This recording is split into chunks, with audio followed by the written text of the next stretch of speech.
Chen Wen, who suffered from a congenital illness, had been confined to a hospital bed his entire life. At the age of 20, his life reached its end. As he drew his final breaths, he gazed out the window at the small world beyond, his eyes filled with longing and regret. When he awoke again, he found himself transformed into a black dragon. Dragons were powerful and long-lived. This lifetime, he vowed, he would travel to every corner of the world. Years later, have you heard? The church's Holy Knight Legion and the Mage Guild launched a joint campaign to defeat the Black Dragon, but failed disastrously, suffering heavy losses. What? Are there many black dragons now? Does this mean the dragon race is making a comeback? No, now there's only one black dragon. One black dragon? And even so, the combined forces of the Holy Knights and the Mage Guild were defeated? That's right. I heard that black dragon wore a magic-deflecting suit of armor and wielded a spiked mace, both artifacts comparable to sacred relics. Hold Oni heard it was magic that defeated the Holy Knights and the Mage Guild. You're joking. A black dragon isn't human. How could it wear armor or use weapons? And you're even more ridiculous claiming it used magic. With a dragon's simple-minded brain, how could it possibly learn magic? Well, believe it or not, that black dragon is surprisingly human-like. Chapter 1. I Become a Dragon? On a hospital bed, Chen Wen half opened his eyes, glimpsing a tiny corner of the world through the window, imagining in his mind the world he'd seen on TV, phones, and books.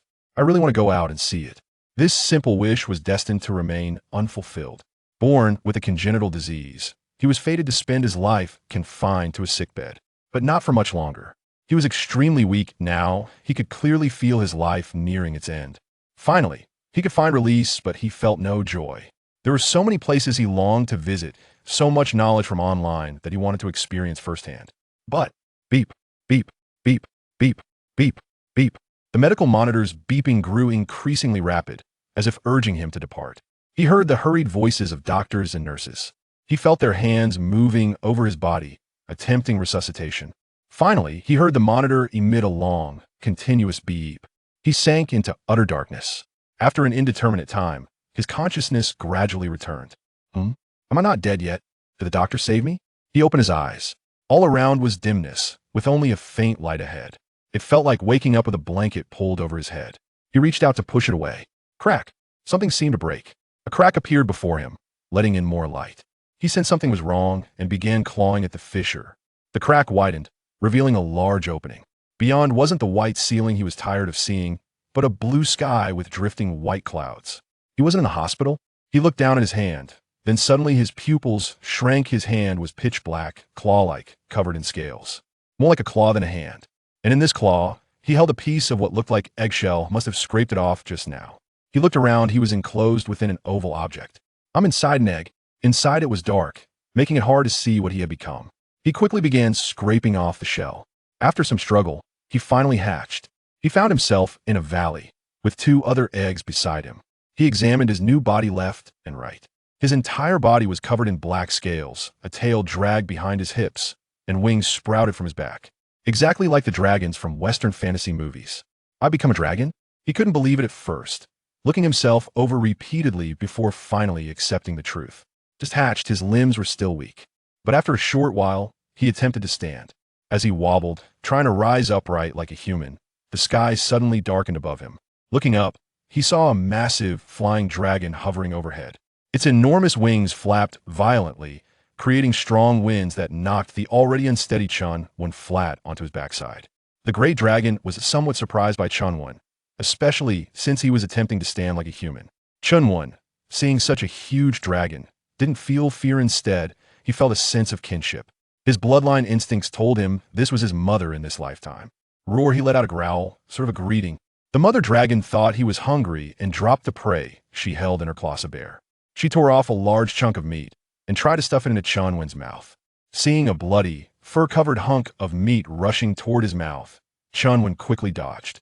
He soon realized the mother was feeding him.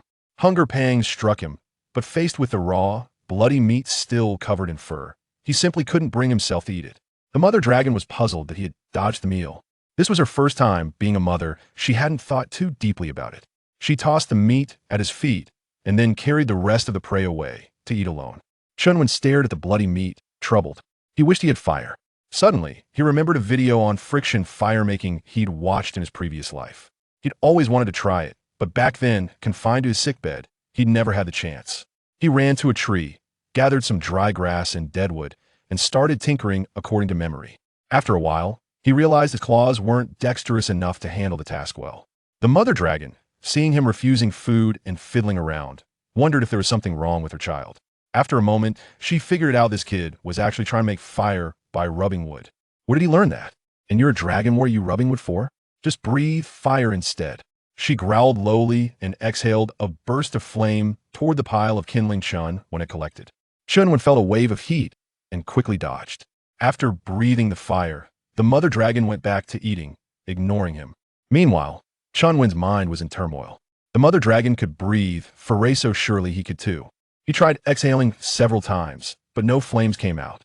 However, his bloodline instinct quickly helped him find the sensation. Not long after, a thin stream of flame shot from his mouth. Sensing the disturbance, the mother dragon looked over, curious about what her silly son was up to now. Seeing Chen Wen exhale fire, her pupils contracted sharply. Though dragons were intelligent beings, their strength lay in powerful memories and inherited bloodline knowledge, instinctive wisdom passed down through generations, allowing each dragon to know many things about the world without formal learning. Learning ability wasn't their forte, otherwise they wouldn't have been consistently defeated by humans. In theory, with their long lifespans, strong bodies, superior memories, and multiple offspring per clutch, dragons should dominate the world. Yet humans were the dominant species. The difference between dragons and humans lay precisely in learning and creativity. Humans, despite shorter lives and fragile bodies, usually birthing only one offspring, learned quickly, created efficiently, and were cunning and deceitful, making them victorious against dragons in repeated conflicts. Her son, born only moments ago, had watched her breathe fire once and learn it so quickly. This learning ability rivaled that of humans. Unaware of his mother's astonishment, Chen Wen joyfully jumped around on the ground, repeatedly spewing small bursts of flame. The mother dragon, watching his silly antics, rolled her eyes internally. She'd briefly thought he might be as clever as a human, but apparently, she'd overestimated him. Soon, Chen Wen couldn't produce any more flames. I guess I can only spit fire for a short time now, he mused, undeterred. Instead, his fighting spirit soared. He believed that when he grew older, he'd be able to breathe fire for much longer. The firewood continued burning. He used a stick to skewer the raw meat and roasted it over the flame. Watching her unusually human-like son, the mother dragon was filled with suspicion. Being smart like a human wasn't necessarily bad. Some dragons had even grown crafty over time. But behavior shouldn't mimic humans. They were noble dragons. How could their conduct resemble that of humans? If not for the infallible bloodline confirmation, she might have suspected he was a human using transformation magic. After roasting the meat, Chen Wen used his fingernails to scrape off the charred parts before stuffing it into his mouth. He chewed slowly, savoring every bite of the bare meat, of flavor he'd never experienced in his previous life. Pity there were no seasonings, not even salt. The taste was rather plain. After finishing his meal and regaining strength, he began exploring the valley. Better than his entire previous life, now able to run and jump freely, he dashed wildly throughout the valley, chasing birds, scaring rabbits, turning the entire area into chaos. Seeing him healthy and acting like a proper dragon, the mother dragon relaxed and stopped worrying. She gathered the remaining 2 eggs close, and as she breathed, red light emanated from her chest, raising the surrounding temperature. Chen Wen played all day until finally exhausted. He lay flat on his back, sprawled like a human on the grass. Though no longer human, the freedom to go wherever he pleased made his form irrelevant. Moreover, his bloodline memory informed him that dragons lived for centuries, with bodies far stronger than humans. Being a dragon wasn't so bad after all.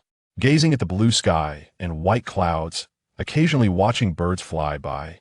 Suddenly, he remembered Etta had wings too. Earlier, the mother dragon had flown into the valley from outside, meaning he could fly as well. He shot upright instantly. Chapter 2. Mother Dragon Injured. Chen Wen flapped around the valley, but couldn't achieve flight. The strength in his wings was still insufficient. He ran to a high spot, leapt down, and spread his wings to glide, covering a considerable distance. Though not true flight, it gave him a taste of soaring, and he became instantly obsessed. He kept climbing to high points and gliding down repeatedly. The mother dragon observed him quietly. Thus, for the next few days, he spent his time eating, playing in the valley, or practicing flight. Now he could flap his wings mid-glide, extending his distance slightly, though still unable to take full flight. He soon grew bored of the valley and wanted to explore beyond. The mother warned him not to leave. It was too dangerous. He couldn't venture out until he matured. Over these days, Chen Wen had awakened some bloodline memories, learning that Dragon's position in this world wasn't favorable, so he didn't insist on leaving. Having endured over a decade bedridden in his past life, waiting a little longer was manageable. At least now he could play freely in the valley far better than his previous existence. Once he grew strong enough to stand on his own, he vowed to fly to every corner of the world. He secretly dreamed of the outside world. The mother dragon hunted daily, returning to incubate the eggs. Soon, the remaining 2 eggs hatched. The second was a male dragon, the third a female. Though only a few days old, Chen Wen had grown considerably since hatching. Initially, the younger siblings, smaller than him, seemed adorable, perfect pets to raise. In his past life, he'd always wanted a pet, but as someone unable to care for himself, keeping one was impossible. Every time he saw others playing with cats, dogs, or hamsters, he envied them terribly. Now, raising 2 dragons as pets was far better than keeping ordinary animals. He extended goodwill toward the younger 2, but upon seeing their larger brother, these hatchlings showed no fear. They bared their teeth defiantly. Chen Wen knew this was dragon instinct. Though intelligent, dragons retained animalistic tendencies. Perhaps he was an anomaly among his kind. Looking at the 2 snarling youngsters, he decided not to spoil them. With 2 more Xiaolong to play with or raise, Chen Wen wouldn't be bored anymore. Especially the second one. Over time, his size approached Chen Wen's. He challenged his elder brother constantly, showing complete disrespect. Chen Wen didn't hold back. He specifically broke off a small tree, stripping it into a wooden club. Whenever the younger ones misbehaved, he'd give them a good whack. With their scaled bodies, a wooden stick couldn't harm them. Armed, Chen Wen easily dominated the unarmed pair. One hit, and they stayed silent. The third sibling, timid and smaller, was quickly subdued. The second, however, remained defiant, even sneering at Chen Wen's use of weapons, as if implying, true nobility meant relying on one's body. Only despicable humans use tools. Of course, he was still beaten into submission every time, while the little sister egged them on from the side. 2 months passed in this routine of eating, sleeping, and beating the second sibling. Their sizes increased significantly now, nearly 3 meters tall. They'd all learned to fly and breathe fire. Under Chen Wen's dominance, the younger 2, though mischievous, dared not leave the valley.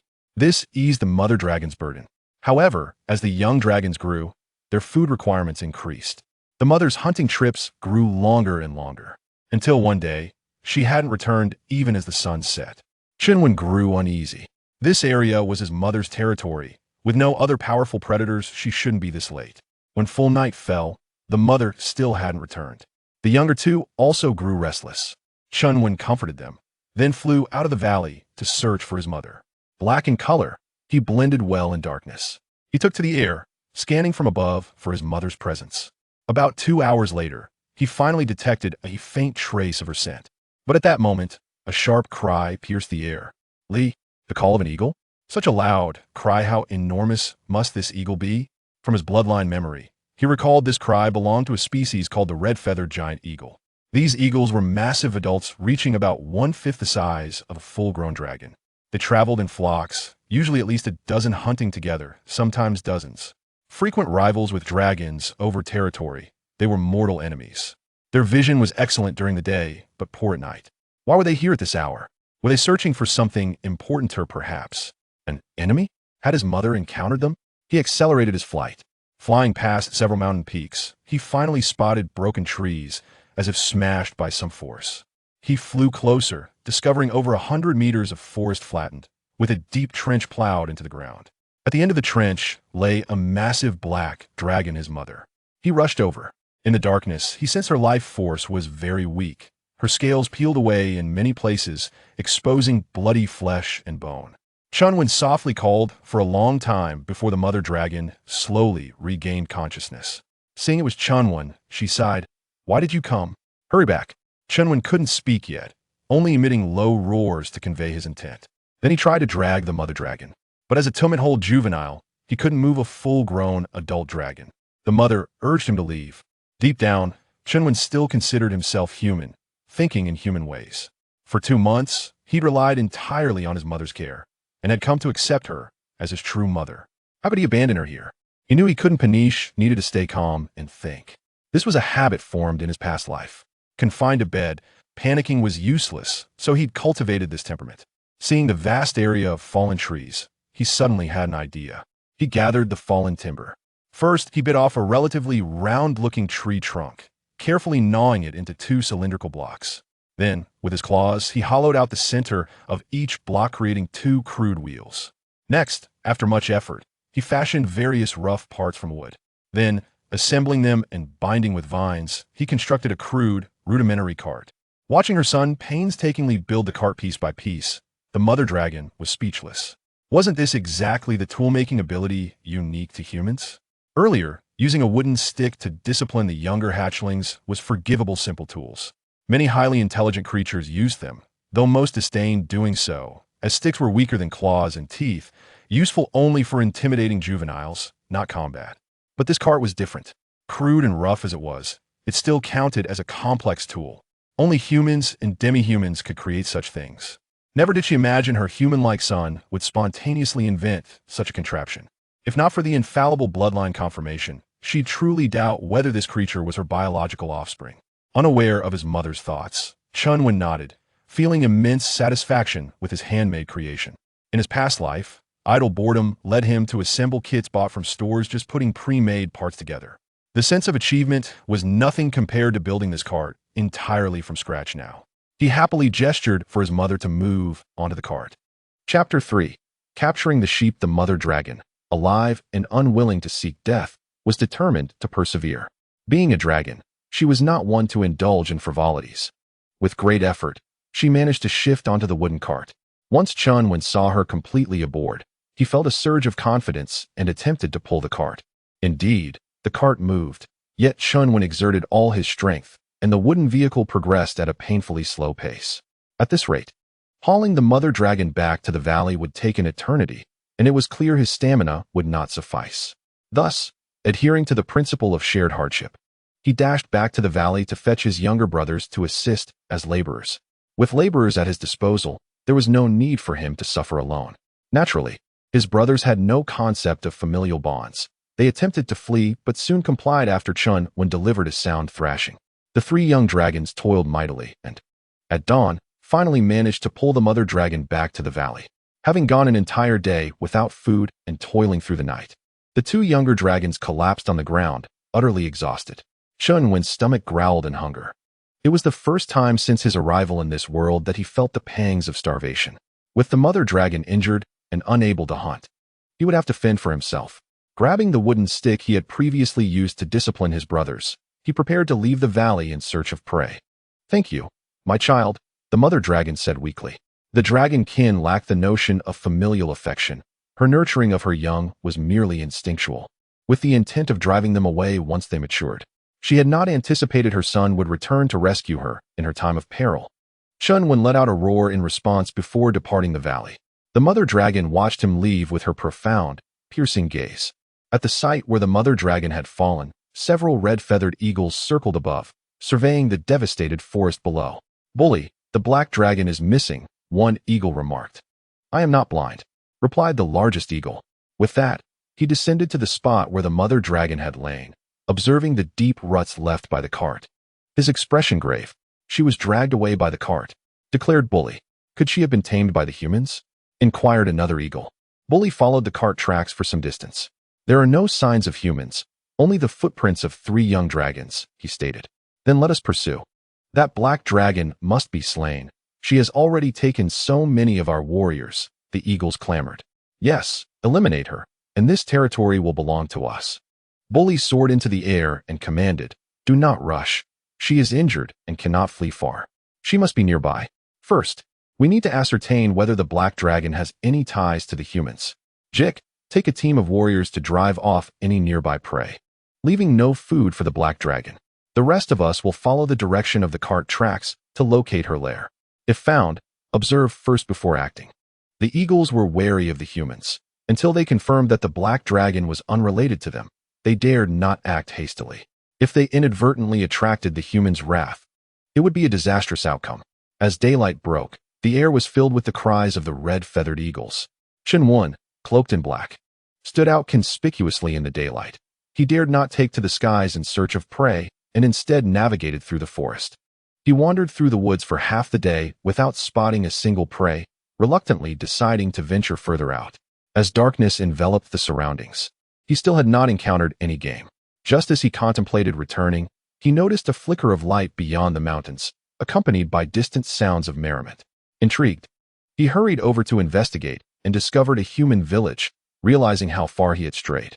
The villagers were gathered around a bonfire, singing and dancing, seemingly celebrating some occasion. In his past life, Chen Wen could only witness such lively scenes through screens. He stood mesmerized, a surge of desire to partake washing over him. The bleating of sheep jolted him back to reality. Following the sound, he discerned several sheep pens dimly visible in the darkness. Sheep. His eyes sparkled. This was indeed a source of sustenance. Stealthily, he approached and confirmed the presence of numerous pens filled with plump lambs, ready for market. Gripping a wooden stick, he struck one lamb on the head, and it fell without alarming the others. Meanwhile, the villagers continued their revelry, oblivious to his actions. Chen Wen felt a thrill of excitement. He was beginning to feel a sense of participation in this bonfire celebration. He swiftly dispatched 7 or 8 lambs, dragging them into the woods and binding them together with vines. Concerned that his footprints might draw attention, he returned to erase any trace before quietly slipping away with the sheep. By the bonfire, villagers raised their cups, feasting and dancing, their faces aglow with joy. A burly man, weary from dancing, returned to his seat. "Agaduo, how many sheep do you plan to sell this year?" a companion inquired. After taking a swig of his drink, Agaduo replied, "The market for sheep is quite favorable. I intend to keep a few for myself and sell the rest." "With over 100 sheep, won't you be able to build a new house?" The man laughed. "Indeed. In a few days, when the merchants arrive, I will order building materials, and next year, we shall reside in a new home," Agaduo proclaimed with pride. "My fortune pales in comparison to yours. Had I not lost so many sheep 6 months ago, I too could be building a new house," his companion lamented. Agaduo patted him reassuringly. "Next year will bring better fortune. Let us hope so. Recently, a band of troublesome creatures has appeared from the south. We must guard the pens closely." "Fear not. My sheep pens are impregnable," Agaduo boasted. Under the cover of night, Chen Wen glided low into the valley, swiftly arriving at his destination. Upon seeing him return with several sheep, the 2 young dragons perked up, their energy renewed. He tossed 1 sheep to each of them, and they eagerly began to tear into their prize. Keeping 2 sheep for himself, he offered the rest to the mother dragon. The mother dragon, eyeing the sheep, inquired, "Are these from the human race?" Chen Wen nodded absent-mindedly as he began to skin the sheep. "This is too dangerous," the mother dragon cautioned. Chen Wen roared reassuringly, indicating that all was well, as the humans remained unaware. The mother dragon's pupils narrowed into slits, her breathing quickening. "You stole these sheep?" The proud black dragon had resorted to thievery, engaging in such petty acts. She was filled with anger, yet soon recalled the sight of Chen when coming to her rescue, as well as her current state of severe injury, rendering her incapable of hunting. Today, that group of red-feathered eagles was once again driving away prey, and the young dragon Chen Wen's attempt to steal sheep was a desperate act. She managed to calm herself and consumed the sheep whole. "The red-feathered eagles have found our location," the mother dragon declared. Chen Wen's heart sank. He had not anticipated their swift discovery. However, there was no need for alarm, as the red-feathered eagles were inherently suspicious and timid, reluctant to launch a reckless attack. Chen Wen felt a slight relief. Yet he remained preoccupied with devising a strategy to fend off the red-feathered eagles. After a moment of silence, the mother dragon exhaled heavily and said, "There is a cave on the northern mountain. What lies within will belong to you in due time." Chapter 4. The mother dragon's mountain of gold. Chen Wen paid little heed to the mother dragon's words, focusing instead on roasting the sheep while contemplating ways to repel the great eagles. With the mother dragon injured and the 3 of them still young, leaving this place was impossible. They could only persist. However, if the mother dragon, with her tough scales, had sustained so many wounds from the eagles, the hardness of their own scales was insufficient to withstand the eagles' assaults. After finishing their meal, Chen Wen found himself at an impasse, unable to conceive a viable plan. Lost in thought, he eventually fell asleep. In his dreams, he envisioned a general clad in armor, cutting through a dense throng of enemies with great ferocity. Their swords clashed against his armor, producing sparks, leaving only faint marks, while the general remained unscathed. He awoke suddenly, realizing that dawn had arrived. Reflecting on the scene from his dream, a thought struck him. After several months as a dragon, he had come to appreciate the strength of the dragon's body, having forgotten the possibility of crafting himself a suit of armor. Yet he soon faced a dilemma. He lacked iron. Gazing at the surrounding peaks, he pondered if there might be iron ore nearby. With their dragon fire's intense heat, he could forge iron without the need for a furnace. Indeed, the dragon race possessed a natural advantage in metalworking. He approached the mother dragon, gesturing earnestly, inquiring whether she had seen any iron ore in the vicinity. After observing his gestures for some time without comprehension, the mother dragon replied, "If you seek something, you should explore the cave. Everything there will belong to you." Recalling the mother dragon's words from the previous night, he ventured in the direction she indicated, eventually discovering an entrance to a cave on the mountainside. Upon entering, the cave initially appeared narrow, but after walking several meters, the cavern suddenly expanded. A flash of golden light caught his eye, and he beheld a vast pile of gold, resembling a small mountain. Was this what his mother had referred to as his? Approaching the mountain of gold, he picked up a few gold ingots, testing their hardness, only to find that the softness of gold was inadequate for crafting armor. While visually appealing, it served little practical purpose. Although he was a dragon, his spirit remained that of a human, lacking the dragon's innate affinity for shiny objects. Having spent his past life bedridden, he had little concept of wealth, and now, as a dragon, he had no need to engage in commerce. Money held no value for him. What he truly required was iron. He rummaged about on the mountain for quite some time, yet he failed to discover a single metallic object. Outside the valley, a great eagle continued to circle ominously, leaving him anxious about when it might strike. It was imperative that he locate an iron mine swiftly. Departing from the cave, he searched for stones of a reddish-brown hue. As darkness fell, he remained empty-handed. With no possibility of mining at night, he resolved to seek food. Within the valley, 3 mouths awaited his nourishment. A heavy weight of responsibility pressed upon him. After all, he was merely a 2-month-old child tasked with the burden of supporting his family. Fortunately, as a dragon, his growth was rapid. Had he been human, he would still be unable to crawl. He gathered some gold coins from the cave and hastened towards the village of the humans. His thoughts remained human in nature, and he felt that stealing their sheep was indeed wrong. He intended to leave some gold as payment, as if he had purchased them. He successfully knocked out a few sheep from the pen he had raided the previous day, then concealed several coins within a haystack. Upon returning with the sheep in tow, his mother dragon emitted a low grunt, clearly displeased with his thieving antics. However, she refrained from voicing her discontent, as the crimson-feathered eagle was actively driving away nearby prey. The sheep tended by the humans might be their only source of sustenance at present. Chen Wen sensed his mother dragon's agitation and quickly produced the coins he had hidden beneath his scales, gesturing that he had indeed paid for them. Thus it could not be deemed theft. The mother dragon, understanding his intent, grew even more irate. "You dare to bestow gold upon the humans? As a noble black dragon, what harm is there in consuming their sheep? That would be a courtesy to them. I am displeased. We shall devour them all." Believing that he had adequately explained himself, Chen Wen busied himself with roasting sheep, completely oblivious to the shifts in his mother dragon's mood. The mother dragon watched the industrious Chen Wen and ultimately sighed in resignation. "Well, he has given them gold. Let him handle it as he sees fit. At least he has brought back food these past few days, preventing me from starving."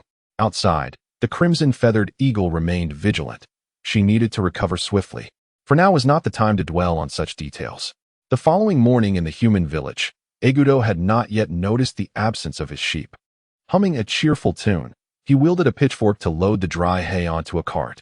In a couple of days, merchants would arrive to purchase sheep from their village, and he needed to fatten them up, aiming for every possible ounce. While forking hay, several glimmering objects tumbled from the haystack.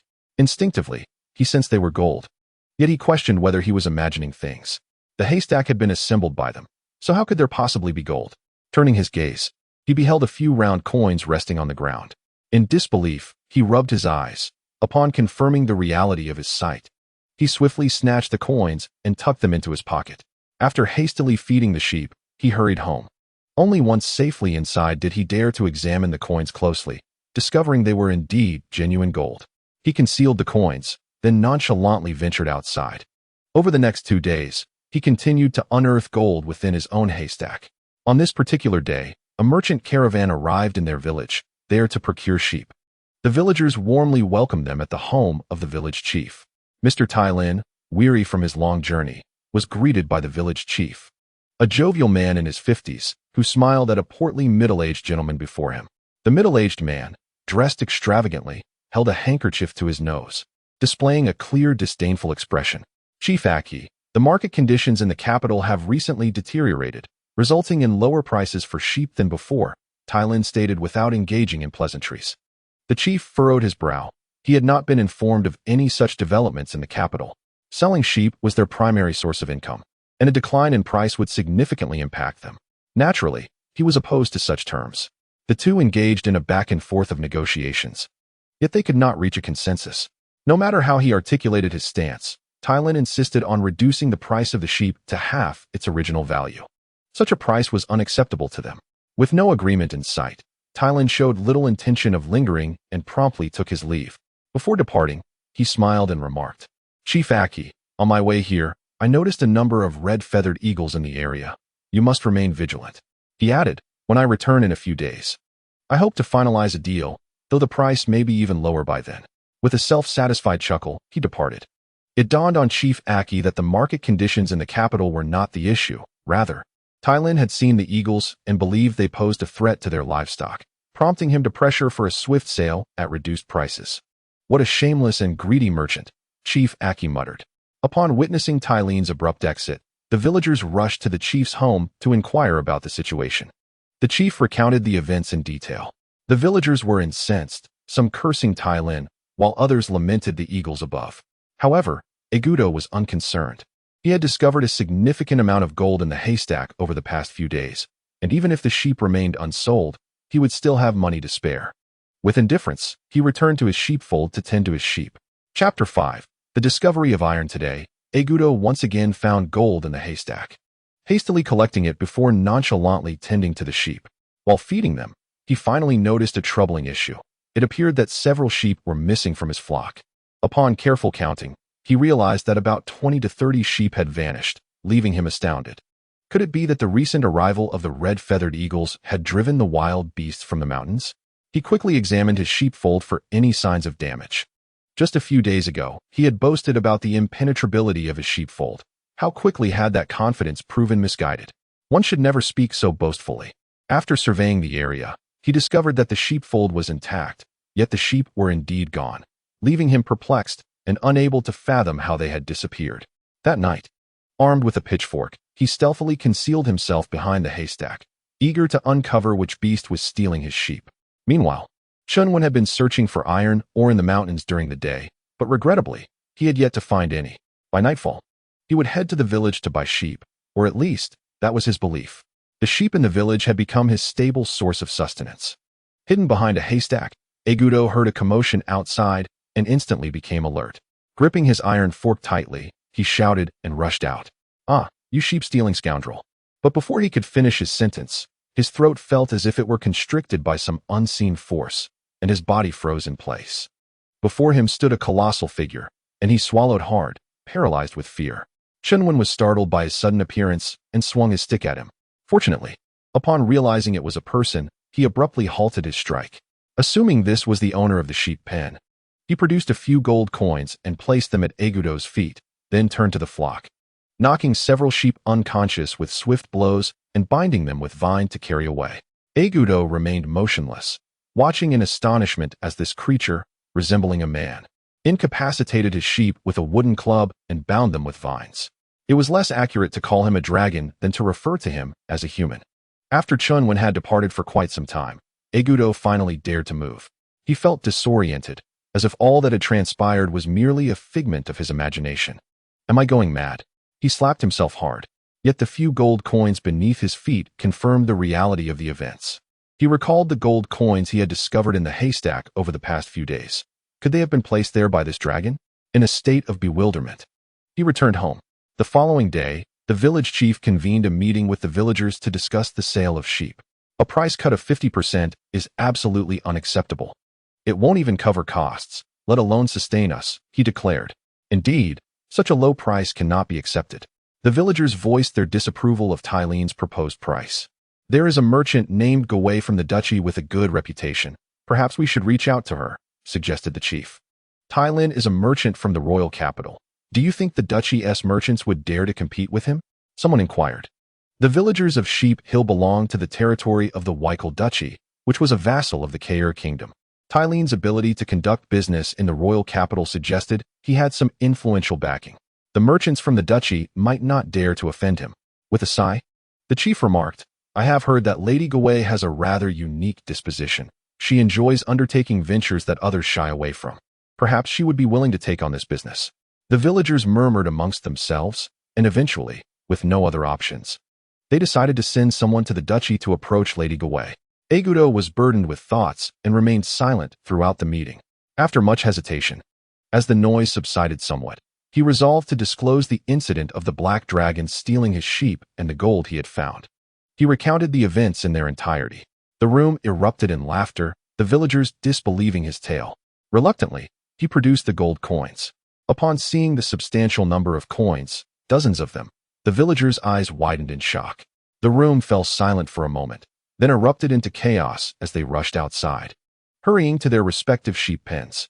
Soon, the haystacks in each pen were overturned in disarray. Regrettably, they did not find any gold.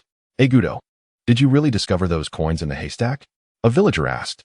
A few days ago, it was not last night, but rather a black dragon that had placed itself at my feet, Agudo remarked. The black dragon did not harm you? I am here, perfectly fine. Can't you see for yourself? Moreover, gold coins do not lie. Agudo expressed his impatience as he sensed their disbelief.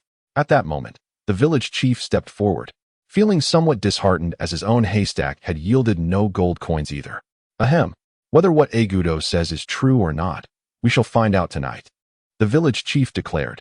The crowd found this reasoning sound and were intrigued by Agudo's tales of a black dragon wielding a staff. Chen Wen, having searched for iron ore throughout the day, had yet to find any. By nightfall, he concealed several gold coins beneath the scales and made his way to the sheep pen. The individual he had seen the previous night was absent, likely frightened away. Regardless, he intended to hide the gold coins amongst the haystack. He swung his wooden staff, preparing to catch some sheep when a group of people suddenly emerged from behind the haystack. Armed and cautious, they regarded Chen Wen with wary eyes. Taken aback, Chen Wen scanned the crowd, realizing they were merely ordinary villagers, devoid of the mages or paladins that posed a threat to the dragon clan from his ancestral memories. One person was no different from a multitude. He could incinerate them with a single breath of dragon fire. He tossed several gold coins at their feet and turned back to his task of capturing sheep. Observing Chen Wen's actions, the villagers began to believe Agudo's words. Yet, what the black dragon wielded was not a mere staff, but evidently the trunk of a small tree. Watching Chen Wen deftly knock out the sheep and tie them up, they couldn't shake the feeling that this dragon was quite personable. Taking a bold step forward, the village chief respectfully addressed him, esteemed black dragon. Chen Wen paused his actions and turned his gaze towards him. The village chief, battling his trembling form, inquired, Do you wish to purchase sheep? Chen Wen nodded. Seeing this response, the village chief relaxed considerably. Black dragon, if you desire, our village can provide you with all the sheep you need. Chen Wen contemplated this, nodding again. He did not require their consent to seize sheep. He could do so regardless. His concern lay in the possibility of them taking the sheep away or alerting the authorities, which could bring mages and paladins to their doorstep. Ultimately, he intended to pay, making cooperation with them hardly different from his current approach. Esteemed black dragon, come to our sheep pen. Our sheep are particularly plump, a villager boldly suggested, encouraged by the chief's interaction with the dragon. What do you mean? Are you trying to steal my business? Agudo retorted angrily. The villagers began to bicker over which sheep Chen Wen would buy. Observing them, Chen Wen's eyes brightened. He was not concerned about their quarrel. Rather, he noticed that they wielded iron farming tools as makeshift weapons. Was this not the very iron he sought? With iron readily available, why should he continue searching for iron ore?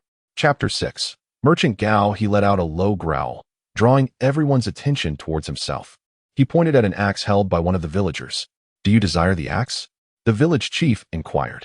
Chen Wen shook his head. The village chief furrowed his brow in contemplation for a moment. Do you desire iron? Chen Wen nodded in affirmation.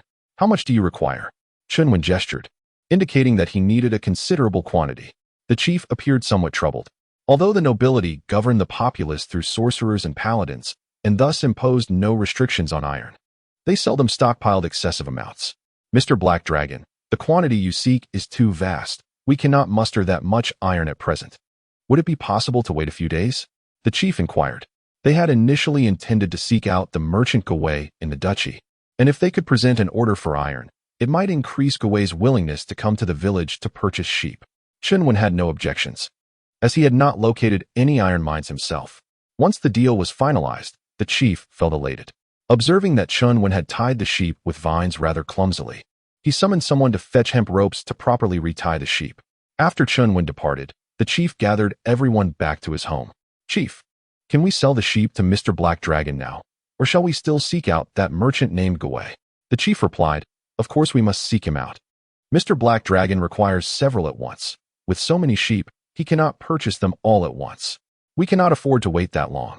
We can set aside some for Mr. Black Dragon, but the rest must be sold to other merchants. Moreover, I suspect Mr.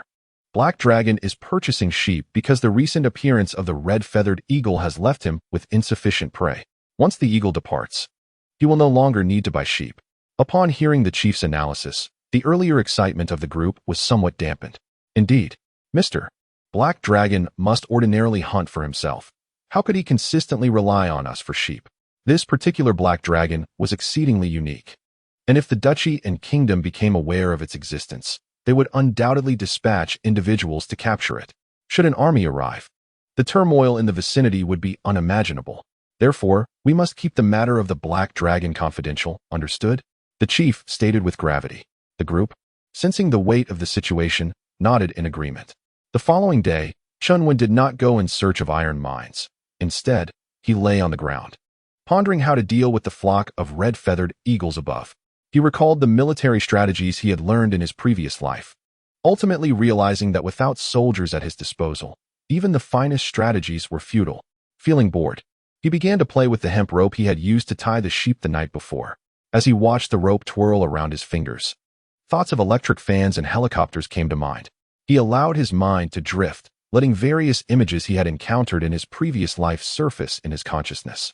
Thanks to the dragon's formidable memory, he retained vivid recollections of his past experiences. Suddenly, a vision of primitive humans using a slingshot to hunt flashed before him, and his eyes brightened. He recalled the image in detail. It was from a documentary he had seen about primitive people, which described their use of a weapon that consisted of a rope with stones tied at both ends to ensnare the legs of prey. That device was known as a slingshot. As he examined the hemp rope in his hands, his eyes gleamed ever brighter. He procured 2 stones, secured them to either end of a length of hemp rope, and then hurried over to rouse the slumbering air. He chased his younger brother through the valley, who flitted about in evasion, while he pursued closely behind. Seizing the opportune moment, he hurled the flying stone whip. The younger brother, upon noticing, effortlessly dodged the projectile. Chen Wen, undeterred, retrieved it and continued his pursuit. After several fruitless attempts, his brother taunted him with a smug glance over his shoulder. However, after numerous exercises, Chen Wen gradually honed his aim. Observing his brother's arrogance, he launched the flying stone whip once more. The younger brother, attempting to evade again, found himself ensnared this time, the stone whipping around his wings twice before binding them together. With his wings immobilized, he plummeted to the ground, flailing helplessly. Satisfied with this outcome, Chen Wen approached to untie the flying stone whip. His brother roared defiantly, as if to accuse him of treachery. With a subtle smile, he resumed his pursuit, bringing his brother down once more. After a day of relentless exertion, the younger brother lay sprawled on the ground, utterly exhausted, no longer evading Chen Wen's advances. As twilight approached, Chen Wen allowed him to rest. Later, under the cloak of night, Chen Wen ventured to the village. The village chief had already gathered a group to secure the sheep in the pen. After exchanging gold coins, Chen Wen procured a considerable amount of hemp rope. This versatile material was readily available, as the villagers could weave it themselves. In a gesture of goodwill towards his younger brother, who had been the target of his antics, he decided to purchase an additional sheep. In the ensuing days, Chen Wen employed his brother as a target for practicing with the flying stone whip. Motivated by the prospect of an extra sheep, his brother begrudgingly complied with Chen Wen's training. Gradually realizing that his brother intended to use this method against the great eagles, which encouraged him to cooperate, albeit with grumbling. Their youngest sibling perceived their activities as mere play, and with the promise of more food for the second brother, she too joined in the fray. Thus, Chen Wen's initial pursuit of a target transformed into a spirited tussle among the three siblings. Watching the lively antics of her three offspring, the mother dragon wore a grave expression. Especially disconcerting was Chen Wen's combat style, devoid of any grace characteristic of their kind, instead exuding a rather despicable human essence with his clumsy movements. However, she refrained from intervening. Her injuries rendered her incapable of flight for the time being. A dragon grounded loses much of its fighting prowess, and though she could still resist, she was effectively a target. The threat posed by the flock of red-feathered eagles loomed large, and if Chen Wen could maintain dominance over his siblings, perhaps he might find an opportunity to escape amidst the chaos, saving at least one of them. In the evening, a merchant caravan arrived in Sheep Hill Village. A sun-kissed woman descended from the lead cart. Village Chief Aki promptly approached her, greeting her warmly. "Ms. Gawei, welcome." "Hello, Chief Aki," Gawei replied with exuberance. "Here is the iron you requested. How many sheep do you have?" "I will take them all." Aki intended to exchange pleasantries, but Gawei's straightforwardness led her directly to the matter at hand. "Please, Ms. Gawei, this way. We can discuss the details inside," Chief Aki said with a cheerful smile. The village chief arranged for the caravan to rest while leading Gawei to his home. They quickly reached an agreement. Gawei would purchase the villagers' sheep at market price, but the village would only sell 80% of the sheep, retaining the remaining 20% for their own consumption. Gawei expressed no objections, assuming the villagers wished to keep some for their own sustenance. It was too late to weigh the sheep, so she and the caravan would spend the night in the village. While resting in the room designated by the village chief, the gemstone on her necklace emitted a faint red glow. Was a magical creature approaching? Chapter 7. Gawei's discovery. Gawei hurriedly left the room and ran to the village chief's house. Chief Aki. However, he was not at home. "Miss Gawei, is there something I can assist you with?" inquired the chief's wife. Gawei produced her necklace and said, "A magical creature is drawing near. Please notify the chief at once." The chief's wife displayed a fleeting look of panic, but soon regained her composure, stating, "Oh, that. A flock of red-feathered eagles has been circling overhead lately. Perhaps they are merely out and about." Gawei keenly observed the subtle shift in her expression, a reflex honed from her experience as a merchant assessing trade rivals. The initial alarm she displayed could be interpreted as fear of a magical creature. Yet her swift calmness and flimsy reasoning raised suspicions. Red-feathered eagles were not known for their nocturnal activity. What was she concealing? The momentary unease of the chief's wife was not a fear of magical beings, but rather a fear of her discovering something. "Oh, I see. You must excuse my caution. I have grown accustomed to being vigilant after years of traveling and facing the elements," Gawei replied with a smile. After exchanging a few more words, she departed from the chief's home. She instructed her subordinates to remain alert. Returning to her quarters, she refrained from sleeping immediately, keeping a vigilant watch over her necklace's reactions. Before long, the red light of the necklace dimmed, returning to its usual state. Had the threat passed? She felt a twinge of confusion. There had been no unusual activity during that time. Could it truly have been just the red-feathered eagles? The following morning, she rose early and conducted a thorough inspection of her caravan. Her subordinates reported that nothing unusual had occurred the previous night. "Perhaps I am merely overthinking," she mused. After breakfast, the village chief led them to the sheep pen to begin capturing the sheep. Gawei thought of leaving once the sheep were gathered, putting the matter out of her mind. However, during the sheep capturing process, she noticed that the villagers were intentionally avoiding them. Apart from those actively herding the sheep, the others seemed to deliberately maintain their distance. After pondering for a moment, she summoned her subordinates to oversee the sheep capture, excusing herself to return for a moment.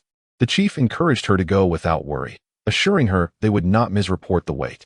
Gawei, accompanied by two subordinates, returned. But instead of heading back to their resting quarters, they entered a room occupied by others. Inside was a family of three. Upon seeing Gawei and her companions burst in, the adults were about to inquire if assistance was needed when Gawei's two subordinates swiftly subdued them, covering their mouths and drawing their daggers to their throats. Gawei approached the little girl with a gentle smile, attempting to soothe her. "Do not be afraid, dear sister," she said. "I merely wish to ask your parents a few questions, so please remain silent." Gawei, perhaps believing her smile to be kind and reassuring, was unaware that, to the girl, it appeared quite terrifying. The little girl covered her mouth, tears streaming down her face, her body trembling in fear. Gaoi felt a sudden wave of frustration and instructed her subordinates to lower their weapons. She fished a piece of candy from her pocket and offered it to the girl. Noticing that the men had sheathed their knives, the girl timidly accepted the candy. Gaoi gently ruffled her hair and stood up to address the two adults. I shall ask a few questions, so do not alarm anyone else. The adults nodded quickly in agreement. Gaoi signaled for her subordinates to release them. She recounted the incident from the previous night regarding the magical creature that had approached them and inquired, "What was that creature? Did you intentionally summon my caravan to collect sheep for some ulterior motive?" Having spent years traversing the land, Gaoi's caution was second nature. She knew that their entire caravan could not match the number of their adversaries. While her group included several mages, the villagers posed little threat, provided there were no magical beings involved. As she spoke, her hand remained resting on the little girl's head. The man quickly interjected, "Lady Gaoi, you misunderstand. We summoned you to acquire sheep, not to bring you harm." He explained how Tai Lin had pressured them to lower the price of the sheep. Gaoi was familiar with Tai Lin, recognizing him as a greedy little man, which aligned with the man's account. "Lady Gaoi, Tai Lin is a merchant from the capital. Few dare to offend him in the duchy. We sought you out precisely because we knew you were unafraid of him," the man continued. "And what of the magical creature from last night?" Gaoi pressed. The man stammered, and Gaoi glanced at the little girl before fixing him with a threatening gaze. Ultimately, the man capitulated. "I will tell you, but you must guarantee that this information remains confidential. If it leaks, our village will no longer be safe." "Very well. As long as it does not pose a threat to us, we have no interest in other secrets," Gaoi replied. The man recounted the incident involving Chen Wen. Gaoi and her two subordinates listened in stunned silence. A black dragon had come to buy sheep, and had actually paid in gold. Furthermore, it had used a wooden stick and even tied the sheep itself. This was not a dragon. It sounded more like a human trying to deceive them. One of Gaoi's subordinates, after a moment of shock, drew his blade and pressed it against the man's throat. "It is true. I am not deceiving you. I possess the gold given to me by the black dragon." The man pleaded for mercy. Gaoi commanded him to produce the gold. As she took the coins, she noticed that they were not from the Weichel Duchy, yet this did not signify anything alarming. They had previously conducted business with Thailand, so possessing coins from other duchies was not unusual. She held the coins close to her necklace, which emitted a faint red glow, confirming the residual magical essence of the creature. "We have overstayed our welcome. Consider this encounter forgotten." Gaoi returned the coins to the man and tossed him 2 more as a silencing fee. She crouched before the girl, presenting a beautiful bracelet and inquiring, "Isn't it lovely?" The girl had overheard the conversation between her and her father, although she did not comprehend the mention of the black dragon buying sheep. She grasped enough to understand that this older sister must have intruded upon her home out of fear that the villagers would harm them. She nodded in affirmation, "Yes." Gaoi fastened the bracelet onto the girl's wrist, saying, "This is your hush money. You must not disclose that your sister visited." The girl glanced at the bracelet, then at her parents, and upon receiving their approval, she nodded once more. Gaoi offered her apologies several times before departing to return to the sheep pen. The villagers and the merchants were quite nimble, having completed the weighing and loading of the sheep onto the cart within a single day. Gaoi and her companions did not linger and promptly left the village. The village chief and the others breathed a sigh of relief upon witnessing Gaoi's departure. The affairs concerning the Black Dragon must remain undisclosed. As night fell, Gaoi's caravan set up camp for rest. She issued a command, then left the encampment, heading towards the village. Approaching the village, her necklace began to glow once more, prompting her to quicken her pace. Guided by the necklace, she arrived at a hillside. Beyond lay the village.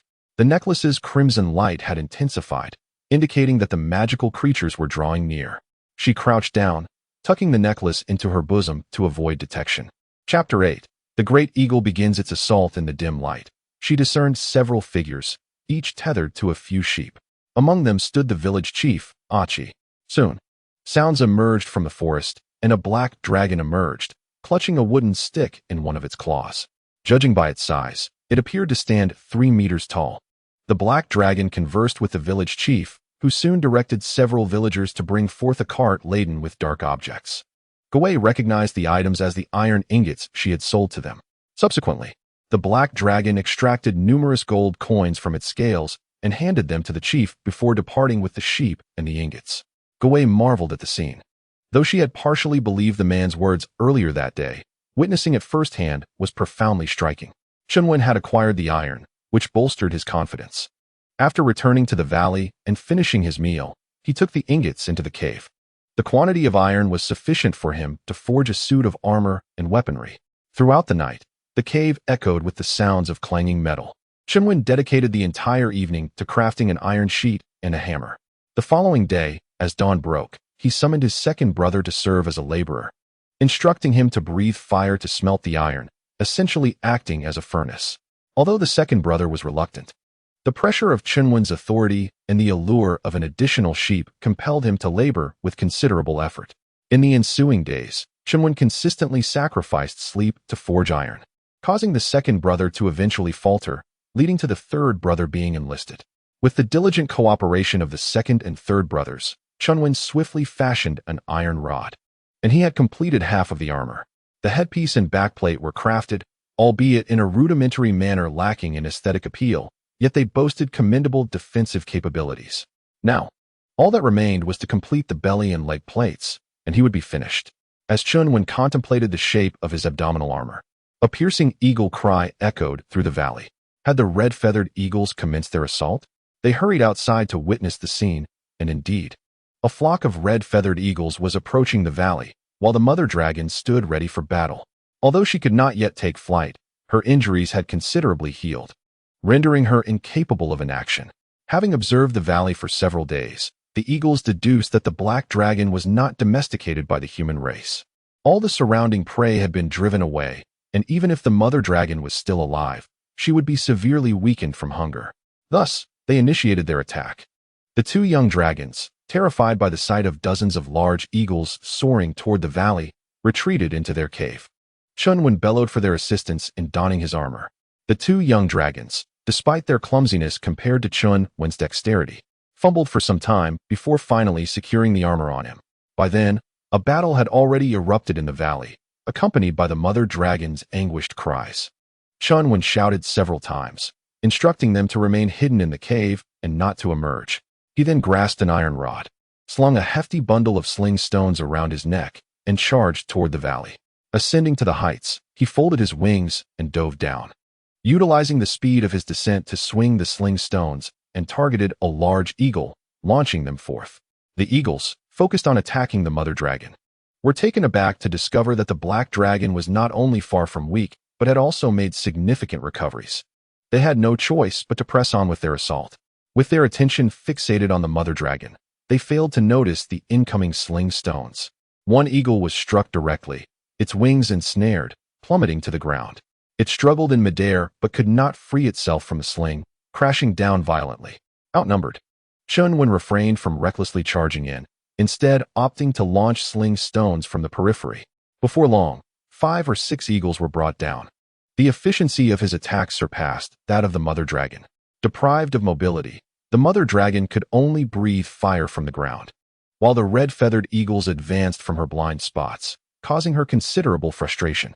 Upon Chen Wen's entry into the fray, the mother dragon quickly noticed him. Observing him effortlessly bringing down eagles with his sling stones, she was taken aback.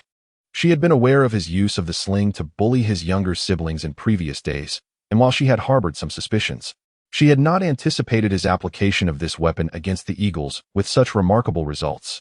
As she saw eagles fall from the sky, she unleashed a torrent of dragon fire, giving no chance for the adversaries to escape. The eagles soon recognized Chen Wen's presence. Initially, they suspected a human was behind the attacks, but after searching in vain for any sign of humans, they were astounded to see Chen Wen swinging his arms as he hurled sling stones. What was this creature? A dragon clad in armor, with numerous ropes affixed around its neck, each tethered to stones. These were the very projectiles ensnaring them. While armored dragons bred by humans might be adorned with protective gear against magic, the dragon before them wielded an iron rod in one claw while brandishing a sling in the other. This was no ordinary dragon. This is clearly a mere mortal. How could the noble dragonkin resort to such inferior combat tactics? Only the feeble human race would employ such measures. While they were momentarily stunned, several great eagles were struck down. Hearing the anguished cries of their companions, the eagles finally regained their composure. "Jik, take a few warriors and eliminate him," commanded the great eagle, Bully. Without hesitation, Jik led a group of eagles toward Chen Wen. Realizing the imminent danger, Chen Wen swiftly turned and ascended into the sky. The eagles pursued relentlessly, and as he soared higher, he cast down his stone projectiles. The eagles, now alert, evaded the stones with agility, while those unable to dodge unleashed powerful gusts of wind to deflect the projectiles. Having exhausted his supply of stones, and with the eagles still in pursuit, he understood that he had no choice but to engage in close combat. This marked Chen Wen's inaugural battle since his transformation into a dragon. Having watched numerous martial arts films while bedridden in his previous life, he felt an overwhelming urge to test his newfound strength. He often toyed with his adversaries, but never fully unleashed his potential. It had always left him unsatisfied. Gripping a metal rod tightly, he exhaled a breath of dragon fire, igniting the rod until it glowed a fiery red. With a swift turn, he retracted his wings and dove toward the approaching eagles. As the eagles chased him with fervor, they were rapidly closing the distance. Suddenly, Chen Wen reversed course, diving at an exhilarating speed, catching them off guard. He surged between them and swung the heated rod down upon one eagle's head, shattering it with a brutal impact, sending blood and flesh flying, while the creature remained airborne until its final breath. Seizing the moment before they could react, Chen Wen struck again, dispatching another eagle with a swift blow. After felling 2 of their number, he maneuvered past the remaining eagles. Only then did they comprehend the loss of their companions. Jik, furious, shouted, "Split up and surround him." The remaining eagles scattered, encircling him from various angles. On either side, the eagles unleashed gusts of wind to disrupt Chen Wen's flight, forcing him to reduce his speed. One eagle surged from behind, its talons gripping his back. Fortuitously, his armor shielded him from harm. He twisted his body, shaking off the assailant, and retaliated with a strike aimed at its head. Taking advantage of the moment, Jik latched onto Chen Wen's armor, his talons embedding themselves into the protective gear as he attempted to unseat it. The red-feathered eagle's strategy was to pierce through the gaps in the dragon scales with its claws and tear away both skin and scales. However, Chen Wen, clad in armor that covered his scales, rendered such direct attacks impossible. They needed to dislodge the armor first. As Chapter 9 unfolds, spatial magic, Chen Wen spun his body, trying to dislodge Jik. Yet, the eagle's claws remained firmly ensnared in his armor. Even when he attempted to breathe fire in retaliation, Jik evaded the flames. Resolute, Chen Wen folded his wings and allowed himself to plummet toward the ground, turning his back to the earth just before impact. Jik was taken aback, yearning to detach from Chen Wen's back, yet his claws were ensnared within the armor, rendering him unable to break free. The dragon and the eagle crashed down to the ground. Amidst the tremendous impact, Chen Wen finally managed to fling Jik away, although a piece of iron from his armor was torn off in the process. Not daring to linger on the ground, he promptly ascended once more, engaging in a fierce tussle with other great eagles. Clad in armor, any attempt to inflict harm upon him necessitated the removal of that protective layer. Chen Wen brandished a glowing iron rod, preventing them from closing in. However, the sheer number of eagles began to overwhelm him, and as time passed, his efforts grew increasingly strenuous. At that moment, a piercing eagle cry emerged from the direction of the mother dragon, causing several pursuing eagles to abandon their chase of Chen Wen and return to her side. It turned out they had relied on their numbers to assault the mother dragon. But after Chen Wen's intervention, he had, first with his sling, dispatched a dozen or so great eagles, and subsequently drawn away a portion of them. The pressure on the mother dragon had significantly diminished. Meanwhile, Jik had yet to subdue Chen Wen, and the great eagles near the mother dragon found themselves at a disadvantage. One great eagle narrowly evaded the mother dragon's fiery breath, yet the intense heat ignited its feathers. It hastily descended to the ground, rolling about in an attempt to extinguish the flames, but the fire proved unyielding. Unable to extinguish the flames by mere rolling, it had no choice but to seek water. Hastily flying towards the valley's edge in search of a source, Bewley called Jik and the others back. But Chen Wen would not permit their return to attack the mother dragon. The tide had turned, and now he pursued the great eagles. He collected the slingshots that had previously missed their targets and relentlessly hurled them at Jik and his companions. Anyone who fell from the skies was swiftly pursued and dispatched with his iron rod. After a considerable time, the red-feathered eagles found themselves at an impasse against the mother dragon, and their casualties continued to mount. Bewley had no choice but to order a retreat. With their losses surpassing half, even if they fought to the death and killed the dragon, they could not hold this territory. And their own lands might be forfeited as well. The battle in the valley concluded with the retreat of the great eagles. Chen Wen sighed with relief. His armor was tattered, and several gashes marred his body. Had the great eagles chosen to fight to the bitter end, they would have faced inevitable doom. On a distant hilltop, Gowei observed the valley. She had not departed in recent days. Instead, she had sent the merchant caravan back while she remained behind, secretly watching the dealings between the black dragon and the villagers.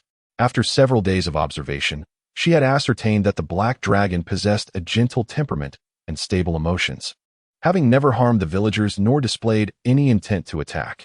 Recognizing the black dragon as harmless, she pondered the potential for the villagers to engage in trade with it. Why shouldn't she? The prospect of becoming a business partner with the black dragon was exhilarating to contemplate. Thus, for the past few days, she had been seeking opportunities to approach the dragon. Today, she fortuitously witnessed this skirmish. Although the battle involving the mother dragon was more intense, it lacked intrigue, merely a typical clash between dragons and great eagles. However, the combat on Chen Wen's side captivated her. Were it not for the undeniable truth that he was indeed a dragon, she might have suspected him to be human. This realization bolstered her confidence in approaching him. The battle has concluded, and the second and third brothers have emerged from the cave. The second brother, who previously harbored some resentment towards Chen Wen, now gazes at him with admiration, his eyes filled with stars, after witnessing his prowess in combat. He picks up the wooden stick that Chen Wen had used and begins to mimic his actions on the grass. The mother dragon, observing his antics, snorts a plume of heated air and commands, "Go collect the bodies of the great eagles. This is a rare source of nourishment." Although the great eagles are not individually formidable, they are indeed magical creatures, providing substantial sustenance for them. Despite their strength, the dragonkin seldom hunt other magical beings, making such an opportunity to consume numerous magical creatures exceptionally rare. Sensing his mother's urgency, the second brother promptly discards the stick and dashes into the forest in search of the great eagle's remains. Just as Chen Wen contemplates assisting him, a voice calls from the valley entrance, "Mr. Black Dragon, may I have a moment of your time?" The mother dragon immediately becomes alert. "Humans?" With a low growl, Chen Wen soars towards the valley entrance, too late for the mother dragon to intervene. Standing at the entrance is Gowei, visibly anxious. The black dragon has just emerged from battle and is likely still on high alert. She knows she should not have come to visit at this time. Yet the demise of so many red-feathered great eagles presents an opportunity for valuable magical materials in their beaks and claws, and she fears the black dragons might consume them all, leading to waste. Thus, she braves the danger to approach. Soon, she beholds a black dragon adorned in tattered armor, wielding a dark, misshapen iron staff and bearing several wounds. He approaches her like a battle-hardened warrior. Chen Wen lands before her, towering over her. Although still a young dragon, he measures 3 meters in length, and the blood staining his scales momentarily intimidates Gowei. She swallows hard, steadies her nerves, and respectfully clarifies her intent to purchase the beaks and claws of the red-feathered great eagles. With a gesture, a magical circle appears above her palm, and a box materializes from thin air.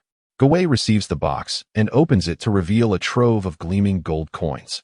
Chen Wen's eyes widen, not out of greed for the coins, but rather for the magic she has just displayed. Noticing the change in his expression, Gowei recognizes the desire in Chen Wen's gaze, fully aware that even dragons cannot resist the allure of gold. "Your Grace, Black Dragon, may I offer this gold in exchange for the beaks and claws of those red-feathered great eagles?" she inquires. Chen Wen, unaware of the market value of the beaks and claws, glances at the substantial amount of gold and readily agrees, as those items hold little use for them. His curiosity lies more with her magical prowess. After some gesturing, Gowei finally comprehends his intent. This is a spatial magic, capable of creating an independent space for convenient storage. She explains. Chen Wen gestures again, indicating his desire to learn. Gowei, realizing his intentions, is taken aback. The dragon fire of the dragon clan is a form of advanced magic. Their proud nature leads them to disdain the learning of other forms of sorcery, resulting in their persistent disadvantage in conflicts against humanity, despite their formidable strength. When besieged by lesser magical creatures, they often find themselves in precarious situations. revealing their singular reliance on their abilities. To her surprise, the black dragon before her expressed a desire to learn magic. This spatial magic serves solely for storage purposes and possesses no offensive capabilities, so there is no concern that it might pose a threat to humanity.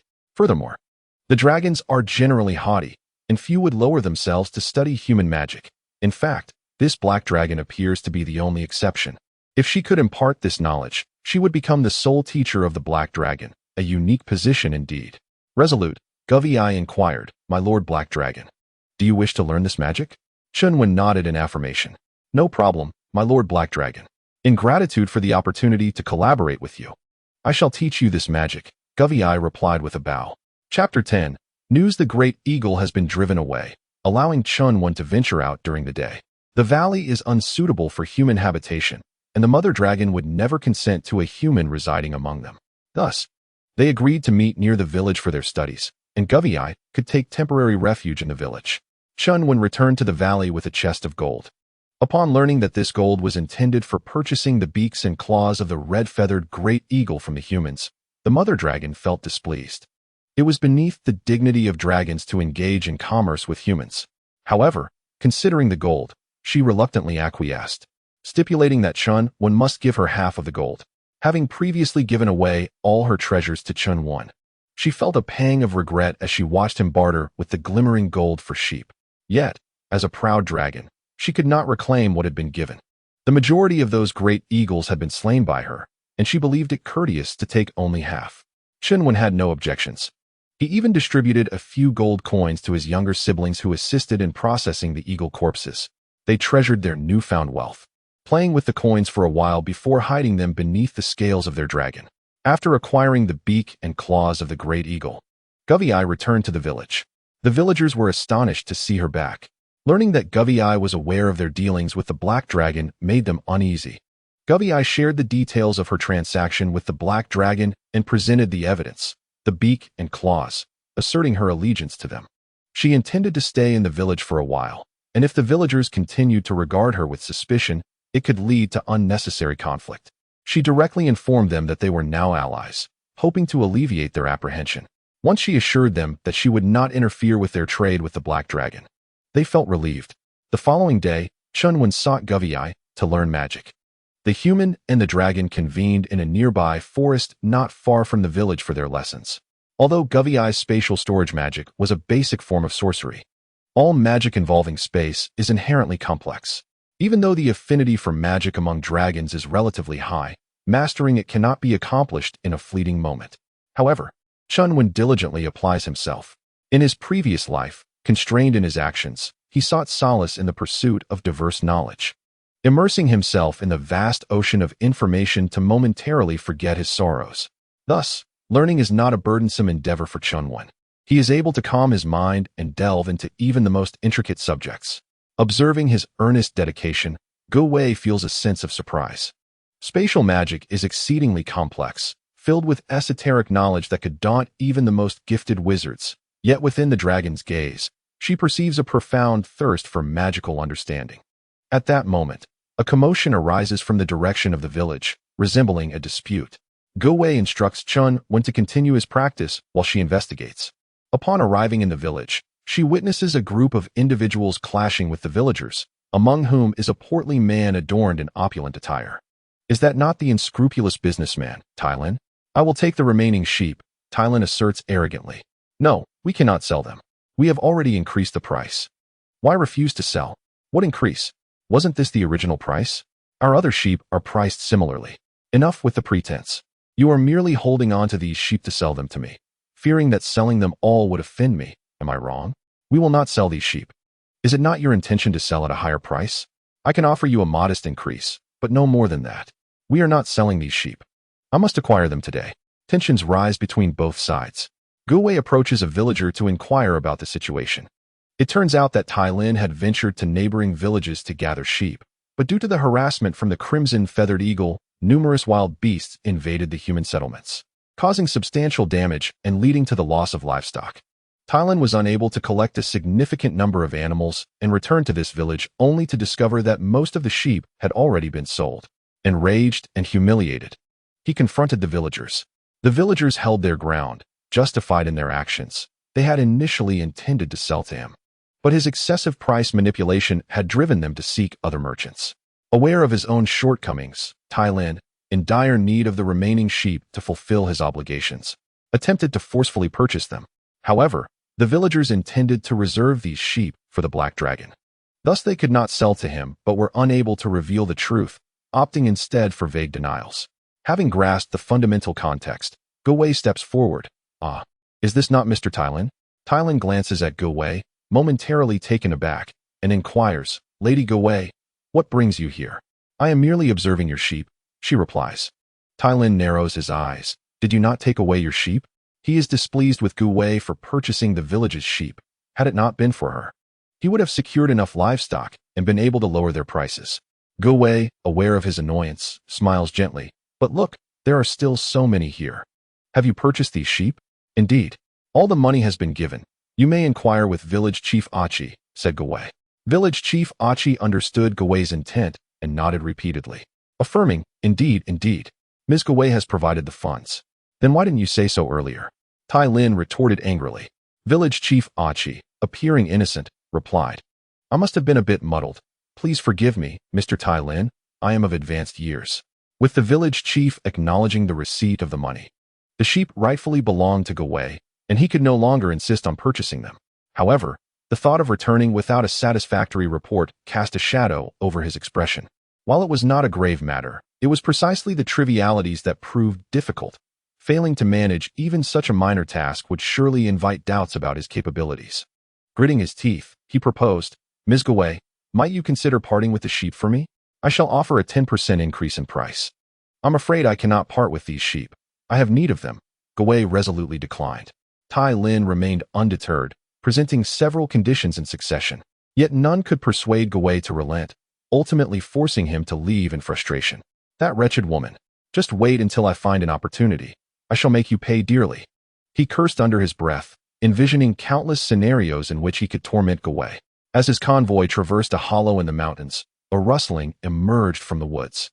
Assuming it to be some wild beast, Tai Lin, filled with pent-up frustration due to the recent debacle, partly caused by the creatures that ravaged the village, commanded the convoy to halt. "Stop," he ordered, then instructed several guards to venture into the woods and uncover the source of the disturbance. "Damn it, if I cannot deal with Ge Wei, can I not handle some beast?" Before long, the guards emerged, bearing a dark, bulky creature. After some scrutiny, Tai Lin recognized it as a red-feathered hawk. He approached and kicked it a couple of times before directing the guards, "Take it away. We shall have an extra meal tonight." "Wait." The hawk croaked weakly. "I possess information. Spare my life." Tai Lin showed little interest in its news and turned to depart. "Hold on. This information will certainly pique your interest," the hawk hastily added. Tai Lin did not look back. "There are several black dragons in the valley, one of which wields weapons." Tai Lin halted in his tracks. "A black dragon that wields weapons? Now that is intriguing." Seeing Tai Lin's interest, the hawk recounted the events that transpired in the valley. With each detail, Tai Lin's expression grew increasingly animated. Chapter 11. The Butry family. 5 days later, Chen Wen conjured a spatial magic, creating an independent realm of his own. The space lasted but a brief moment before collapsing entirely. Despite the failure, Chen Wen remained exhilarated. For the first time, he had felt the allure of magic. He had truly created a space that belonged solely to him. Though it had quickly crumbled, this was merely the beginning. Establishing a stable realm was surely within reach. Ge Wei was equally astonished by his learning pace. As a pinnacle of magical beings, it was remarkable that he had mastered such a challenging spatial magic in mere days. While it had taken her a month to construct her first magical space. It has been several days since I departed from the caravan. Since you have learned, it is time for me to take my leave. In the future, you only need to practice diligently. I believe that before long, you will be able to create a stable magical space, Gao remarked. Although Chen Wen was not yet able to speak, he could write. Over the past few days, he had learned some of the human characters of this world from Gao and informed her of his name. He was aware that Gao would not remain here for long and had anticipated her departure. Although Gao claimed that teaching him the space-storing magic was a way of repaying him for his willingness to engage in trade, Chen Wen was nonetheless immensely grateful to her. Gao was, after all, his first friend in this world. He scratched the ground with his claw and wrote, "Take care." Gao displayed a reluctant expression, opening her arms, yearning for an embrace. Given Chen Wen's massive size, a proper hug was impossible. He simply lowered his head and allowed her to embrace it. Gao wrapped her arms around Chen Wen's head, her hands gliding over his draconic scales, a sly smile gracing her lips. Internally, she reveled in the thought, "This is a black dragon. I am truly touching the body of a black dragon. Is this what a black dragon's scales feel like?" Chen Wen sensed her emotions and felt slightly uncomfortable under her touch, letting out a huff of warm air from his nostrils. Gao, perceptively withdrawing her hands, released Chen Wen's head, waved her hand in satisfaction, and then departed the woods. Initially, Chen Wen felt sad about his friend's departure. In this unfamiliar world, devoid of familial ties among dragons, he could not truly integrate into their realm. Having finally made a friend, he was naturally reluctant to see her go. However, her playful antics swiftly dispelled his sorrow. He let out a low growl, urging her to hurry away. After Gao left, he did not return to the valley but instead patrolled the vicinity, hunting along the way. Following his encounter with the great eagle, the mother dragon no longer restricted his movements outside the valley. Moreover, with her injuries, it was imperative that she did not neglect her territory. The great eagle had been gone for several days, and other animals had gradually returned. Chen Wen needed to practice hunting on his own and could not solely rely on purchasing sheep for sustenance. Of course, he still required to buy sheep for the time being. The prey in the territory had not fully returned, and being still young, he was incapable of capturing enough to feed for dragons. For the time being, he needed to depend on purchasing sheep from the villagers to supplement his food supply. In the days that followed, he devoted himself to practicing magic and patrolling the territory.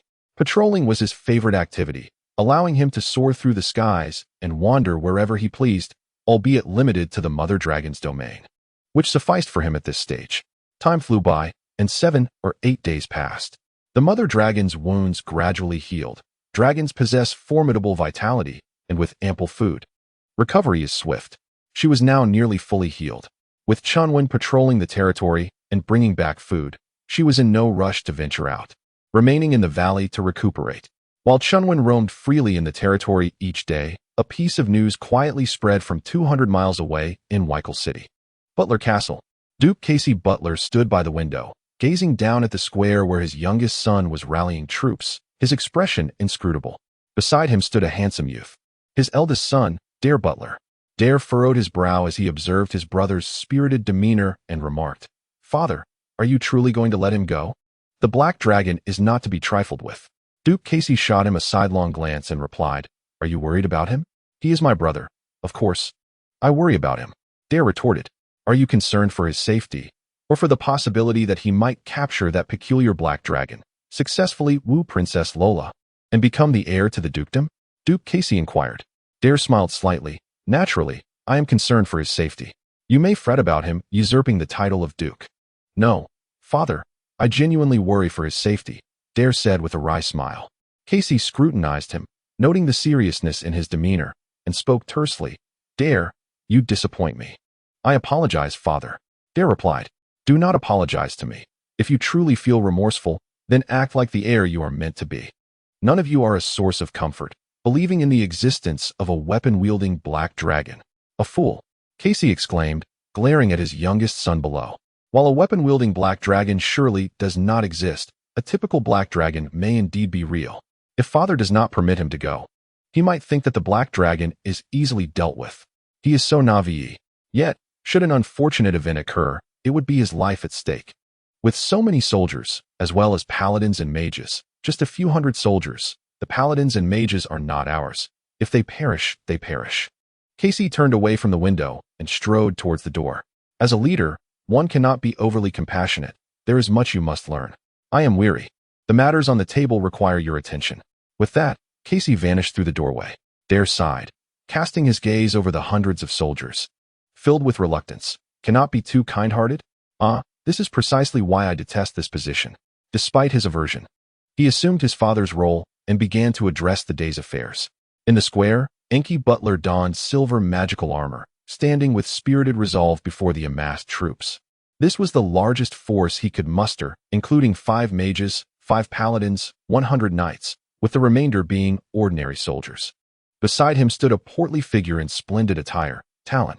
Enki glanced at the castle, a sense of pride swelling within him.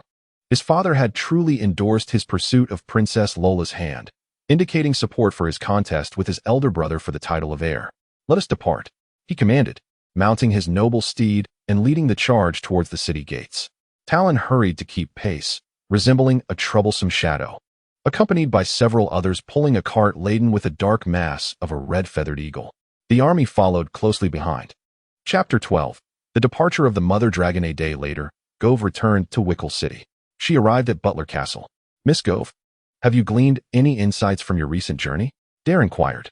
Gowie shrugged her shoulders and said, "Dear Deal, I have just returned, and you haven't even offered me a cup of tea."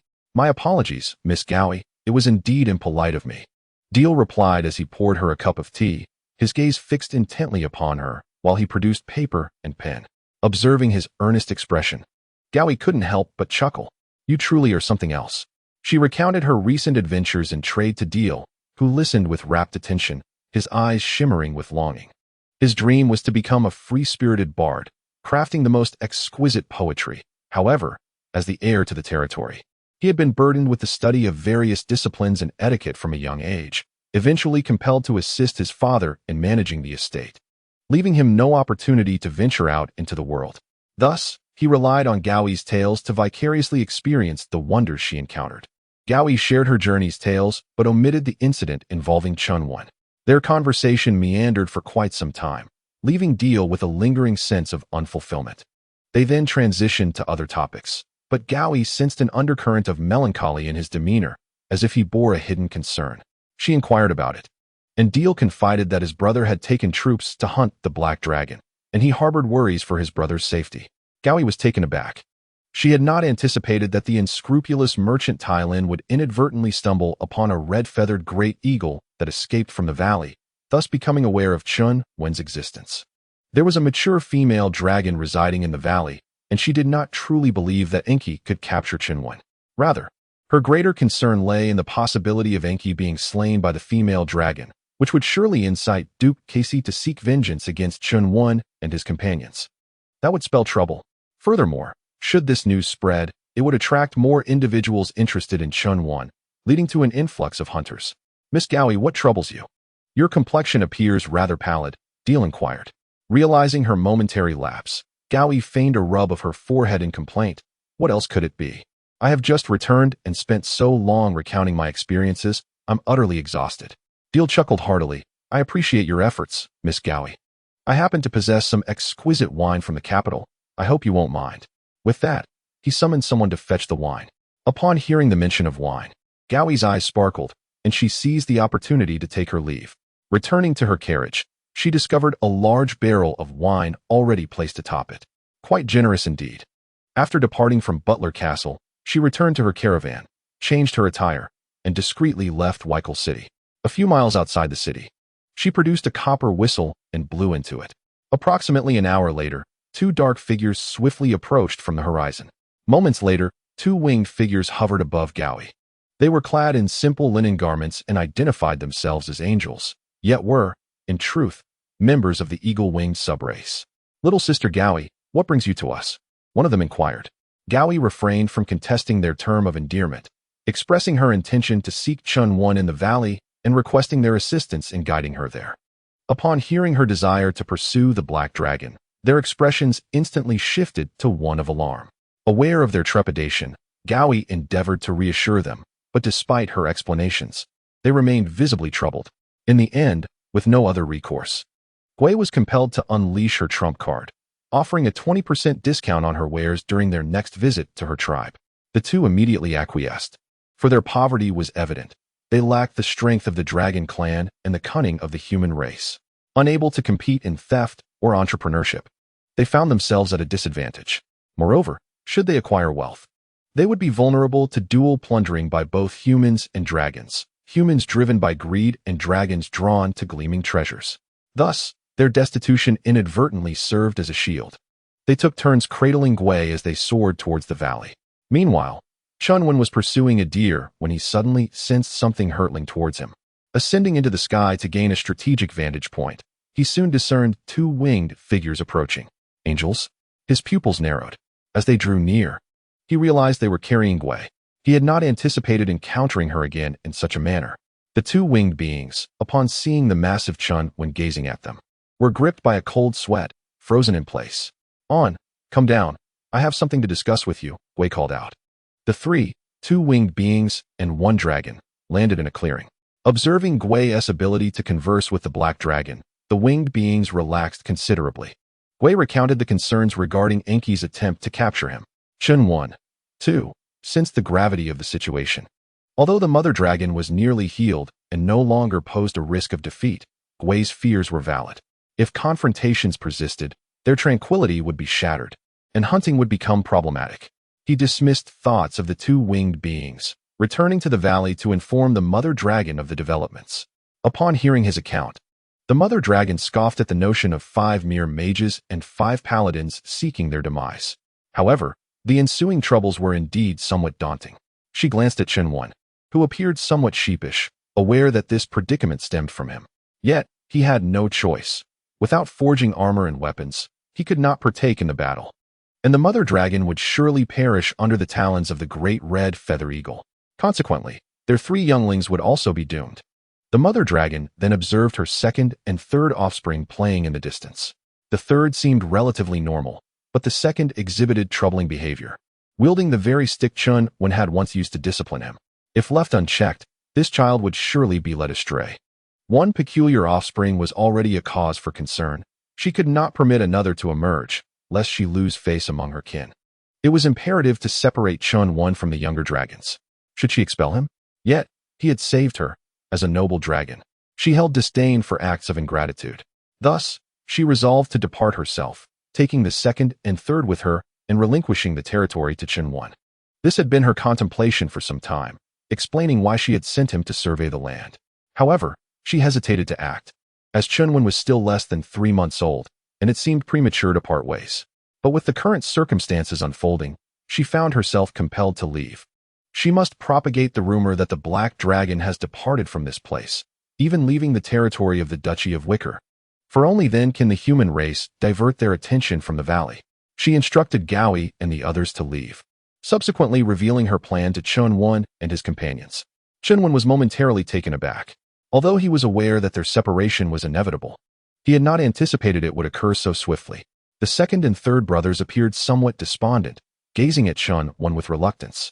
Despite frequently being on the receiving end of Chen Wen's reprimands and often being conscripted for arduous tasks, they knew he would genuinely protect them in times of peril.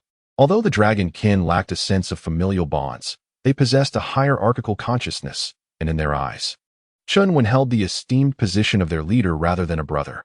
The mother dragon instructed Chen Wen to don his armor and wield his weapons, adorning the second brother in a guise that mimicked Chen Wen. The armor and weapons, having been deformed and damaged from the battle with the red feather great eagle, were hastily repaired by Chen Wen. Observing Chen Wen directing the second brother and breathing fire, she could not help but twitch at the corners of her mouth. It seemed her decision to depart with the second and third brothers was remarkably astute. Remaining any longer would undoubtedly lead to the second brother being tainted, and the third brother might also be ensnared. After mending the weapons and gear, the second brother donned the armor and grasped the weapons, instantly adopting a spirited demeanor. This is the only opportunity, the mother dragon declared coldly, before taking flight and leaving the valley. The second and third brothers shouted a farewell to Chen Wen as they followed the mother dragon. Chapter 13. Perhaps a garment after Gui and the winged ones departed. They were escorted back to their tribe. Previously, Gui had promised a discount of 20% on her goods during her next visit, but this was merely a verbal agreement. They required her to formalize the agreement in writing. This was a lesson learned through countless misfortunes by the winged ones, who deemed it essential for all agreements to be documented. Gui, unfazed, accompanied them to the tribe. Their village was nestled among towering trees, with their homes constructed high upon the branches. Upon signing the agreement, the tribal chief warmly welcomed Gui, as this was of significant importance to them. Gui returned to Wicker City the following day. Upon entering Wicker City, she discovered that portions of the wall had collapsed, with construction crews diligently making repairs. The tallest structure in the city, the Buttery Castle, now bore the scars of charred devastation, with one corner having collapsed. Gui was taken aback, speculating that this was the handiwork of the Black Dragon. Upon returning to the merchant caravan and inquiring with her subordinates, She learned that the Black Dragon had indeed attacked Wicker City the previous day. Fortunately, the intervention of mages and paladins had prevented significant damage.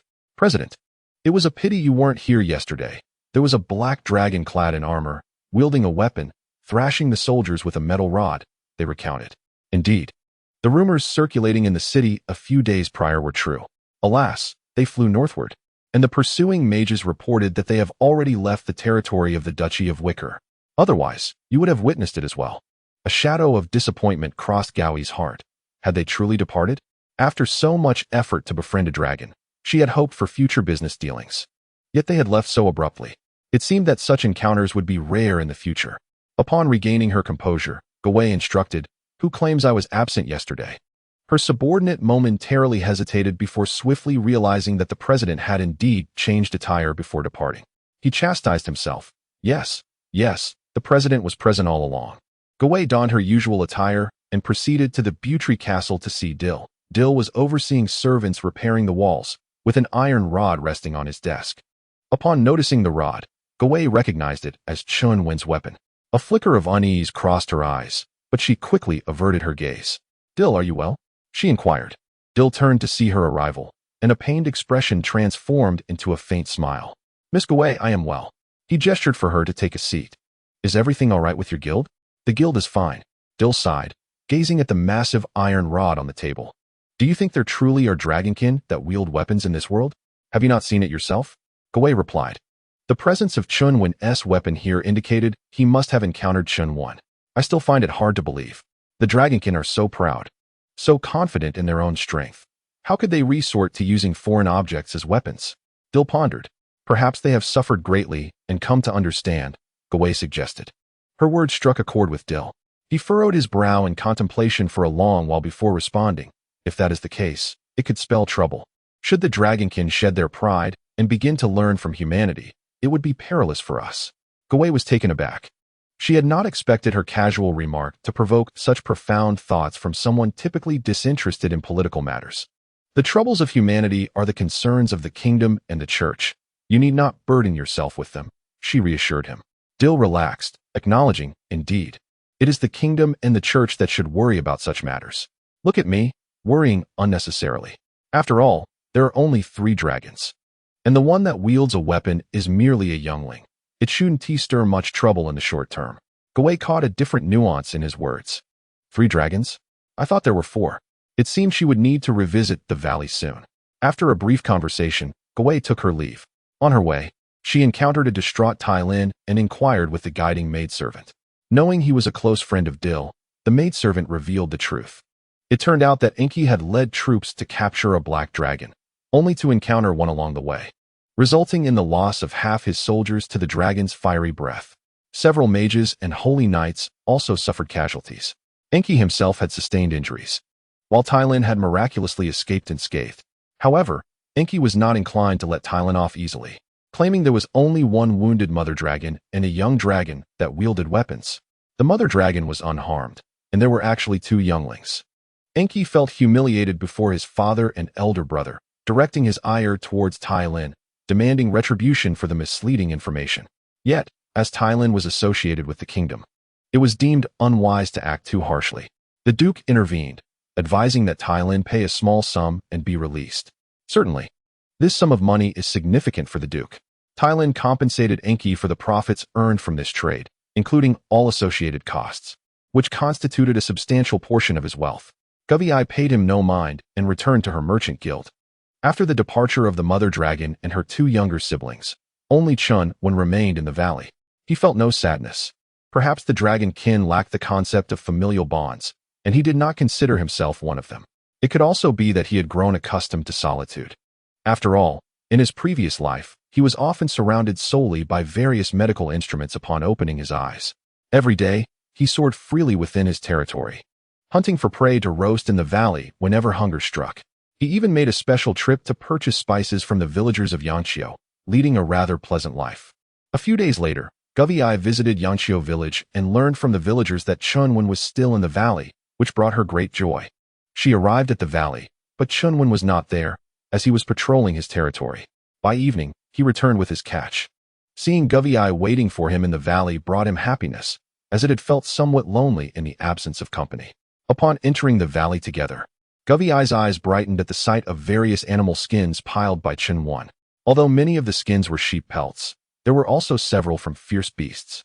These beast skins were valuable and could fetch a handsome price. Engaging in business with Chen Wen did not necessarily require selling him goods. Purchasing from him was equally viable. As a dragon, he naturally consumed numerous wild beasts, and so he would certainly have a steady supply of pelts in the future. As they dined and discussed business, Chen Wen, though not in need of money, appreciated the prospect of acquiring more. The pelts held little value for him personally. Suddenly, he realized something significant. Since arriving in this world, he had been without clothing. Perhaps it was time to procure something to cover himself. Considering that he would grow to over 20 meters in height and 50 to 60 meters in length, his current size would not suffice.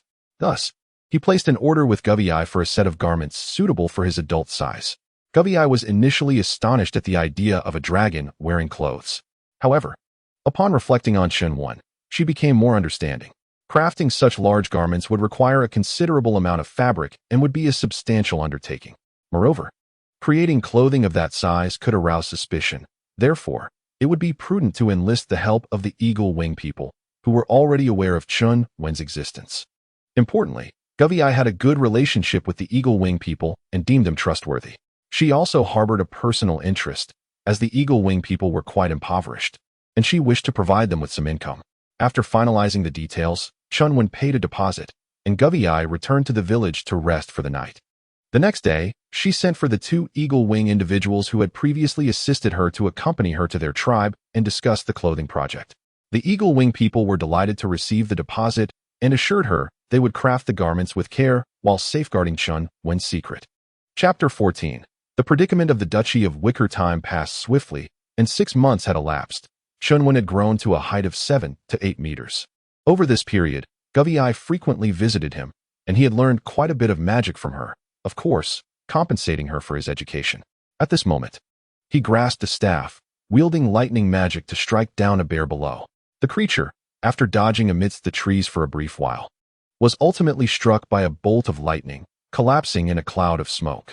Chen Wen felt quite satisfied with the staff, finding it remarkably convenient to use. He had invested a considerable sum of gold for Guvei to have it crafted in secret. He returned to the valley with the bear's carcass, only to discover that Guvei was already awaiting him there. During their conversation, Chen Wen sensed that Guvei's thoughts were somewhat elsewhere. Upon inquiry, he learned that issues had arisen in the Duchy of Wikel. She, being a friend of Deer, found her own fortunes intertwined with his. The troubles in Wikel would inevitably impact her trading caravan. It turned out that half a year prior, after Tylin was heavily fined by Enki, resentment festered. Following 6 months of persuasion and maneuvering, the kingdom's nobles began to suppress the Duchy of Wikel, even colluding with the neighboring Duchy of Dunba to incite conflict along the borders. The kingdom remained conspicuously silent in the face of these developments. Internally, the Duchy of Wikel was also in disarray. After being attacked by a mother dragon, Enki, though not dead, had lost a leg and bore scars upon his face. His appearance rendered him unfit to inherit a title. Consequently, he had sunk into a period of despondency, yet recently, it seemed he was stirring once more. The Duke was mobilizing troops towards the borders, and within Wikel City, there was no one to keep him in check. Given time, he might bring about disaster.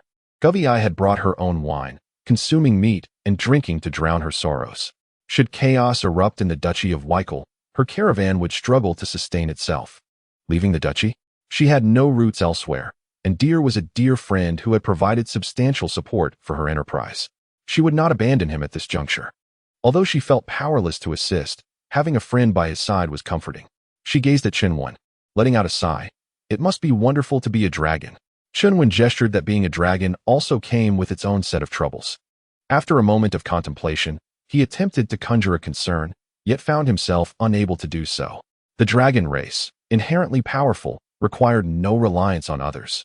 A solitary dragon could thrive independently, unlike humans, who must cohabit. Once they did, myriad conflicts inevitably arose. Reflecting on this, he concluded that being a dragon might indeed be quite appealing, as it seemed devoid of vexations. Care for a drink? Guvei inquired, raising her glass. Chen Wen shook his head, for he did not have a habit of drinking. Guvei expressed a hint of regret, taking a hearty swig and murmuring to herself, "Indeed. You have fewer worries and thus do not need to seek solace in wine." Witnessing her troubled demeanor weighed heavily on Chen Wen's heart. After all, they had shared a pleasant companionship during this time, and she had taught him many spells. Although he had compensated her for her instruction, they had not referred to each other as teacher and student. It seemed Guvei was wary of the pride inherent to dragons, which might explain her avoidance of the matter. Nevertheless, a bond akin to that of mentor and apprentice lingered between them. Chen Wen wished to aid her. After delving into the situation with Guvei, he began to contemplate how to resolve the predicament facing the Duchy of Wickel. The Principality of Wickel currently faces the dilemma of insufficient support from its background. The very establishment of the Wickel Principality can be attributed to the valiant exploits of the Buttery family's ancestors, particularly Wickel Buttery, whose martial prowess earned them the title of Duke, leading their kin to carve out a territory in this region. Isolated and lacking close ties with the royal capital, their exchanges of interests are minimal. In a certain sense, Enzi's aspiration to wed a princess of the kingdom to secure the ducal title is not entirely misguided. Only by binding themselves to the royal family can they hope to find a solid foundation. One might say his ambitions are grand, yet his capabilities fall short. After contemplating for a moment, Chen Wen pondered that forging a connection with the royal family need not solely rely on marriage. Political unions are often tenuous. The true strength lies in the binding of mutual interests. Through gestures and writing in the dirt, Chen Wen elucidated the crux of the matter to Guvei. As Guvei listened, she found his reasoning compelling, only to realize that Chen Wen was a dragon. Could a dragon, a creature known for its solitary nature, truly grasp the intricacies of interest binding? Nevertheless, Chen Wen's analysis was sound, perhaps even more profound than her own thoughts. While they had been preoccupied with devising strategies to counter the forces behind Tailin and to assert dominance over the Dunba Principality through military means, they had not delved into the deeper layers of the situation. After a moment of excitement, Guvei became troubled. What could the current Wickel Principality offer to the royal family to establish such a binding of interests? With a sigh, she acknowledged Chen Wen's insightful analysis but lamented the lack of assets that Wickel possessed to engage with the royal family. The Buttery family had risen through military merit, yet they lacked proficiency in managing their territory. The principality had no unique products to offer, possessing only what others already had, rendering them devoid of anything substantial. Chen Wen instructed her to wait in the valley while he ventured out. Guvei, curious about his intentions, soon saw him return, clutching a handful of sand. Confused about the purpose of the sand, she watched as Chen Wen unleashed a breath of dragon fire upon it. Under the intense heat, the sand gradually melted, and as it transformed into glass, Chen Wen swiftly shaped it into a cup before it solidified completely. Though the glass cup was rough and contained impurities, Guvei was nonetheless astonished. She had never imagined that a handful of sand could be transformed into such a beautiful object through fire, rivaling the allure of gemstones. With eyes wide in disbelief, she regarded Chen Wen. The spectacle was more enchanting than magic itself. He proceeded to share with her the process of glassmaking, explaining that if crafted properly, one could produce flawless glass. This glass could be fashioned into cups, mirrors, and decorative items. In a world devoid of glass, this material could undoubtedly be marketed as a luxury item, replete with substantial profits. The most challenging aspect of this craft lies in the necessity of a furnace capable of generating high temperatures. And Chen Wen has indeed provided a method for constructing such a furnace. Is that all you have to say about this craft? Guvei, being a merchant, is already well aware of its value, even without Chen Wen's guidance. This creation has the potential to bind the royal family. The crucial point is that its raw material is sand, which is abundantly available and virtually worthless. Naturally, Chen Wen would not part with it for free. He demands 30% of the glass profits. Upon hearing that Chen Wen only required this modest share, Guvei could hardly believe it, confirming several times before she felt at ease. Some skilled alchemists, when they develop new inventions of value, usually seek partners and demand at least half of the profits. After discussing some details of the collaboration with Chen Wen, she departed the valley and returned to Wickel City, eager to experiment with this craft. After all, without first-hand experimentation, she was unaware of the potential issues that might arise during production, nor could she foresee the quality of the final product. She needed to conduct trials to familiarize herself with the process. Chapter 15. The Sage. 2 days later, the furnace for glassmaking was completed, and Guvei prepared the materials to commence the production. The first batch of glass cups emerged, albeit imperfectly shaped and marred by impurities due to the workers' lack of experience. Nevertheless, genuine glass had indeed been produced, and the workers were amazed to witness a pile of sand and materials transformed into crystal-clear glass, fostering immense admiration for Guwei. Guwei was quite pleased with the initial batch. While not flawless, it confirmed that Chen Wen's technique was sound and capable of yielding glass. With further attempts, she was confident that flawless glass could be achieved. It was as if a mountain of gold was approaching her. In the following 2 days, she instructed the workers to practice without concern for costs, ultimately resulting in a batch of perfect glass cups. She selected several cups to take to Buttery Castle in search of Dare.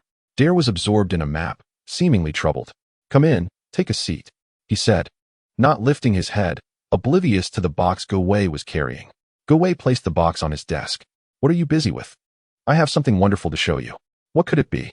Guwei tapped the box and smiled mysteriously. "Guess." Dare glanced at the box, pondering for a moment before saying, "It wouldn't be gold, would it?" He assumed Guwei intended to offer gold to help him through his current predicament and shook his head with a wry smile. "Thanks, but gold won't resolve this dilemma." Guwei chuckled, "I know." She then recounted Chen Wen's analysis to him. After listening, Dare fell into deep thought, his eyes gradually brightening, only to dim again shortly thereafter. Guwei recognized his reaction mirrored her own at that moment, and she smiled inwardly, not rushing to reveal the glass aspect. Dare contemplated for a long while, his brow furrowing increasingly. The more he pondered, the more he realized that their Weichel duchy was, in fact, a dilapidated estate, incapable of presenting anything of worth. Finally, he sighed, conceding to this rather awkward reality. "Your analysis is quite insightful, even to the extent of being entirely accurate. I am truly grateful for your diligence on behalf of the Duchy of Weichel." He rose and bowed to Gao, who was momentarily taken aback by his gesture. Dill continued, "Yet, as you are aware, the situation within the duchy presents no noteworthy assets." Regaining her composure, Gao smiled and replied, "This is not my analysis." "Not yours?" Dill was taken aback. "Then whose could it be?" "It must be a scholar of considerable knowledge." Gao inwardly scoffed. "No, he is merely a dragon. And a less than 1-year-old dragon at that." She refrained from responding to Dill, instead gesturing towards the box on the table. "Shall we not take a look?" Dill smiled faintly and expressed his gratitude, saying, "Gao, I truly appreciate your kindness, but you should take the gold back. This matter does not involve gold." Before Dill could finish his thought, Gao opened the box. Inside, rather than the glimmering gold he anticipated, lay several translucent objects resembling crystal, cushioned by exquisite fabric. Gao retrieved a cup. "A crystal cup?" Dill queried, puzzled. Crystal is an exceptional magical conductor, essential for crafting a wizard's weapon, and high-quality crystal is exceedingly rare. The clarity of the cup in Gao's hand suggested it was of remarkable quality. Using such fine material to create a mere cup seemed like a waste. Gao shook her head and tapped the cup, stating, "No, this is not crystal." "Not crystal? Is there anything else in this world so clear and brilliant?" Dill scrutinized the cup, questioning, "If this is not crystal, then what is it?" "It is called glass," Gao replied, extending the cup towards Dill. He accepted it with one hand. "Be careful, this item is quite fragile," she cautioned. Dill then switched to using both hands to hold it. Observing his caution, Gao chuckled. "This item is not worth much. It merely poses a risk of injury if it shatters." "Not worth much? Then why cushion it with such fine fabric?" Dill countered. "It resembles crystal and must be a valuable item. How could it be worthless?" "Where did you acquire it?" "I built a furnace and crafted it myself." Dill paused, staring at Gao in astonishment. It took him a moment to confirm he had not misheard. "How did you manage that?" he instinctively inquired. "I cannot disclose that just yet." Gao had brought this item to show him, and it seemed not to be merely for amusement. "You present this to me with the intention of producing this item and selling it under the banner of Weichel, offering me a 40% profit share in return?" Gao proposed. "Do not dismiss it as trivial. Others demand a 30% share for their efforts. My labor and time only warrant a 30% share, which is already quite modest." Dill took some time to process her words. The fact that Gao had produced glass indicated that she could continually manufacture it. Her earlier assertion of its lack of value was relative to her as the producer, suggesting that the production costs were minimal. However, as a novel creation, unique to her, and reminiscent of crystal, it would indeed be a precious commodity to others. The profit from this venture is undoubtedly substantial. Guwei, as a merchant, finds himself unable to independently pursue this business and must seek his collaboration. The Duchy of Weichel, having been forged through effort, should find it relatively straightforward to safeguard this asset. Guvii offers him a 40% share of the profits, prompting him to reflect on Guvii's earlier analysis. He had lamented the lack of tangible assets in the duchy to establish a profitable connection with the royal family, but now, an opportunity presents itself. By relinquishing a portion of the profits, he not only secures the royal family's patronage, but also fortifies the protection of this asset. It seems Guvii, through both strategic analysis and the provision of such a valuable item, shares this sentiment. With this realization, Dare gazes at Guvii with gratitude and states, "Thank you, Guvii. I have no objections. Furthermore, next month marks the Queen's birthday, and I believe I can offer a portion of these profits as a gift to her, thereby binding our interests with the royal family." Guvii nods. "It appears you possess a natural talent for leadership, grasping the situation so swiftly. I wonder who the creator of this glass is. If possible, I would appreciate an introduction." Dare responds, "The individual capable of inventing a new item must either be profoundly learned or exceptionally experienced, surely possessing a wealth of stories." Guvii replies, "It is the same person who provided the analysis." "Oh, then I must meet him, for he has greatly assisted the Duchy of Weichel. I must extend my hospitality." Dare exclaims excitedly. If he merely provided analysis, it speaks to his erudition. If he solely created a new object, he could be considered merely an alchemical master. However, the fact that he accomplished both is quite remarkable. Could he be a sage? Guvii interjects, "You may be disappointed. He is not fond of socializing. And I encountered him by chance. Chen Wen is a black dragon, a fact Dare must remain unaware of. Not only is he exceptionally unique, but 6 months prior, Weichel City suffered an attack from a black dragon, and there remains enmity between them. Dare acknowledges the improbability, recognizing that a sage cannot simply be met on a whim. "Please extend my sincere gratitude to the sage on my behalf. We welcome him in Weichel City at any time," Dare states. Chapter 16, Strategy: A Sage? Guvii did not anticipate Dare's misunderstanding, yet this may be advantageous, sparing her the need for explanation. With a solution emerging for the Duchy of Weichel's most significant dilemma, Dare feels a considerable weight lifted from his shoulders. However, another pressing issue looms, the conflict on the eastern border. The Duchy of Dunba has inexplicably hired a band of mercenaries, turning the tide against the Weichel Legion, which initially held a significant advantage. Although his father is present, preventing a loss in the war, prolonging the conflict is untenable. Moreover, it is uncertain whether Dunba has further plans. An extended war would certainly be detrimental. His brother seems preoccupied with his own affairs, leaving Dare without a confidant. Guvii is no expert on matters of war. Suddenly, he recalls the sage, who could elucidate the predicaments facing the Duchy of Weichel. Perhaps he possesses insights regarding warfare. He and Gawei proposed to seek the sage's assistance in generating ideas. Gawei found herself somewhat speechless. Chen Wen was merely a black dragon, not yet a year old, and he had never left his territory. How could he comprehend the complexities of war? Dragons typically engaged in battle by leveraging their formidable physical prowess and charging headlong into the fray. Although he could analyze the predicament of the Weichel Duchy and offer potential solutions, warfare was fundamentally about the numbers of troops and the bravery of soldiers, was it not? Once a standoff ensued, the focus shifted to the discipline of the army and the logistics involved. Wasn't all of this evident? What strategies could be devised? Should they send Chen Wen to the battlefield for assistance? That was out of the question. He could not be exposed yet, and his current strength was insufficient to make a significant impact on the battlefield. She did not refuse Dare, as it was merely an inquiry, and neither she nor Chen Wen would suffer any loss. Dare had a box of gold coins brought forth as a reward, which he asked Gawei to convey, along with a map of the area surrounding the battlefield. After returning, Gawei took several glass cups and went to the valley to find Chen Wen. Upon seeing Gawei approach with the glass cups, Chen Wen marveled at her remarkable efficiency. Gawei presented the map and the gold, then informed him of Dare's inquiries regarding the war. Chen Wen shrugged his shoulders, indicating his lack of understanding of warfare. In his previous life, he had been confined to a sickbed, born in a peaceful nation where he had never witnessed war.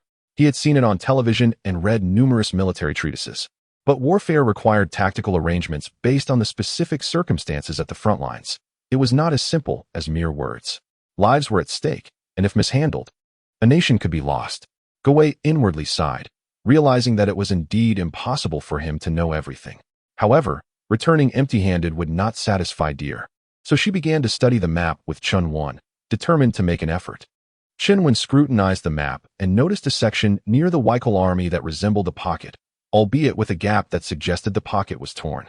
He sketched that portion of the map on the ground, pondering for a moment, and concluded that setting an ambush in that location, laying traps at the gap, and feigning defeat could lure the enemy into the pocket. By sealing the entrance, they could ambush from a higher vantage point, and the enemy would inevitably rush toward the gap, falling into the traps. This strategy should enable the Duke of Wikal to eliminate a significant portion of the opposing forces. Feigning defeat was a perilous endeavor. If executed poorly, it could lead to genuine defeat, which demanded a high level of quality from the army. However, that was not his concern. He shared his idea with Gawei. She was astonished that he had indeed devised a solution. After deliberating, she found it appear to be quite feasible. Chen Wen also cautioned her about the dangers of feigning defeat, but Gawei was not worried. The Wikal Duchy was founded on merit, and the discipline of the Wikal army was commendable. She bid farewell to Chen Wen and returned to convey this good news to Deer. Deer, however, approached the situation with a sense of cautious optimism, harboring no high expectations. He rummaged through his personal library, seeking past military strategies in hopes of discovering a solution. However, after an extensive search, he found no alternatives to merely increasing troop numbers. The Duchy of Wikal currently lacked the manpower for reinforcements. A servant announced the arrival of Gawei, and he assumed it was regarding the glass workshop. Upon meeting Gawei, she shared Chen Wen's strategy with him. Eagerly, Deer unfurled a map and meticulously traced the locations Gawei mentioned for quite some time. Finally, his brow unfurled, and he clapped his hands in delight, exclaiming, "How ingenious! Such a tactic truly befits a sage." Regrettably, he could not meet the sage in person to express his gratitude. Of course, Gawei deserved thanks as well. He had not anticipated her swift visit to the sage, nor that she would procure such valuable advice. Gawei left contentedly, a bottle of wine in hand. Deer hastily penned a letter to inform his father of the strategy Gawei had brought, confident that his father would also endorse this military approach. He also detailed the sage's insights and the glass situation, reassuring his father to focus on the war without worry. In the eastern territory of the Duchy of Wikal, within the military camp, Duke Casey was receiving an envoy from the Duchy of Dunba. Duke Casey, these are the terms from our Duke. Simply agree to withdraw your troops at once, declared the envoy, holding his head high, utterly disregarding Casey's fierce glare. Although Casey was seething with anger, he recognized that the envoy was merely conveying the wishes of Duke Maichi of Dunba and posed no real threat. His ire stemmed from the outrageous demands made by Maichi, who insisted they relinquish several of their finest mines and a vast expanse of forest. The Duchy of Wikal was already not affluent. Surrendering these resources would only exacerbate their plight. They were merely at a slight disadvantage. Yet Maichi dared to propose such excessive terms. Inform Maichi that if he wishes to fight, he should send his troops, rather than engage in these futile discussions, Casey retorted. The envoy seemed to anticipate this reaction and was unfazed, replying, "Duke Casey, I shall certainly relay your words. However, I have heard that the kingdom does not appear particularly amicable towards the Duchy of Wikal. I hope you will maintain your stance." With that, the envoy departed from the military camp. After the envoy's exit, Casey remained furrowed in thought, scrutinizing the map for a breakthrough strategy. The pressure from the kingdom weighed heavily upon him, and he felt overwhelmed. Suddenly, a carrier hawk soared into the camp. A soldier received the letter. Noting the wax seal marked with the insignia of young Master Deer, the soldier hurriedly delivered the letter to KC's tent. Upon recognizing Deer's handwriting, an unsettling feeling stirred within him. Could it be that Deer was succumbing to the pressure from the kingdom? Was he truly about to concede to Maichi's demands? He hesitated to open the letter. After a long while, he finally drew a deep breath and unfolded it. Chapter 17. The Trap. As Duke Casey read the first few lines, his expression gradually relaxed. A sage? Upon seeing Deer mention the sage's analysis, his brow furrowed once more. Throughout the ages, dukes have contemplated strengthening their ties with the royal family, yet the Duchy of Wikal possesses little of worth to offer. Even if a marriage alliance were considered, the royal family might not be inclined to agree. On the other hand, Deer holds a modicum of popularity within the kingdom, rendering a union conceivable. However, Deer has little interest in political affairs. Should a princess from the kingdom marry him, she would inevitably assume control, raising the question of whether the Duchy of Wickle would remain under the Buttery family's influence. He continued to read on. Glass. According to Deer's description, it is a crystal-like substance produced by workshops, a creation of the sage. Duke Casey harbors a keen interest in the sage. Deer informed him of their collaboration and his intention to present 20% of the glass profits as a birthday gift to the Queen. Casey wholeheartedly approved of this arrangement, expressing his satisfaction with Deer's handling of the situation, reaffirming his belief that Deer is indeed well-suited for leadership. Learning of Deer's ability to alleviate pressure from the kingdom eased Casey's concerns considerably, liberating him from having to contemplate Duke Maichi's conditions. He shifted into a more comfortable position to continue reading the letter. The latter portion of the letter detailed the tactics proposed by the sage. As he read, he instinctively straightened his posture. Upon finishing the sage's strategies, he sprang to his feet and hurried to examine the map, pondering the intricate details of the tactics. His expression growing increasingly animated. The following day, Duke Maichi dispatched another envoy with even more outrageous demands, and the envoy's demeanor was increasingly contemptuous. Duke Casey ordered his men to severely reprimand the envoy before sending him back. Upon witnessing the envoy's battered state, Duke Maichi surprisingly felt elated rather than enraged. The envoy reported on the events at the Wickle military camp, and hearing of Duke Casey's furious outburst and ungracious tirade in front of the soldiers, Duke Maichi couldn't help but chuckle with satisfaction. This was precisely the reaction he sought from Duke Casey. Maichi had previously gained some advantage through mercenaries, yet it was insufficient for his ambitions. With Duke Casey entrenched within a strategically advantageous position, he found himself unable to launch an attack. Mercenaries demand payment daily, and should the conflict persist, his expenses would escalate. He could not afford to allow these mercenaries, who were solely motivated by money, to benefit. Thus he aimed to provoke Duke Casey into action. Little did he anticipate that Duke Casey's response would be so swift. Indeed, it could be deemed a surprise attack. Before dawn on the second day, Duke Casey led his troops into a charge. Maichi was abruptly awakened and, upon learning of Casey's incursion, cursed vehemently before rushing out to command his forces. In his mind, he envisioned a decisive confrontation with Duke Casey, not a surprise assault. The two sides clashed fiercely until dawn, and fortunately, Duke Casey had limited his forces for the sake of stealth, preventing a breach in their defenses. As daylight broke, Duke Casey withdrew.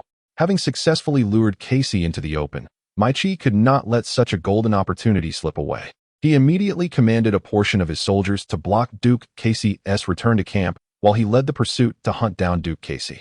If he could capture Duke Casey alive, not only would he reap immense benefits, but his reputation would also soar.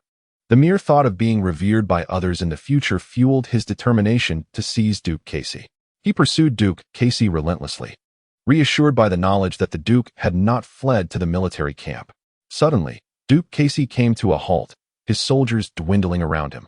Duke Maichi slowed his pace, approaching with a triumphant gaze fixed upon Duke Casey. The Buttery family? Huh, merely a defeated foe. Casey, what do you think? My terms are not unreasonable, are they? Casey remained silent. However, I must revise my conditions. Maichi appended several more stipulations to his original proposal. What do you say? If you agree to my terms, the events that transpire here today shall remain a secret. No one will know that you, Casey Buttery, were captured by me.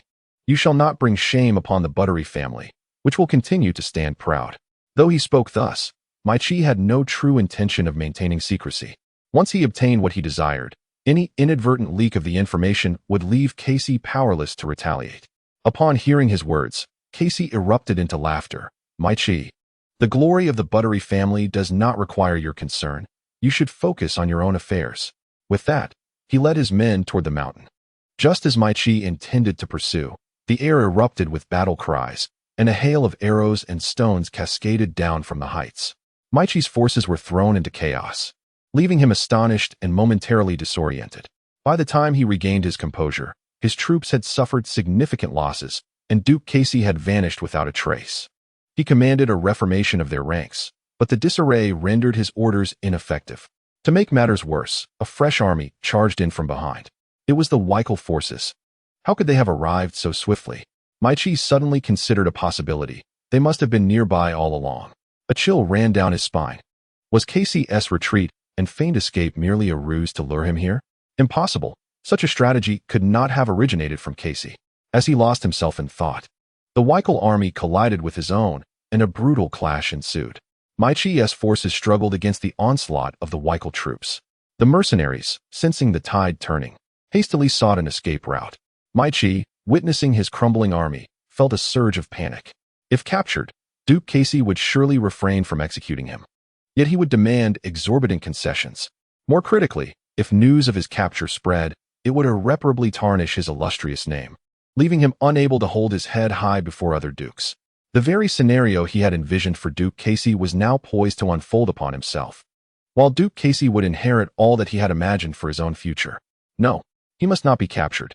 Amidst the chaos, he spotted the direction in which the mercenaries were fleeing and immediately commanded his troops to charge that way. At this moment, his commands could only reach a few soldiers in his vicinity. However, as his troops were fleeing for their lives, they instinctively followed the direction of those rushing ahead. For a fleeting moment, the movements of the legion seemed to align with his orders. Watching the approaching legion, Mai Chi felt a surge of relief. There were still many of them. Escape should not be an issue. Yet, upon reaching the mountain pass, he discovered that the mercenaries in the lead had fallen into a trap. Was there another trap here? A chill ran down Mai Chi's spine. Was this all part of Casey's scheme? On either side of the mountain pass, soldiers emerged, bows drawn, aimed at them. Mai Chi realized that breaking through would not be a simple feat, even if they managed to get past. Who could say what awaited them outside? He had already lost. It would be wiser to wait for Duke Casey to arrive. Before long, Duke Casey appeared, leading his forces, and was taken aback to find no battle at the pass. He had assumed that a fight had already erupted. Observing Mai Chi's troops in disarray, lacking any semblance of combat readiness, he understood that Mai Chi had lost his will to fight. Slowly, he approached, a triumphant glint in his eyes as he gazed at Mai Chi. Not running away? Casey taunted. Mai Chi scoffed, lifting his chin defiantly. Speak your terms. They should be the same as yours. Duke Casey, sensing Mai Chi's willingness to negotiate, wasted no time in stating his demands. Impossible. Mai Chi retorted angrily. You know it is impossible. Casey shot back, incensed. It was absurd for him to demand exorbitant terms from others, only to deem them impossible when faced with the same situation. Mai Chi countered with new terms, though this time, his offer was merely half of what he had previously proposed. Casey smirked, gesturing to his subordinates. They understood the signal and moved towards the mercenaries trapped below, carrying oil with them.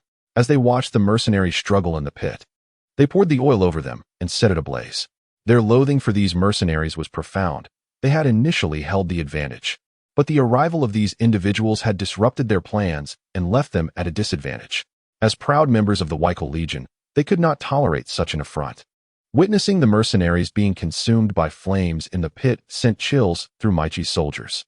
Mai Chi, as a duke and a noble, was certain that Duke Casey would not kill him, but the fate of his soldiers was far less certain. Mai Chi, let us revisit your terms, Casey suggested. A sense of dread enveloped Mai Chi, yet he maintained an air of indifference. Casey, do you dare kill me? Not at all, Casey readily admitted. The title he bore was granted by the king. To kill him would be to provoke the monarchy. Should he lose, he would not face death, but he would undoubtedly suffer a significant loss. Mai Chi was taken aback by Casey's candidness, momentarily rendered speechless, his prepared retorts faltering. Casey glanced at the soldiers behind Mai Chi and remarked, but I can certainly kill them. At this, Mai Chi's soldiers turned pale, their faces drained of color, while the mercenaries in the pit continued to wail in despair. Maki's countenance darkened. If so many soldiers had perished, he would undoubtedly be unable to recruit a new army in the near future. The neighboring principalities of the Dunba kingdom would surely seize the opportunity to extort him, resulting in even greater losses. Ultimately, he had no choice but to acquiesce to Duke Casey's terms. The Duke demanded several mines and a tract of land, which served as a crucial passage to other principalities. This route was essential for expanding their glass business. Securing it now was imperative. Maki, having suffered defeat, had no recourse, and he remained unaware of the glass venture. Even if he learned of it later, it would be too late for regrets. Once the terms were agreed upon, Maki's soldiers breathed a sigh of relief, and he himself relaxed, regaining his former proud demeanor. This was not a strategy he could have devised. Though he had lost, his spirit remained unyielding. It was indeed not his tactic, Casey conceded. Upon hearing Casey's admission, Maki was taken aback. He had merely been stubborn, not expecting to hit the mark. If this strategy was not his creation, whose could it be? Casey informed him of the sage's involvement, albeit only regarding the tactics. He withheld details about the glass. His intent was to convey to Maki, and indeed to others in the kingdom, that the Weichel principality had received the sage's assistance, and any future attempts to trouble them should be undertaken with caution. As anticipated, upon learning that the strategy originated from the sage, Maki first felt relief, followed by shock. He struggled to regain his composure, ultimately discarding his vengeful plans. With the war concluded, Maki returned with his troops. While Casey led his forces to assume control of the new territory, he needed to swiftly establish defenses, as the Queen's birthday was approaching, and the glass would soon be unveiled. Maki would undoubtedly receive word of it, and it was imperative to secure this passage promptly. In Weichel City, Deer prepared to depart for the royal capital. In recent days, Gao had crafted a stunning array of glass products, among which the most astonishing was a half-length mirror. Upon first beholding his handsome reflection, he found himself momentarily entranced. How striking he appeared! Fortunately, his years of noble upbringing kept him composed. He believed that this mirror would undoubtedly create a sensation in the royal capital, particularly among the noble maidens who would be unable to resist its allure. After bidding farewell to Gao, he set off for the capital. En route, he received a dispatch from his father, and the weight on his heart finally lifted. While he admired the sage's strategy, he understood that the battlefield was ever-changing, and success depended on the front lines. His father's letter praised the sage's tactics while also conveying the outcome of negotiations with Maki. Deer was to remain in the new territory for a time, during which he would express his gratitude to the sage and cultivate a good relationship, promising assistance in whatever the sage might require. 10 days later, Deer arrived in the royal capital and took residence in the Rose Mansion, a guest house established by a former queen to accommodate visitors. The news of Deer's arrival in the royal capital spread swiftly. The daughters of the noble families were all agitated with anticipation. Deer's poetry, exquisite in its beauty, captivated the hearts of these noble maidens. Before he had even spent half a day at his lodgings, invitations began to arrive, beckoning him to attend a soirée. With the Queen's birthday approaching in just a few days and his schedule relatively free, he might have previously declined such social engagements. However, having received counsel from the sage, he understood that the Duchy of Wicker struggled with networking and thus needed to forge closer ties with the nobility. As night fell, he donned formal attire and made his way to the gathering. Although labeled a banquet, it was essentially a gathering of several noble maidens. Aware of Deer's presence in the capital, they had been preparing eagerly, hoping to meet him and discuss poetry. Naturally, they were not the only ones present. This was also an opportunity to meet other noble ladies, and they had brought along their brothers, hoping to make a favorable impression. The eager noble maidens arrived early, uncertain if Deer, rumored to be averse to socializing, would indeed attend. Could he resist an invitation from Anna? Little did they know of the Butry family's reputation for avoiding interactions with other nobles. Deer, in particular, was said to dream of being a wandering minstrel, a curious aspiration for one of noble birth. How could he not be peculiar, given the beauty of his poetry? Time passed, and when Deer finally arrived at the soirée, Anna personally greeted him in the grand hall. Upon seeing him in his splendid attire, her eyes sparkled as she lifted her skirts and offered a slight curtsy. Deer returned the gesture. The other noble maidens, hearing of his arrival, rushed to greet him. After a while, once all of Anna's guests had assembled, she announced the commencement of the soirée. Just then, a voice interjected. "Miss Anna, how could you neglect to invite me to such an important gathering?"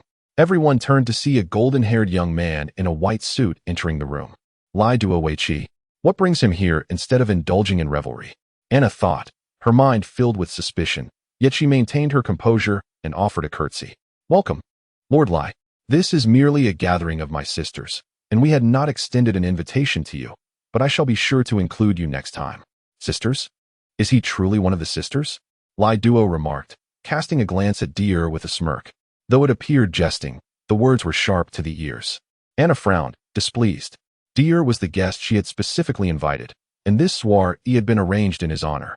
Lai Duo's lack of decorum could potentially offend Deer, jeopardizing future invitations. With a smile, she remarked, "Lord Lai, you jest. While it is a gathering of sisters, many gentlemen are present as well. However, we are here to discuss poetry, a subject I assume does not pique your interest." She initially intended to assert that he would not. Yet concerned about disrupting the ambience of the gathering, she softened her tone. Leto remarked, "While I must confess my distaste for poetry, how could I possibly resist amidst such a multitude of exquisite ladies? Leto, please show some respect. This is my soiree," Anna retorted, her irritation palpable at his dismissive attitude towards the ladies present. The other noble women shared her discontent, their expressions darkening. "Miss Anna, you misunderstand. Surely you see that many gentlemen have also graced us with their presence. I merely meant to convey that I am akin to them," Leto explained. Ultimately, Leto's audacity secured his continued presence, leaving Anna reluctant to expel him. He occasionally embarrassed Dare, but before he could take action himself, the noble women swiftly intervened to shield him. Having grown up amidst the subtle rivalries of the aristocracy, they were well versed in Leto's antics and effortlessly countered his attempts. What was intended to humiliate Dare instead turned into a scenario where the noble women rallied to his defense, and Leto found himself the target of their collective ire. Originally aiming to render Dare a fool, he ironically became the jester himself. The Witch family stood among the 5 prominent noble houses of the kingdom. Over the past 6 months, Tai Lin had employed every stratagem at his disposal to establish a connection with them. Confronting a duke from a peripheral region posed little challenge for the Witch family, particularly against the Buttery family, who lacked substantial backing and were thus easily manipulated. They swiftly accepted Tai Lin's offerings and began to exert pressure on the Duchy of Wicker. Leto's invitation to the gathering was ostensibly to probe the Buttery family's vulnerabilities. However, his tactics against Dare were deftly intercepted by the noble women, yielding no valuable intelligence. Nonetheless, the upper echelons of the Witch family discerned something noteworthy. Dare was quite favored among the young ladies, and their brothers were also forming connections with him. While these young men had yet to attain power, their future prominence could solidify the Buttery family's standing within the kingdom. The Witch family had commenced their campaign to undermine the Buttery family. This vendetta had been set in motion and would not be easily resolved.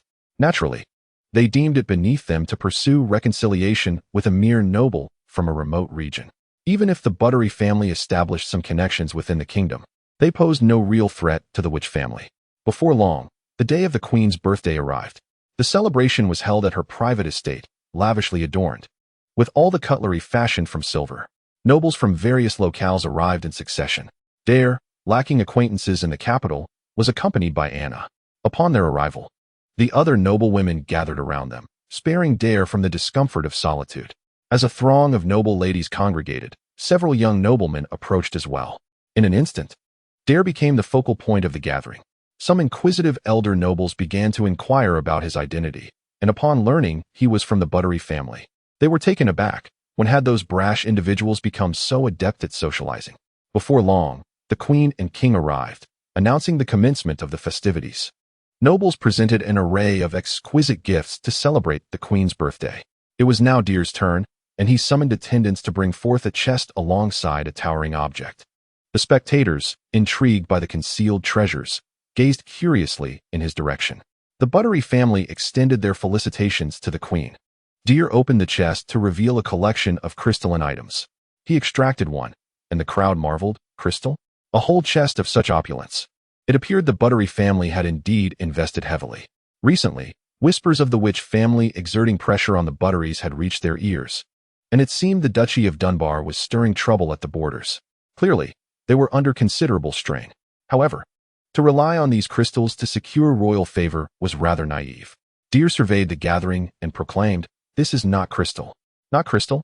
Then what is it?" they whispered, astonished by its clarity. The nobles, having made Dare the center of attention even before the banquet commenced, turned their gazes upon him as he presented his gift.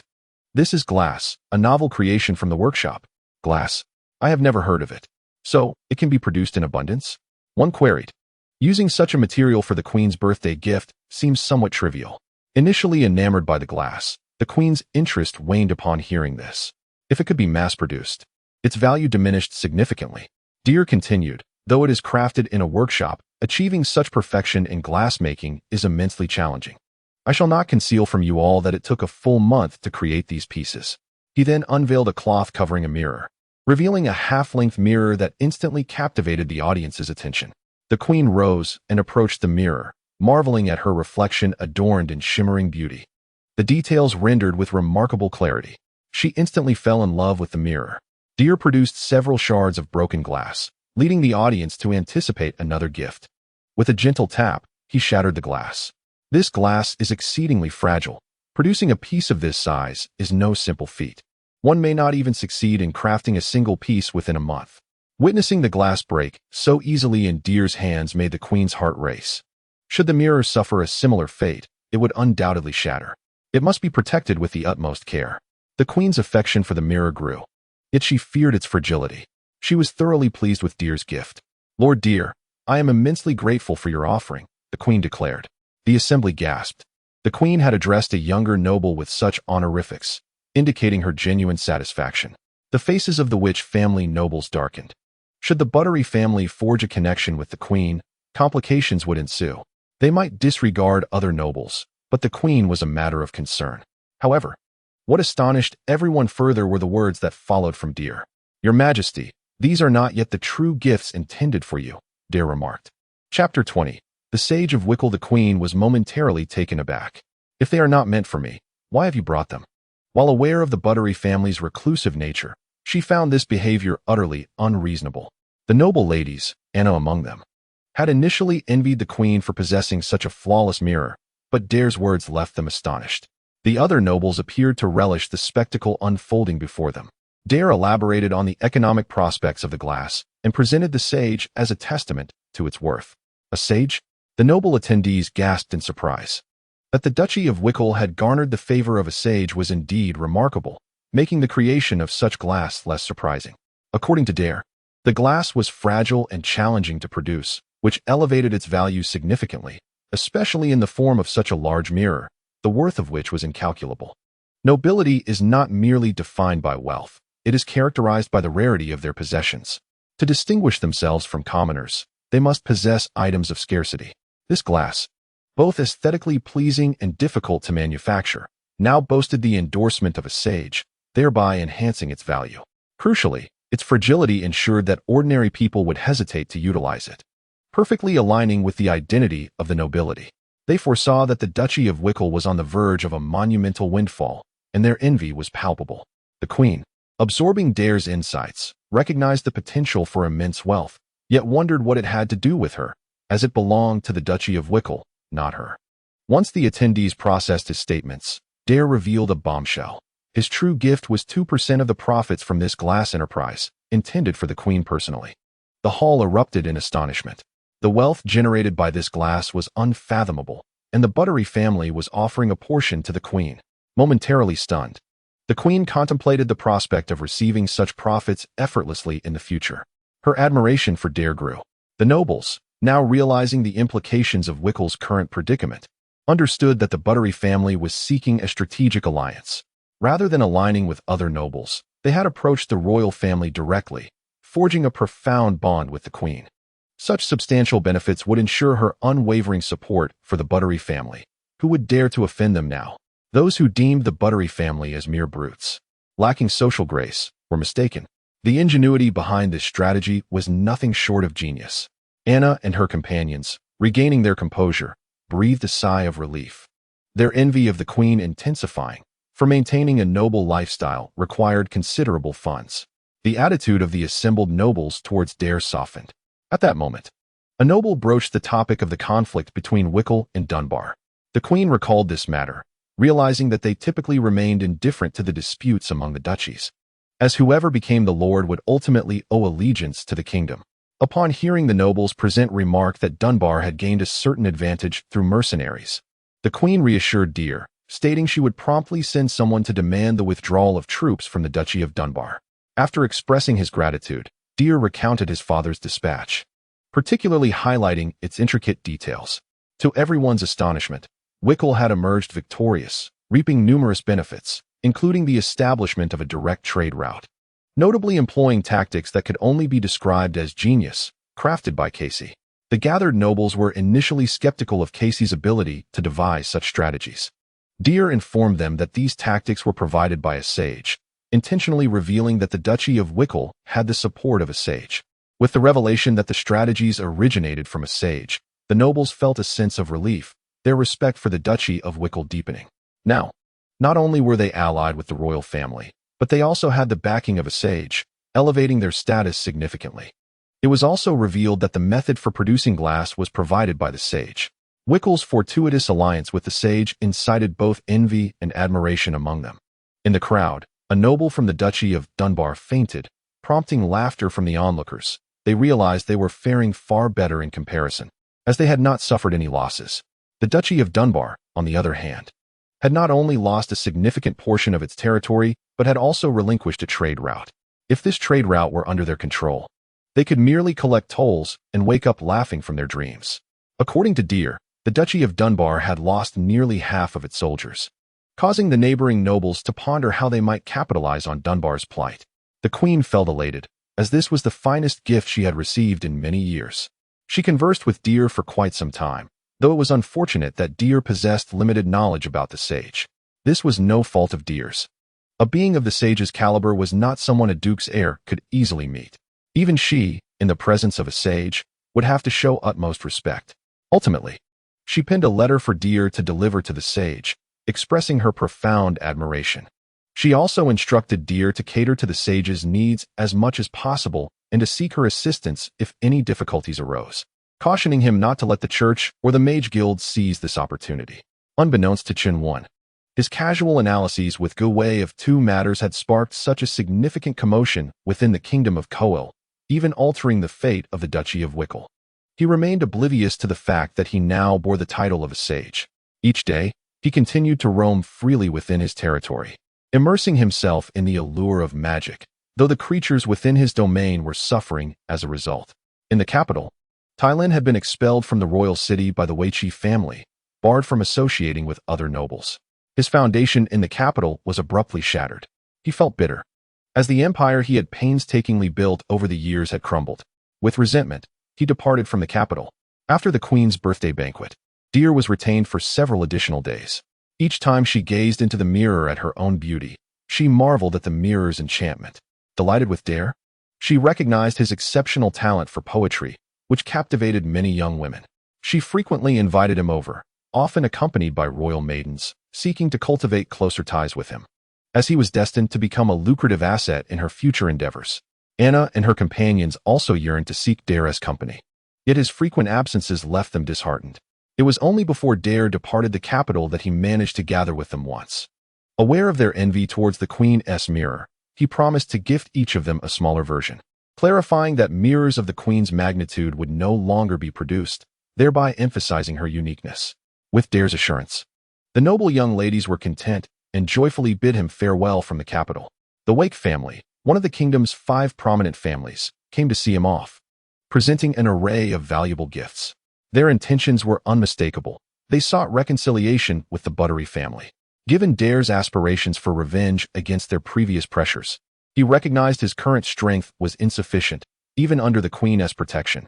Since they had extended a gesture of goodwill, he decided to acquiesce, postponing thoughts of retribution until he was more formidable. Chapter 21. The Broken Staff. The day after Deer's return to Wickle City, representatives from the Mage Guild and the church sought him out.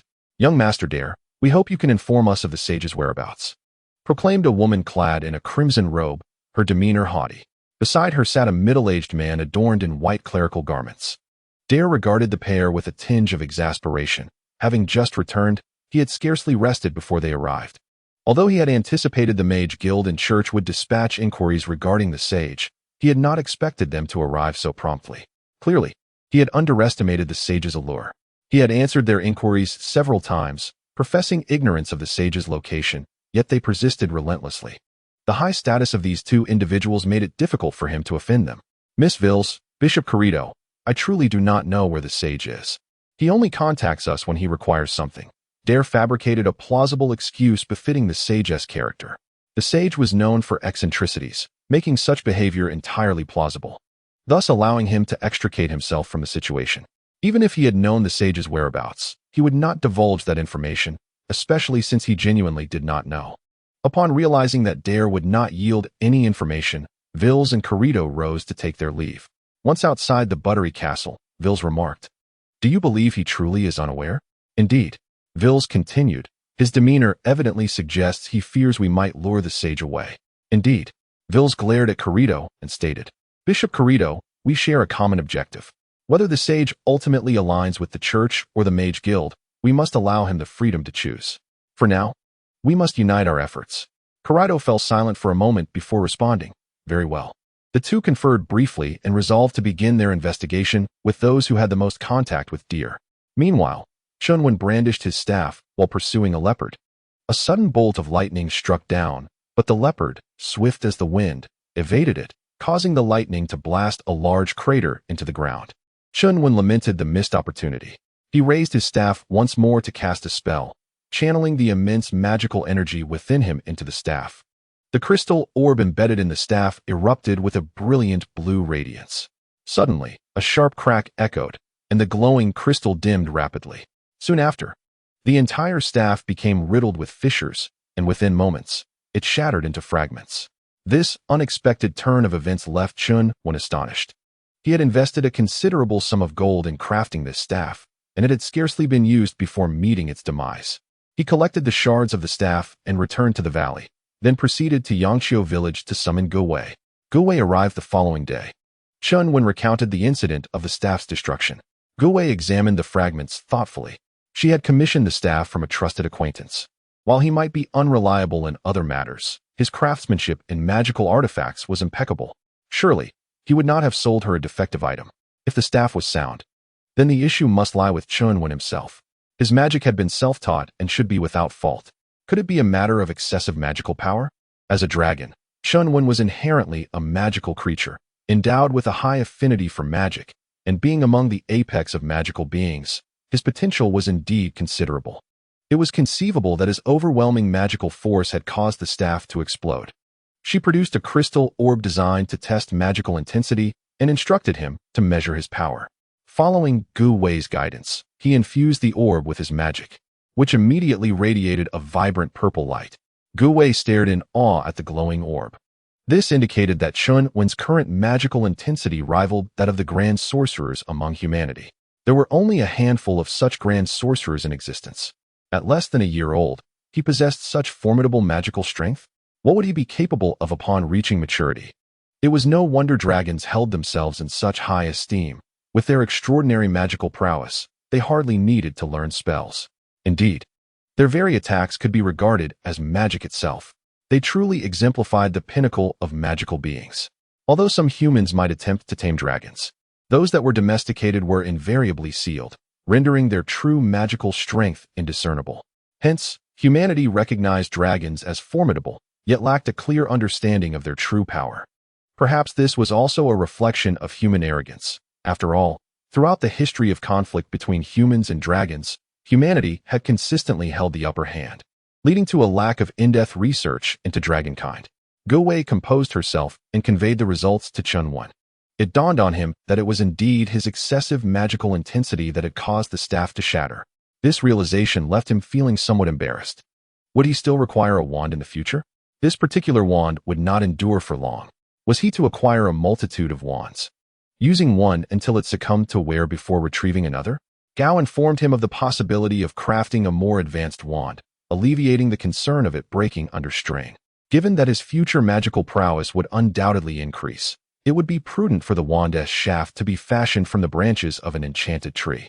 However, considering Chen Wen's size, it would be more appropriate to use a trunk. Ideally, the crystal should also be made from magical crystal, ensuring not only the wand's durability, but also enhancing its magical efficacy. Chen Wen found this agreeable. When juxtaposed with the realm of magic, gold was trivial. Yet Gao cautioned that both materials were exceedingly rare, and the artisans who crafted wands did not possess them, requiring Chen Wen to procure the materials himself. Through the bloodline memories, he learned of the existence of magical crystals and knew the nearest location where such items could be found. However, he was unaware of where to locate the magical trees. As the dragon clan showed little interest in non-luminous objects, and the bloodline memories bore no recollections of magical trees. Thus, he had no choice but to request Gao's assistance in inquiring about them. Gao was quick and efficient, discovering by the following day that a magical forest lay 3,000 to 4,000 miles to the west, a place likely to harbor magical trees. For a dragon, 3,000 to 4,000 miles was a mere distance, and Chen Wen resolved to investigate. Being still a child, venturing out posed certain dangers, particularly given the numerous enemies of the dragon clan. He thus requested Gao to commission a wand for him, even if it were not particularly durable. It would be better than having none at all, providing him with a semblance of security. After 2 days, Gao delivered the newly crafted wand. That very night, under the cover of darkness, Chen Wen departed from the valley, flying westward. In Wielding City, Vales and Carito convened at an inn. Carito, upon seeing Vales clad in alluring nightwear, found himself momentarily flustered despite being a bishop. Clearing his throat, he remarked, "Miss Vales, perhaps it would be prudent to don some proper attire first." Vales, noticing Carito's discomfort, felt a sense of satisfaction regarding her allure. "Am I not dressed?" She replied with a playful smile. "Now, shall we discuss the intelligence we have gathered?" Amidst the awkwardness, Carito relayed the information they had collected. Both parties reported that Gao had been frequently associating with deer, and she was the proprietor of the glass workshop. Additionally, she often visited a place called Sheep Hill Village, which raised suspicions. They decided to focus their efforts on Gao. After Carito departed, Vale's playful demeanor faded, her brow furrowing slightly. "Gao, is it? It has been quite some time." Chapter 22. The Scorpion Lion Assault. The following day, Vales and Carito journeyed to Sheep Hill Village, only to find it to be an ordinary settlement, devoid of any peculiarities. The villagers were entirely unaware of the sage's existence. They scoured the vicinity but uncovered no leads, ultimately deciding to return. Upon her return to Wielding City, Vales sought out Gao. "Where's the sage?" she inquired directly. Gao poured her a cup of tea and replied slowly, "You have been in Wielding City for several days, yet you choose today to visit me. And you start with such an aimless question. You knew I was coming?" Vales responded, taken aback. Gao cast a sidelong glance at her. "You informed me of your arrival in Deer." Upon hearing Gao candidly acknowledge her close relationship with Deer, Vales began to question the validity of their suspicions. Noticing her silence, Gao continued, "I am aware that you have been investigating me these past few days, including a visit to Yangqiu village today. Did you uncover anything? Are you following me?" Vales retorted, a hint of anger in her voice. "There is no need to follow you. This is ultimately the territory of the Butry family, who have never favored your kind. It is only natural for them to keep a watchful eye on you," Gao replied nonchalantly. In truth, she had been quite anxious until yesterday. Had Chen Wen been discovered by them, they would undoubtedly have taken action. Just at that moment, Chen Wen's wand had malfunctioned, and facing them, he likely would not have been able to escape. This was also the reason for her heightened efficiency in recent days. She needed to ensure that Chen Wen would leave for a few days. Vales fell silent. They were aware that they, along with the church, were investigating the whereabouts of the sage, yet they had not deterred their efforts. Either they were confident that the sage would not be found, or they genuinely had no knowledge of his location. After several days of investigation, "Have you found anything?" Gao inquired again. She was fully aware that there was no sage, or rather, that the so-called sage was merely a dragon not yet a year old. No matter how hard they pondered, they could not fathom that the sage they spoke of was, in fact, a young dragon. "If I had discovered anything, would I be here asking you?" Vales replied tersely. "So, you had no intention of visiting me?" Gao chuckled. Vales was momentarily at a loss for words. After a while, her expression turned to one of concern. "How is your injury?" Hearing her inquire about her wound, Gao felt a flicker of relief. "At least you have a conscience. Remembering my injury. Don't worry, I won't die." Vales hesitantly asked, "Do you still blame the guild leader?" "Of course I blame him. If not him, who else should I blame?" Gao raised her voice considerably. Realizing she had lost her composure, she attempted to temper her tone. "I only blame him. I do not blame you." Vales was taken aback by her admission. She had anticipated some polite words, perhaps a denial of blame towards the guild leader, allowing her to gracefully backtrack. To her surprise, Gao's forthright acknowledgement left her momentarily bewildered. She bit her lip, her usual pride and nonchalance replaced by the demeanor of a wayward child. After a long pause, she lowered her head and murmured, "I'm sorry." She had expressed that she did not blame them. Reflecting on past events, Gao's eyes reddened. The room fell silent between the two. Meanwhile, Chen Wen flew through the night, resting during the day. The enmity his dragon kin faced was vast, necessitating his cautious approach. However, the thrill of traveling such distance for the first time exhilarated him. As night fell, he set forth once more. While soaring over a forest, a magical creature, larger than him, opened its eyes below. He glanced up at the sky and, through the dappled gaps in the leaves, glimpsed a dragon soaring overhead. Judging by its size, it appeared to be a young dragon. A fierce glint sparkled in his eyes as he unfurled his great wings and ascended silently into the air, stealthily following. As Chen Wen struggled to discern his bearings, he suddenly heard a rush of wind behind him and swiftly turned to evade it. To his astonishment, a creature larger than himself lunged past. Despite his caution, he found himself in peril. Recognizing the malevolence of his adversary, he unleashed a torrent of dragon flames. The blaze illuminated the night, revealing the nature of the beast before him. It bore the visage of a lion, with a tail reminiscent of a scorpion, and a pair of immense, bat-like wings sprouting from its back. A scorpion lion? Chen Wen identified the creature as a scorpion, one of the dragon clan's most formidable foes. The scorpion deftly avoided Chen Wen's fiery attack, ascending to match his altitude. Little dragon, why are you not nestled beside your mother on this dark night? Are you aware that your master is hungry and has come to claim his meal? With that, the scorpion lunged forward. Chen Wen hastily brandished his staff. Upon witnessing Chen Wen wielding spatial magic, the scorpion momentarily faltered, then realized that the object in Chen Wen's grasp was indeed a staff, causing its mind to momentarily freeze. What do you intend to do with that staff? You are a dragon. Should you not be charging at me to engage in battle? What purpose does that staff serve? Do you aspire to cast spells like the humans? Can you even wield magic? Wait, hadn't he just employed magic? Indeed, he could. But what of it? The noble dragon lineage stooping to mimic the lowly human race by casting spells with a stick?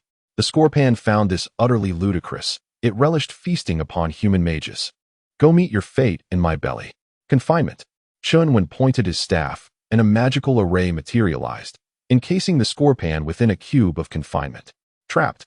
The scorpion plummeted downward. Fortunately, the fall was not great, and its resilient hide mitigated any harm. Yet, Chen Wen's assault was swift to follow. Lightning strike. A mighty bolt of lightning descended. The scorpion let out a wail, straining against its bonds in a desperate attempt to escape. The heavens unleashed relentless bolts upon it.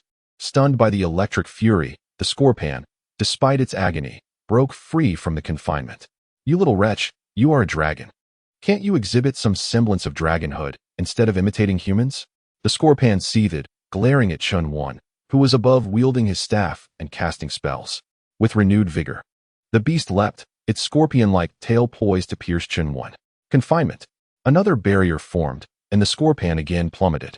Lightning strike. Lightning strike. Lightning strike. Lightning strike. The scorpion writhed, howling in distress while hurling curses. You are a dragon. Should you not be using your claws and teeth to battle me? What skill is there in using a staff to attack like a human? If you possess any courage, release me and witness me tear you apart. Chen Wen replied with unwavering resolve. Confinement. Lightning strike. Lightning strike. Lightning strike. The scorpion's cries echoed. Ah, my mother. Ah, you. Hours passed as the lightning rained down mercilessly, until the scorpion, in a state of reluctant surrender, ceased to draw breath. This marked Chen Wen's inaugural experience wielding magic for such an extended duration. His magical energy surged, leaving him invigorated rather than fatigued. Indeed, he felt a thrill of exhilaration, reveling in the power he had unleashed. He yearned to express his gratitude to the scorpion, but alas, it had already succumbed to silence. He descended and inspected the carcass of the lion scorpion. Fortunately, the creature's claws and tail remained intact, undamaged by the electricity, providing excellent materials for crafting magical artifacts. Next, he extracted the lion scorpion's heart, another valuable item, suitable for the creation of high-grade potions. Having collected these few treasures, he dismissed the remainder as inconsequential and swiftly departed before dawn. Chapter 23. The burning of the magical forest upon the break of day. In a small town several dozen miles from the lion scorpion's lair, a middle-aged man and a few young individuals prepared for their journey. The mayor came out to see them off. Kate, if it becomes too perilous, return at once. Do not overextend yourself, he cautioned. The middle-aged man, Kate, patted his chest reassuringly.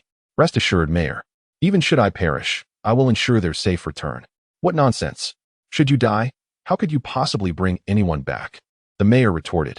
Laughter lightened the somber atmosphere. Before their departure, the mayor addressed a young man clad in silver armor and a girl in a black mage's robe. I entrust this matter to you both. The young man nodded and replied, Leave this task to me. Could you refrain from saying such things in my presence? The mage girl remarked, visibly displeased. I mean no offense. I merely believe I am sufficient for this task.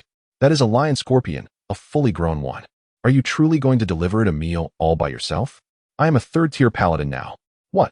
The mage girl paused, then quickly realized. Even a third tier is inadequate. You fool. Ah, I had thought it sufficient.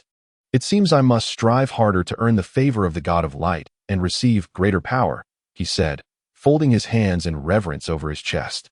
The mage girl rolled her eyes at his eccentric demeanor. After bidding farewell to the mayor, the group set off toward the lion scorpion's lair. Hours later, they arrived at the mountain entrance outside the lair. As a seasoned hunter, Kate surveyed the area, confirming there was no movement within. He speculated that the lion scorpion was likely asleep and led the group stealthily inside. Upon entering, they found no sign of the lion scorpion. The lion scorpion is absent? The mage girl queried, puzzled. Kate examined the lair thoroughly but found no evidence of a struggle, concluding that the creature must have ventured out. It likely went out to forage, he asserted. What shall we do now? After a moment's contemplation, Kate replied, we wait. It should return shortly. Having come this far, they could not simply turn back. They sought a hiding place to ambush the lion scorpion upon its return. Kate outlined their strategy. When it arrives, we will execute the plan as discussed. The young townsfolk regarded Kate with admiration, as if he held the lion scorpion in the palm of his hand. After several hours of waiting, their stomachs grumbled with hunger, yet the lion scorpion remained elusive. The youth could not help but inquire of Kate regarding the delay. Kate, who had previously assured them of the lion scorpion's imminent return, now found himself in an awkward position as time passed. It should be soon, he assured them. Though uncertainty lingered in the air. It has been several hours. The hunt should have concluded by now. However, 2 more hours have elapsed, and the lion scorpion has yet to return. Kate glanced at the young men with a smile, assuring them, it will be soon. If we wait any longer, the sun will set, and I refuse to believe he won't come back.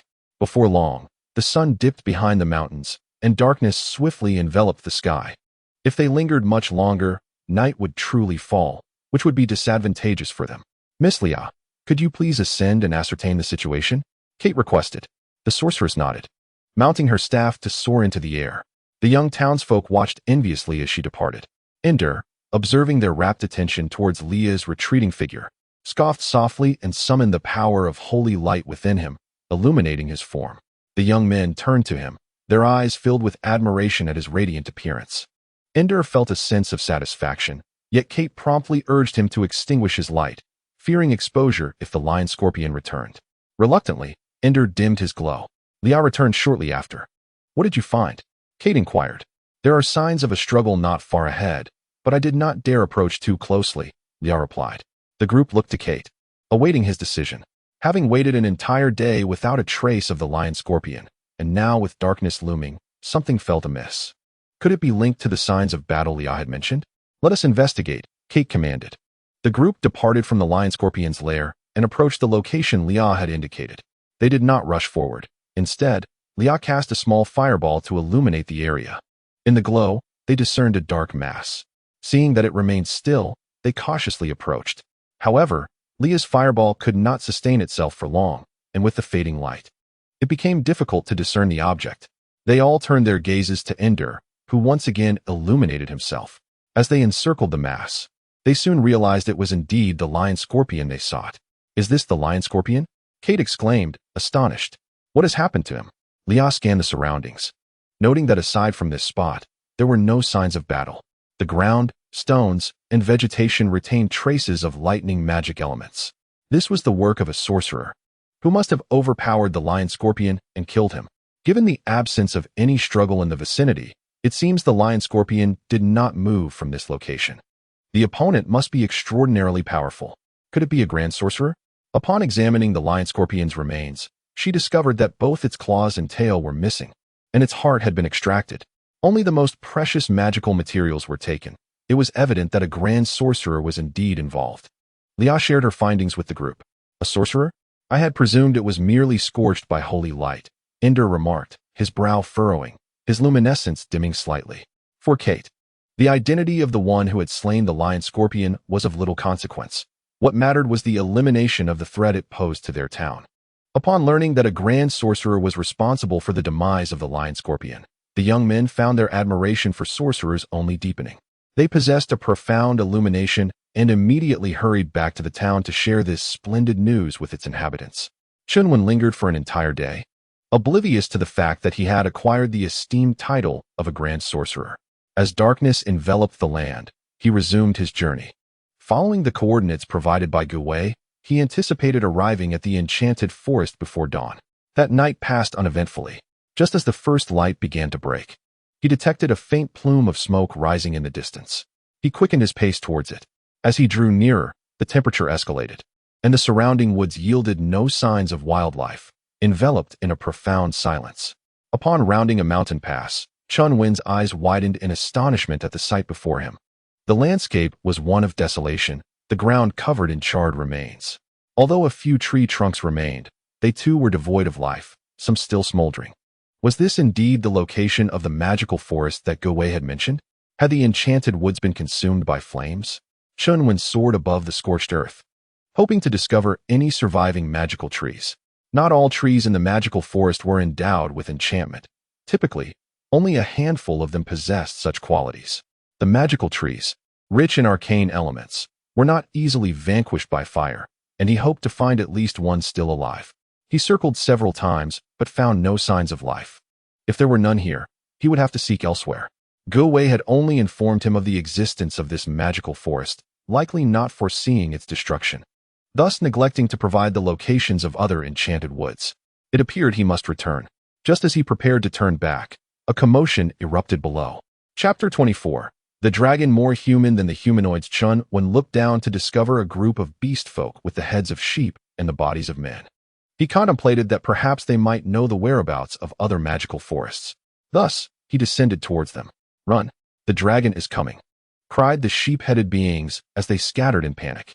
Chen Wen wished to convey that he meant them no harm, but his inability to speak resulted in nothing but a dragon's roar, which sent the sheep-headed folk into a frenzy of terror. Finding communication impossible, he decided to capture a few to inquire. Scanning the area, he noticed a cluster of about a dozen individuals, encircling an elder sheep-headed man, who seemed to be their leader. Chen Wen landed before them. The group, trembling, raised their weapons in defense. The elder sheep-headed man sighed. "It is my fault. I should not have allowed you to come for the carcasses. You must leave and not concern yourselves with me." Despite his words urging them to flee, he clutched their arms tightly, fearful they might indeed abandon him. "Village chief, this is not your fault. We chose to come," spoke one of the sheep-headed men. "If death awaits, we shall face it and buy time for others to escape. Attack!" Several young sheep-headed warriors charged forward, brandishing their blades. "You all, return!" the elder sheep-headed man shouted urgently.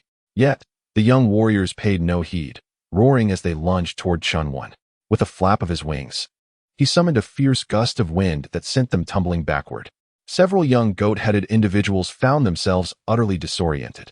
Chen Wen produced a handful of gold coins and scattered them at their feet. The goat-headed creatures were taken aback. The black dragon, instead of slaying them, was bestowing wealth upon them. What could this signify? Was the dragon, typically a collector of gold, now in the mood to distribute it? The imposing black dragon remained passive, refraining from attacking. The young ones who had rushed forward were merely blown back, without sustaining any harm. Gradually, the goat-headed beings regained their composure, pondering the dragon's intentions. After a while, the elder of the goat-headed individuals stepped forward and inquired, "Your Excellency, the black dragon, do you have any commands for us?" Chen Wen nodded. Upon witnessing the dragon's acknowledgement, the elder felt a wave of relief wash over him, having feared for his life. The elder donned a sycophantic smile, saying, "Your Excellency, I am Jern, and it is an honor to serve you." Chen Wen inscribed a message in the dirt with a twig. "Is this the magical forest?" To preclude any misunderstandings, it was prudent to confirm this detail first. The goat-headed beings were astonished to see the dragon could write in the script of humankind. Despite suffering numerous defeats in their conflicts with humanity, the dragon race had always held humans in disdain, making it improbable that they would learn human writing. As the dragon posed a question, the elder did not dare to delay in his response. Fortunately, the script of humankind was a lingua franca for humans, demi-humans, orcs, and dwarves, thus Jern could comprehend it. He replied with utmost respect, "Indeed, Your Excellency, this is the magical forest." Having confirmed the location, Chen Wen felt a tinge of disappointment. He would have preferred to have been mistaken. "Did you set fire to the forest?" he wrote. Jern hastily shook his head in denial.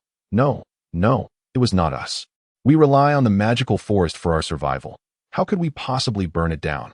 If the magical forest were to be incinerated, we would have no means to sustain ourselves here and would be forced to leave. We were merely scavenging for the carcasses of animals that perished in the flames, collecting usable meat to trade for supplies for our migration. It was the pig-headed individuals who ignited the blaze. They came from the north, encountered the lizard folk tribe, and engaged in combat. When the lizard folk were overwhelmed, they fled into the magical forest, and the pig-headed beings pursued them, resulting in significant losses. Consequently, they set the forest ablaze, attempting to flush the lizard folk out. Chen Wen had little interest in the conflict between the pig-headed and lizard folk. Do you know where there are other magical forests? The elder shook his head. For hundreds of miles around, this is the only magical forest. Those wretched pig-headed creatures have destroyed it, and we have no idea how long it will take us to find another. With the goat-headed beings at a loss, they resolved to return. At that moment, Chen inquired, "Your Excellency, do you seek something specific? Perhaps we could assist you." Unlike them, who depended on the magical forest for sustenance, the black dragon must have come in search of something. If they could aid him, they might receive some reward, which would enable them to procure supplies for their migration. "I need to find a living magical tree," Chen Wen wrote. A living magical tree? The goat-headed beings glanced at the charred landscape before them, lamenting the loss. Had the magical forest not been burned, they would indeed have known the location of the magical trees. The old ram pondered for a moment and conceived a possibility.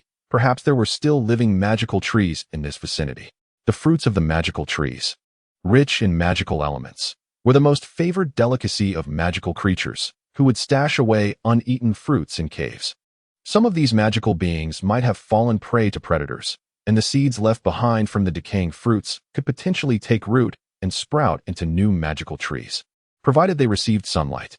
The old ram shared his thoughts with Chen Wen. Contemplating the situation, Chen Wen reasoned that since they had come this far, returning only to seek out other magical forests would consume considerable time. It would be more prudent to spend a couple of days searching here, as they might indeed uncover something. Being of colossal stature, he could only search from the sky, making it difficult to spot caves. Consequently, he produced some gold coins and entrusted the old ram and his companions to assist in the search. The old ram's eyes lit up as he conveyed to the black dragon that this possibility might indeed be the hope it needed. As anticipated, the black dragon sought their assistance. It seemed that with this pile of coins before them, they need not worry about the costs of their migration. "What are you all waiting for? Hurry up and gather the money. Then summon everyone to assist His Excellency the Black Dragon in the search for the magical trees." The old ram scolded, observing the group of bewildered young men. The young men, still dazed, wondered what they were supposed to be doing. Right. They were supposed to confront the Black Dragon, weren't they? How had they ended up working for it instead? Astonishingly, the village chief had conversed for so long with a black dragon, and it had even given them money. They gazed at the gold coins on the ground, swallowing hard. They had never seen so much wealth in their lives. This black dragon was truly benevolent, offering them remuneration for their labor, more generous than some humans. Hadn't they heard that dragons often ensnared other races to toil for them, only to devour them afterward? Why was this black dragon different, and was it truly genuine? The young men exchanged glances, hesitant to claim the coins. The old ram, growing increasingly exasperated, stomped his feet. "You fools, there's money to be had. Hurry and take it. If the black dragon regrets it later, it will be too late. Grab the coins now. With the nature of dragons, even if it changes its mind later, it won't reclaim the coins." Under the old ram's urging, the youngsters finally gathered the money and sought out those who had scattered. Having lived in this magical forest for an extended period, they were well acquainted with its topography, fully aware of where the caves were located. Previously, they had refrained from wandering due to fear of beasts and magical creatures. But now, following the great fire, many had fled. Even if some remained, the presence of the black dragon instilled them with courage, and they began to scour the caves in search of the elusive magical trees. Chapter 25. The ram people dispersed in their search for half a day, yet they still found nothing. Chen Wen remained unperturbed, as he had not anticipated finding anything so swiftly. However, Go-In began to feel anxious. He had been the one to propose the venture. And should they fail to locate anything, what wrath might the black dragon unleash? Regret washed over him for having been so avaricious, daring to covet the black dragon's gold. After all, it was a dragon. Its wealth was not easily acquired. In the present circumstances, one can only muster the courage to search. The goat-headed beings did not locate the magical tree, but instead encountered a group of lizard folk. To be precise, it should be said that the lizard folk sought them out. They were taken aback. Although the lizard folk had lost in battle against the pig-headed beings, they still found it quite easy to subdue the goat-headed ones in the wilderness. Fortunately, the lizard folk did not attack them. Rather, they requested to be led to Chen Wen. The goat-headed beings escorted them before Chen Wen. Upon seeing him, the lizard folk bowed deeply, exclaiming, "Master." Chen Wen was bewildered. What was the meaning of this? When had he become their master? He gestured and then inscribed on the ground, "You have mistaken me. I am not your master." The leader of the lizard folk replied, "Esteemed master, you are indeed our master. We lizard folk have been the servants of the dragon lineage for generations."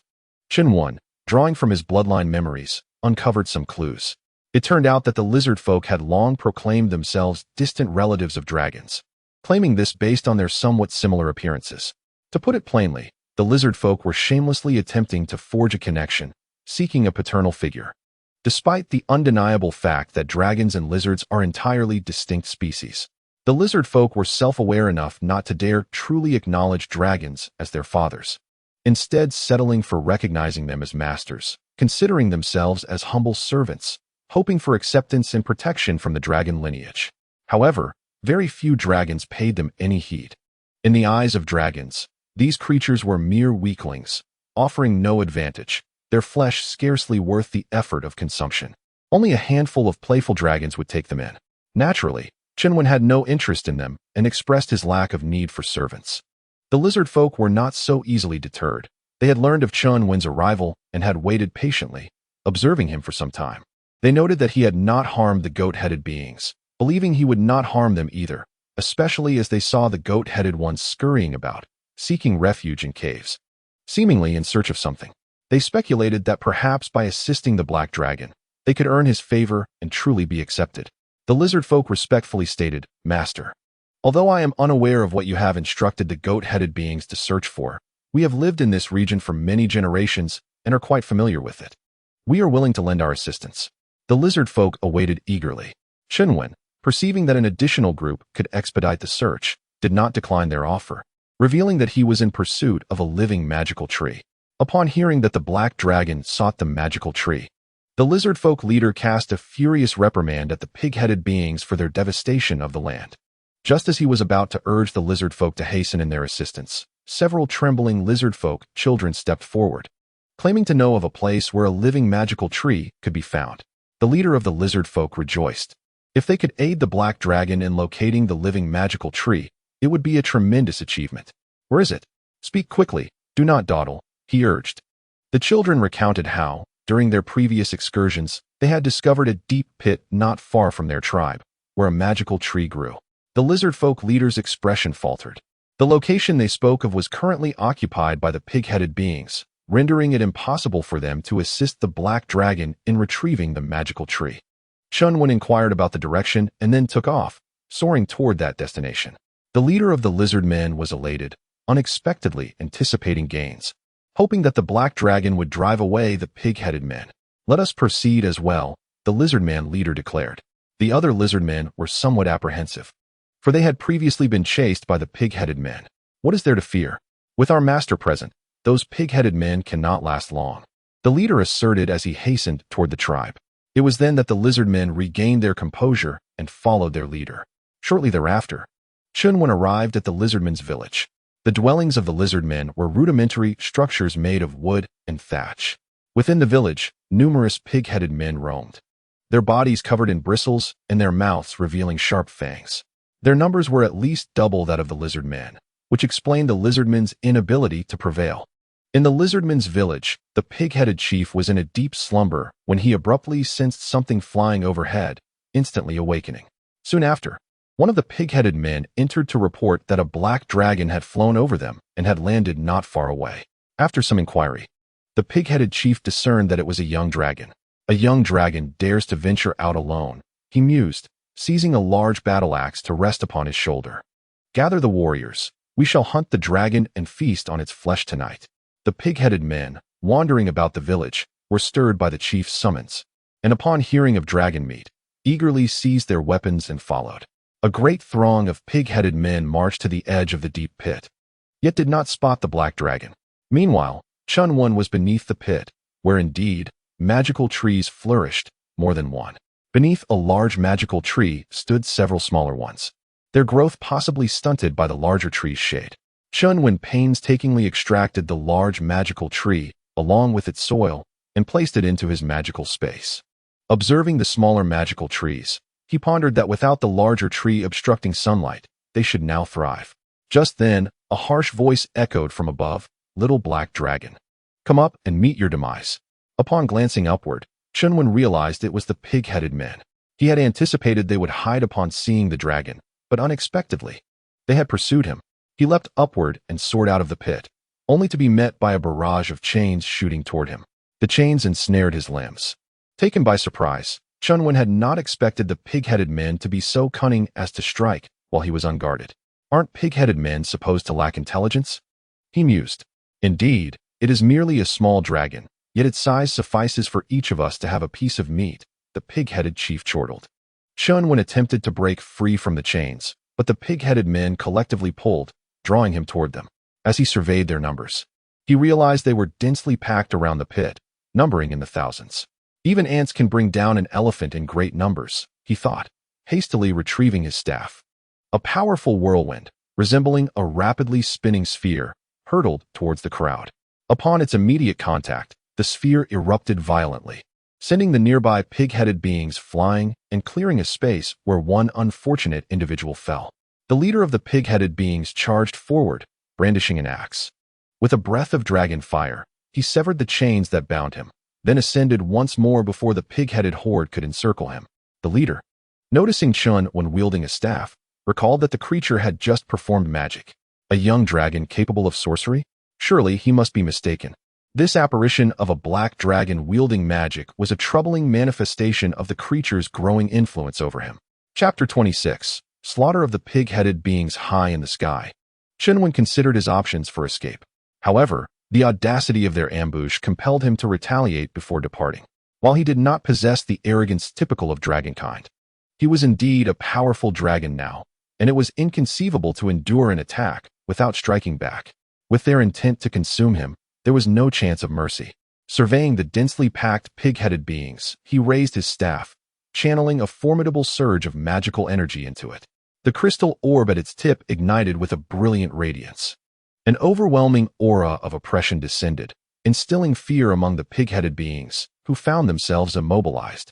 Rain of arrows, numerous droplets quickly formed in the air, vibrating at a high frequency. Suddenly, these droplets plummeted, transforming into a barrage of water arrows that pierced through the ranks of the pig-headed beings, eliciting a cacophony of wails.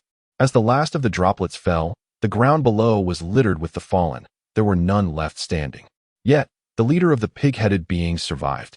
He discerned clearly that it was no mere illusion. This black dragon was indeed a sorcerer. A young dragon could wield magic like a human. Whose foolish offspring was this? With most of his followers slain and the remaining ones gravely injured, he knew he could not hope to vanquish the black dragon and would soon face his demise. Unwilling to accept this fate, and spurred on by his comrades, he sensed the black dragon's determination to leave them no escape. His eyes gradually glowed crimson, and a dark aura began to emanate from him.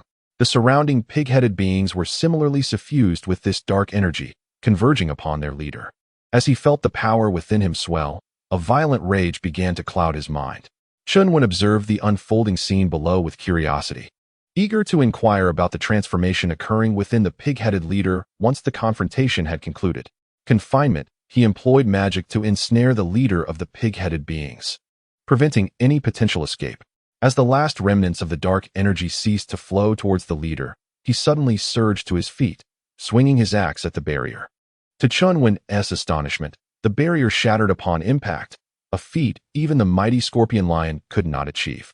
Just as he prepared to cast his confinement spell once more, the leader's axe hurtled towards him.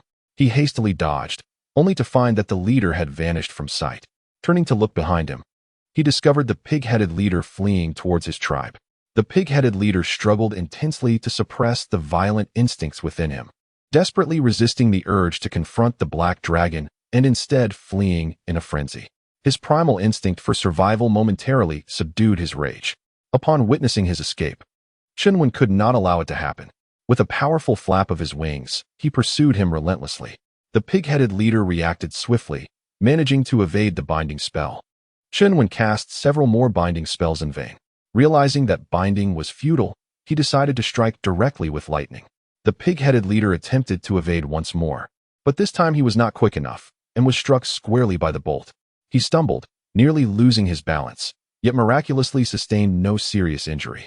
Elated, he felt a renewed sense of hope for his escape. Observing that lightning had no effect on him, Chen Wen deemed it unnecessary, for no matter how fast he ran, he could never outpace Chen Wen's flight. A crimson glow emanated from Chen Wen's chest as he unleashed a torrent of dragon flames that engulfed the pig-headed leader. Initially, the leader appeared unscathed. However, the relentless inferno did not cease, and soon he could no longer endure the searing heat, beginning to wail in agony. Moments later, all sound ceased. Chen Wen extinguished the dragon flames, revealing the pig-headed leader reduced to charred remains. Regrettably, he had wished to inquire about the leader's sudden surge in strength. At last, the lizard men arrived, only to be rendered speechless by the scene before them. Their tribe no longer had sight of the pig-headed beings, yet their homes were ablaze. "Quick, extinguish the flames," shouted the lizard man chief urgently. The lizard men hurriedly sought vessels to carry water. By the time they had gathered buckets and basins, the fire had become uncontrollable. The chief gazed mournfully at the black dragon hovering above. After a brief moment of self-reassurance, he approached Chen Wen with a joyful demeanor, respectfully proclaiming, "Thank you, my master, for ridding us of the pig-headed menace and helping us reclaim our homeland.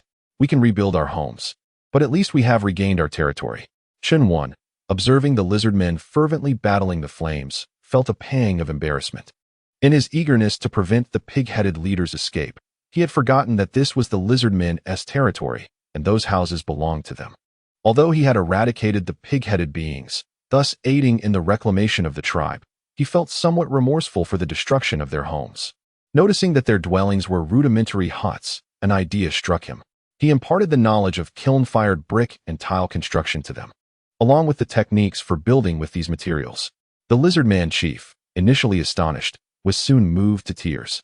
They had longed to learn the art of construction from the humans, yet the humans had steadfastly refused to share their knowledge, and their distinct appearance had precluded any attempt to infiltrate human society for such learning. The techniques bestowed by the Black Dragon, he believed, would enable them to construct homes surpassing even those of humans. He knelt before Chen Wen, exclaiming, "Thank you, Master, for granting us this knowledge. We, the Hei's tribe, pledge our loyalty to you for generations to come." Witnessing their chief's reverence, the lizard men followed suit, kneeling in unison. Chen Wen was rendered speechless. These lizard men were truly eager to pledge their loyalty at the slightest opportunity, fearful of being disregarded. His provision of technology was merely a gesture born from guilt for having burned their homes, devoid of any ulterior motives. At that moment, the goat-headed men approached. With the black dragon present, they felt emboldened against the pig-headed men and decided to follow along, for it was they who had proposed the quest for the magical trees within the cave. Should they succeed, the accolades would not solely belong to the lizard men. Upon their arrival, they beheld the lizard men collectively prostrating themselves in a display of allegiance. Upon inquiry, Jern revealed that it was the esteemed Black Dragon who had granted them the knowledge to construct their shelters. Chen Wen, noticing the arrival of the goat-headed men, seized the chance to extricate himself from the lizard men. However, to his astonishment, after learning of the technology Chen Wen had bestowed, Jern and the goat-headed men also knelt down in servitude. "Oh, Master, we of Ironhorn Village are also willing to pledge our eternal loyalty to you." Chen Wen was taken aback. While the lizardmen's search for a paternal figure was somewhat understandable, the goat-headed men, with their shaggy forms, seemed out of place in this fervor. Perhaps it would be best to slip away and disregard them entirely, he mused. Yet, he suddenly recalled the nearby magical forest that had been ravaged by fire. It would indeed be a pity to let it lie in ruin. If allowed to regenerate naturally, it would take a considerable span of time to recover. Since the goat-headed men were destined to migrate, he thought it wise to have them plant trees and nurture the forest instead, thus contributing positively to this world. Moreover, he might find future utility in the magical trees. He shared his plan with them and offered a sum of money. This gesture could be interpreted as the black dragon's acceptance of their presence, prompting jubilant cheers from the lizard men. The goat-headed men, relieved at the prospect of not having to migrate, exhaled in unison. Migration was no trifling matter. The perils of the journey could claim countless lives, and upon arrival, conflicts with neighboring tribes were uncertain, rendering their future unpredictable. Now, they were spared from such uncertainties. Jern respectfully stated, "Master, we shall heed your command and ensure that this magical forest flourishes anew." The leader of the lizard men, witnessing Jern's display of loyalty, felt compelled to assert himself as well. "Master, my name is Coin, your devoted servant, and I beseech you to formalize a bond of allegiance between us and the Hei's tribe." Chapter 27. The bonfire. Chen Wen was taken aback. The bond of allegiance was not a matter to be taken lightly. Once signed, it could only be severed at the discretion of the master, leaving the servant without any means to dissolve the agreement. It appeared that these lizard men truly intended to sell themselves into his service. Faced with their eager gazes, Chen Wen begrudgingly acquiesced, reasoning that he had little to lose. Although he was unfamiliar with the magic of the bond, the lizard men were well versed, having long sought to recognize the dragon clan as their masters. Thus, the bond was a fundamental skill for every lizard man leader. After some deliberation, Jern concluded that since they had already acknowledged the black dragon as their master, it would be prudent to formalize the bond of allegiance. After all, the master had not harmed them and had even provided them with financial support, indicating he was no tyrannical dragon. Now, the technology for constructing houses has emerged, and with it, there seems to be no cause for concern, especially with the newfound support and an alliance with the lizard men. In the future, there will be no need to live in fear in this area. Should they encounter troubles akin to those posed by the pig-headed man, assistance can be sought from their master. This arrangement appears rather favorable for them. After conferring with the goat-headed men, who expressed no dissent, he conveyed their willingness to enter into a master-servant contract. For Chen Wen, whether signing with one tribe or two, it bore little significance to him. He busied himself for a considerable time, setting up the master contract magic circle.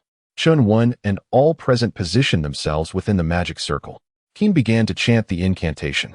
The magic circle erupted with a surge of energy, and Chen Wen felt a wondrous connection forming among all present. As a formidable dragon, he had always regarded them from a position of superiority, both physically and mentally. Now, he sensed a divine stature in their presence, capable of commanding them at will. Is this what the master-servant contract entails? Once the contract was completed, the lizard men finally shed their anxieties, bursting into song and dance, celebrating with jubilation.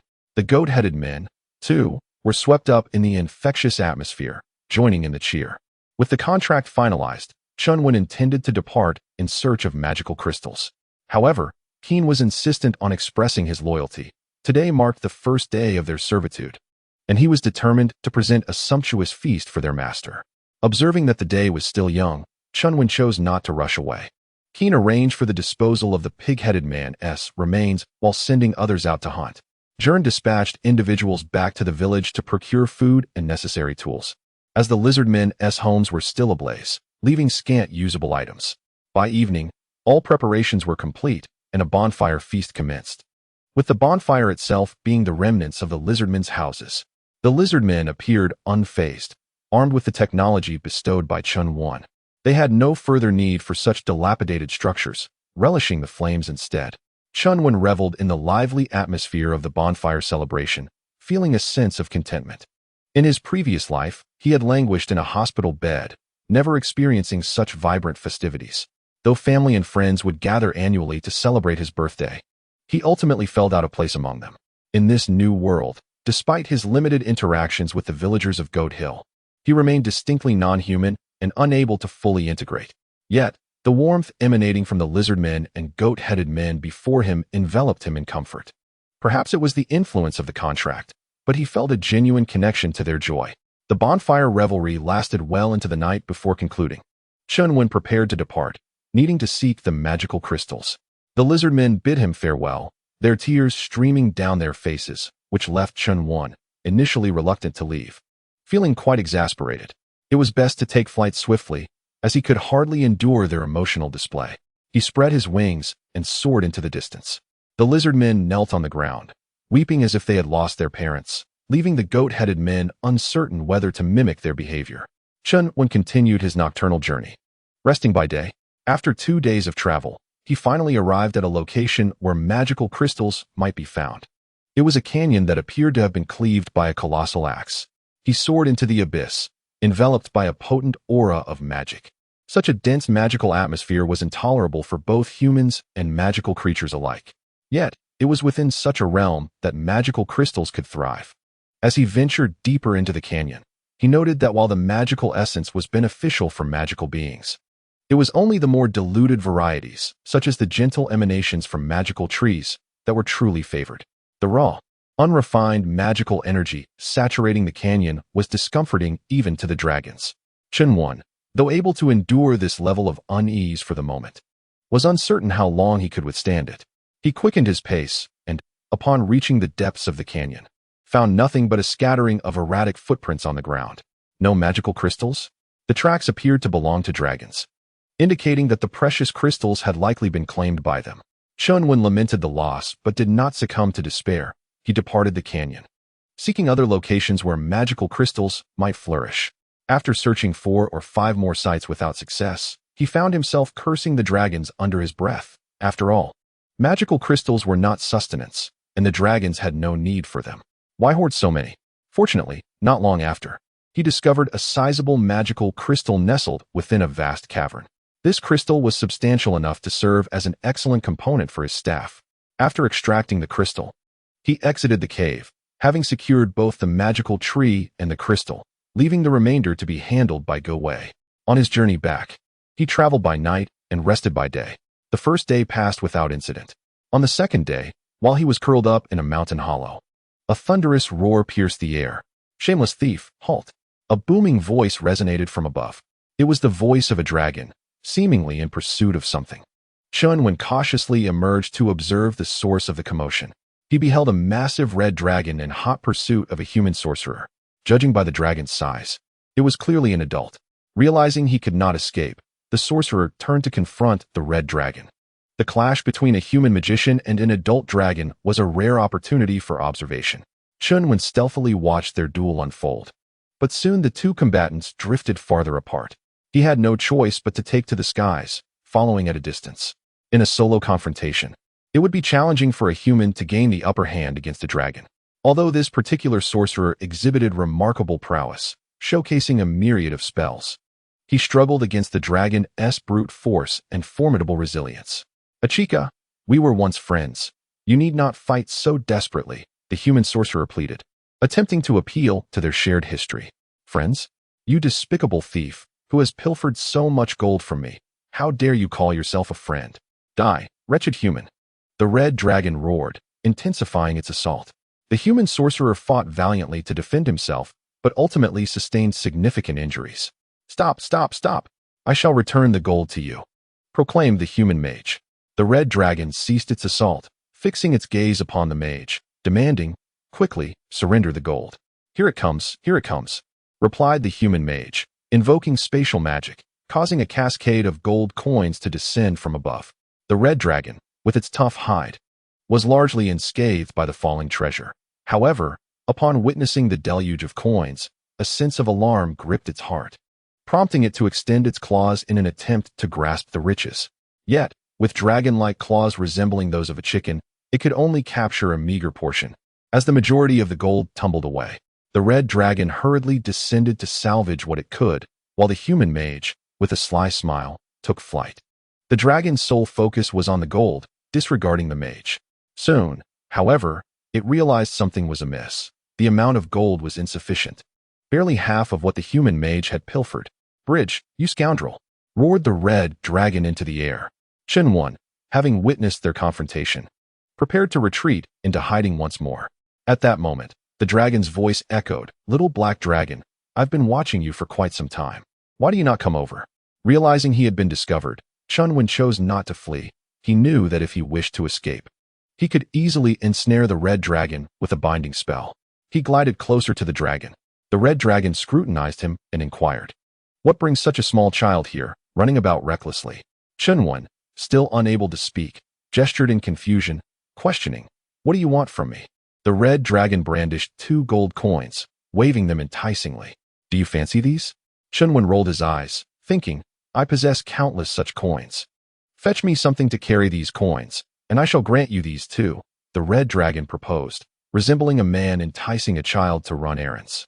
Chen Wen, disinterested, turned to depart. Halt! The red dragon suddenly commanded. Chen Wen glanced back to find the dragon had approached, sniffing him curiously. The scent of magical crystal. The red dragon remarked. Do you possess magical crystals? Where did you encounter such treasures? Let me there. The red dragon thrust a handful of gold coins toward Chen Wen. The implication clear. If he guided the dragon, the gold would be his. Chen Wen regarded the coins in the dragon's grasp, internally scoffing. Are you begging? He stepped back, widening the distance between them. Little one, do you wish to hoard the magical crystals for yourself? Such treasures are not meant for a young dragon like you. The red dragon scolded as it pursued him. Reluctant to engage in further entanglement, Chen Wen retrieved his staff from the magical realm. Bind, he commanded, and the red dragon found itself ensnared, plummeting to the ground. Seizing the opportunity, Chen Wen soared away. The red dragon remained dazed for a moment. Did it just employ magic? Staring at the prison that contained him, it felt bewildered. A little black dragon wielding human magic? This was an utter disgrace to the dragonkin. With a furious roar, the dragon shattered the barrier and ascended into the sky, only to find Chen Wen had vanished. With so much gold beneath him, he realized that if he pursued too far, the treasure might be taken by others, compelling him to return to the ground and safeguard his riches. Chen Wen remained vigilant, glancing over his shoulder and noticing that the red dragon had not pursued him any further. With a sigh of relief, he contemplated finding a secluded spot to hide once more. Suddenly, a figure obstructed his path. It was the human mage who had just been chased by the red dragon. He held a deer in his hands and waved at Chen Wen, exclaiming, Hee hee hee. Chen Wen, bemused, thought to himself, are you feeding pigs here? Seeing that the little black dragon did not respond, the mage, Bridge, assumed that he did not comprehend his intentions. He then said, Little black dragon, would you like to come home with Uncle? Uncle has plenty of delicious food. Observing Bridge's expression, which resembled that of a dubious uncle luring a child, Chen Wen inwardly scoffed. I am a little dragon, not a foolish one. It seemed that this man and the red dragon, one human and one dragon, were indeed kindred spirits, sharing a stench that resonated between them. Noticing the little black dragon's continued silence, Bridge pondered if perhaps he was not hungry. He then produced a handful of gold coins. Do you like this? He inquired. The glimmering gold reminded Chen Wen of the earlier incident when the red dragon accused this human mage of stealing his coins. Although he had scattered a significant amount earlier, the red dragon's furious demeanor suggested that it was not all of his treasure. An idea sparked in Chen Wen's mind, and he feigned a longing expression for the coins. Bridge, elated, thought that even the smallest dragon could not resist the allure of gold. Do you want it? Come home with me, and I will give you all of this, he tempted. Chen Wen tilted his head as if deep in thought. After a moment, he shook his head, the desire on his face dimming slightly. Bridge, undeterred, produced another handful of coins. What about these? He asked. Chen Wen once again displayed a longing expression, and Bridge continued to entice him. Yet, Chen Wen shook his head again. Bridge, with both hands full of gold, announced, I still have more, let us go below. He descended, and Chen Wen followed suit. Seeing that the little black dragon truly accompanied him, Bridge's heart soared with joy.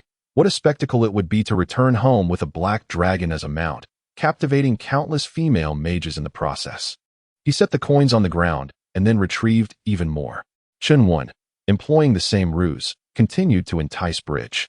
Each time, Chen Wen shook his head, but his gestures grew less vigorous, revealing his hesitation. Bridge's heart danced with glee. He was close. Just a few more coins would seal the deal. After all, the little black dragon could not possibly carry these coins, and he would still be the one to safeguard them. Safeguard? Ha ha ha. Before long, Bridge found himself devoid of coins. He had laid out all that he possessed. Chen Wen gazed at the pile of gold before him, astonished. Have you raided the red dragon's lair? No wonder he is so furious with you. Realizing that Bridge could no longer produce any more gold, Chen Wen cast a sidelong glance at him, a smirk gracing his lips. Activating his spatial magic, he absorbed the mountain of gold into his magical space. Bridge, witnessing the little black dragon smile, believed he had succeeded, ready to celebrate, when suddenly he felt a surge of magical energy. and the mountain of gold vanished before his eyes. Where's my gold? What happened to that enormous pile? He stood there, dumbfounded, seizing the opportunity.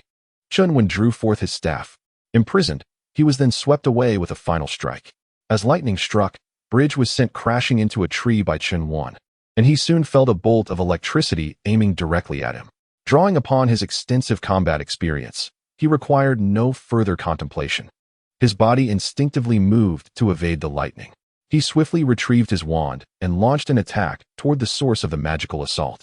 Chen Wen, taken aback by his quick reaction, hastily took to the skies. It was only then that Bridge regained his senses. A black dragon capable of magic?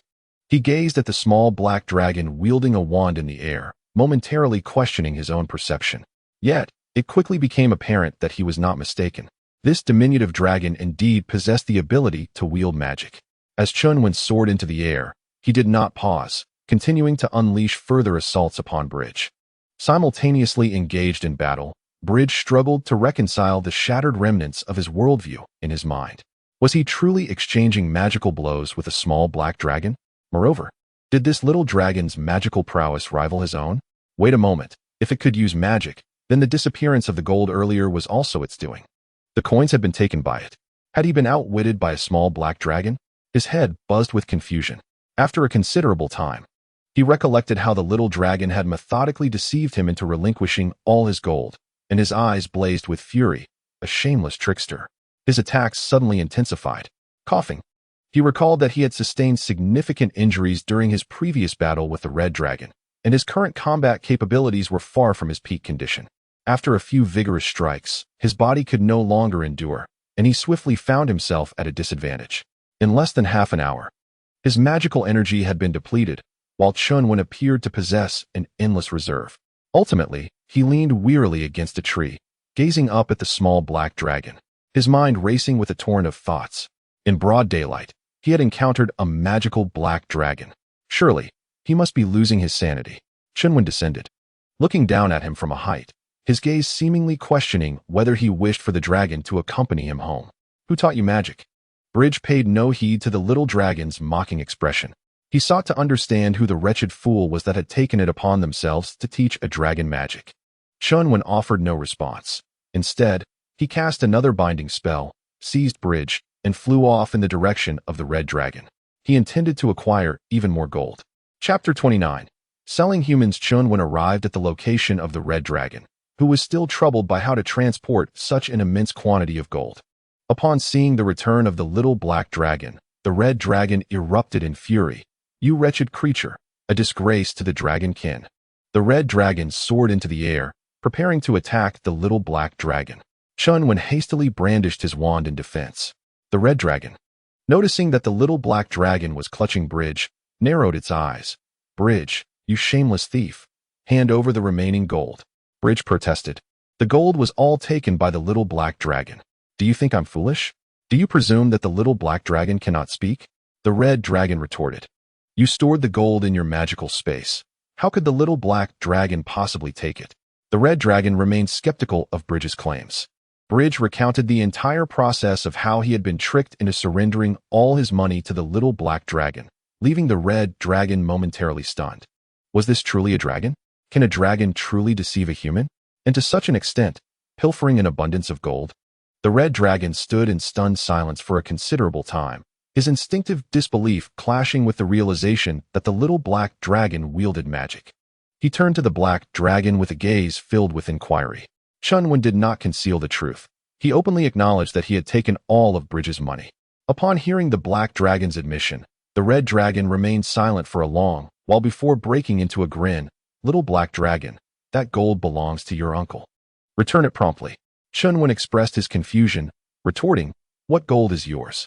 What is in my possession cannot possibly belong to you.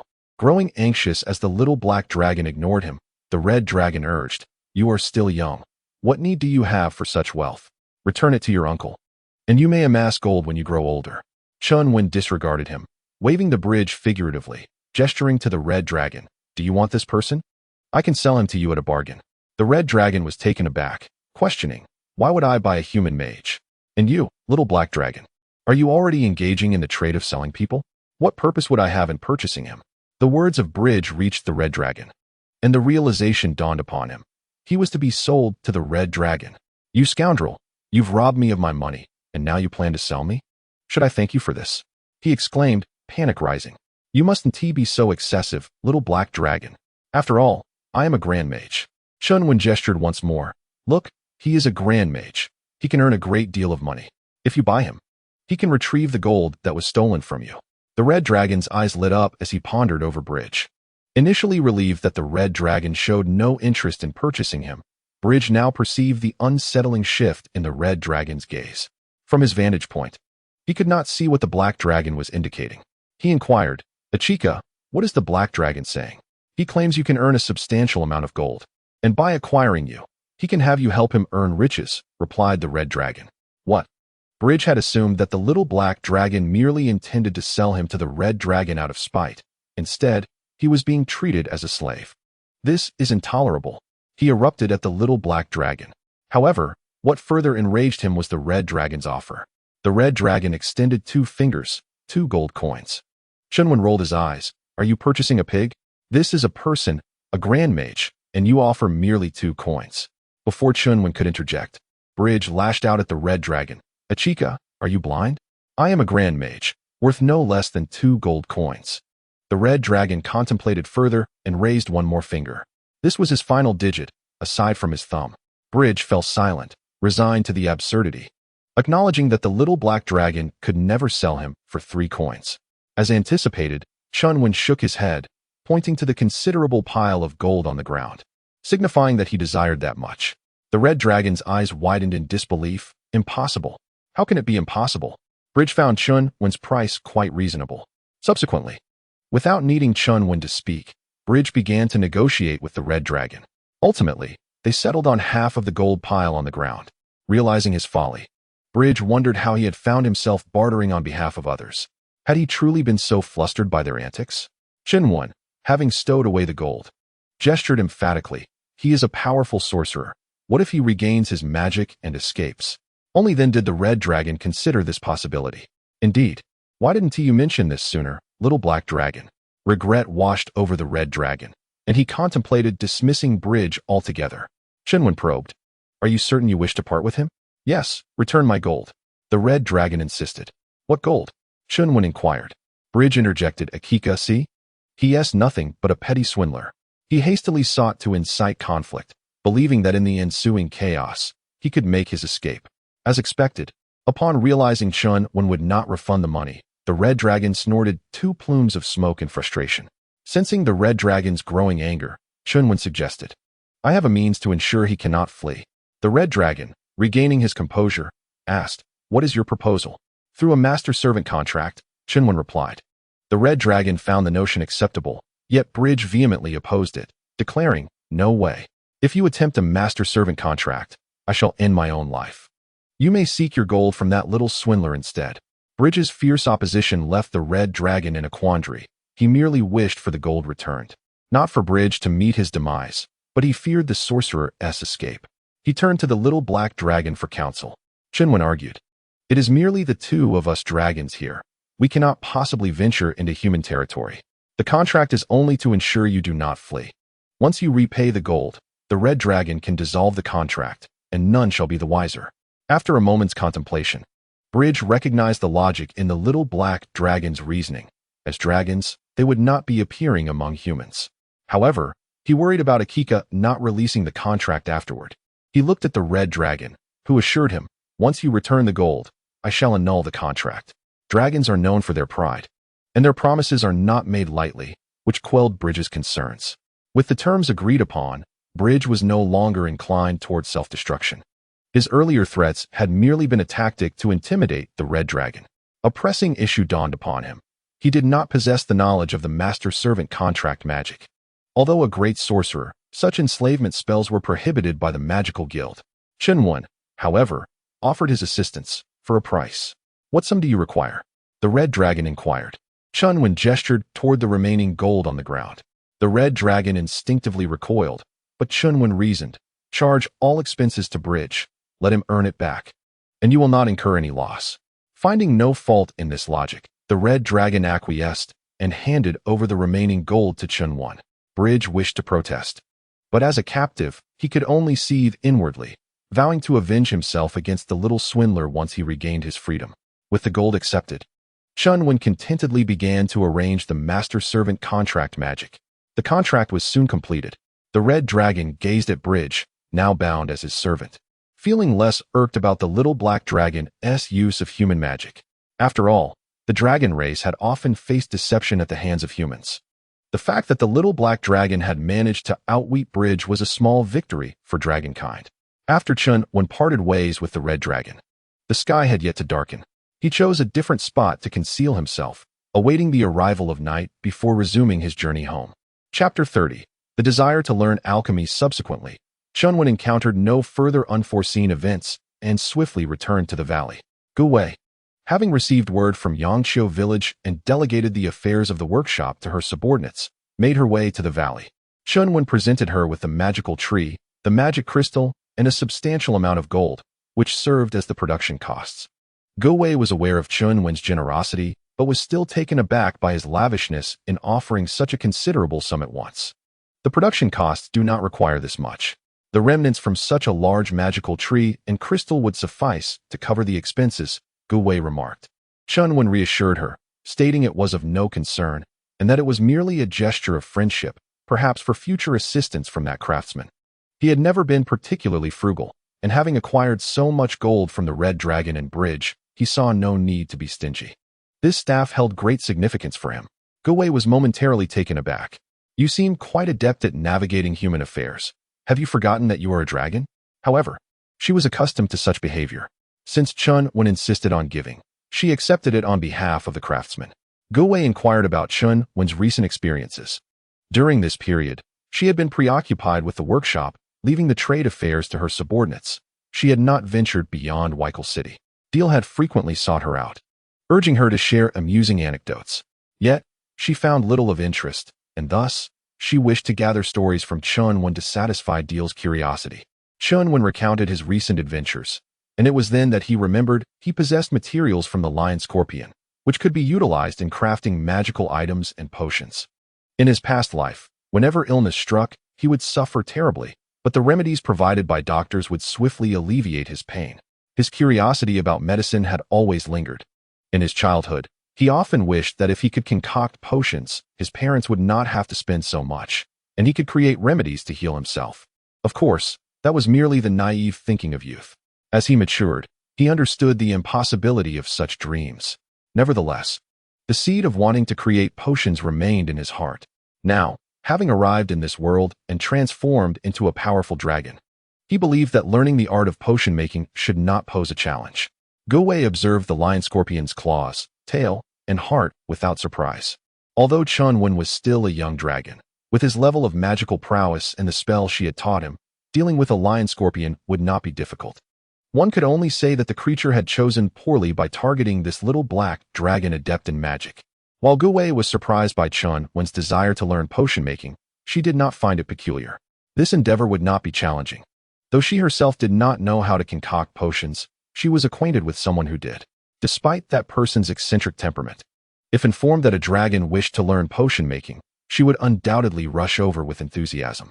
As for the concern of revealing Chen Wen's existence, that was not a worry.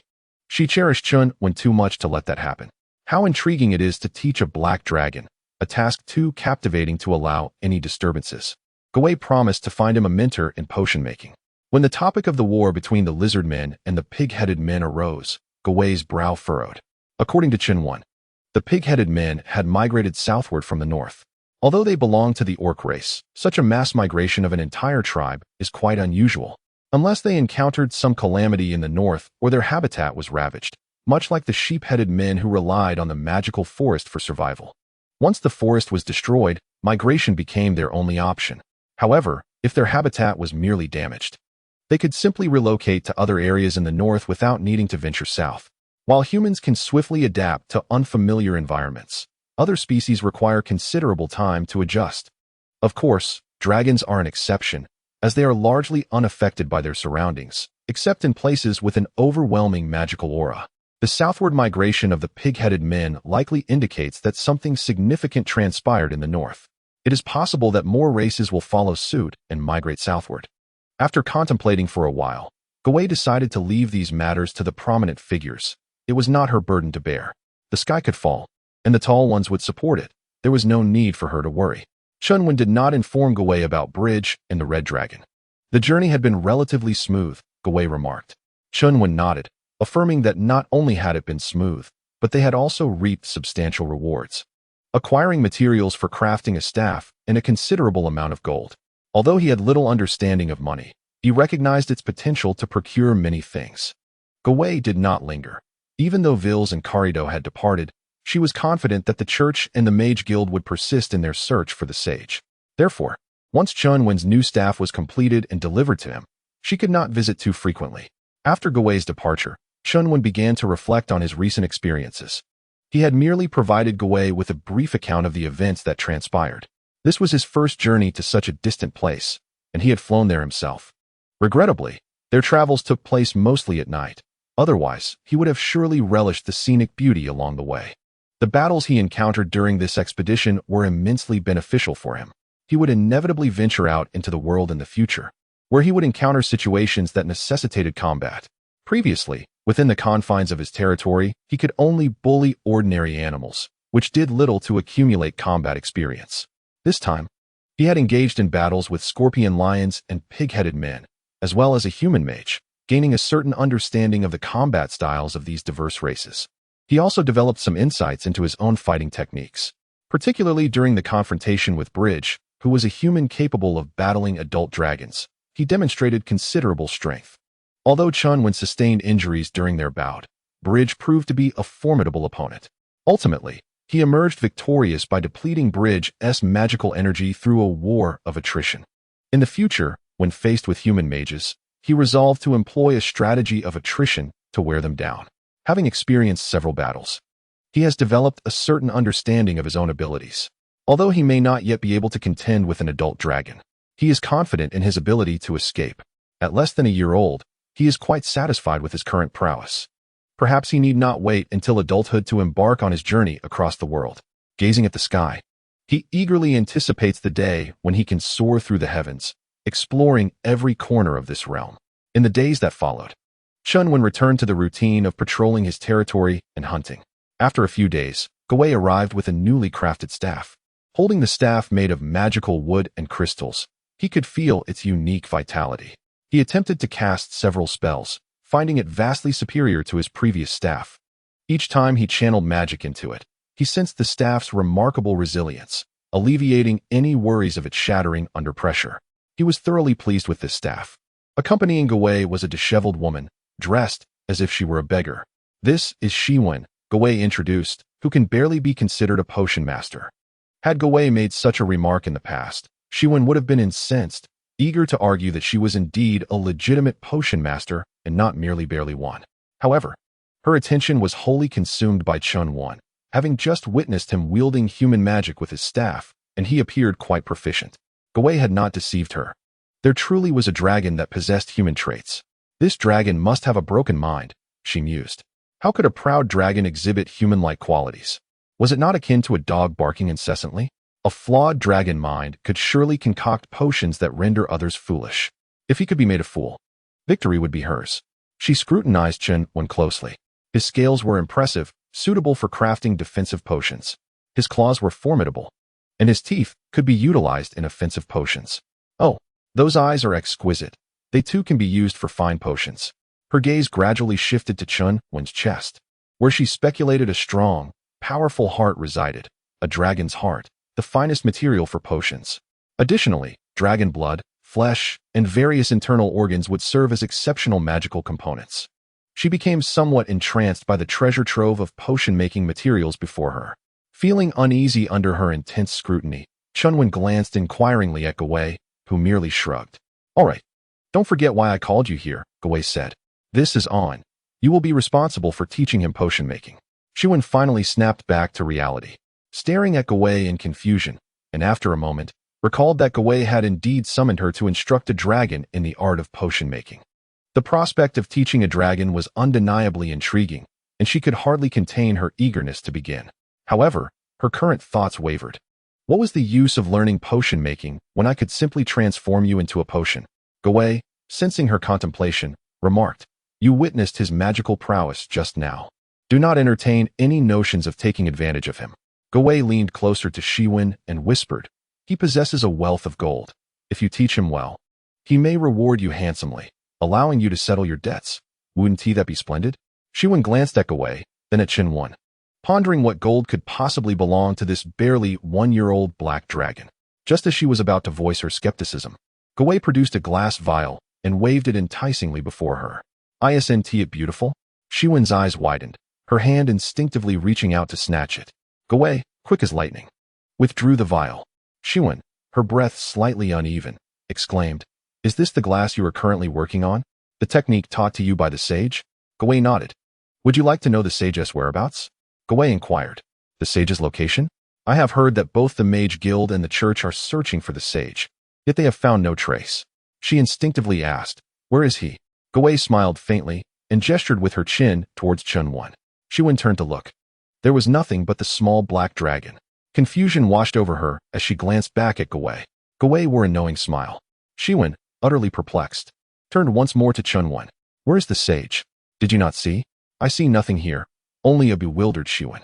She turned back to Chen Wen, her eyes widening in realization as she looked at Gawei. Gawei nodded with a smile. Chen Wen took several steps back in disbelief. "Gawei, you cannot be serious." Chen Wen uttered incredulously. "Am I so far afield as to have brought you here merely to deceive you?" Gawei replied, "My time is precious." Gawei appeared earnest. Chen Wen remained silent for a long moment, her thoughts swirling in confusion. A dragon wielding human magic was something she could barely accept. Perhaps this dragon simply had an unusual proclivity for human ways. After all, there were indeed humans who fancied themselves as dogs. Yet the sage represented an entirely different realm of existence. Could a dragon, with its singular focus, truly comprehend such a concept? A sage? How could that be possible? Gawei tossed the glass vial to her, saying, "The glass business. On takes a 30% cut. It will be effortless for you to repay your debts. So teach him well. The Mage Guild and the church will not relinquish their pursuit of this so-called sage. They will remain vigilant towards me and dear. And I shall not be able to visit often. Should you need anything, seek me out at the glass workshop." With that, Gawei bid farewell to Chen Wen and departed. Chen Wen lingered in a daze, and by the time she regained her senses, Gawei was gone, leaving her alone in the valley with the small black dragon. She turned to Chen Wen, asking, "Are you truly the sage?" Chen Wen shook his head, gesturing, "I am no sage. But I did teach Gawei the method of glass production." Chen Wen remained oblivious to the war between Weikel and Dunba at the border. She was only aware that on the Queen's birthday, the Duchy of Weikel had presented glass, prompting the Mage Guild and the church to commence their search for a sage within the duchy.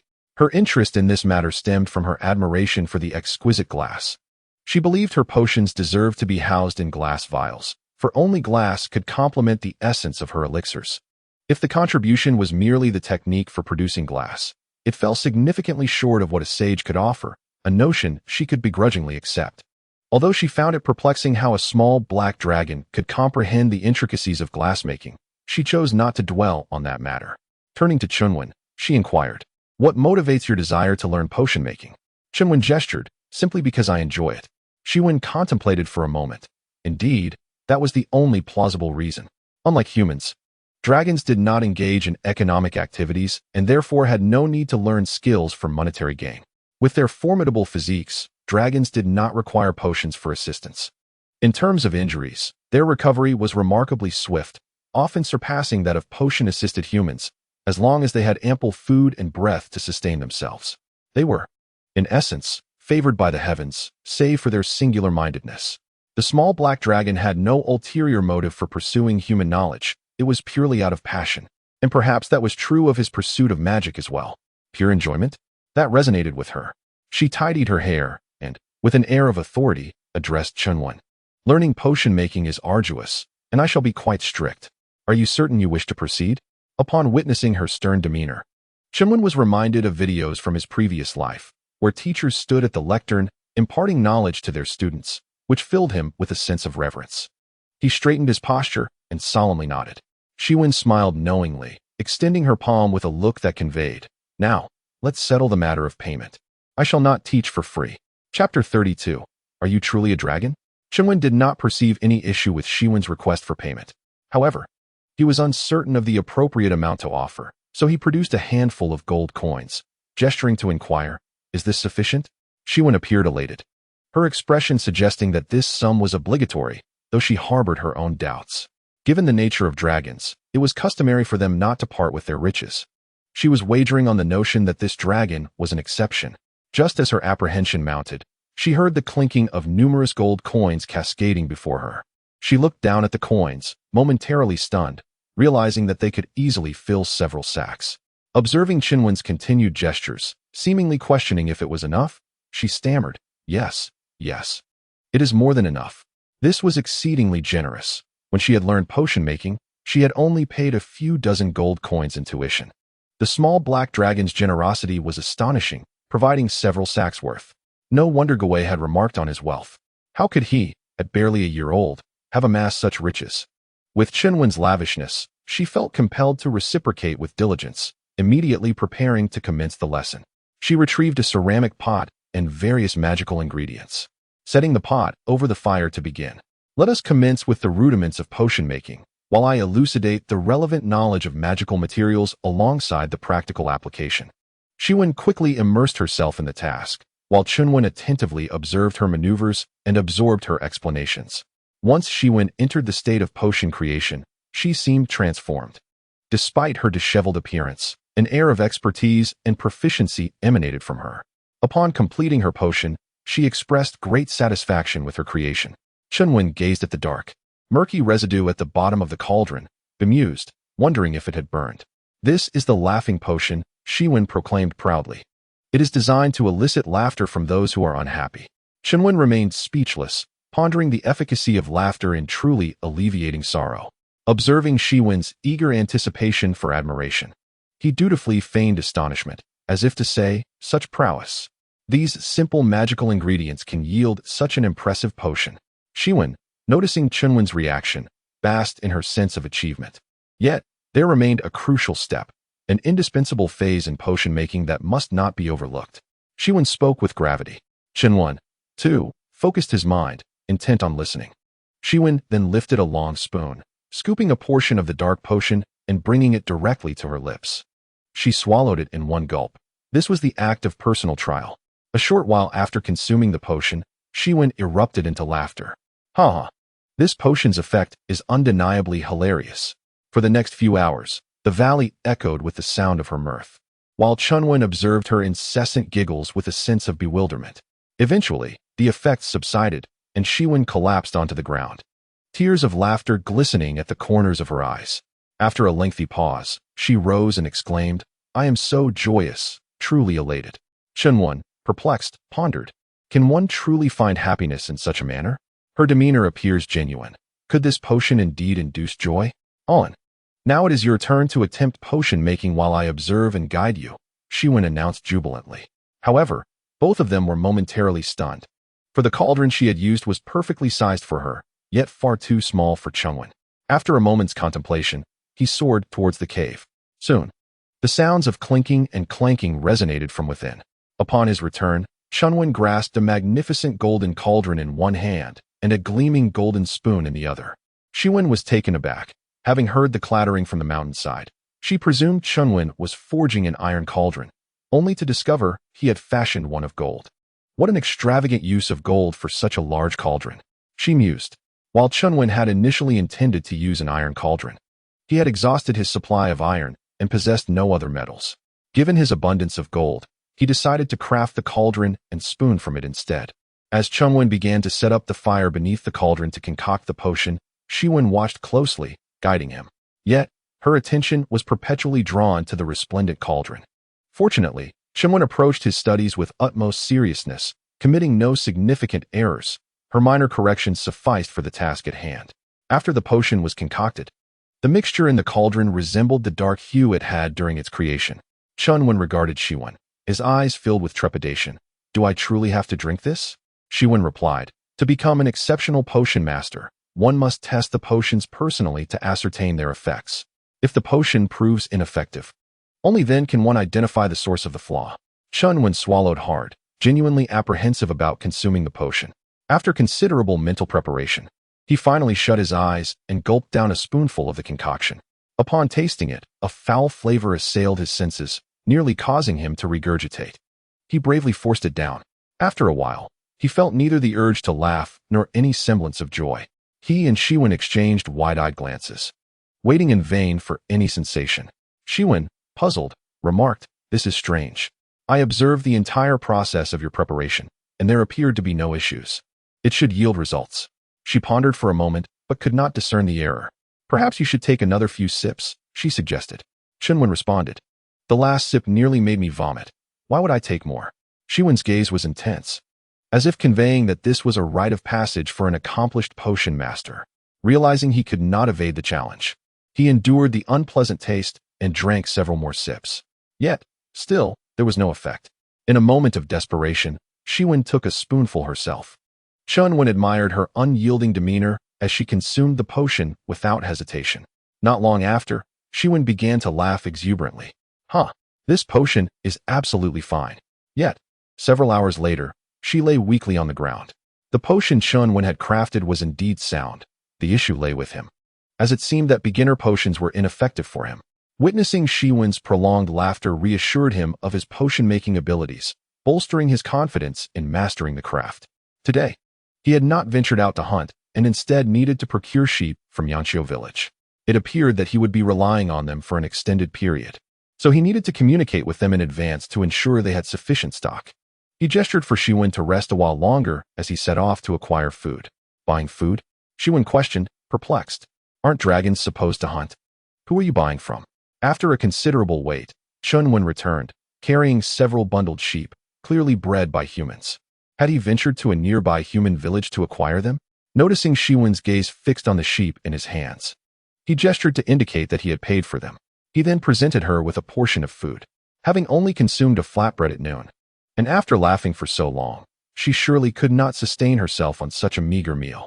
She would need her strength to teach him potion making, and he could not allow her to go hungry. Chen Wen was taken aback, surprised that he had brought back a meal for himself as well. Feeling a warm sense of gratitude, she accepted the food, which was likely prepared by the nearby villagers, and curiously studied Chen Wen for a long while before finally succumbing to her curiosity and asking, "Are you truly a dragon?" Chapter 33. The study of potions. Chen Wen remarked that this was rather self-evident, offering no further elaboration. As for his current identity, whether human or dragon, he chose not to dwell on this conundrum. Regardless of the classification, the ability to thrive and be animated was paramount, and he harbored great satisfaction with his present form. Possessing such formidable strength rendered him invincible in this realm. He could soar through the skies, and once he matured further, he would have the freedom to explore wherever his heart desired. How splendid that would be! He began to joyfully roast a lamb. Chen Wen observed him with the roasting lamb, having grown accustomed to his peculiar, human-like demeanor. When Chen Wen finished cooking, she approached to sample a bite. To her surprise, the lamb, cooked by a dragon, was quite delectable. As night fell, Chen Wen escorted Chen Wen to a cave, suggesting she reside there temporarily while he arranged for the villagers from Yanqiu to construct a house for her. Chen Wen insisted that it was unnecessary, expressing her comfort with staying in the cave. Yet Chen Wen remained resolute in his decision to build her a proper dwelling.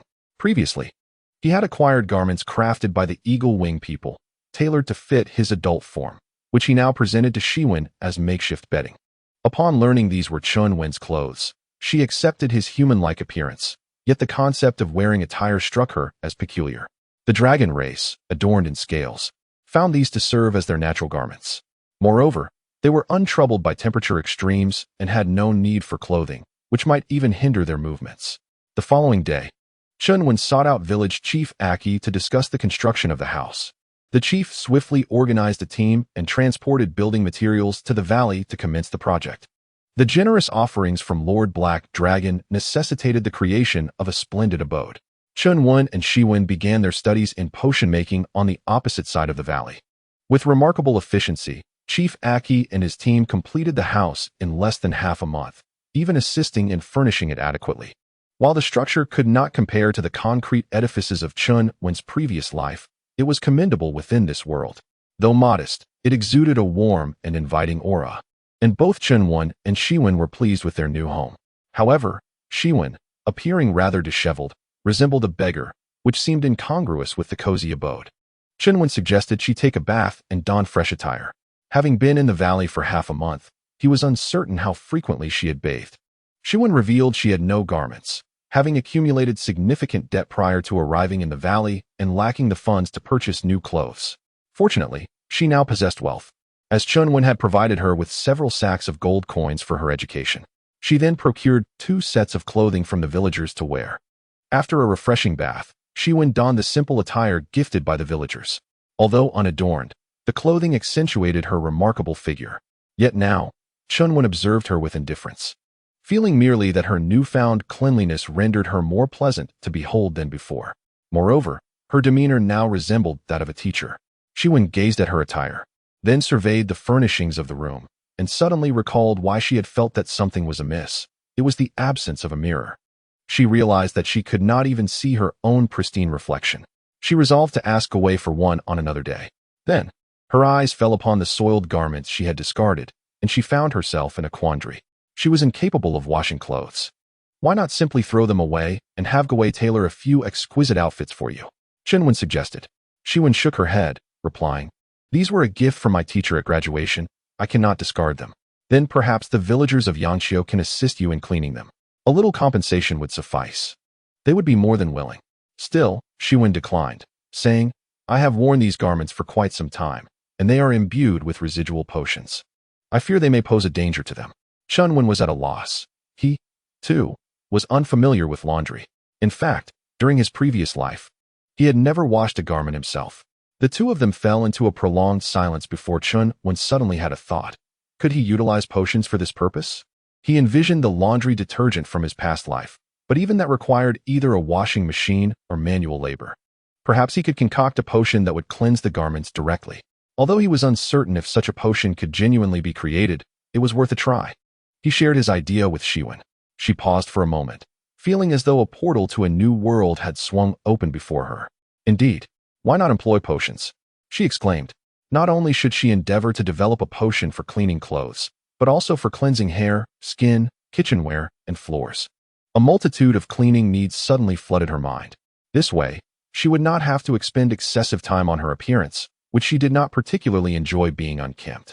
The lack of clothing was but one reason. More significantly, she spent countless hours studying potions, leaving little time for self-care.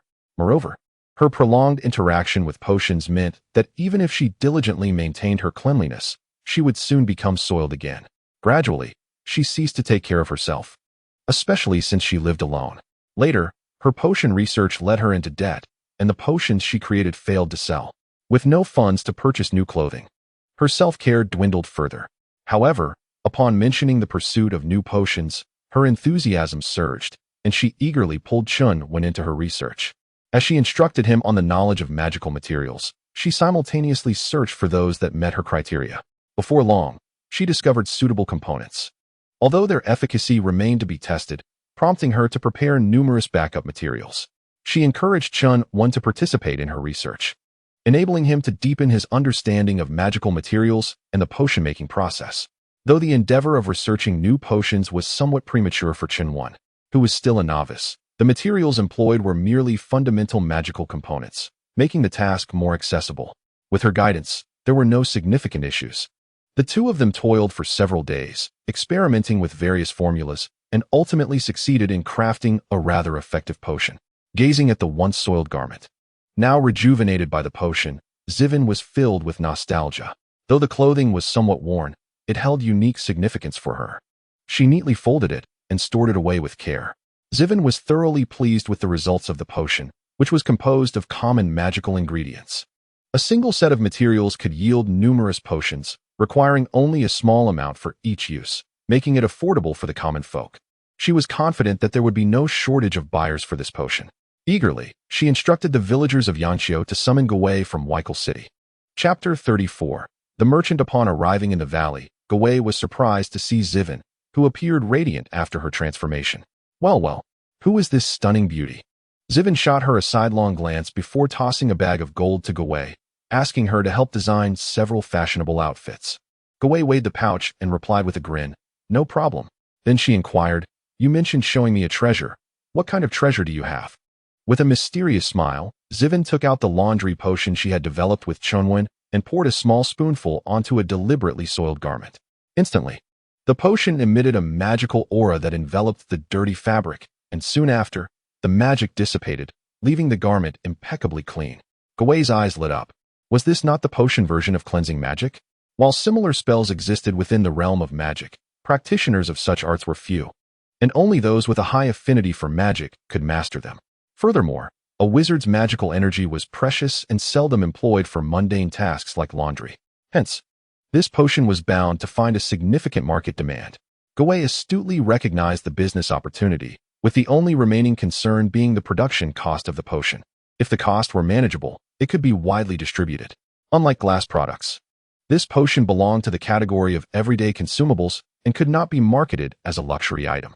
If priced too high, potential buyers would be scarce, especially since nobles did not tend to wash their own clothes. Thus, a strategy targeted at the common populace was essential. What is the cost of production? Gawai inquired. Zivin assured her that it was quite low, fully within the means of the common folk, which put Gawai at ease. However, Chen Wen disagreed with Gawai's assertion that the potion could not be marketed as a luxury item. He proposed enhancements to the potion, suggesting that garments treated with it could retain a fragrance and even emit light in various colors, akin to special effects. This would convey an air of sophistication to the wearer. He envisioned selling the potion in 2 tiers, the standard version, devoid of fragrance and special effects, packaged in ordinary bottles at an affordable price, and a premium version, which would have fragrance and luminescence, encased in glass bottles priced as luxury items, effectively marketing the potion alongside the glass. His elaborate pitch left both Gawai and Zivin in awe. Was it truly possible to conduct business in such a manner? Could clothing actually glow? Gawai pondered for a moment, realizing that this concept resonated with the aristocrat's fondness for donning exquisite gemstone adornments. Both were motivated by aesthetics and the desire to showcase one's status. She turned to Zivin and inquired, "Is it feasible?" Upon hearing Chen Wen's suggestion, Zivin fell into deep contemplation. After a while, she replied, "Incorporating fragrance is certainly achievable, but achieving luminescence poses a challenge. It's not that it's impossible, but it cannot be sustained for long, at most 2 or 3 days. Only 2 or 3 days. How unfortunate. It would be splendid if it could last longer," Gawai remarked. "Is there no way to extend its duration?" she pressed. Zivin continued to reflect, searching her mind for materials that could prolong the glow. At that moment, Chen Wen gestured, stating, 2 or 3 days is excessive. 1 day would suffice. Let them use it daily, so the potion depletes quicker. The nobility isn't short on funds." Gawai and Zivin gazed at the imposing black dragon before them, their thoughts converging on a singular notion: shrewd merchant. If it only needed to last a day, then the challenge was significantly diminished, and the cost would not be prohibitive. The next step was to discuss collaboration. Gawai would oversee the establishment of the workshop, while Zivin and Chen Wen would contribute their technical expertise, sharing 50% ownership, with the remaining portion belonging to Gawai and the Butry family. The latter's involvement was necessary for protection, thus their inclusion in the partnership. The research for this potion was primarily Zivin's undertaking, with Chen Wen merely learning alongside her. He had no need for substantial financial gain, and therefore opted not to claim a share. However, Zivin insisted on allocating half of their stake to him, acknowledging his contributions and prompting her thoughts and offering valuable suggestions, even presenting an unprecedented business model. She was beginning to understand why the church and the Mages Guild regarded him as a sage. After some negotiation, it was decided that Chen Wen would receive 20%, while Zivin would take 30%. Given the anticipated high demand for this potion, it was clear that Zivin could not manage the production alone, nor could Chen Wen. A workshop larger than the glass factory was imperative, requiring numerous participants, including several skilled potion makers. Zivin expressed her capability to train workers, explaining that this potion was merely a rudimentary concoction, utilizing basic materials. Training for a singular type of potion would not take long. The difficulty in cultivating potion makers lies in their need to be intimately familiar with magical materials, proficient in crafting various potions, and capable of researching new ones. However, if they were to cultivate workers who could produce only one basic potion, with each worker responsible for a specific part of the process, they could be trained swiftly and even in batches. Since Zivin was willing to oversee the training of workers, the plan was set in motion. After Gui departed, Zivan felt a surge of delight, already envisioning a future of leisurely counting her earnings. Upon returning to Weichel City, Gui sought out Deer and informed him about the laundry potion. Deer had a maid bring forth some soiled garments for a demonstration. Witnessing the potion's efficacy left him astounded. He had never anticipated such a remarkable application for a potion. The maid was filled with joy. With the acquisition of this magical potion, her workload would be significantly reduced. Furthermore, during the cold seasons, she would no longer have to endure the frigid water for laundry. The creator of this potion was nothing short of an angel. Was this bestowed by the sage? Dill inquired after dismissing the maid. Gove shook her head. Did you not recall my recent visit to the principality of Sripa? Sripa? Dill furrowed his brow. If this belonged to Sripa, it bore no relation to their own principality of Weichel. Yet, why did Gove choose to present it to him? Before he could ponder further, Gove continued, I went there to fetch a friend, a potion master. A potion master? Dill echoed. Indeed, she is the one who crafted this potion. Gove then proceeded to elaborate on their collaborative plan. Dill was elated, relieved that it bore no connection to other principalities. The principality of Weichel, alongside Gove, would hold a 50% stake. After much deliberation, they concluded that the investment in glass was minimal while the profits were substantial. Gove could shoulder the costs alone, especially as this was their inaugural collaborative project. However, the investment in potions would be somewhat higher, for even the most basic magical ingredients were not inexpensive, unlike sand. Thus, the Buttery family would need to contribute significantly, with Gove covering a portion, while she would manage operations and the Principality of Weichel would ensure protection. Gove would receive 20% of the profits, with Weichel taking 30%. Despite the financial commitment, Dill remained buoyant. The Principality of Weichel had limited revenue, yet Gove had already brought them 2 business opportunities in a short span. Gove then shared Chen Wen's proposed business model with Dill. He stared at her in astonishment, understanding the nobility's inclination towards such schemes better than she did. Gove refrained from disclosing that this plan originated from the sage, as Chen Wen was not yet powerful enough to attract undue attention. Chapter 35. A business venture for double the profit. After Gove and Dill finalized the details of their collaboration, they set about establishing a workshop and recruiting workers. The training of potion-making workers could not occur in the valley. It was essential to bring Chen Wen to Weichel City. This approach would lend credibility to the belief that the potion was crafted by a potion master rather than being a product of the sage. The construction of a new workshop in Weichel City, larger than the glass workshop, naturally drew the attention of others, especially the church and the mage guild. They had been closely monitoring the developments in Weichel City, not for the immense profits from glass, but for the sage himself. Other nobles were also observing Weichel City. Possessing an acute sense for wealth, they understood that glass could yield substantial profits. Yet with the queen claiming 20%, they dared not overreach. Now, witnessing the new workshop being erected, they were restless. The church and the mage guild intensified their scrutiny. Aware of their watchful eyes, Gove, having nearly completed the recruitment of workers, instructed Chen Wen to make her appearance and spread the word that the newly established workshop aimed to produce a potion intended for laundry. This potion was the result of research conducted by a potion master. Accompanied by Zivan's entrance, the workers began crafting potions, instilling confidence in the claims of the Duchy of Wicker among the clergy and the Sorcerers' Guild. The astute nobles, with their keen sense of opportunity, quickly discerned the commercial potential of these potions, though they remained oblivious to the existence of a luxurious variant. Even the ordinary version revealed considerable promise. While the potion might not be exorbitantly priced, its anticipated sales volume was significant, given its status as a consumable. They dispatched seasoned negotiators to Wicker City to discuss collaboration with Deer. Some sought to invest financially, while others aspired to secure distribution rights. Deer, without much hesitation, accepted the financial investments, provided that a satisfactory profit-sharing arrangement could be established. The involvement of other nobles in this venture would alleviate numerous future complications and potentially expand the Buttery family's circle of allies. More friends equate to more opportunities. Following the sage's previous counsel, Deer deeply understood this principle, which prompted him to embrace investments from other nobles. However, the matter of distribution rights was entrusted to Gui, who was tasked with making the final decision. Gui neither immediately acquiesced nor declined. Instead, she apprised them of the luxurious version of the potion. Upon hearing Gui's description of the opulent potion, the nobles were left astounded. A potion for laundering garments could be so extravagant?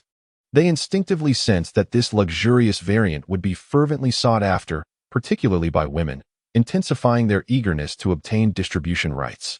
Yet, Gui hesitated to relinquish a portion of the sales rights, as it represented a significant financial consideration. Nevertheless, refusing seemed equally unfeasible. Using the pretext of needing to consult with the potion master, Gui temporarily deferred her agreement.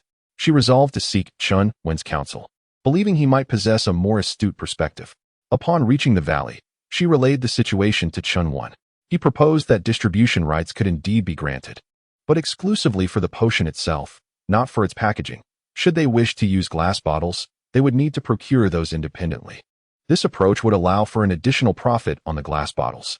Gui exclaimed that this notion was sheer genius, silently adding that it was also rather mercenary. Chen Wen also had thoughts regarding the agreements with them. Once the potion began generating revenue, it was inevitable that other nobles would seek a share. Distribution rights could not be perpetually extended. Thus, when drafting agreements with the current nobles, it was prudent to include a clause stipulating that if Gui later wished to relinquish distribution rights, she could only select from the existing partners and not from new candidates. Gui was perplexed, questioning whether this condition was not favorable to the nobles. Chen Wen explained that while it superficially appeared advantageous to them, they would likely be eager to sign such an agreement, perhaps even expressing gratitude. However, what if Gui decided never to relinquish distribution rights again? In that case, this clause would become meaningless.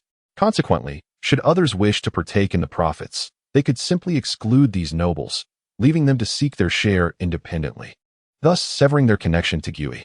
This strategy of presenting a seemingly benevolent, yet ultimately inconsequential clause to win the nobles' favor while retaining them as a shield in the future was indeed a masterstroke. She was the human who had spent the most time with Chen Wen, and she thought she had long since grown accustomed to his charismatic demeanor. Yet, she found herself astounded once again. This method was truly remarkable. Fortunately, she had come to consult with him. Otherwise, what a significant loss it would have been. After leaving the valley, she arranged a meeting with several nobles interested in distribution rights. Upon hearing that Gui was willing to relinquish a portion of the distribution rights, the nobles were intrigued. However, due to the exorbitant cost of glass, the supreme luxury version of the potion was offered without the vial, necessitating them to procure their own. Of course, they could choose not to purchase glass vials and use alternative containers instead. Yet, to package the supreme luxury version in ordinary vials would diminish its value. Each noble pondered the implications. If others were using glass vials while they resorted to standard ones, would their products still attract buyers? Even if they united in rejecting glass vials, it would be futile, as Gui could still utilize them herself. After all, she produced the glass. Did she truly lack vials? This strategy was compelling them to invest in glass vials. A single business could yield dual profits. What an astute maneuver. These nobles, seasoned in commerce, were well aware of Gui's intentions. Rather than inciting their anger, it elevated their regard for her. However, they would not reveal their true sentiments at the negotiation table. Adopting a facade of contemplation, Gui recognized their pretense but chose not to expose it. She seized the opportunity to say, "As the potion has yet to be launched, I anticipate that many will wish to partake in its profits once it begins to sell." The nobles' expressions darkened, interpreting her words as a veiled threat. Observing their reactions delighted Gui. This was the response she sought. Through this tug-of-war, when she finally revealed her terms, they would perceive her as exceptionally benevolent. She did not keep the nobles waiting long, stating, "Your families were among the first to approach us for collaboration, which signifies your endorsement of our endeavor. To safeguard your interests, I have decided to add a clause to our agreement. Should I wish to transfer distribution rights in the future, I shall only select from those present here, excluding any external parties." Upon hearing this, the representatives of the nobles paused, utterly taken aback. This was entirely contrary to their expectations. They had assumed Gui was threatening them, only to discover she was actively eliminating such a threat. With this clause in place, others would be unable to obtain distribution rights from Gui. To acquire the goods, they would have to purchase them from the nobles, who would then possess the upper hand.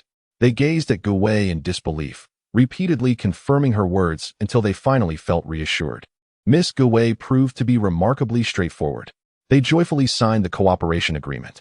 Chapter 36. The Radiant Queen. The training of the workers unfolded as Chen Wen had envisioned. successfully imparting knowledge to the first batch in under 10 days. With the involvement of several noble families, the potion could be launched immediately, necessitating a larger workforce. Before the workshop of Gui was even completed, the workers who had already mastered their skills were instructed to teach the newly recruited artisans, while Zivin occasionally offered her guidance. Most of her time, however, was dedicated to instructing Chen Wen and researching new potions. Simultaneously, the luxurious Supreme Edition was set to be launched. The formulation of the Supreme Edition potion was not particularly challenging, as the groundwork had already been established with the standard version. It merely required enhancements. Within a few days, Zivin and Chen Wen successfully developed the Supreme Edition potion. A month later, Gui's workshop was completed, and the laundry potion began its production and sales alongside the glassware. The glass, having royal origins, and the laundry potion, supported by several noble families, progressed seamlessly. Initially, the glass was exclusively supplied to the capital. The queen received a beautifully crafted set of glassware and the Supreme Edition laundry potion at no cost. Her delight evident as she thought of how different the Dare and Wickle families were, truly adept at social graces. Naturally, one must showcase such splendid gifts, otherwise, what was the point of receiving them? However, other nobles also possessed both glass and potions, and while hers was the finest, boasting about it to them seemed trivial. Thus, she extended invitations to the royalty and nobility of other kingdoms and empires for a grand banquet. Royal families across nations frequently maintained connections, even in times of war. As the pursuit of interests prevailed over conflict, fostering relations was essential for the distribution of benefits. Several neighboring nations to the Koel Kingdom, including the Longha Empire, the Lekaer Kingdom, and the Aba Kingdom, dispatched royal members accompanied by numerous noble representatives to attend the feast. At the banquet, the nobles of Koel adorned themselves with the luminous Supreme Edition potions, while the queen had replaced all her vessels with glass ones, even bringing out her mirror for the occasion. The nobles from various nations were left in awe at the sight of the radiant Koel nobles. What was this? How could they emit light? The fragrance surrounding them was exquisite. The Koel nobles casually greeted their guests, engaging in small talk, though internally, they reveled in their triumph. Yes, that was the very expression they desired, yearning to hold their guests' attention for an eternity. The nobles of other realms appeared as rustic villagers before the Koel elite, lacking any semblance of brilliance. The multitude of sparkling glassware at the banquet made them feel like simpletons emerging from the depths of the mountains. After a while, once the astonishment had settled, the queen seized the moment to make a stunning entrance. Her splendid gown shimmered with an enchanting glow, leaving behind an intoxicating fragrance in her wake. As she glided through the crowd, the nobles from various nations felt as though they were in the presence of divinity. Indeed, she resembled the very manifestation of a goddess descending from the heavens. As the queen surveyed the mesmerized expressions of the foreign royals and nobles, a sense of satisfaction welled within her. This was precisely the effect she sought to achieve. To flaunt her opulence was but one aspect. Far more significant was her intent to promote both glass and the laundry elixir. The glass yielded a profit of 20% for her, contributing to her private treasury. The royal family had also invested in the elixir, as did other nobles, all harboring similar aspirations. While showcasing was indeed necessary, the greater aim was to disseminate these products, thus opening markets in foreign lands and ensuring a substantial influx of wealth into their coffers in the future. The queen announced the commencement of the banquet. The royals from various nations were astounded to see the food served on exquisite glass dishes, deeming it a sheer waste. The queen remarked, "Isn't a plate meant to hold food?" Hours later, the banquet concluded amidst a daze among the nobles. They returned to the Rose Mansion, bewildered by the inexplicable radiance of the nobles from Koer. What was the source of their luminescence? Although they had encountered glowing individuals before, such as the holy knights of the church, that light stemmed from divine magic, a gift from the gods to ward off evil rather than mere ostentation. The nobles of Koer were clearly not employing sacred light magic. Moreover, the queen's use of glass for serving food was extravagance personified. They had heard of the glass presented to the queen on her birthday by Deer, and their eagerness to attend the banquet was driven by a desire to inquire about the glass and the sage. It was evident that the kingdom of Koer had the assistance of a sage. Some, regaining their composure, furrowed their brows, while others, their eyes glinting, caught the scent of wealth. The following day, They sought out the queen and the nobles of Koer to inquire about the method that made garments glow, believing that the queen would be forthcoming with what should not be a closely guarded secret. True to her purpose of attracting them, the queen did not withhold the information, candidly revealing that it was the laundry elixir at work. She introduced them to both the standard and the supreme luxury versions of the elixir. They were momentarily taken aback. Was this merely a laundry elixir? Did it truly come in both standard and supreme luxury versions? The standard version lacked fragrance and luminescence, intended for the common folk at a modest price. What they had witnessed during the banquet was the effect of the supreme luxury version of the elixir. It took them a considerable time to assimilate the queen's revelations. The queen, undeterred, recognized from their behavior at the banquet that her objective of opening new markets had been achieved. Once they regained their wits, they swiftly engaged the queen in discussions of potential collaboration, anxious to secure their stake before the opportunity was snatched away by others. Naturally, this collaboration would also encompass the glass. The queen refrained from granting immediate consent, citing the need to consult with the sage regarding the glass business. The sage was her pawn, deliberately emphasizing the support of a sage in the kingdom of Koer to showcase their national strength. The queen invited them to stay longer, subsequently dispatching someone to inquire with Deer. Deer was taken aback by the magnitude of the business that had emerged from the capital. Indeed, collaborating with them proved to be a judicious decision. The sage's discerning vision was truly exceptional, since the sage analyzed their situation and provided solutions. Wickle's circumstances have been steadily improving. Gratitude is owed to the sage, yet he has yet to meet him. He consulted with Gowie regarding this matter. Ultimately, they decided to engage directly in the glass trade, with Wickle supplying to other nations. The potions would be entrusted to other collaborating nobles.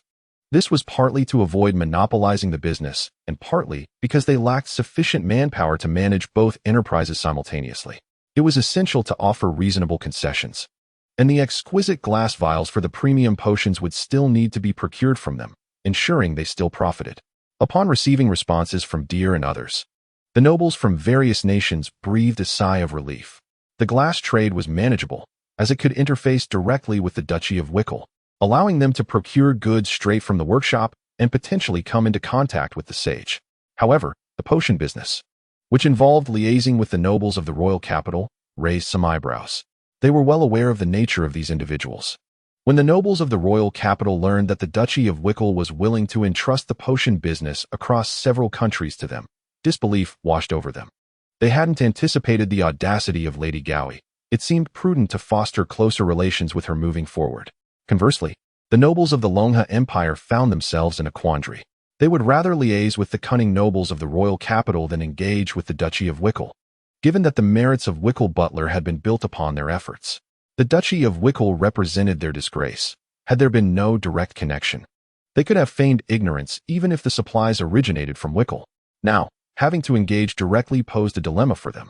Other surrounding nobles, aware of their relationship with Wickle, awaited their refusal to connect with the duchy, hoping to persuade them to procure goods from their own sources. They could then act as middlemen and profit from it.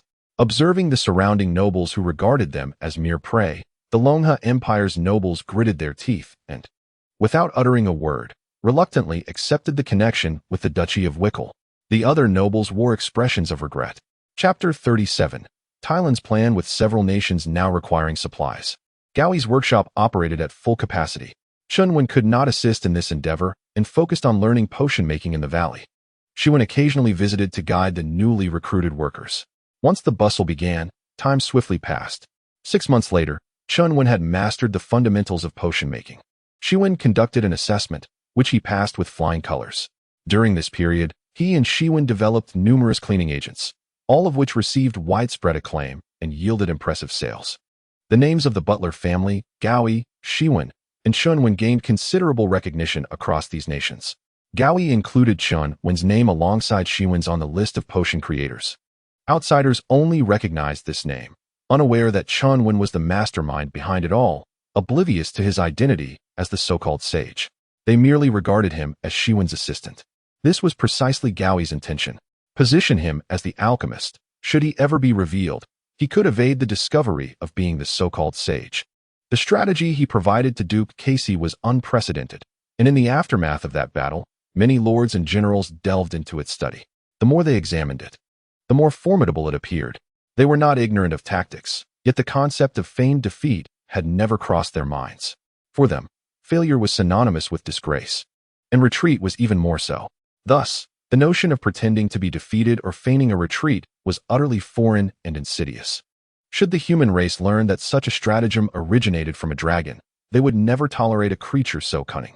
Dragons are inherently powerful, and if they also possess such cunning, humanity would remain forever ensnared in the shadows of the draconic lineage. Such a fate is utterly unacceptable to humankind. Therefore, Gaui preemptively bestowed upon him an alias. Although the alchemist could concoct formidable potions, to a dragon, such skills are superfluous. What potion could rival a dragon's breath? Humanity would hardly concern itself with a dragon capable of crafting potions. Over the past 6 months, the workshop has not only brought immense wealth to the Buttery family, but has also generated numerous employment opportunities in Wykel City. This influx of population has rendered Wykel City far more prosperous, albeit increasingly crowded. Consequently, Deer consulted his father regarding the expansion of Wykel City. Casey had no objections. He had largely withdrawn from affairs, allowing Deer to pursue his ambitions, content in his newfound leisure. As Gaui's reputation soared, several self-proclaimed capable individuals sought her patronage in Wykel City. Those truly possessing talent were welcomed and utilized. Thus, despite the busyness of the workshop, Gaui found herself considerably more at ease, delegating many tasks to her subordinates. Some former mage acquaintances, upon learning of Gaui's rising fortunes, also sought her support. With the Buttery family's military safeguarding the caravans, accompanied by her mage friends, she no longer needed to accompany the trade routes personally, and her complexion had improved significantly. Now, she epitomizes the image of a fair-skinned, beautiful affluent lady. With an array of cleansing potions at her disposal, Hyven no longer appeared disheveled, adorning herself beautifully each day. Even though most of the time, it was merely a dragon who failed to appreciate her efforts. Over the past 6 months, she has earned a substantial sum, sufficient to settle all her debts. However, she now needs to instruct Chen Wen in potion making and cannot afford to be distracted. Thus, she requested Gaui to disseminate a message, summoning her creditors to Wykel City to collect their dues, with all travel expenses covered by her. Chen Wen has now grown to approximately 10 meters, his scales more robust, and his internal magical energy has deepened. He feels capable of confronting even a peak bridge now. He has acquired the ability to protect himself, making venturing beyond the valley a trivial matter. Nevertheless, he must first complete his education in potion making, refusing to abandon his studies midway. Thanks to the dragon's remarkable memory, he has mastered the fundamentals of potion making within just 6 months. I believe that it will not be long before I complete my studies in intermediate and advanced potion knowledge. At that point, I shall venture forth to explore this world. Xiwen's teachings primarily revolve around the potions she has developed herself, such as the potion that induces laughter and the one that causes withered flowers to bloom anew. These belong to the realm of basic potions. The advanced ones include those capable of restoring sight to the blind and even reviving the deceased. Chen Wen has finally grasped the reason behind her previous debts. These potions are not truly capable of reversing reality. They are merely temporary remedies. The blind may momentarily regain their sight, but soon they will succumb once more to darkness. As the saying goes, had one never seen the light, perhaps one could endure the darkness. These potions only render the darkness even more unbearable. What change can a fleeting revival of the dead bring? It merely subjects individuals to the experience of death once more, and their loved ones to the pain of loss again. These potions have little market value. The substantial costs incurred in their research yield no returns, leading to continuous losses. With glass and laundry potions proving lucrative, it is only natural that envy arises. In the Duchy of Dunba, within the Castle of Sky, Maichi wore a sullen expression. Over the past 6 months, he has watched the Duchy of Wykel amass wealth effortlessly. He could have profited from tolls, feasting on the broth of prosperity, yet that crucial transit route has been ceded to Wykel. Now, he finds himself without even a taste of the broth. Though he shamelessly approached Casey, hoping to partake in some business, Casey has chosen to ignore him. They are both dukes. Despite any friction or conflict, they typically refrain from open hostility. Yet, with such a vast enterprise as Wykel's, Casey has not even granted him a taste of the broth. Maichi has cursed the Butley family for an extended period. A maid entered and announced, "Your Grace, Mr. Talon wishes to see you." I shall not see him. Mai Chi replied coldly. It was this scoundrel's manipulations that led him to confront Weichel, resulting in his defeat in battle and the loss of that vital trade route. Now, he watches Weichel prosper while he has nothing to drink, all thanks to that wretch. The maid hesitated, recalling that Tai Lin had slipped her several gold coins, prompting her to speak up. He claims he has a way to procure potions in glass, the maid said, feeling anxious about the potential repercussions of her words. Upon hearing this, Mai Chi sprang to his feet. What did you say? He exclaimed, filled with excitement. The maid, startled, feared she had angered the Duke and quickly bowed her head in apology. I apologize, Your Grace. I should not have spoken out of turn. Regaining his composure, Mai Chi commanded, invite him in. The maid sighed in relief and hurried away. Shortly thereafter, a noticeably thinner Tai Lin entered.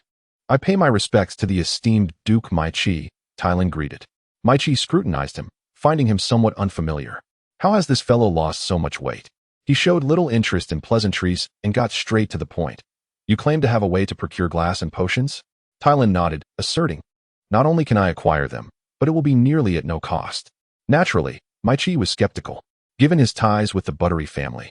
How could he possibly obtain glass and potions from Weichel? And at no expense, no less. Having learned from past experiences, he was no longer easily deceived. Tai Lin leaned in closer, revealing his plan in full. Mai Chi fell into contemplation. What are the chances of success? 80 to 90%, Tai Lin replied, adding that the venture would not take place within the Duchy of Dunbar. Thus, even if it were to be exposed, it would not implicate the Duke. After much deliberation, Mai Chi gritted his teeth. Let us do it. Chapter 38. A plea for help from the Duchy of Stripa. Intermediate potion knowledge indeed posed a greater challenge than the basic level. However, Chen Wen had built a solid foundation in the fundamentals, allowing him to grasp the complexities with relative ease. Within a month, he had mastered more than half of the intermediate curriculum, estimating that he would complete it in another month. Chen Wen was pleasantly surprised by his aptitude for learning. While his swift acquisition of basic knowledge was not entirely unexpected, given the abundance of information, yet its simplicity, which primarily relied on memorization. Intermediate knowledge required an understanding of the intricate relationships between various concepts. To her astonishment, he was able to learn at such a rapid pace. However, recalling his cunning merchant tactics, she realized he was no ordinary dragon and should not be judged by typical dragon logic, which allowed her to accept the situation. At that moment, villagers from Yangqiu came seeking Chen Wen, informing her that Gowei had asked her to visit Weichel City. She instructed Chen Wen to practice on his own before heading to the city.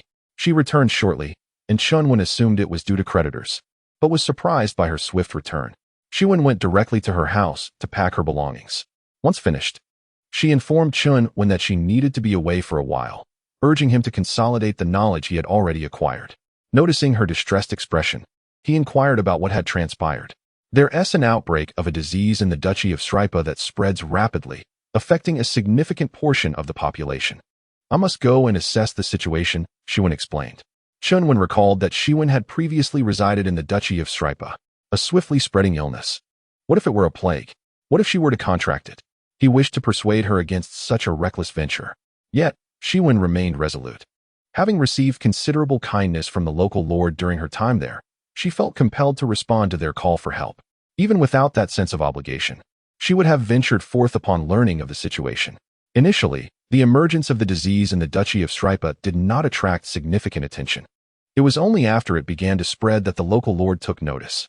However, by then, it was too late, and the disease had spiraled out of control. Numerous remedies had been attempted, yet none proved effective in curing the affliction. Eventually, they recalled the peculiar potion master who had resided in their principality for several years. This enigmatic alchemist spent her days researching strange elixirs. Perhaps she held the key to their dilemma. Thus, they sought her out. Chen Wen, noticing her unwavering resolve to venture forth, decided to accompany her. Should any unforeseen circumstances arise, he could swiftly extract her from danger. Chen Wen was apprehensive that their presence might inadvertently expose Chen Wen, attracting the attention of both the church and the mage guild. Chen Wen reassured her that he could masquerade as an ordinary dragon, as it was not uncommon for humans to tame dragonkind. Furthermore, he was immune to illness and could assist her in investigating the disease's origins. After pondering for a moment, Chen Wen realized that traveling by carriage to the Principality of Silipa would require several days. Given the rapid spread of the affliction, It was likely that the entire population of Silipa would be infected by then, potentially even spreading to neighboring principalities. However, if Chen Wen were to take her, they could reach their destination in a single day at dragon speed. Weighing her options, she concluded that as long as Chen Wen convincingly portrayed himself as a dragon, others would not associate him with the sage. Moreover, as he had stated, his immunity to disease would enable him to aid in uncovering the cause of the outbreak. He could fly, allowing for a swift assessment of the illness across the principality of Silipa. Ultimately, she consented to his assistance. They instructed the villagers of Yangqiu to inform the envoy of Silipa in Wicker City that they had already departed, eliminating the need for them to wait. With all the potion materials in tow, they set off for the principality of Silipa. At present, Chen Wen found herself quite disheveled by the wind, quite literally, due to Chen Wen's firm grasp. She had anticipated experiencing the thrill of riding a dragon. Instead, Chen Wen had taken flight with her in his clutches. To avoid drawing attention, he soared high above, carefully steering clear of human settlements. Gazing down at the rivers and mountains, Chen Wen beheld the world from this vantage point for the first time. It was indeed a breathtaking realm. Just as she was reveling in the scenery below, Chen Wen suddenly executed a sharp turn, startling her. As she opened her mouth to inquire, she sensed a surge of magical energy approaching from behind. Glancing back, she beheld a figure clad in silver armor, mounted upon a winged steed. A paladin. Despite Chen Wen's cautiousness, he had nonetheless been detected by the Holy Knight. Judging by his attire and the flying horse, he appeared to be a high-ranking paladin. Without the use of magic, Chen Wen would find it exceedingly difficult to evade capture, yet employing magic would reveal their presence. She regretted having allowed Chen Wen to accompany her. "Release her, foul dragon," the paladin commanded, simultaneously unleashing a radiant attack. Chen Wen deftly evaded the assault, instinctively reaching for his staff, but then recalled the necessity of maintaining his guise as a mere dragon and halted his action. Turning back, he exhaled a torrent of dragon fire. The paladin's steed neighed in alarm, sidestepping the flames. Seizing the opportunity, Chen Wen accelerated their escape. However, Chen Wen soon found it unbearable to endure such high speeds. Although she struggled to remain composed and not burden Chen Wen, she could not suppress her pained groans. Chen Wen promptly reduced their speed. Before long, the paladin had closed in once more. As things stand, even if he reaches the principality of Sri Pa, he would not be able to shake him off. Chen Wen contemplated ways to rid himself of his pursuer. Unable to increase his own speed, he resolved to slow him down or even bring him to a halt. The paladin's ability to keep pace with him relied on that winged steed. Winged steed indeed. A spark of inspiration struck Chen Wen, and he smiled slyly, retracting his wings and diving downwards. To ensure Chen Wen's safety, he used his wings to shield her from the wind. The paladin followed suit, descending rapidly. Chen Wen weaved through the valley, and the paladin presumed he was attempting to use the mountains for cover to evade him. How naive! A dragon could only conceive of such a strategy. He sneered disdainfully. The dragon's massive form could hardly maneuver through the valley with the same agility as a winged horse. How could he hope to evade him by relying on the terrain? The paladin closely pursued Chen Wen through the ravine. After maneuvering around a mountain, Chen Wen took advantage of the paladin's momentary loss of sight to produce numerous vials of potions, casting them into the air. He then retrieved his staff and unleashed a gust of wind to shatter the vials, before stowing away his staff and continuing his flight. The paladin soon caught up, catching a whiff of an unusual scent, though it dissipated swiftly. Unfazed, he pressed on in pursuit of the black dragon ahead. Before long, however, the situation with his steed took a turn for the worse. The winged horse began to heave heavily, its flight speed diminishing and swaying left and right. He struggled to regain control, but the steed became increasingly unmanageable, ultimately throwing him off and galloping wildly away. Upon witnessing the paladin's fall and the frantic flight of the steed, Chen Wen let out a sigh of relief, finally free of his pursuer. At that moment, Chen Wen's heart raced as she recalled what Chen Wen had just utilized. It was a rudimentary potion designed to incite lust in animals.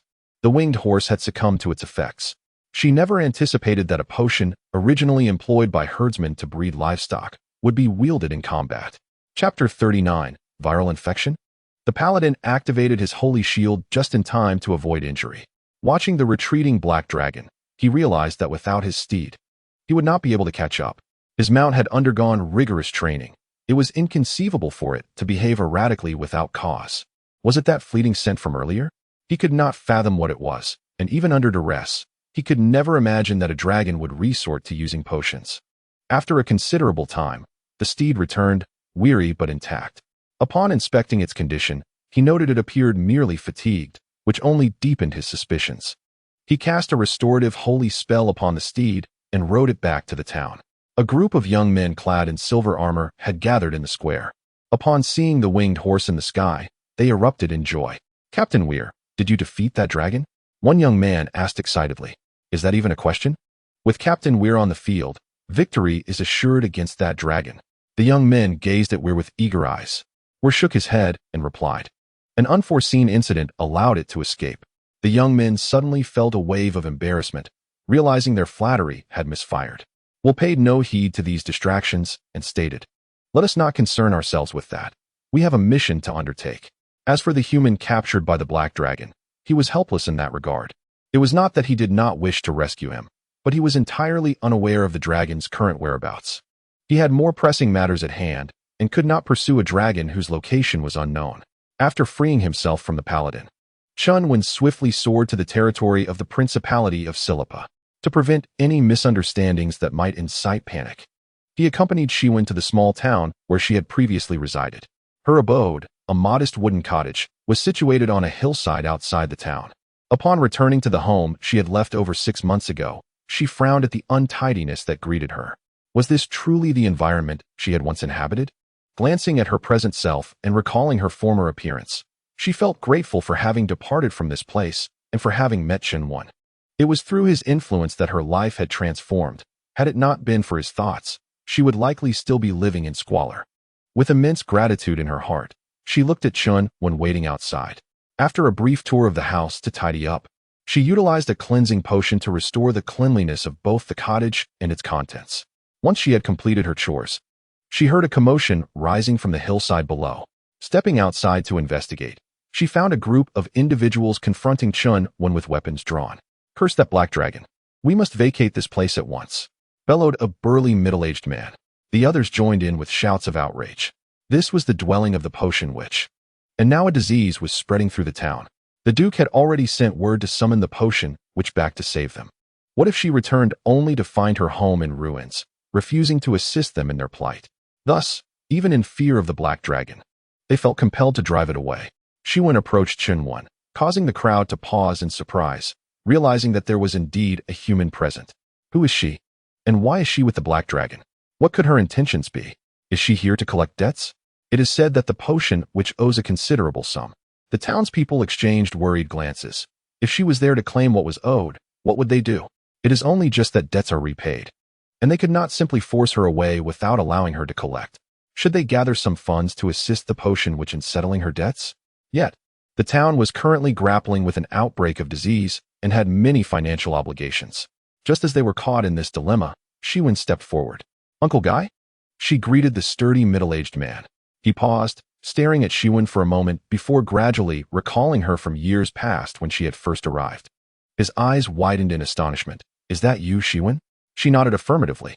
The crowd, realizing that this striking beauty was none other than the previously disheveled potion witch, felt a spark of recognition. They had only retained the memory of her in her unkempt state and had failed to recognize her now. Moreover, she had returned accompanied by a dragon. During her years in their midst, none had discerned any connection she might have with the draconic lineage. "This is my friend, Arwen. He has come here urgently on my behalf," as Wen introduced. Upon learning that the black dragon had hastened to bring Wen to them, they felt an immediate affinity. They sheathed their weapons and apologized to Chen Wen, saying, "Our apologies, Sir Arwen. We have offended you." Even with their weapons drawn, they posed no threat to Chen Wen, who regarded them with indifference. Wen and they discussed the nature of the illness. Gale described the symptoms, which were largely uniform: fever, headache, extreme fatigue, and severe gastrointestinal distress. Wen, lacking medical expertise, could not prescribe a cure based solely on their descriptions. She needed to examine the patients personally. Listening to their accounts, Chen Wen surmised that the symptoms resembled those of a viral infection. The nature of the disease suggested it was highly contagious. He forbade Wen from approaching the patients, fearing for her safety should she become infected. He decided to take charge of assessing the patients himself. He instructed Gale and the others to return. to isolate the patients and ensure that only caregivers approached them, while also informing the townsfolk that a dragon would soon arrive, advising them to remain calm.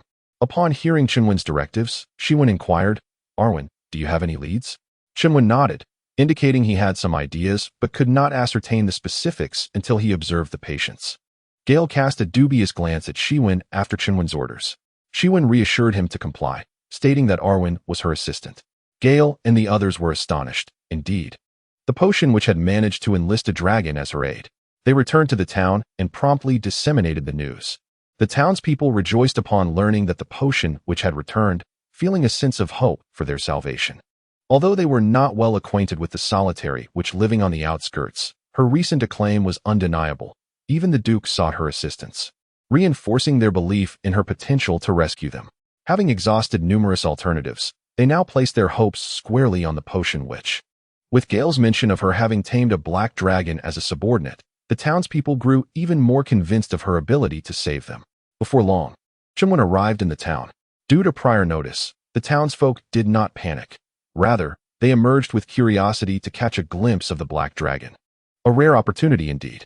He proceeded to the area where the patients were gathered, but their presence made him uncomfortable. With so many afflicted individuals congregated, he worried about the risk of infection.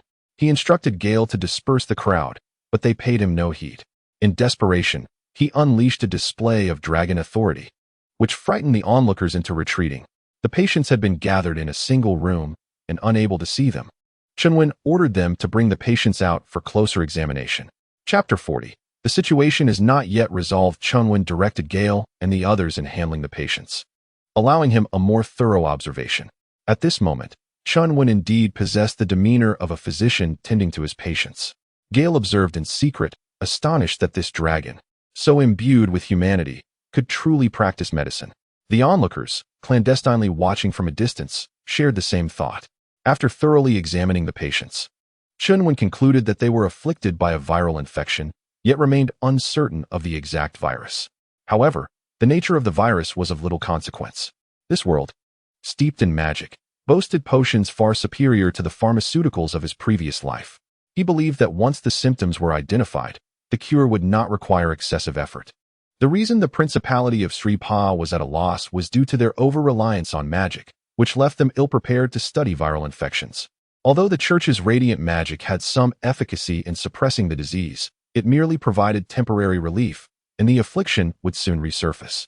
Furthermore, seeking treatment from the Church was not without cost, and with the disease spreading so widely, the financial burden was beyond what the Principality could bear. Upon returning to Siwen's residence, Chen Wen shared his thoughts with her. A virus? Siwen furrowed her brow, for this was a concept she had never encountered. If Chen Wen's assessment was accurate, she now had a clearer direction, a means to eradicate the minuscule invaders within the human body without causing significant harm. Nevertheless, the specific materials required for this endeavor would necessitate further investigation. She feared that the disease might not afford her the luxury of time. Chen Wen suggested testing all potentially effective materials to discover the most efficacious potion for treating the affliction. Unfamiliar with viruses himself, he was aware only of their existence, and the absence of microscopes in this world hindered their ability to identify the specific virus. Thus, they were left with no choice but to pursue this method for concocting their remedies. Siwen adopted Chen Wen's approach and commenced her research into magical potions. Drawing from his knowledge of viral treatments from his previous life, Chen Wen offered her several suggestions. For several days, the duo, one human and one dragon, labored diligently, ultimately devising a dozen or so potentially effective magical potions.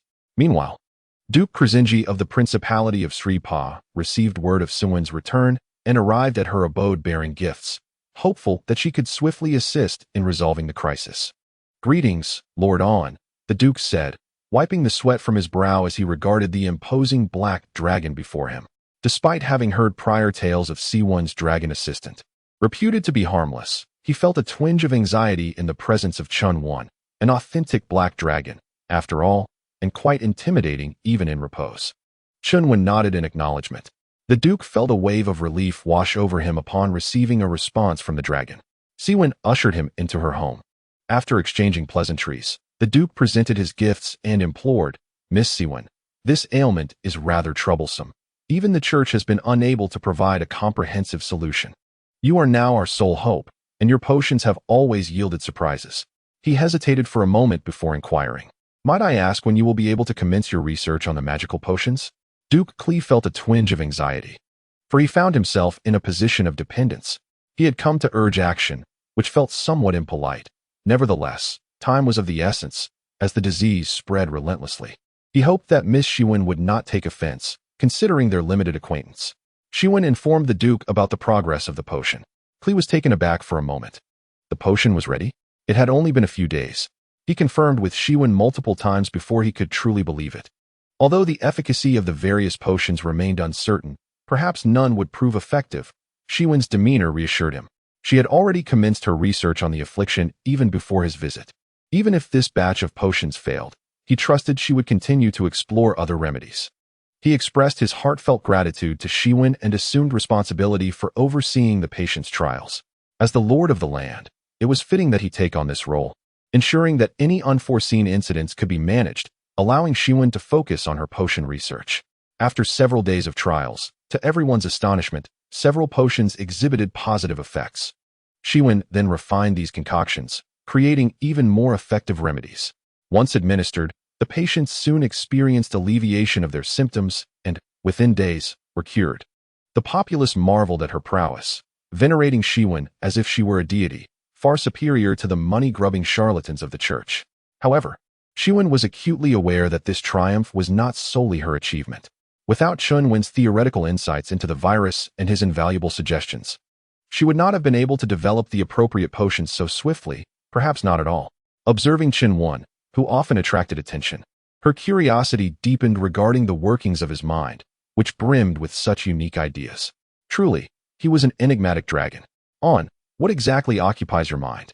Chen inquired. Chen Wen shot her a glance, gesturing, what occupies my mind? Obviously, it is my brain. Well then, you are exceedingly clever. I am of the dragon lineage. If your intellect could be transformed into a potion, it would surely yield a concoction that enhances wisdom. With laughter, Chen felt a profound joy, greater than she had ever known. Although she had yet to create a potion to beautify the world, she had crafted one that could prevent it from deteriorating further. She owed this success to Chen Wen. Had she not ventured to the Duchy of Wicker and met him, she would likely be powerless against the disease today. Let us return tomorrow, Chen declared. Duke Clee could manage affairs here, and the potion formulas had already been entrusted to him. Despite having spent more time in this place, she yearned to return to Chen Wen's valley, for it was there that her life had pivoted, marking the genesis of her aspirations. Are we truly departing tomorrow? There are still matters unresolved here. Chen Wen gestured. The issue of the disease has been resolved. The remaining tasks can be entrusted to Duke Clee, Chen replied. Chen Wen remarked, what I mean is that the problem of the disease is not yet fully concluded. A chill ran through Chen. Was there something she had overlooked? She pondered for a while without discerning any issues, and thus she could only consult Chen Wen. Chen Wen inquired, what are the characteristics of this disease? Chen reflected for a moment and replied, it spreads rapidly. What facilitates the further spread of this disease? As long as one comes into contact with an infected individual without adequate protection, transmission becomes exceedingly easy.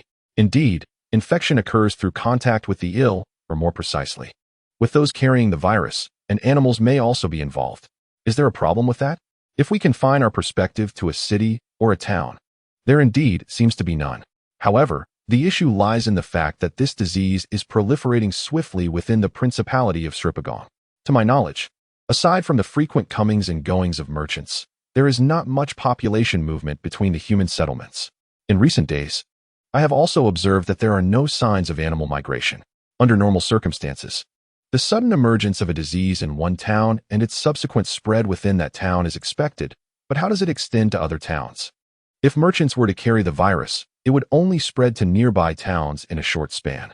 It is implausible for it to sweep across the entirety of the Principality of Sripagon. Upon hearing Chen Wen's analysis, Chen suddenly grasped the situation. A chill running down her spine. Someone is deliberately spreading the virus. Chapter 41. Bandits steal the medicine. Who could be behind such a treacherous act? Chen furrowed her brow in contemplation. Could it be an enemy of Duke Kelly? She hurried to relay this information to Duke Kelly. The Duke was taken aback, realizing that the disease was indeed being intentionally disseminated. He hastened to take action, instructing his men to investigate. Meanwhile, the production and delivery of magical medicine to the afflicted towns had to be expedited. Given the human factor behind this calamity, the urgency escalated. Preparations for the magical medicine must be swiftly finalized. Fortunately, Chen Wen had already concocted the remedy. Duke Kelly felt relieved that he had summoned Chen Wen back. Days passed, and investigations into several towns that had experienced outbreaks yielded no leads regarding the individuals orchestrating the spread of the disease. During this time, these towns had not received any unfamiliar visitors, only familiar merchant caravans that had traded in these regions for years. They depended on these towns for their livelihoods, and the outbreak would be detrimental to their interests as well.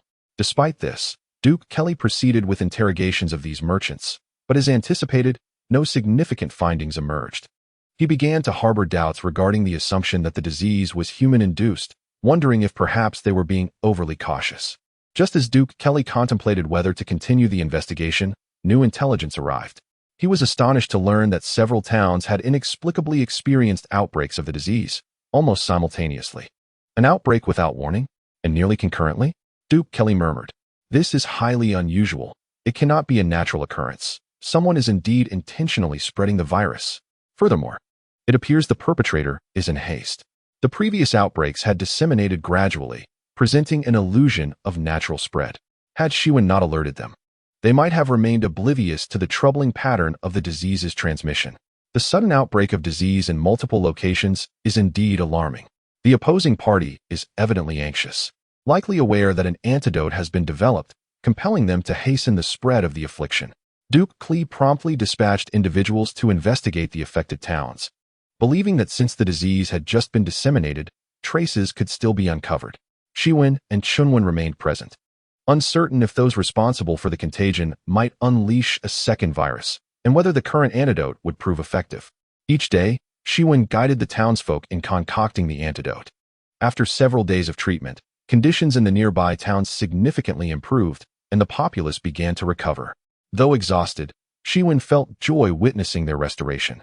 Yet her heart weighed heavy with the knowledge that someone was behind the malevolent spread of the disease.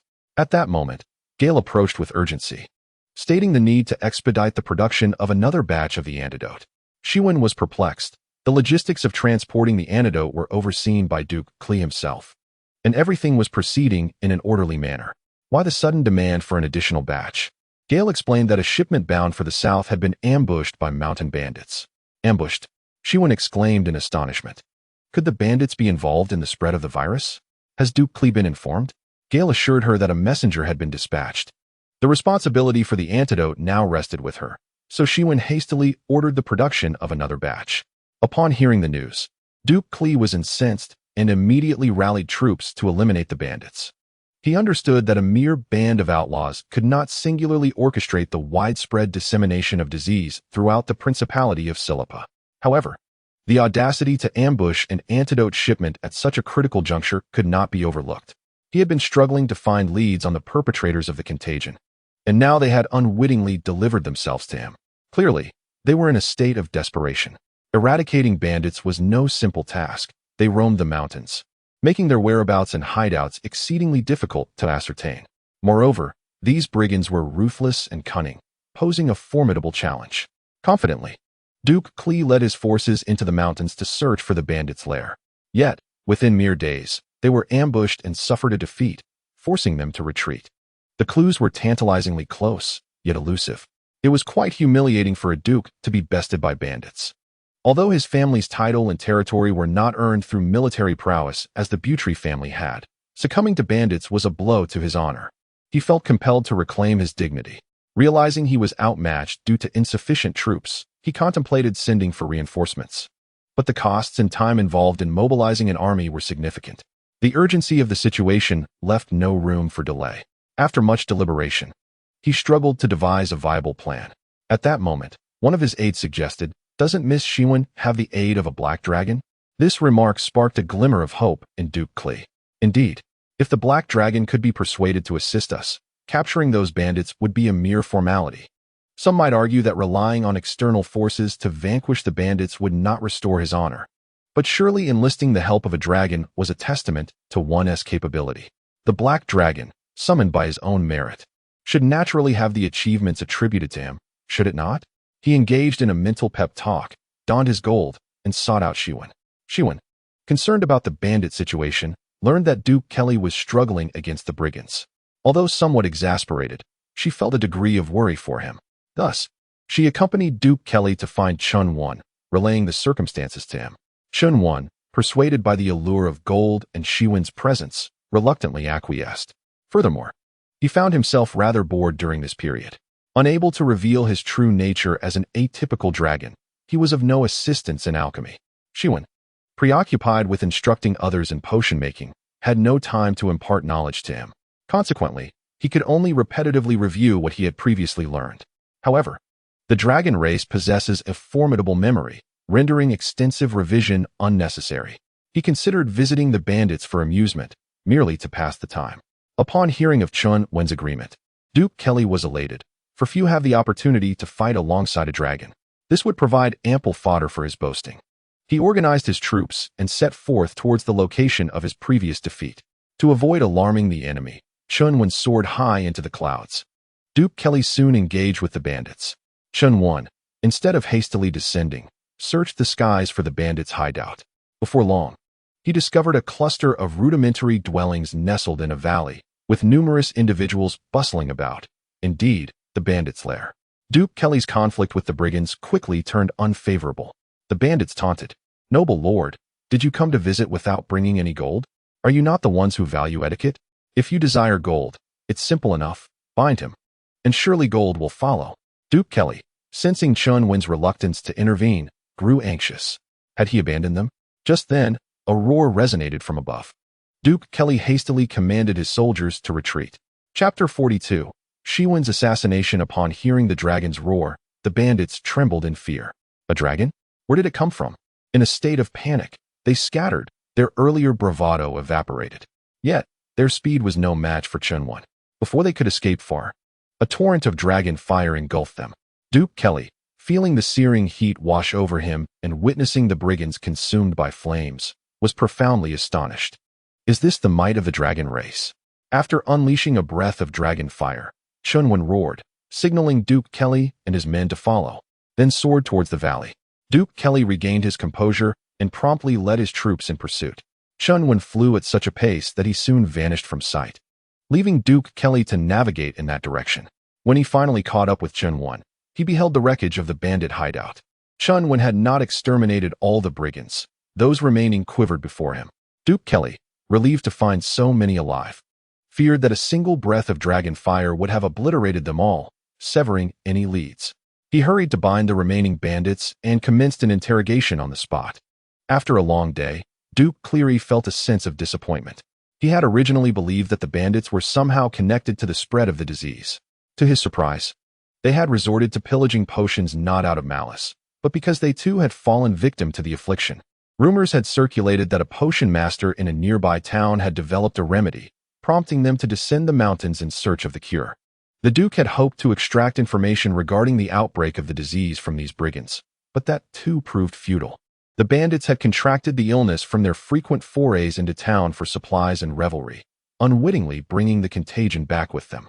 As the town was engaged in the production of potions, which required a considerable workforce, Duke Cleary chose not to execute the bandits, but instead decided to bring them back to the town as laborers. With the realization that the bandits bore no connection to the purveyors of the disease, he found himself bereft of leads. Burdened by these thoughts, the Duke returned to the town, only to find the townsfolk in a state of disarray. Upon inquiring, he was struck with dismay. It appeared that in their absence, Miss Chen Wen had been the target of an assassination attempt. "What has become of Miss Chen Wen?" the Duke asked, regaining his composure. "She is gravely injured, but she has escaped life-threatening danger," came the response. The Duke exhaled with relief at the news of her survival. "And the assassin? Deceased. How could you allow this to happen?" "He took his own life. After being apprehended, he uttered some peculiar phrases before ending his own life." Meanwhile, Chen Wen returned to Chen Wen's residence to find a gathering of people at her door. Gale, upon seeing Chen Wen's return, recounted the events. It turned out that Chen Wen had attracted the attention of the virus disseminators due to her potion making. Though Chen Wen had considered this possibility, he had assumed the town was secure, as any unfamiliar face would be quickly noticed. He never imagined that the assailant would be someone from within the community. The perpetrator had long harbored intentions of attack, but with Wen constantly supervising the potion-making process and surrounded by numerous individuals, he found it difficult to act. Additionally, her abode was guarded by a black dragon, which further thwarted his attempts. However, with the dragon absent during the past 2 days, the assassin seized the opportunity. Being an acquaintance, Wen had initially let her guard down. Yet, the assailant was not a professional killer. In his nervousness, he miscalculated his strike, failing to inflict a fatal wound. Wen managed to create a commotion with her potion.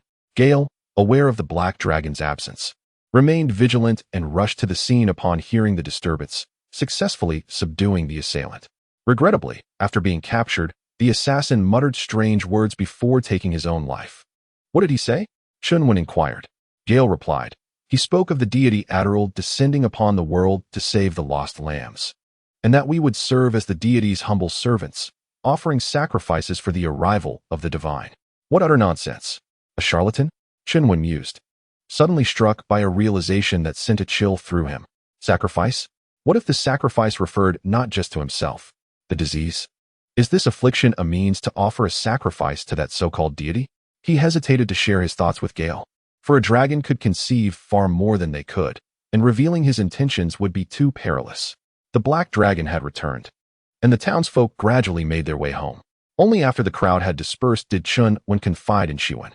Though she harbored an unsettling premonition, she deemed the notion utterly absurd. Given the disease's rampant spread, it had engulfed the entire principality of Sri Pa, even encroaching upon neighboring regions. If this affliction were indeed a sacrificial conspiracy, it would be horrifying. Such a grand scale of ritualistic activity would necessitate the cooperation of many individuals. The so-called organization must possess a multitude of adherents. Why had there been no prior indication of their existence? Having resided here for several years, she had not discerned any irregularities. Furthermore, the church would certainly have taken notice, for they were quite proactive in their dealings with heretics. Chen Wen was perplexed by how they managed to collaborate so silently and who had issued the murderous orders, as no outsiders had visited the town during this time. Could there be accomplices still lurking within the town? They could not fathom the situation. Ultimately, Chen Wen suggested that they could simply interrogate the murderer. However, Wen reminded him that the culprit was already deceased. Chen Wen replied, "Do you not possess that potion capable of briefly reviving the dead?" Wen's eyes brightened with realization. Indeed, she searched her magical space for a considerable time, but could not locate the vial. Had she inadvertently discarded it? If it cannot be found, we may create it anew, Chen Wen proposed. Yet, Wen was injured, and Chen Wen offered to attempt the creation himself. Although the potion for temporary revival was of little practical use, it remained a high-grade elixir. Chen Wen had yet to master intermediate potion making, and now he was tasked with concocting a superior potion, which seemed daunting. Nevertheless, it appeared to be their only recourse. The following day, when Gale visited, he was informed to preserve the murderer's corpse. It would serve a purpose. Although he was uncertain why they required the body, he complied. It was understandable that a potion maker might wish to experiment with the remains.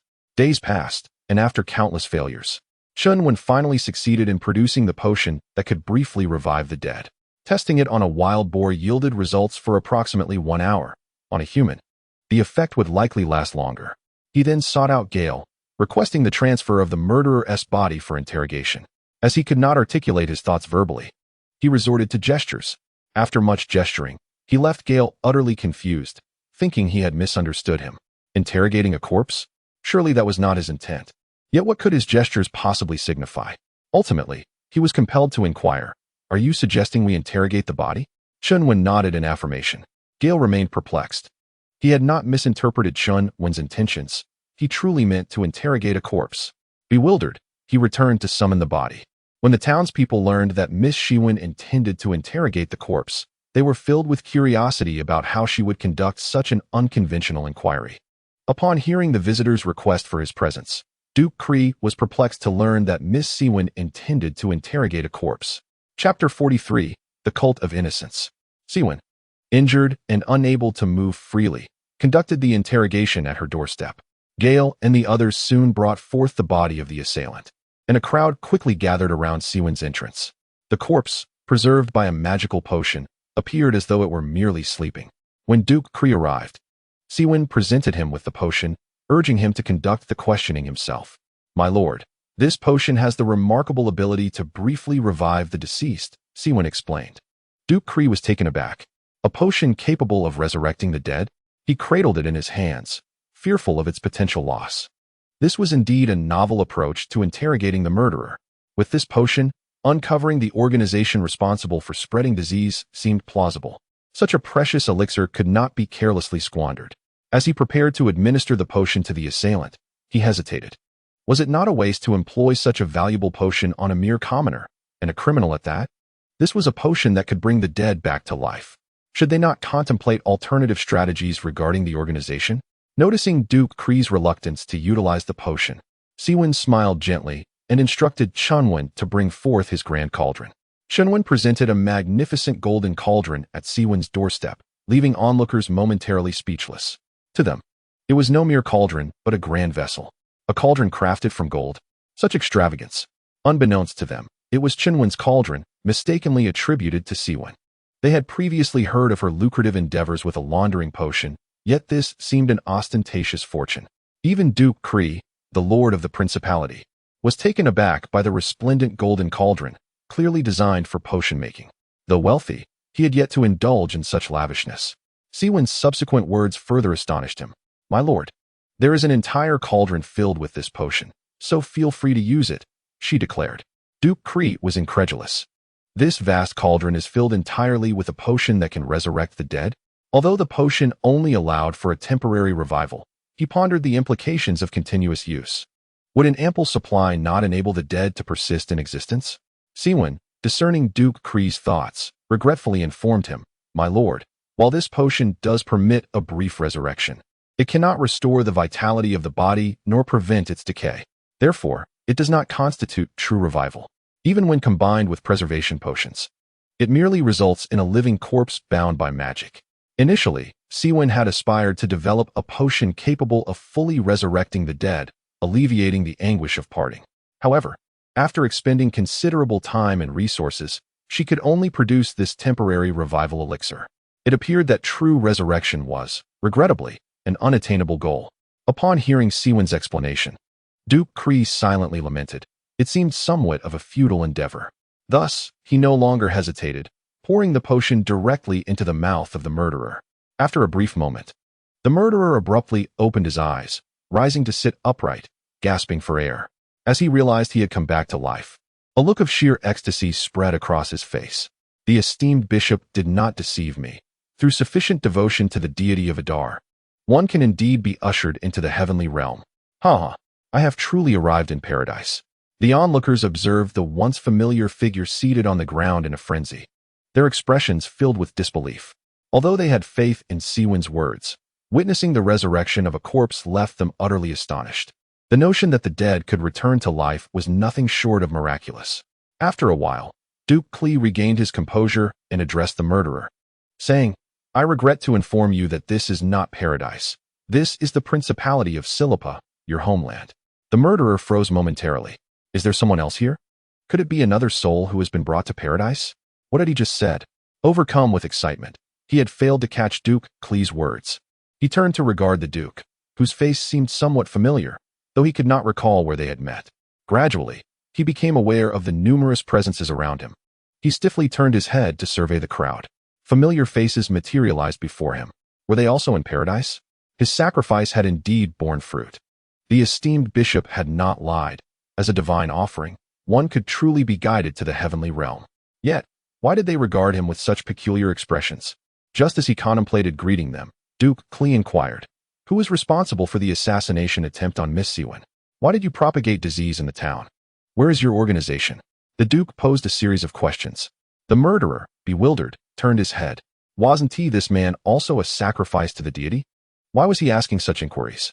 Amidst the crowd, Gale, noticing his prolonged silence, urged, "Belly, you should reveal everything you know." The murderer looked at Gale, perplexed about what he was expected to disclose. Was it possible they were confused about his arrival in paradise? Thus, he recounted the entire sequence of events in detail, requiring no interrogation from Duke Kree. The Duke remained stunned for a considerable time, having prepared numerous methods of inquiry, none of which he had employed. It turned out that over a year ago, when he had sustained injuries and was on the brink of death, a figure clad in a dark cloak had rescued him.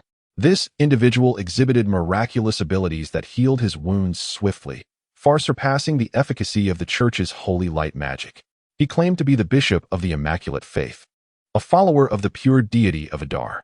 They traversed the world representing the will of the pure deity, seeking to liberate humanity from suffering.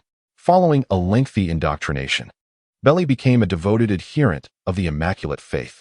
The bishop bestowed upon him a sacred text, an idol, a vial of potion, and a pill, subsequently assigning him a mission. The pure divine being requires an ample supply of energy to descend into this world, aiding humanity in their escape from the sea of suffering. The source of this energy is the offerings made in sacrifice. The most esteemed offering is that of a human life. Hence, as devoted followers, one must present a sufficient number of sacrifices for the divine's arrival. The pure divine being is radiant and majestic. All who become offerings shall ultimately be guided by him to the heavenly realm, where they shall lead a blissful existence. Thus, there is no need for concern. This is not an act of murder, but rather a means of salvation, assisting them in reaching the joyous kingdom of heaven. As for the timing of the sacrifices, the bishop instructed him to remain vigilant for any outbreaks of a highly contagious disease. Should such an affliction arise, he would then be able to proceed with the offerings. The sacred texts are the teachings of the divine. As a devout believer, one must daily recite the scriptures while holding the divine effigy. The potion is a magical elixir. Once consumed, it induces a highly contagious illness, and anyone infected by this disease becomes an offering to the pure divine being. This is a test from the divine, as well as a ticket to the heavenly realm. If anyone attempts to interfere, they are obstructing the path to heaven and preventing the divine from delivering salvation to humanity. Such a person embodies evil and must be eliminated at all costs. Moreover, the divine's arrival must be shrouded in secrecy. If discovered, the malevolent church of this world will thwart the divine's descent. Should the divine's arrival fail, all those who have become offerings will be denied his guidance and will forever remain estranged from the heavenly kingdom. Thus, if captured, one must consume the poison pill, which guarantees death. However, there is no need for concern. If one dies after consuming the poison, the divine will prioritize their ascension to heaven. After articulating this, Barry awaited the gratitude of those around him with pride. Yet, after a prolonged silence, no one spoke. He glanced at the crowd, only to find them regarding him with peculiar expressions. Gale awkwardly remarked, "Barry, we are still in the principality of Sri Pa." Barry, incredulous, responded, "Impossible. If this is not heaven, then why am I still alive? I clearly ingested the poison." Gale clarified that he had been administered a potion that temporarily revives the individual. It was then that Barry noticed Chen Wen sitting aside. She had concocted an antidote for the disease, thwarting the sacrificial ritual. She was the embodiment of evil, unworthy of being guided to heaven by the divine. Therefore, this place could not truly be heaven. He collapsed to the ground, realizing the sacrificial ceremony had been disrupted, and he had not been welcomed into the heavenly realm. Had the divine been angered? Had he been abandoned? No. He knelt in prayer, incessantly offering apologies. The effigy. His prayers must include the divine effigy. He searched his person and recalled that the effigy had been burned alongside the scriptures when he prepared to assassinate Chen Wen. That too was the bishop's directive. Without the effigy, he could not communicate with the divine. It was over. He remained dazed for a moment before suddenly succumbing to madness, charging towards Chen Wen. The onlookers, having anticipated his actions, restrained him. "It's all your fault, you accursed witch. You are the source of our inability to reach heaven. Do not hinder me. It is she who prevents you from accompanying me to the celestial realm." He struggled for an extended period. Yet the people did not allow him to approach Chen Wen. Duke Kelly still required further interrogation. The truth of the matter was now known.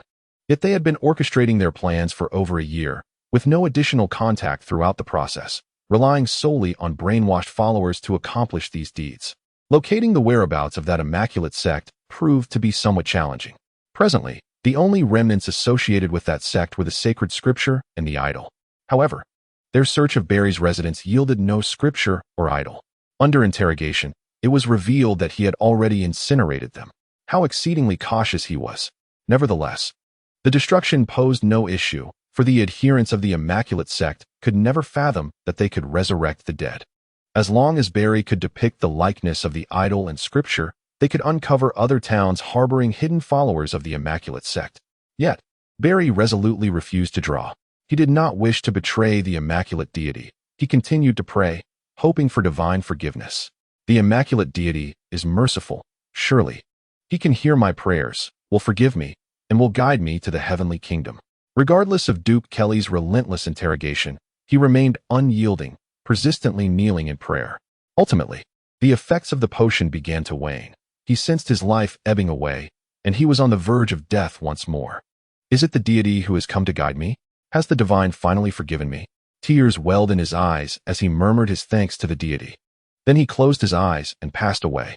Upon witnessing his demise, Duke Kelly ordered a spoonful of the potion to be administered directly to him. The situation had finally begun to yield results, and he was unwilling to abandon the endeavor.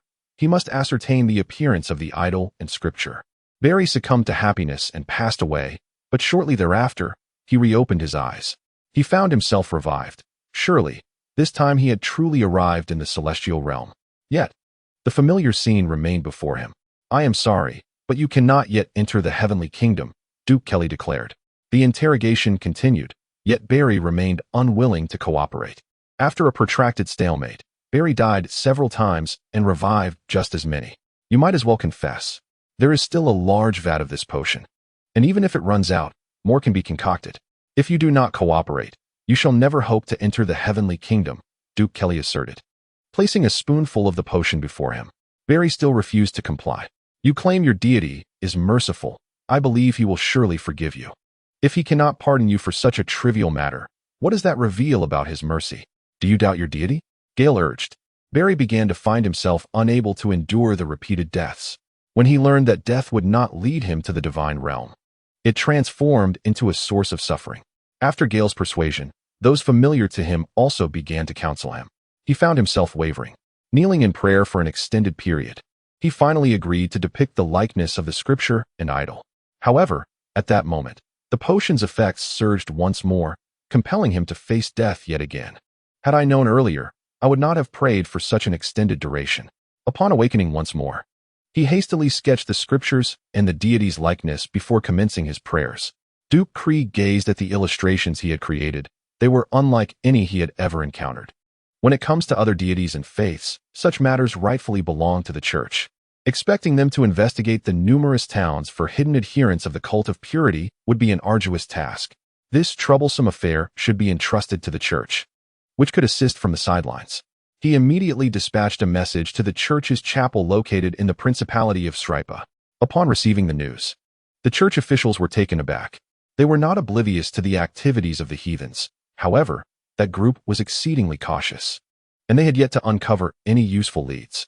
It turned out they were known as the cult of purity, venerating a deity from Adar. A true god, you say? In this world, apart from their god of light, the rest are mere malevolent entities. These heathens even dared to aspire for their god's arrival in this realm, a delusion beyond imagination. The heathens must be eradicated. The church acted swiftly, sending forth a multitude of paladins and priests to scour the towns of the Principality of Stripa in search of those harboring scriptures and idols. Duke Cree also sent aides to assist. The matter of the cult of purity was not to be a concern for Chen Wen and her companions. They had become quite adept at handling potion-related affairs. Thus, Chen Wen remained in her residence, focusing on her recovery. The church recognized that their acquisition of such vital information regarding the cult of purity was largely due to Chen Wen's potions. Although Chen Wen had synthesized a potion to cure this ailment, depriving them of substantial revenue, they still maintained a facade of gratitude. To honor her for creating the potion that saved so many, the church awarded her a rather inconsequential honorary title and even sent a high-ranking paladin to tend to her injuries, presenting it as if the church had commissioned her potion research.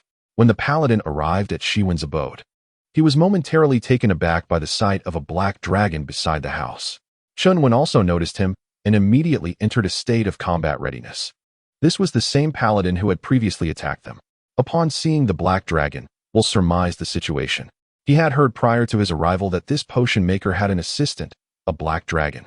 To his surprise, it was the very dragon he had pursued not long ago. At that time, the dragon had been clutching what was presumably this potion maker. Chen Wen recognized him as well and regarded him with some wariness. Will apologized for his earlier recklessness towards Wen and Chen Wen, explaining that he had seen the black dragon seize a person and mistakenly believed it was attacking a human. Once both parties clarified the misunderstanding, Will inquired about the peculiar behavior of his Pegasus at that time. Wen took the blame, stating that she had no other means at her disposal, and the only potion she could use was one that induced animals into heat. Will's expression darkened. It was no wonder his Pegasus had been panting heavily and returned in a lethargic state. It turns out it had been seeking a mate. Will employed the sacred light magic to heal Wen's wounds. Soon, her injuries had improved significantly, and with proper rest, she would recover fully. After fulfilling his task, Will departed, as the church was in need of personnel, presenting an opportune moment for him to showcase his abilities. Wen and Chen Wen had no intention of profiting from the potion. They entrusted that matter to Duke Cly, and with their belongings in order, they set off back to the Duchy of Weichel. Chapter 45. The caravan's ambush. Wen fancied that her injury might persuade Chen Wen to allow her to ride on his back for the return journey. However, Chen Wen firmly disagreed. What a jest! If I let you ride, would I not be reduced to a mere steed? Chen Wen kept her firmly in hand, yet, out of consideration for her injuries, he flew at a more leisurely pace. Unlike their hurried journey to the valley, their return was marked by a certain tranquility, affording Chen Wen the opportunity to admire the majestic landscapes of the world around them. The journey back was uneventful, and they arrived at their territory without incident. During their outing, Chen Wen assisted Wen in creating a potion to treat viral infections and, under her guidance, concocted a high-level potion capable of temporarily reviving the deceased, deepening his understanding of potion-making. Wen's approach to teaching also underwent a transformation. Previously, she had adhered strictly to the methods imparted by her own instructor, merely substituting the case studies with her own research. Now, she recognized that her own insights into her creations allowed for a more engaging and effective teaching style. The overall rhythm of her instruction remained consistent, but she discovered that a more daring approach could significantly enhance Chen Wen's progress. In the days to come, not only would Chen Wen delve into the remaining intermediate potion knowledge, but he would also accompany Wen in crafting advanced potions. While they were peacefully immersed in their studies within the valley, a fierce conflict erupted outside between the pure faith and the Church of Light. Initially, the church swiftly apprehended the heretics in various towns of the Principality of Stripa, thanks to intelligence provided by Duke Cly. However, their triumph was short-lived, as outbreaks of the disease surged elsewhere, affecting multiple nations and leaving the church overwhelmed. At this juncture, church personnel began to face assaults from the members of the pure faith. Clashes broke out between paladins and the adherents and bishops of the pure faith across various locations. The latter, willing to expose themselves, aimed to unleash the disease as a sacrificial act. The Duchy of Weichel also experienced an outbreak. Duke Casey personally led troops to search for the followers of the pure faith in the towns, while Dill commenced organizing efforts to produce potions to contain the spread of the disease. Not far from the Duchy of Weichel lay a trade route, situated within the territory of the neighboring Duchy of Kawar. At that moment, the road was strewn with bodies, shattered carts, and scattered crates, with numerous bottles of potions rolling about. A tall woman, veiled, was gripping another woman tightly. "Eisen, hand over the glass." "I am aware that you have concealed Guvei's glass within your magical space," the tall woman remarked with a smile. "Do you know me? And you are acquainted with Sister Guvei?" The woman being grasped incredulously inquired. She was a sorceress who had recently sought refuge with Guvei and had since been entrusted with escorting the merchant convoy. The glass, being a precious commodity, is easily damaged, and transporting it over long distances by carriage is perilous. Guvei had placed her trust in them, allowing the glass to be stored in the magical space for enhanced safety. "Of course, I am familiar with you. Now, quickly surrender the glass, lest I be compelled to retrieve it myself," the tall woman insisted. Eisen, however, showed no intention of relinquishing the glass and retorted, "Who are you?" The tall woman's expression grew cold as she let out a disdainful snort, her other hand pressing firmly against Eisen's head. Eisen emitted a cry of pain, and shortly thereafter, her gaze became vacant. The tall woman released her grip, wiping the blood that had dripped from her lips. "Produce all the items from your magical space," she commanded. In a dazed state, Eisen activated her spatial magic, causing a multitude of items to materialize and scatter across the ground. The tall woman gasped. Glass was fragile, and if it shattered, their efforts would be in vain. Fortunately, Eisen's magical space contained numerous plush dolls, The box containing the glass tumbled down amidst the dolls, and thanks to their cushioning, it sustained minimal impact. The tall woman sighed in relief. Releasing Eisen, she picked up a rabbit plush toy, her lips curling into a gentle smile as she placed it in Eisen's limp hands, saying, "Thank you for your doll." Eisen's vacant eyes offered no response. The tall woman then collected the boxes containing the glass into her own magical space and summoned those watching from the sidelines to assist in removing the remaining goods. A group emerged, commencing the task of transporting the scattered laundry potions. A gaunt middle-aged man approached the tall woman, showering her with flattery. "What should we do with this one?" he inquired, gesturing towards Eisen. The tall woman chuckled. "Leave her be." "Not to kill her?" the emaciated man asked. Casting a cold glance in his direction, she replied, "Just focus on your own tasks." The gaunt man felt a shiver run through him and nodded repeatedly. "Some individuals are more useful alive than dead," the tall woman declared before departing. In Weaker City, within Guvei's merchant guild, Guvei gazed at the battered and vacant-eyed Eisen, her heart heavy with compassion and guilt. The glass was indeed a high-value item, and it was no surprise that various bandits had their eyes on it. Typically, ordinary bandits would pose no threat to a sorcerer, and thus, having a sorcerer accompany the merchant convoy would generally ensure safety. It was utterly unexpected that among the bandits there existed a sorcerer capable of inflicting such harm on Eisen. Eisen was not without her own strength. Guvei pondered how such a formidable sorcerer could devolve into banditry. Surely, they could secure a respectable position, even if not as a guest of honor, within any noble household. Were they a rebellious spirit unwilling to align with the aristocracy, or were they drawn by the immense profits associated with the glass? A proud individual would surely disdain engaging in such petty thefts. It appears that the allure of immense profit from glass has proven too irresistible. Currently, the Weikel army is scouring the land, purging the followers of the pure God, leaving them unable to dispatch additional forces to safeguard the merchant convoy. Nevertheless, the convoy must persist in its operations. Thus, Gao is compelled to alter its route.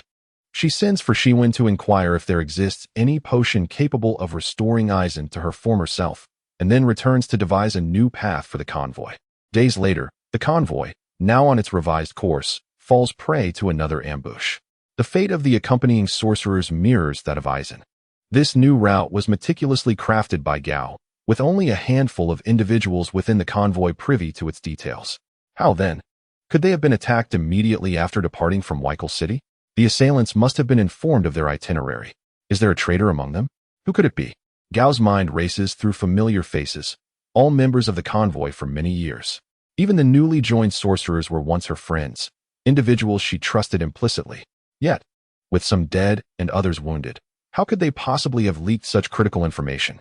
Having been ambushed twice, both sorcerers fell into a state of stupor, making it exceedingly easy for the assailants to eliminate them.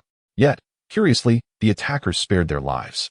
Gao refuses to believe it was an act of mercy. After all, many others traveling with the convoy have perished, indicating that the assailants are far from merciful.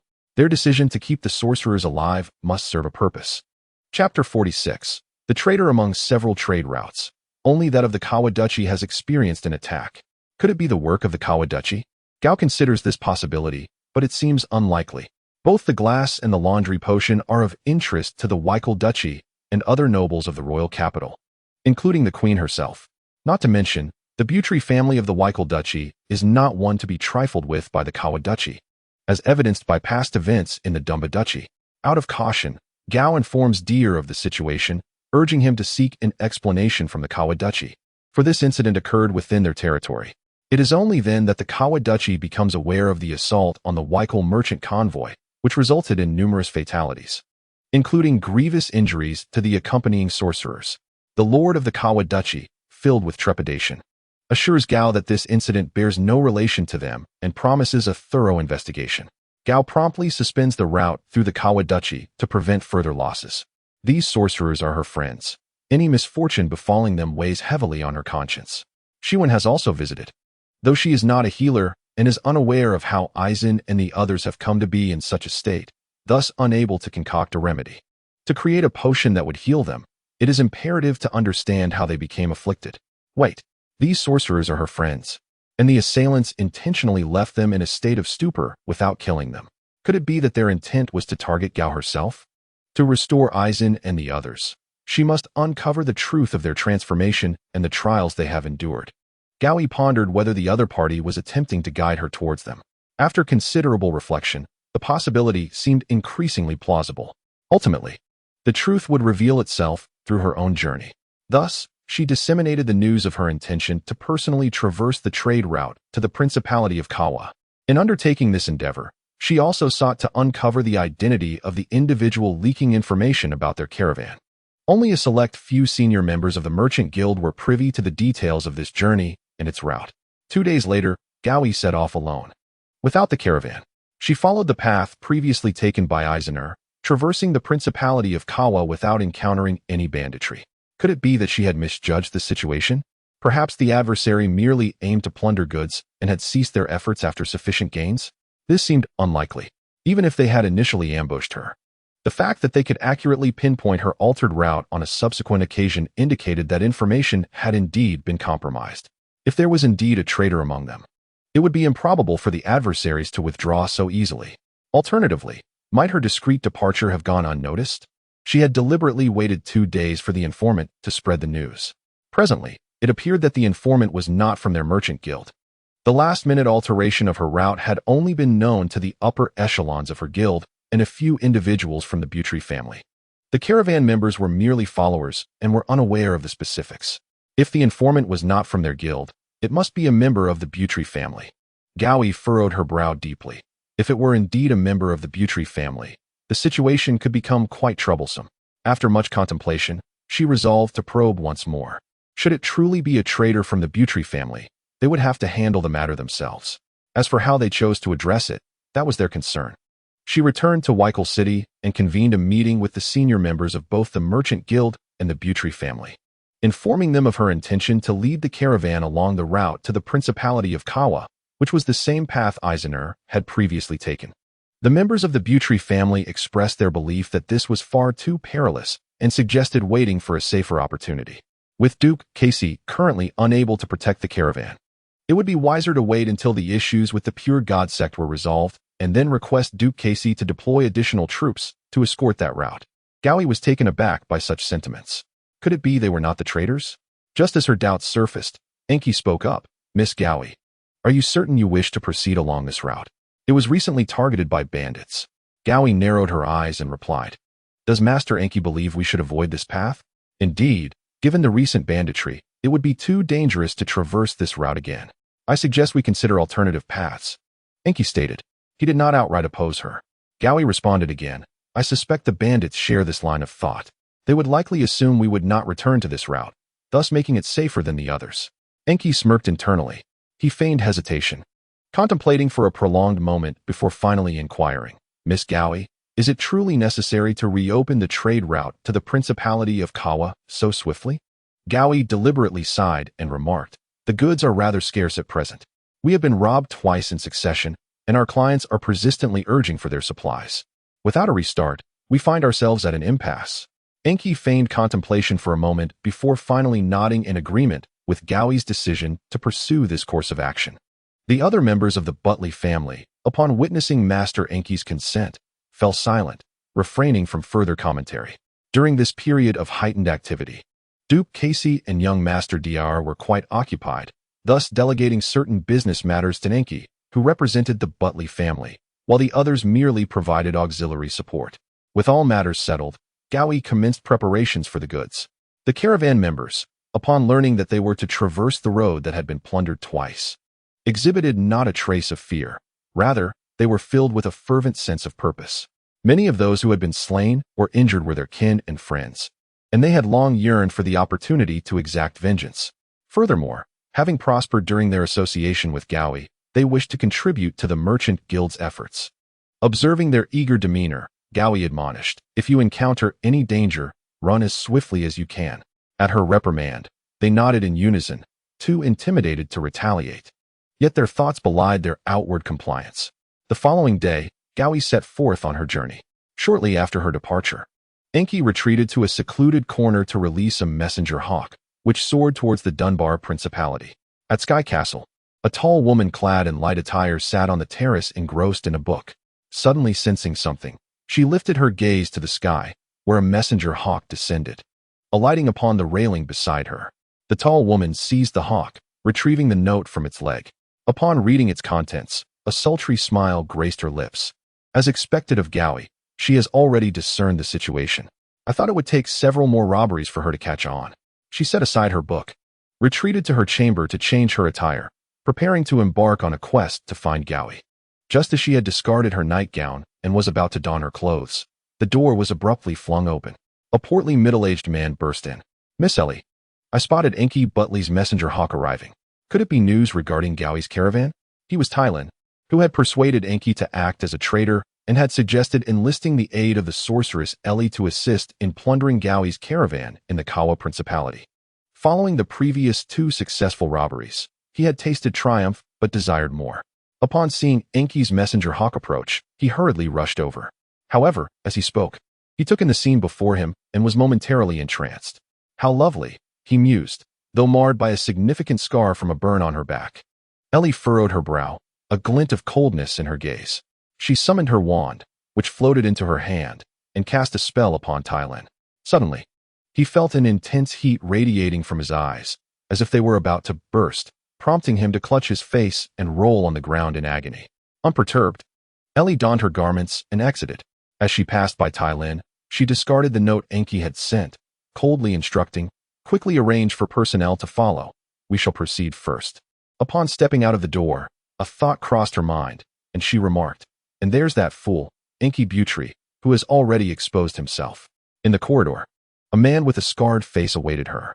Illy glanced at him and coldly remarked, "Since you are here, why did you not stop him earlier?"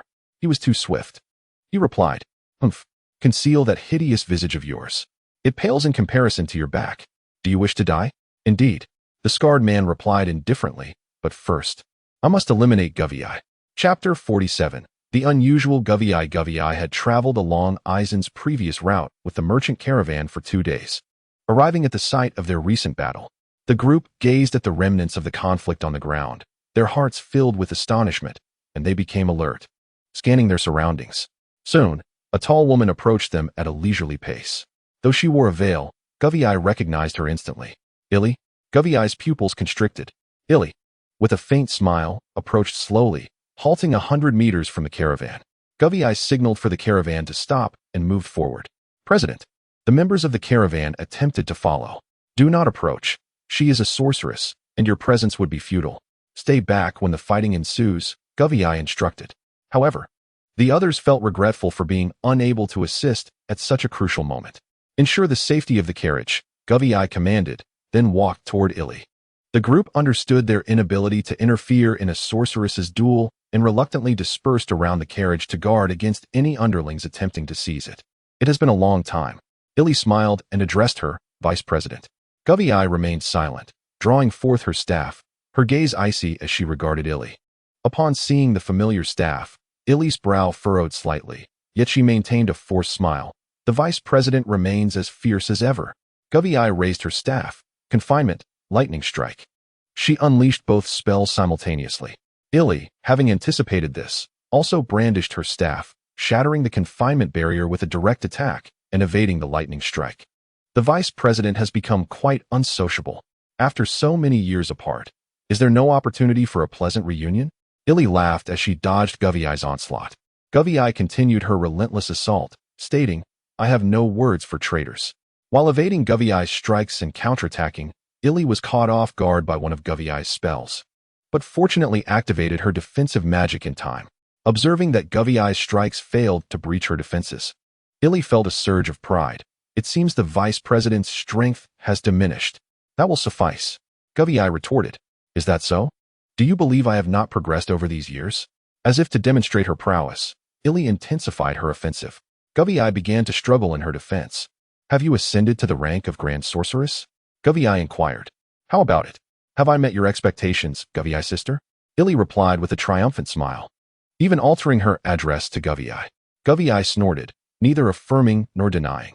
Illy, akin to a long-lost friend, had an abundance of words to share. Yet, her subsequent inquiry ignited a deadly intent within Guvii. "Guvii sister, where is Anjia? Why have I not heard any news about him?" After deflecting an attack, she countered while speaking. Upon hearing the name Anjia, Gov's heart quivered, causing her attack to veer off course. It had been so many years without any word from him. Seeing her in such a state, Illy laughed with delight, wondering if he might be dead. Ah ha ha. Gove momentarily lost her focus. Seizing the opportunity, Illy unleashed a magical attack. Gove made no attempt to defend herself and was struck directly, her body flying backward. President, the merchants of the guild, witnessing Gove being thrown aside, felt a surge of urgency and rushed to assist. The commotion jolted Gove back to her senses. Don't come over, I'm fine. Gove rose, gazing at the triumphant Illy. She realized that her opponent aimed to destabilize her composure. Brushing off the dust from her attire, she declared, Anjia is indeed dead. Upon hearing Gove's calm assertion, Illy's smile faltered. She sensed Gove's anger. It was a feeling she recognized all too well. Before Gove could strike again, Illy took the initiative, casting a flurry of magical assaults toward her. Gove conjured a defensive spell. With each of Illy's magical strikes against her barrier, Gove's brow furrowed, revealing a flicker of anguish. Now, it was Gove who had a torrent of words pent up within her, as if the emotions she had long suppressed had finally found an outlet. He was in my arms, and I felt utterly helpless, watching his life slip away bit by bit. The guild members departed, abandoning Anjia. He even wanted to take me with him. But how could I leave? He was my brother. How could I allow him to die alone, even if he hadn't spoken to me in ages? So, I returned to be with him. Eventually, he spoke to me, acknowledging that I was right, though he didn't know how to face me and had been evading me. In the end, we reconciled. As Gove recounted her memories, a smile of happiness graced her face, yet tears flowed incessantly down her cheeks. She turned to Illy and continued, Do you know why he stopped speaking to me during that time? Seeing Gove in her current state, Illy trembled with a deep-seated fear. She realized that Gove was not herself. Regret washed over her for having mentioned Anjia, fully aware of his demise. She had thought to provoke Gove, to unsteady her mind. But the result was an unsettling shift in a direction she had not anticipated. Noticing Illy's silence, Gove chuckled, It's because of you. Because I killed you. You know, Anjia cared for you deeply. How sorrowful must he have been, knowing that his own sister took the life of the one he cherished. He understood that I was not in the wrong, which is why he didn't confront me. He simply ceased to speak to me from that moment on. Right up until his last breath. She advanced toward Illy, closing the distance to just a few meters. Illy retreated in haste. Gove gazed at her with an unsettling gentleness. If you do not betray, perhaps you could truly be together. After all, my brother is exceptionally talented, and you would undoubtedly come to admire him. Perhaps in time, your children would cling to me, calling me aunt. The more she spoke, the more enraptured she became, while I felt an increasing sense of dread. Yet, she dared not retort, fearing that a rebuttal might provoke Gui into further erratic behavior. Gui approached Iri, delicately caressing her cheek. Iri, dear sister. Anjia must be feeling quite lonely right now. Would you accompany him, please? Iri hastily stepped back, overwhelmed by the oppressive aura. She recognized the wounds Gui bore. In a desperate struggle, Gui might not necessarily be defeated. Moreover, she was not alone in her endeavor. Gui, I harbor no affection for Anjia. You may go and keep him company by yourself, Iri stated firmly. A layer of frost instantly enveloped Gui's gentle visage. What? You do not like him? Anjia is undeniably remarkable. She fixed a cold gaze upon Iri. No, you will come to like him. As she spoke, her eyes ignited with a blue luminescence, arcs of electricity flickering within her pupils. Subsequently, arcs of energy coursed through her entire being, entwining each strand of her hair. In an instant, a storm of lightning coalesced around Gui, forming a semicircle encased in thunderous energy within a radius of several meters. Upon completing her incantation, Gui spat out a mouthful of blood. Iri observed the considerably diminished storm and felt a sense of relief wash over her. It seems you are genuinely injured, she remarked. Such a feeble tempest cannot ensnare me. With a smile, she dashed towards freedom. Yet, the chains of thunder coiled around her as the storm sought to ensnare her once more. Iri's heart raced as she realized the overwhelming number of lightning strikes within the tempest. Evasion was futile, and she soon found herself bound by electricity. The other arcs of lightning rained down upon her furiously. She could only muster defensive magic to withstand the onslaught, yet found herself trapped within the storm's confines. This is a technique you have yet to witness, isn't it? Gui taunted, recalling the moment when she had first unleashed the tempest. leaving Iri begging for mercy before she could employ this very maneuver. Once more, she coughed up blood. Observing her plight, Iri sneered. But how long can you endure? Your demise is inevitable. Did you think I came alone? Iri shouted, calling out, Dorse, how long must you linger in the shadows? Chapter 48. A call for aid. At that moment, a scarred man suddenly appeared nearby. Did you not instruct me to refrain from intervening? He remarked. Gui narrowed her eyes. Invisibility magic? Iri interjected. Enough chatter. Swiftly dismantle the tempest. The scarred man brandished his staff, casting a spell towards the storm. A black vortex materialized beside Iri, and the lightning that ensnared her was promptly absorbed by the swirling darkness. Seizing the opportunity, Iri hastened to escape the tempest's grasp. Outside the storm, the scarred man regarded Gui with a gaze filled with animosity. She was unable to maintain the tempest while simultaneously confronting him, and could only watch helplessly as Iri fled. Once Iri had escaped, Gui saw no further reason to sustain the tempest and relinquished her grip on it, mindful of the considerable toll it had taken on her. The scarred man glared at Gui, teeth clenched in fury. I have come for vengeance, the Thunder Witch, Gui Iris. Gui gazed at him, pondering for quite some time before finally inquiring, Who are you? The scarred man was momentarily taken aback, then touched his own face and laughed with a bitter anger. Indeed. Given my current appearance, it is no wonder you fail to recognize me. He paused for a moment, then bellowed, But it was you who transformed me into this. As he spoke, he raised his staff and unleashed a powerful magical attack directly at Gui. The ferocity of his assault was palpable. A great sorcerer? Gui furrowed her brow. With her current strength, albeit at some cost, she could still manage to contend with Illy. However, facing two formidable sorcerers proved to be a daunting challenge. The earlier release of the Thunder Prison had significantly drained her, exacerbating her injuries. Nevertheless, it was as though a long-suppressed burden within her had begun to ease, allowing her to regain her composure. She recognized that she was no match for them. Her only option was to call for reinforcements. Utilizing the momentum from the scarred man's attack, she retreated to the vicinity of the merchant caravan. President. The members of the caravan rushed forward, encircling her protectively. Gui commanded, I cannot contend with both of them. We must work together to hold one of them off. The others responded, It is futile. I will keep them occupied while you hurry back for help. If you return, one person will suffice. We will stay and assist you, even if it means sacrificing ourselves to hold one of them back. Do not engage in pointless sacrifices. If you depart swiftly, I can delay them for a time. If you hesitate any longer, I will be unable to hold them off, Gui replied sharply. At that moment, the attacks from the scarred man and Illy struck the group. A few individuals standing in front of Gui were sent flying, their fates uncertain. Mount your horses and flee to Yanqiu village. Inform Chen Wen to send her black dragon assistant with a few sorcerers. They can fly quickly. Chen Wen, at this moment, served as Chen Wen's assistant. Gui quickly cast a spell to shield against their onslaught, allowing the others to escape.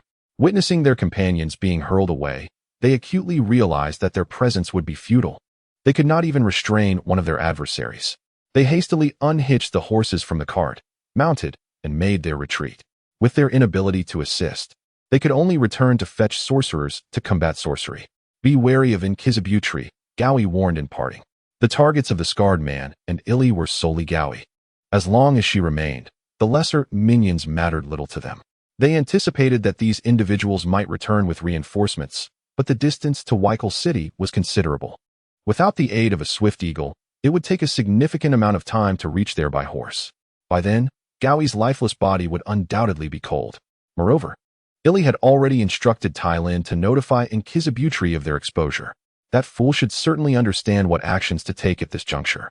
As the two of them launched a coordinated assault, Gui understood that to withstand their combined might, she could not hold back. Her eyes glowed with a brilliant blue light, arcs of electricity coursing across her body. Just as she transformed into this state, she coughed up blood. It seems you cannot endure much longer, the scarred man remarked.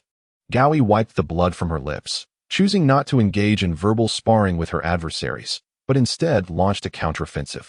Only by seizing the upper hand could she prolong the struggle. Sensing the ferocity of Gui's assault, both the scarred-faced man and Illy furrowed their brows.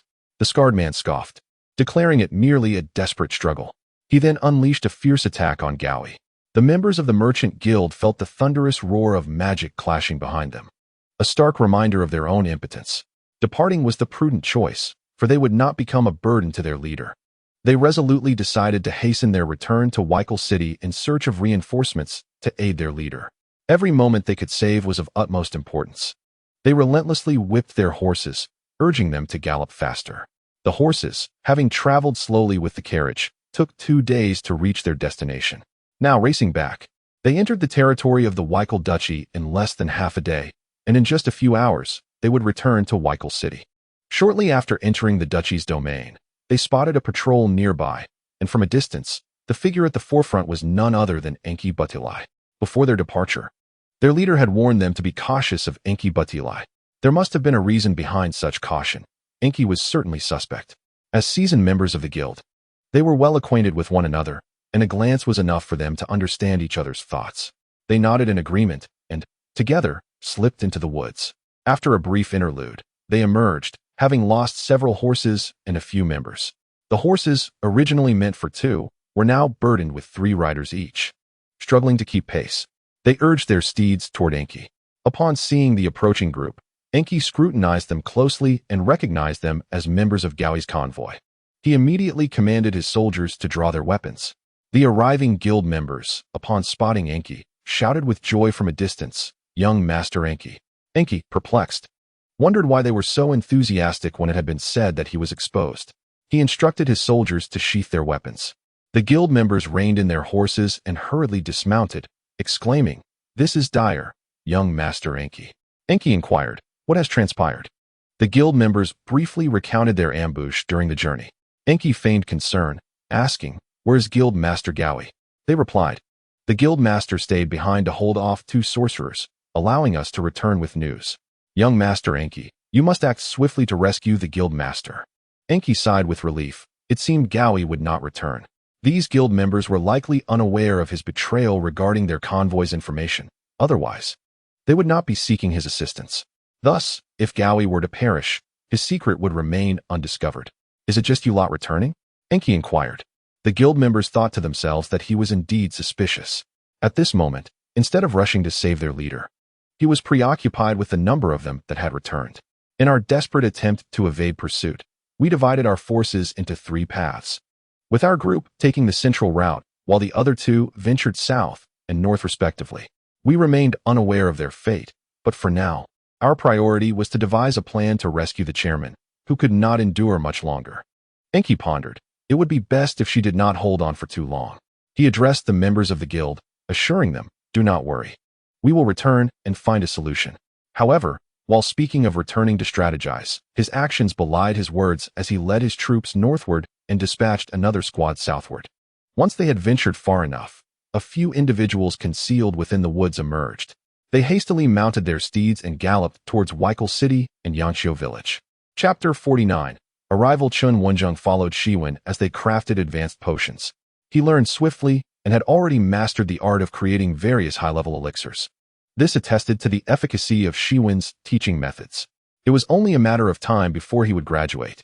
Each day brought new knowledge to Chen Wen, filling him with a sense of fulfillment. However, he was now beset by a new quandary. He had reached the age to begin learning to speak. Unfortunately, there were no dragons nearby to instruct him.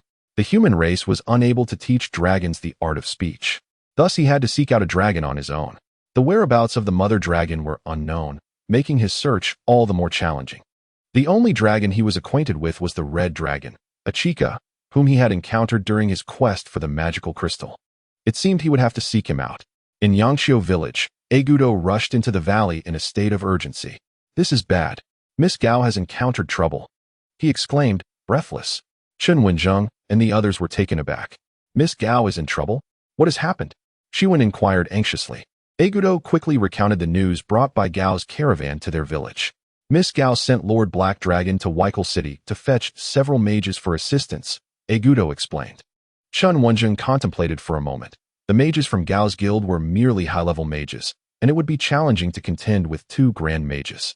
If he were to fly with a group, he would not be able to do so at full speed. Time was of the essence, and any delay would jeopardize Gao's safety. He was confident in facing a single grand mage, but felt he could evade 2. With his robust physique and defensive magic activated, he believed he could withstand their assaults. Thus, He instructed Agudo to return and inform Gao's subordinates to relay the message to their mages in Weichel City while he would hasten to their aid. Naturally, this was to be conveyed in Shiwen's name. After giving his instructions, Chen Wen took to the skies, soaring at full speed towards the direction Agudo had indicated. Gao, with disheveled hair and tattered clothing, was devoid of the electric arcs that once enveloped her. Initially, she managed to suppress their attacks with a burst of power, but her injuries had taken a toll, and it was only a matter of time before she fell into a disadvantageous position. Her endurance was sustained solely by her extensive combat experience. As she fought and retreated, two magical attacks converged upon her. She swiftly evaded while simultaneously casting her defensive magic. She narrowly evaded one attack, yet the angle of the subsequent strike was particularly cunning. With her movements now sluggish, she could only endure the assault. The magical strike shattered her feeble defensive enchantments, impacting her body and sending her staggering back several meters, blood once again trickling from the corner of her mouth. Ellie reveled in her successful assault, but Guviai promptly retaliated. Unfortunately, Guviai's counterattack could no longer breach Ellie's protective spells. Sister Guviai, perhaps it would be wiser to cease your struggles. Are you not concerned about Angia's solitude? Would it not be more comforting to accompany him? Ellie taunted. At this moment, Guviai was in no condition to create any significant disturbance, and she no longer feared Guviai transforming into the visage that haunted her. Thus, she dared to invoke Angia once more to provoke her. However, the pain coursing through Guviai's body had instilled a sense of calm within her, rendering Ellie's words ineffective in disturbing her composure. Noticing Guviai's indifference, Ellie huffed in annoyance and intensified her onslaught. The scarred man, observing Guviai's plight, erupted into loud laughter. The Thunder Witch, I never anticipated you would find yourself in such a predicament. Where is your lightning magic now? As if to answer him, a bolt of lightning suddenly appeared from behind, striking toward the back of his head. The scarred man was taken aback, hastily conjuring a defensive spell. The lightning collided with his magical barrier, causing no harm to him. Guviai silently lamented the missed opportunity. The scarred man, drenched in cold sweat, nevertheless maintained his bravado, mockingly retorting, "Is that all? You were quite formidable when you led an assault on our guild, weren't you?" Guviai regarded him with curiosity. By the way, who exactly are you? The scarred man's expression stiffened. His desire for vengeance, to see his enemies thoroughly humiliated and filled with regret, had culminated in this moment. Yet he discovered they did not even recall his identity. This realization was undeniably awkward. The obsession that had sustained his existence, the value of his remaining life, was rendered inconsequential in their eyes. No, it was not that he was insignificant. It was that she had not deemed him worthy of consideration at all. The scarred man felt a surge of despair. He glared at Guviai, tearing off his shirt. Scars marred his body, and faintly, a pattern emerged, a sword. Its hilt adorned with a pair of wings, enveloping the blade. Now do you remember? He ground out through clenched teeth. Guviai studied the emblem. Something about it felt familiar. After rummaging through her memories, she finally recalled. "Ah, so you are from the Sacred Wing Guild." She scoffed. The Sacred Wing Guild, ostensibly a righteous organization, engaged in nefarious activities behind the scenes. When their own mage guild was newly established, a group of magical prodigies convened to create a guild uniting all mages on the continent, brimming with enthusiasm. To attract more members, they needed renown. At this juncture, they uncovered the sordid dealings of several guilds and decided to expose them. Among those was the Sacred Wing Guild, which Guviai had led the charge against. Their ability to simultaneously dismantle multiple guilds had instantly garnered widespread attention. Afterward, they revealed the unsavory deeds committed by these guilds, causing an even greater uproar and elevating the reputation of their mage guild. At that time, numerous guilds flourished across the continent, with many resorting to unscrupulous means for profit. They advanced relentlessly, ultimately unifying the entire magical realm. Although there remain some other guilds and solitary mages, the majority have been absorbed into the mage guild. Even those mages who have not joined the guild must adhere to the regulations they have established. The mage guild's approach is notably stringent, earning them the disdain of many, particularly the nobles of various nations. In the past, these nobles could brazenly trample upon the commoners, employing their wealth to secure the protection of mages. However, since the rise of the mage guild, they have refrained from such blatant actions. At that time, Gao, as one of the vice presidents, had indeed eradicated a considerable number of guilds. She bore little recollection of the first guild they annihilated, the Sacred Feather Guild, as it was merely a casual affair. To her astonishment, it seemed there were still some remnants left, indicating a lapse on her part. "Ah, you've remembered, have you?" sneered the scar-faced man.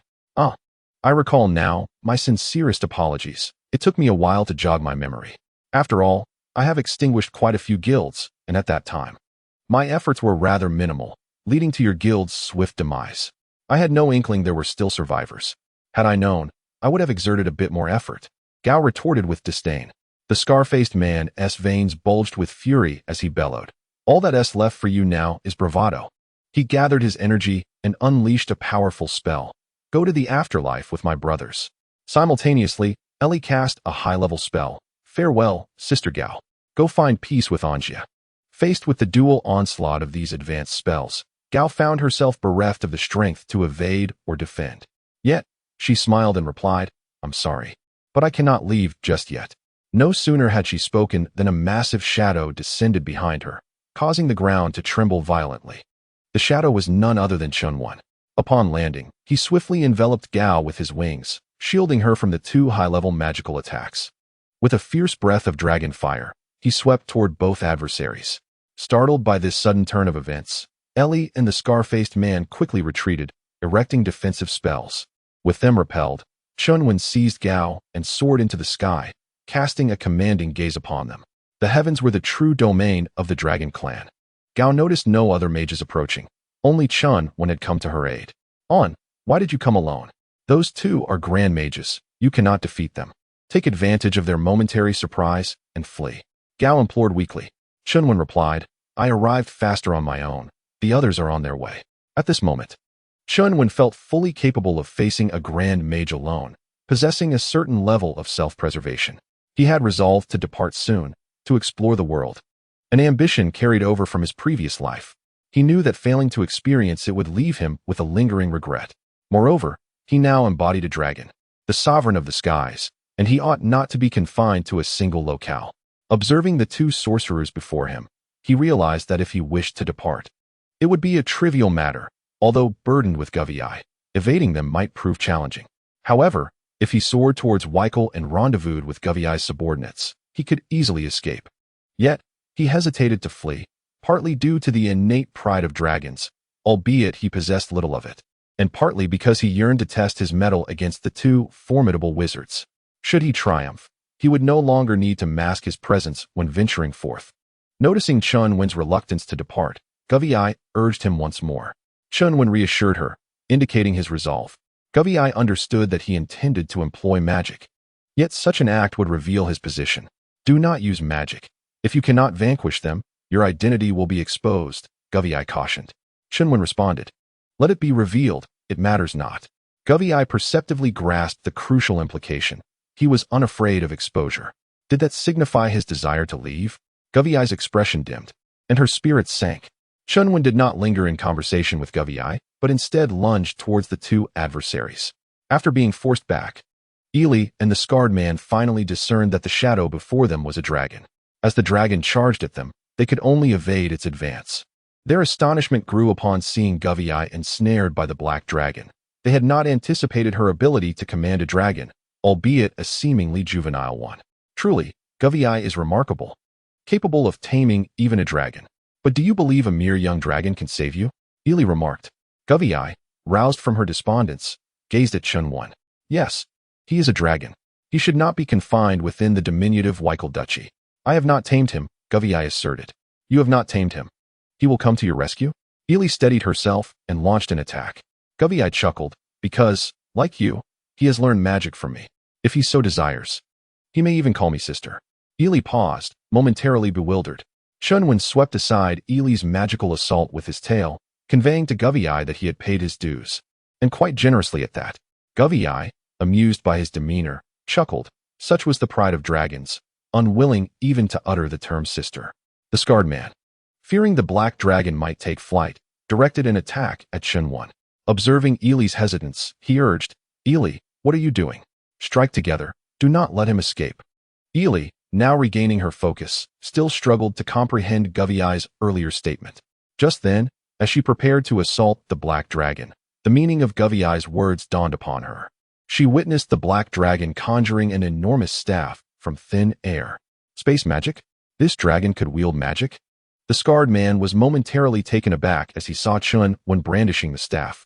Chen Wen, unconcerned with any notions of martial ethics, seized the opportunity during their moment of astonishment to unleash a magical onslaught. In the throes of confinement, Eli and Lei had yet to regain their composure. It wasn't until the thunder struck perilously close that they reacted, hastily casting their defensive magic, though it proved too late. The spell had not fully manifested when the bolt descended upon them. Nevertheless, being formidable sorcerers, they managed to mitigate a substantial portion of the damage, despite the incomplete shield. Their garments lay in tatters, hair disheveled, and tiny arcs of electricity danced across their bodies. Chen Wen lamented internally, acknowledging their prowess as great mages. Their reflexes were indeed remarkable. With a thwarted ambush, he resolved to engage them in a war of attrition, intending to exhaust them. He launched an attack against the duo, who were now alert, witnessing the dark dragon before them raise its staff. They distinctly felt the magical vibrations emanating from it. To their astonishment, this dragon wielded magic. What sorcery was this? Startled, they swiftly evaded the assault and mounted a counterattack. Chen Wen deftly rolled aside, dodging their strike, while unleashing a torrent of dragon fire. Before turning to flee, dragons were born to soar, but humans were not. To pursue him, they would have to employ flight magic. While he could remain aloft with minimal fatigue, Eli and her companion would be compelled to expend their magical reserves continuously. Thus, he led them on a merry chase through the skies. The scarred-faced man and Eli, upon witnessing the dark dragon's retreat, hastened to pursue. Not only was the creature their adversary's vessel, Go Wei, but it was also a dragon capable of magic, a rarity, if not an unprecedented species, with immense research potential. Chen Wen maintained a leisurely pace, gradually widening the gap between them. As they grew anxious and accelerated their pursuit, he allowed them to draw closer, only to unleash a barrage of magical attacks in return. Seizing opportunities to absorb a few hits, he feigned retreat, pretending to be driven away by their onslaught. After several rounds of this, Eli and the scarred man found themselves increasingly vexed. They were ever so close. Had they exerted themselves a tad more just moments prior, they could have felled him. Each time, they lamented their missed chances and redoubled their efforts in pursuit, completely oblivious to the subtle nuances of their predicament. Chen Wen artfully led them in circles nearby, occasionally feigning defeat only to soar back into the air, denying them any chance to land. Go Wei observed Chen Wen's antics with a furrowed brow, bemused by his theatricality. Where had he acquired such skills? Watching the fervent duo trailing behind, she sighed, contemplating that they would likely never realize they were being outmaneuvered by a dragon. They had been engaged in battle with Go Wei for nearly a day, and though it was 2 against 1, her injuries had hampered her strength. Yet, thanks to her extensive combat experience, she had managed to hold her own against them, depleting their resources considerably. Gradually, they began to feel the strain, yet they were so close to bringing that dragon down. After several hours of this chase, Chen Wen sensed their pace had slackened, their attacks weakened. It was time to halt. The two gazed at the dark dragon, an unsettling familiarity in its gaze.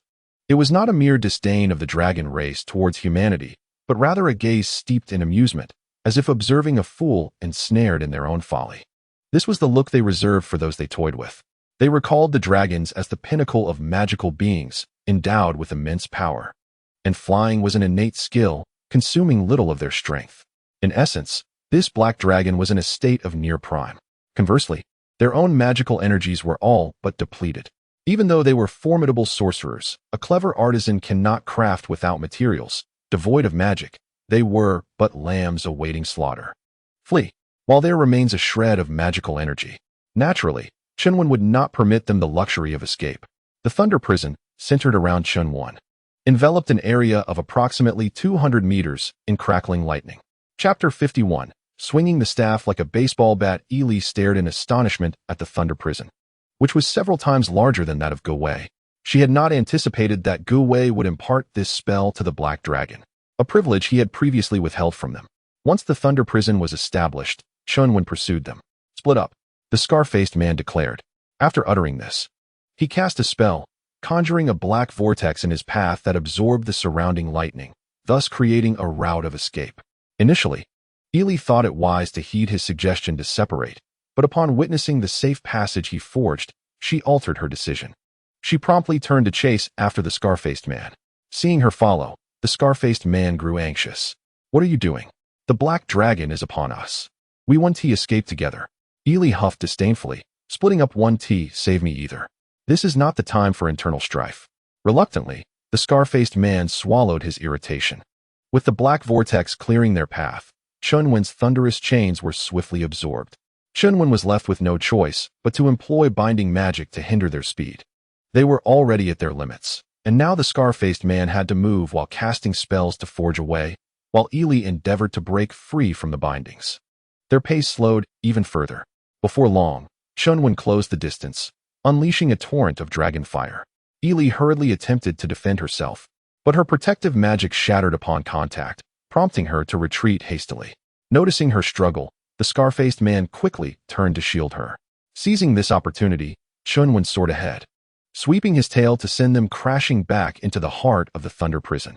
"We cannot escape until he is dealt with," the scar-faced man asserted. "What shall we do?" Ely found herself devoid of any solutions. The scar-faced man glared at the staff in Chen Wen's grip, gritting his teeth as he said, "Ely, remember this. You owe me a life." Ely, perplexed, thought it absurd to speak of debts at such a moment. Just as she was about to scold him for his madness, the scar-faced man shouted, "Hold him off for a moment." Though uncertain of his intentions, Ely nonetheless assisted in fending off the encroaching lightning. "I can't hold for long. Whatever you're planning, do it quickly." The scar-faced man discarded his staff and brandished a dagger, saying, "Do not worry, it will be over soon." Having spoken, he directly plunged the dagger into the palm of his left hand and then yanked it out with ferocity. Blood gushed forth from the wound, yet he did not flinch. His eyes glimmered with madness and resentment. He pressed his bloodied palm against his chest, murmuring an incantation. The emblem of the Holy Feather Guild upon his chest radiated a crimson glow, absorbing his blood. Ellie, standing beside him, sensed an ominous aura emanating from him. The incantation was brief, swiftly uttered. The scarred man's complexion turned as pale as parchment, resembling a lifeless figure. Blood no longer flowed from his palm, and the emblem, along with a portion of flesh, vanished. A hollow appeared in its place, revealing stark white bones, within which lay a heart that had ceased its rhythmic beating. The malevolence emanating from him intensified, causing Ellie discomfort as she retreated several meters. At that moment, Chen Wen was rushing towards them, also sensing the alteration in the atmosphere. "Be careful, don't approach," Gawei shouted. Although Chen Wen was unaware of the scarred man's intentions, the unsettling aura was undoubtedly foreboding. Upon hearing Gawei's warning, he halted abruptly. However, before he could retreat, the scarred man suddenly lunged at him. Gawei, who had intended to explain, saw the scarred man charging forward and swiftly abandoned her explanation, exclaiming, "Run. Don't let him get close. He is going to self-destruct." Startled, Chen Wen attempted to flee, but the scarred man moved with an alarming swiftness. He quickly raised his staff, prepared to unleash a spell to impede the advance. Yet, just as the magical crystal atop his staff ignited, the scarred man extended his palm and uttered an incantation, causing the crystal to dim. "I can't cast magic?" Chen Wen exclaimed in disbelief. He opened his mouth to unleash dragon fire. Fortunately, he was still a dragon. Devoid of magic, he could still breathe fire. However, after a few dry coughs, only a wisp of white smoke emerged. Observing Chen Wen's helplessness, the scarred man erupted into laughter. "Ha! Gawei, accompany my brothers in death. President, I have avenged you."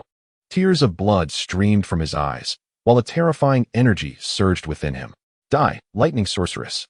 he hollered, charging at Chen Wen. As Chen Wen beheld the rapidly approaching foe, a flash of inspiration struck him, conjuring a memory from a previous life. He hurled Gawei into the air. Gawei believed he was attempting to save her in this manner, tears streaming down her face. Just like before, Anjia had similarly shielded her in the past. Her tears flowed freely, and she cried out in anguish, "No." However, Chen Wen's act of throwing her aloft was merely to free his other hand. The scarred man, witnessing Gawei soaring into the air, could not alter his course due to his speed, yet he cackled maniacally. "It's futile. At this distance, she cannot escape." Before him, the black dragon grasped the staff with both hands, striking an unusual pose, its shoulders twitching as if awaiting his approach. Chen Wen recalled a baseball match video he had encountered in his past life, though he did not fully comprehend it. He is currently mimicking the actions of the players, waiting for the Scarface Man to approach. As the Scarface Man draws near, he seizes the moment and swings the wand with all his might. The wand strikes the Scarface Man directly, sending him flying through the air. Scarface Man. Eileen. Govey, observing the Scarface Man soaring away. Chen Wen inexplicably feels a surge of exhilaration, particularly from that moment of impact, which was simply delightful. It reminds him of the days when he would thrash the second brother. It has been quite some time since he last dealt him a blow. He glances at the wand, noting its considerable value, yet lamenting its fragility, deeming it unsuitable for such rough use. Perhaps he should acquire a spiked mace instead, and a striking set of armor. Then he would be the most dashing figure in this realm. Lost in thought for a moment, he suddenly hears Govey calling out, "On! Catch me!" It dawns on him that he had just tossed Govey into the air to free his hands. He quickly looks up and stretches out his arms to catch her. Govey, witnessing his earlier distraction with the wand, wonders if he might have forgotten about her. She wipes away her tears, retreating into a state of sentiment. In a northern region of the continent, a black dragon, towering at 11 or 12 meters, is pursuing its prey with a makeshift club fashioned from a tree trunk. Suddenly, a chill runs down its spine, as if something were about to strike it from behind, causing it to shudder in fright. It turns to investigate but finds nothing. Sighing in relief, it hesitates for a moment, and once the prey has fled, it resumes its chase. In the distance, another black dragon, more than 20 meters tall, observes with a look of disdain and helplessness. She has endeavored to prevent him from becoming this way, yet her efforts have proved futile. Should she drive him away? After a moment of contemplation, she decides against it. After all, he is her first brood. Having already abandoned one, it would be unseemly to cast out another. She reminisces about her eldest son, who fought valiantly alongside her in the valley. How is he faring now? She left him with a substantial amount of gold. He wouldn't neglect hunting, would he? Surely he hasn't become so plump that he can no longer fly. A sense of unease creeps into her heart. She has yet to name him. He is now at the age when he should begin to speak. Surely there are no dragons to teach him, right? Perhaps she should return and instruct him. After mulling it over, she dismisses the idea. The journey is too far, and flying there would be exhausting. He is resourceful and will surely find a way. Yes, he will undoubtedly devise a solution on his own. After convincing herself, she settles down to sleep. Chapter 52. Apologies are futile. The Scarface Man was propelled far away, bursting in midair to release a cloud of crimson mist spanning dozens of meters. The sanguine hue lingered in the air, refusing to dissipate. Birds that ventured into the blood mist fell after a few meters, disintegrating midair, completely vanishing before they could reach the ground. Chen Wen felt a wave of apprehension. It was fortunate that he had sent him flying. He wondered if his dragon scales would withstand such an impact. Govey explained, "This is the blood sacrifice curse. This is a malevolent and forbidden form of sorcery, wherein the practitioner sacrifices their own vitality to acquire a sinister power, thereby gaining extraordinary abilities. For instance, the ability to render Chen Wen incapable of utilizing magic. However, this dark force accumulates rapidly within a short span, threatening to rupture the caster's body. The practitioner may temporarily suppress this overwhelming energy, yet it continues to build relentlessly. Ultimately, when they can no longer contain it, they relinquish all control, resulting in a catastrophic explosion that inflicts widespread devastation. The aftermath leaves behind severe pollution, transforming the area into a noxious wasteland that persists for centuries, impervious even to the might of dragons." Chen Wen quickly glanced at his staff. It had made direct contact with the scar-faced man, and he feared it might have been tainted. Fortunately, the staff remained unscathed. Before he detonates, he will strive to contain that force within him. There will be no contamination prior to his self-destruction, thus your staff is unharmed. Go Wei reassured him. Chen Wen exhaled in relief. When Ili observed Chen Wen wielding his staff to hurl the scar-faced man away, her mind momentarily faltered. The staff is the lifeblood of a mage. How could he so rudely use it as a weapon? What if it were damaged? Before she could recover from her stupor, the sound of an explosion erupted from the direction where the scar-faced man had been flung. She watched in astonishment as a bird that ventured into that airspace plummeted from the sky, ultimately vanishing from sight. Her eyes widened in disbelief. She had not anticipated such a desperate gambit from the scar-faced man, indicating his resolve to face death. Chen Wen dispelled the thunderous prison, leaving only Li, whose magical energy was nearly depleted and easily overpowered. He flew towards her with Go Wei. Li had abandoned any hope of escape in her present condition. Evading a dragon, especially one capable of wielding magic, was impossible. The gust from Chen Wen's wings destabilized her, forcing her to land on the ground. Chen Wen followed suit, releasing Go Wei, who approached Li. Instinctively, Li recoiled a couple of steps, fear evident in her gaze as she knelt before Go Wei. "I'm sorry, Sister Go Wei." Go Wei was momentarily taken aback, having expected Li to have matured into a formidable sorceress. "You remain unchanged," she remarked disdainfully. Li dared not retort, fervently apologizing and pleading for mercy. "What have you done to Aishin and the others?" Go Wei inquired. Li, unable to conceal the truth, recounted everything in detail. She had employed a forbidden magic known as the Dominion spell, which allows for the temporary control of another's actions. The reason for its fleeting efficacy lies in its original intent. It was designed by a sorcerer aiming to dominate a royal family.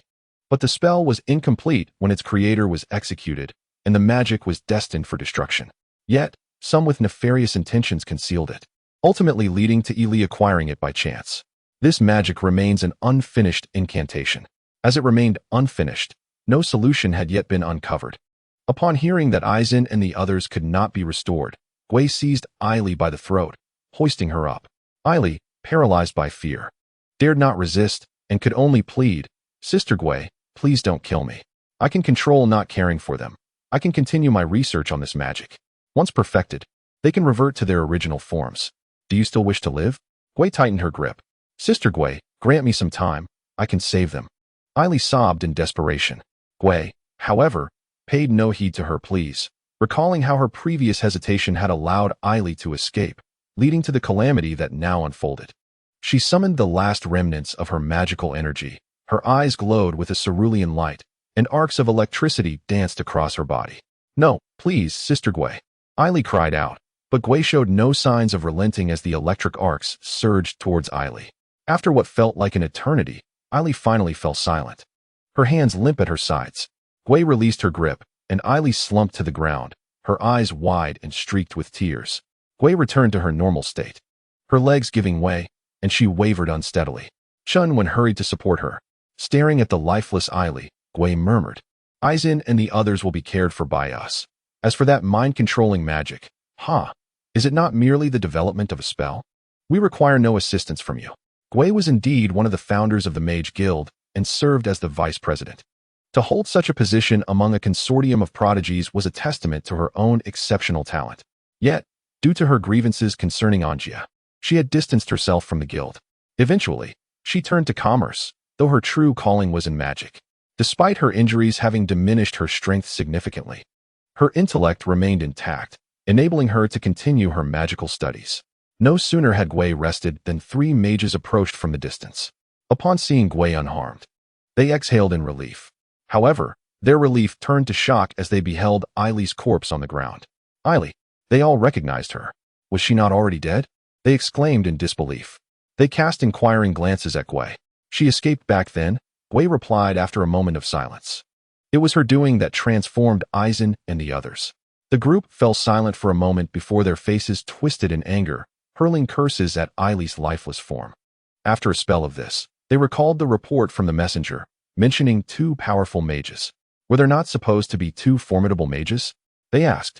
Gui pointed to the tainted area in the sky and recounted the events to them. Chen Wen, unconcerned about revealing any secrets, decided to be forthright. Otherwise, it would be impossible to explain how she had managed to confront 2 powerful mages. Moreover, she trusted these individuals, knowing they would keep her confidences. It was preferable to avoid exposure if possible. The others, upon hearing her account, were initially startled, unable to fathom that their adversaries would resort to blood rituals. As they listened further, the tale grew increasingly bizarre, and they regarded Chen Wen with puzzled expressions, scrutinizing her from head to toe multiple times. Can this dragon wield magic? They were only aware of him being Xuan's assistant, presuming he merely assisted in minor tasks and served as her steed whenever she needed to venture out. To honor the dignity of his dragon lineage, Xuan publicly referred to him as her aide. Little did they anticipate that he was, in fact, a formidable sorcerer, surpassing their abilities. Suddenly, they regarded him with profound respect, bowing to him as one would to a senior figure. Chen Wen felt a surge of satisfaction at their admiration. By the way, Sister Gawei, earlier we noticed a group of individuals fleeing in a state of panic. Who were they? Someone recalled the scene they had witnessed upon arrival. Gawei and her companions had seen no such group. The merchants had already departed, so they could not possibly be from the merchant caravan. If they were not from the caravan, then they could only belong to Iri and her associates. Quickly, intercept them, Gawei commanded. This matter involved not only Iri and Enki but others as well. They must not be allowed to escape. Chapter 53. The dragon-slaying squad takes action upon hearing her words. Several sorcerers hastily pursued the direction in which the group had fled. Before long, they returned, escorting a throng of over 100 individuals. They were brought before Chen Wen and Gawei. Upon seeing a black dragon towering over them, many fainted from sheer terror. Those who remained conscious trembled and knelt in submission. Without the need for Gawei and her companions to interrogate them, they readily divulged the truth. They were subordinates of Duke Mai-Chi and Tai-Lin. Mai-Chi and Tai-Lin, those two again.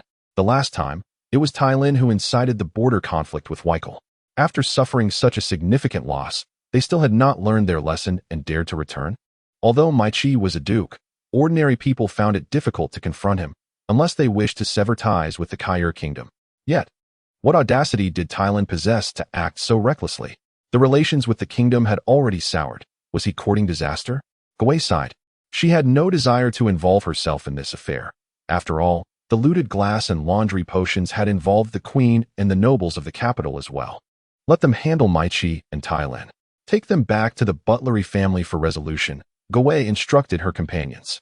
She intended to return via dragon carriage. At that moment, a sorcerer recalled that a portion of the merchant guild members had been led northwards by Enki to divert him. Gawei furrowed her brow. If Enki discovered they had deceived him, he would surely not let them off lightly. She could only turn to Chen Wen for assistance. Understanding her unspoken plea, Chen Wen seized her and soared into the northern skies. Your grip is a bit uncomfortable. Let me ride on your back, Gawei suggested. Chen Wen shot her a glance, fully aware of her intentions. Ride the dragon? Not a chance. He firmly declined her request. Gawei felt a twinge of disappointment. After a moment, she proposed, how about I offer you gold if you allow me to ride on your back? That way, you wouldn't have to hold me the entire time. Chen Wen remained unresponsive. I truly feel uncomfortable, Gawei persisted, unwilling to relent. Now was the opportune moment to exploit sympathy from his injury and secure a chance to ride the dragon, yet he was unwilling to let this slip away. Chen Wen descended. Gawei's heart soared with joy, believing that Chen Wen had acquiesced. However, Chen Wen produced a vial of potion, gesturing for her to drink it. After a moment of hesitation, trusting that Chen Wen would not harm her, she consumed the potion. After a while, she was astonished to find that the pain had vanished entirely. How could her wounds heal so swiftly? She could hardly believe it. What kind of potion did you give me? How is it that my injuries have mended so quickly? She had never heard of such a potion before. Could it be that Chen Wen and Shi Wen had developed another remarkable concoction? Chen Wen informed her that her injuries had not truly healed. She merely lacked sensation. Thus she felt no pain. He then clasped her in his grip, inquiring with an air of triumph. How about that? Not uncomfortable anymore, right? Gawei was at a loss for words. Given her current state of numbness, she certainly felt no discomfort. Chen Wen took flight again, heading northward. In a mountainous forest to the north, Enchi, his face a mask of fury, wielded a whip against a person suspended from a tree. They were none other than Gawei's subordinates. You bastards, dare to deceive me? Enchi berated as he struck. The subordinates cried out in agony, pleading, Young Master Enchi, how have we deceived you? Chairperson Gawei is truly in danger. Enchi, seeing one still feigning ignorance, lashed out a few more times. There is no such thing as 3 separate parties. We genuinely split into 3 groups, Young Master Enchi. Then where are your comrades? They may have been caught up. Saying that again, do you truly take me for a fool? Throughout their journey, he had harbored doubts, but they had always managed to deflect him with such excuses. Initially, he had believed them, but as he pondered further, the inconsistencies became apparent. They were outnumbered and outmatched, often sharing mounts, with some even riding in 3s. They were seasoned travelers, not feeble souls. Their horses were bent under their weight. How could they possibly return in such a short span? When he encountered them, There must have been others hiding nearby, their purpose solely to divert him. Enchi felt a twinge of regret, yet it was too late to pursue them now. He could only vent his frustration on these hapless individuals. Do you think that returning to deliver news will save that woman? By the time your sorcerers arrive, her body will likely be cold, he mocked. What are you saying, young Master Enchi? Still pretending? Enchi struck with the whip again, then drew his sword. Still defiant. Just then, a roar of a dragon echoed through the air. Instinctively, Enchi trembled, and his sword clattered to the ground. The surrounding knights and soldiers became alert, encircling him. How could there be a dragon? I've never heard of dragons in this area. Could it be just passing through? Yes, it must be just passing through, Enchi reassured himself, striving to calm his emotions and maintain his noble composure. Yet, in the next moment, he beheld a black dragon descending before them. His leg buckled, and he fell to the ground, unable to uphold the facade of nobility any longer. The knights and soldiers surrounding were taken aback as the black dragon descended before them. The enmity between humans and dragons was well known, and the arrival of such a creature could only herald ill intentions. Adhering to the principle of striking first, they instinctively drew their long swords and charged towards the black dragon. Chen Wen soared northward, initially failing to locate Gawei's subordinates. After circling for a considerable time, he finally spotted someone below. Upon closer inspection, Gawei recognized Enki and his men. Noticing Enki was chastising his subordinates, she hastily instructed Chen when to land. Enki was the brother of Deer, and it was best to leave his fate in the hands of Deer and Duke Casey. Directly eliminating Enki would complicate matters for Gawei in her report to Deer. Thus, Chen Wen had no intention of attacking. With his draconic might, he believed that merely landing before these individuals would instill fear in their hearts. Indeed, as he descended, he witnessed a limping man collapse to the ground. However, before he could revel in his triumph, the surrounding knights and soldiers charged at him with their swords drawn. Chen Wen was taken aback. Were humans truly this brave? A mere handful dared to confront a dragon. In his ancestral memories, he recalled that battles between humans and dragons were typically led by powerful mages and paladins, with entire armies besieging the dragons, employing various contraptions and cunning strategies to achieve victory. Were these people merely offering themselves as fodder? With a powerful flap of his wings, he sent them soaring away.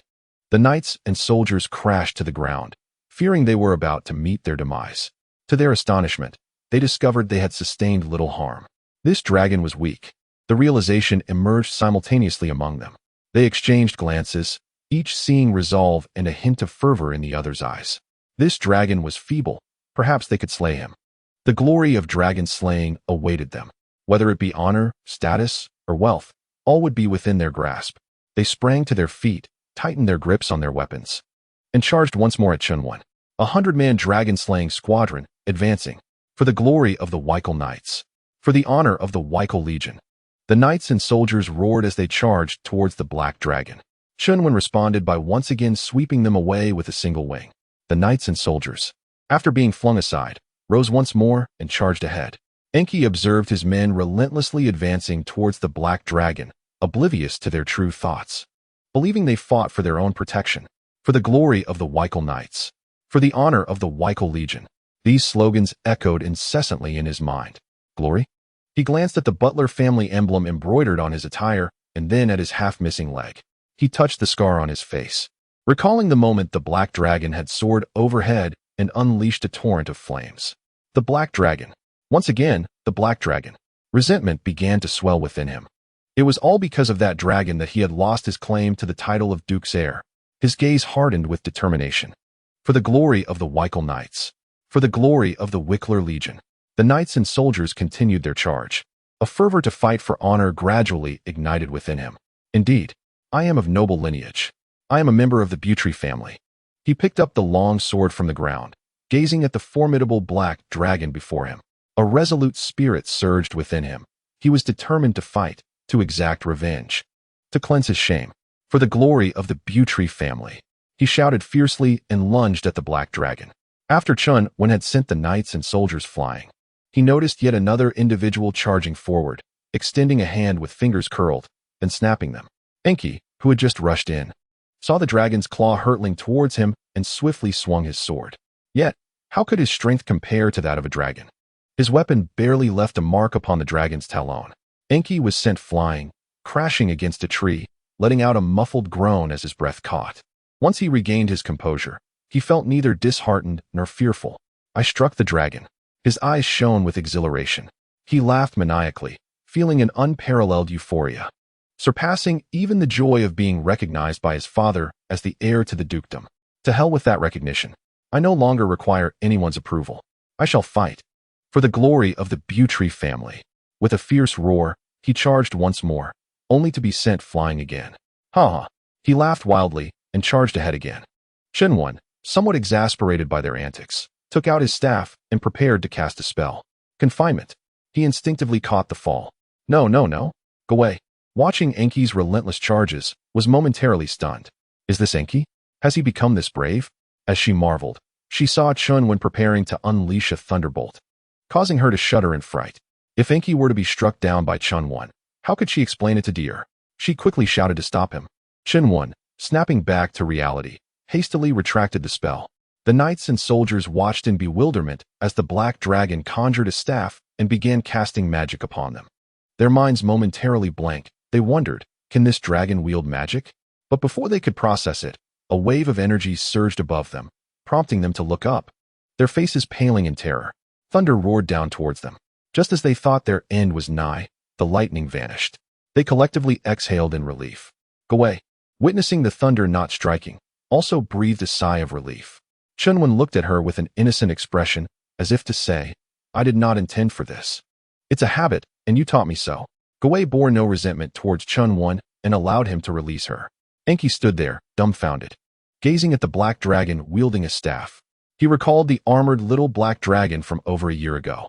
Had they not left? How had they returned? Or was this a different one? Countless questions flooded his mind. At that moment, he saw the black dragon gently release its claw, placing Gawei down on the ground. Gawei? Enki's eyes widened in disbelief. She was still alive? Neither of the two great sorcerers managed to vanquish her. It was I, Gowei replied. Enki glanced at Gowei and then at the black dragon. Gowei, a sorceress of considerable repute, had many apprentices among the sorcerers who sought her tutelage. Was the magic of this dragon also imparted by her? The dragon's magic was indeed taught by me. Gowei, anticipating his inquiry, responded with candor. Enki was taken aback, then retorted angrily, Have you lost your mind? I cannot ascertain my own sanity, but you ought to reflect upon yourself, Gowei replied. Enki paused, suddenly recalling something, and his grip slackened, causing his sword to clatter to the ground. Have I betrayed the Butry family? It was only then that he regained awareness of his actions. Ever since the Black Dragon's assault, he had forfeited his claim to the dukedom, leading to a period of despondency. Eventually, his unwillingness to accept this fate drove him to explore various means in hopes of salvaging even a sliver of opportunity, though with little success. Until Talon approached him once more. Having learned from a previous experience, he initially intended to dismiss Talon's overtures. However, after several persuasions, he found himself swayed. His elder brother controlled two vital economic arteries of the Wicker Duchy and maintained close ties with the nobility and royalty of the kingdom. His prospects appeared exceedingly bleak. Collaborating with Talon and his associates would not only undermine his brother's resources, but also allow him to seize some for himself. He reasoned that since the workshops were located in their Wicker Duchy, plundering goods merely meant transferring them from his brother's possession to his own, a mere matter of shifting from one hand to the other. In that moment, he failed to recognize the gravity of his actions. This was not merely a matter of lost goods, but an act of betrayal. The Butry family would not tolerate treachery. He stood in stunned silence for a lengthy while before finally exhaling a sigh, retrieving the sword from the floor and sheathing it. Addressing the Black Dragon, he said, "Release me. I must return home." Observing his newfound clarity, Gowei felt a twinge of surprise at his tranquility. This was not characteristic of Enki. Did he truly believe Duke Kaisi would grant him clemency? As they sheathed their weapons, Chen Wen lifted the binding magic. Enki commanded his soldiers to lower the captive hanging from the tree, then led them away towards Wicker City. Gowei watched him depart. "President, you are still alive?" Gowei's subordinate rushed over, filled with astonishment. "Gowei," the subordinates erupted in cheers, their struggles not in vain. A few days later, in the underground dungeon of Butry Castle in Wicker City, Duke Kaisi, having learned of Enki's predicament during the purging of the Cult of Innocence, spat out a mouthful of old blood. He hurried back, contemplating innumerable ways to discipline this scoundrel. Yet, Upon arriving at the dungeon and witnessing the transformed Enki, he found himself at peace. He gazed quietly at Enki, who met his gaze without flinching. Duke Kaisi was somewhat taken aback. "I apologize, father, for bringing shame upon the Butri family," Enki said, bowing respectfully. "Do you comprehend the consequences?" Duke Kaisi inquired. "I do." Duke Kaisi remained silent for a considerable time before addressing his companion, Dare, with a curt instruction, "Handle it." With that, he turned and departed. Dare watched his father leave, then turned back to gaze at Enki with a mixture of emotions. "I am sorry, brother," Enki said. "It is of no consequence, little brother," Dare replied with a smile. "I have heard that you had a skirmish with a black dragon." Enki chuckled lightly. "I merely endured a beating from the black dragon." "The audacity to challenge the dragonkin is already quite commendable," Dare praised. He poured 2 glasses of wine, handing one to Enki. The brothers clinked their glasses and drank heartily. Dare unsheathed his sword and placed it within the confines of the dungeon. "Walk slowly." "Very well." Dare turned to leave. After a few paces, a resounding clang echoed, causing his heart to skip a beat, and he halted abruptly. Then, a thud resonated. Clenching his fists tightly, he remained motionless for an extended moment before gradually making his way out of the dungeon. Chapter 55. Is the Sage a Dragon? After exiting the dungeon, Duke Kaisi sequestered himself within his chamber. Dare instructed a servant to deliver meals to his door, requesting that they simply leave the provisions without disturbing him. Time passed from day to night, and then back again. The maids periodically brought freshly prepared dishes, replacing the cooled meals at the threshold, then quietly departed. Inside the room, Duke Kaisi sat by the window, gazing vacantly at the distant sky, lost in thought. He held a small toy, toying with it for an extended duration. Finally, he closed his bloodshot eyes and inhaled deeply, exhaling heavily afterward. When he opened his eyes again, they were no longer vacant but filled with intensity. He set down the toy, drew a dagger, and plunged it into a map spread across the table, then strode out of the room with purpose. The dagger was firmly embedded in a castle marked Dunbar. A few days later, the entire kingdom of Caire received 2 news items. The first, Enki Butri, the second son of Duke Kaisi, had betrayed the Butri family, colluding with Duke Maichi of the Dunbar Principality to plunder their own merchant convoy, and had committed suicide in the dungeon as an act of contrition.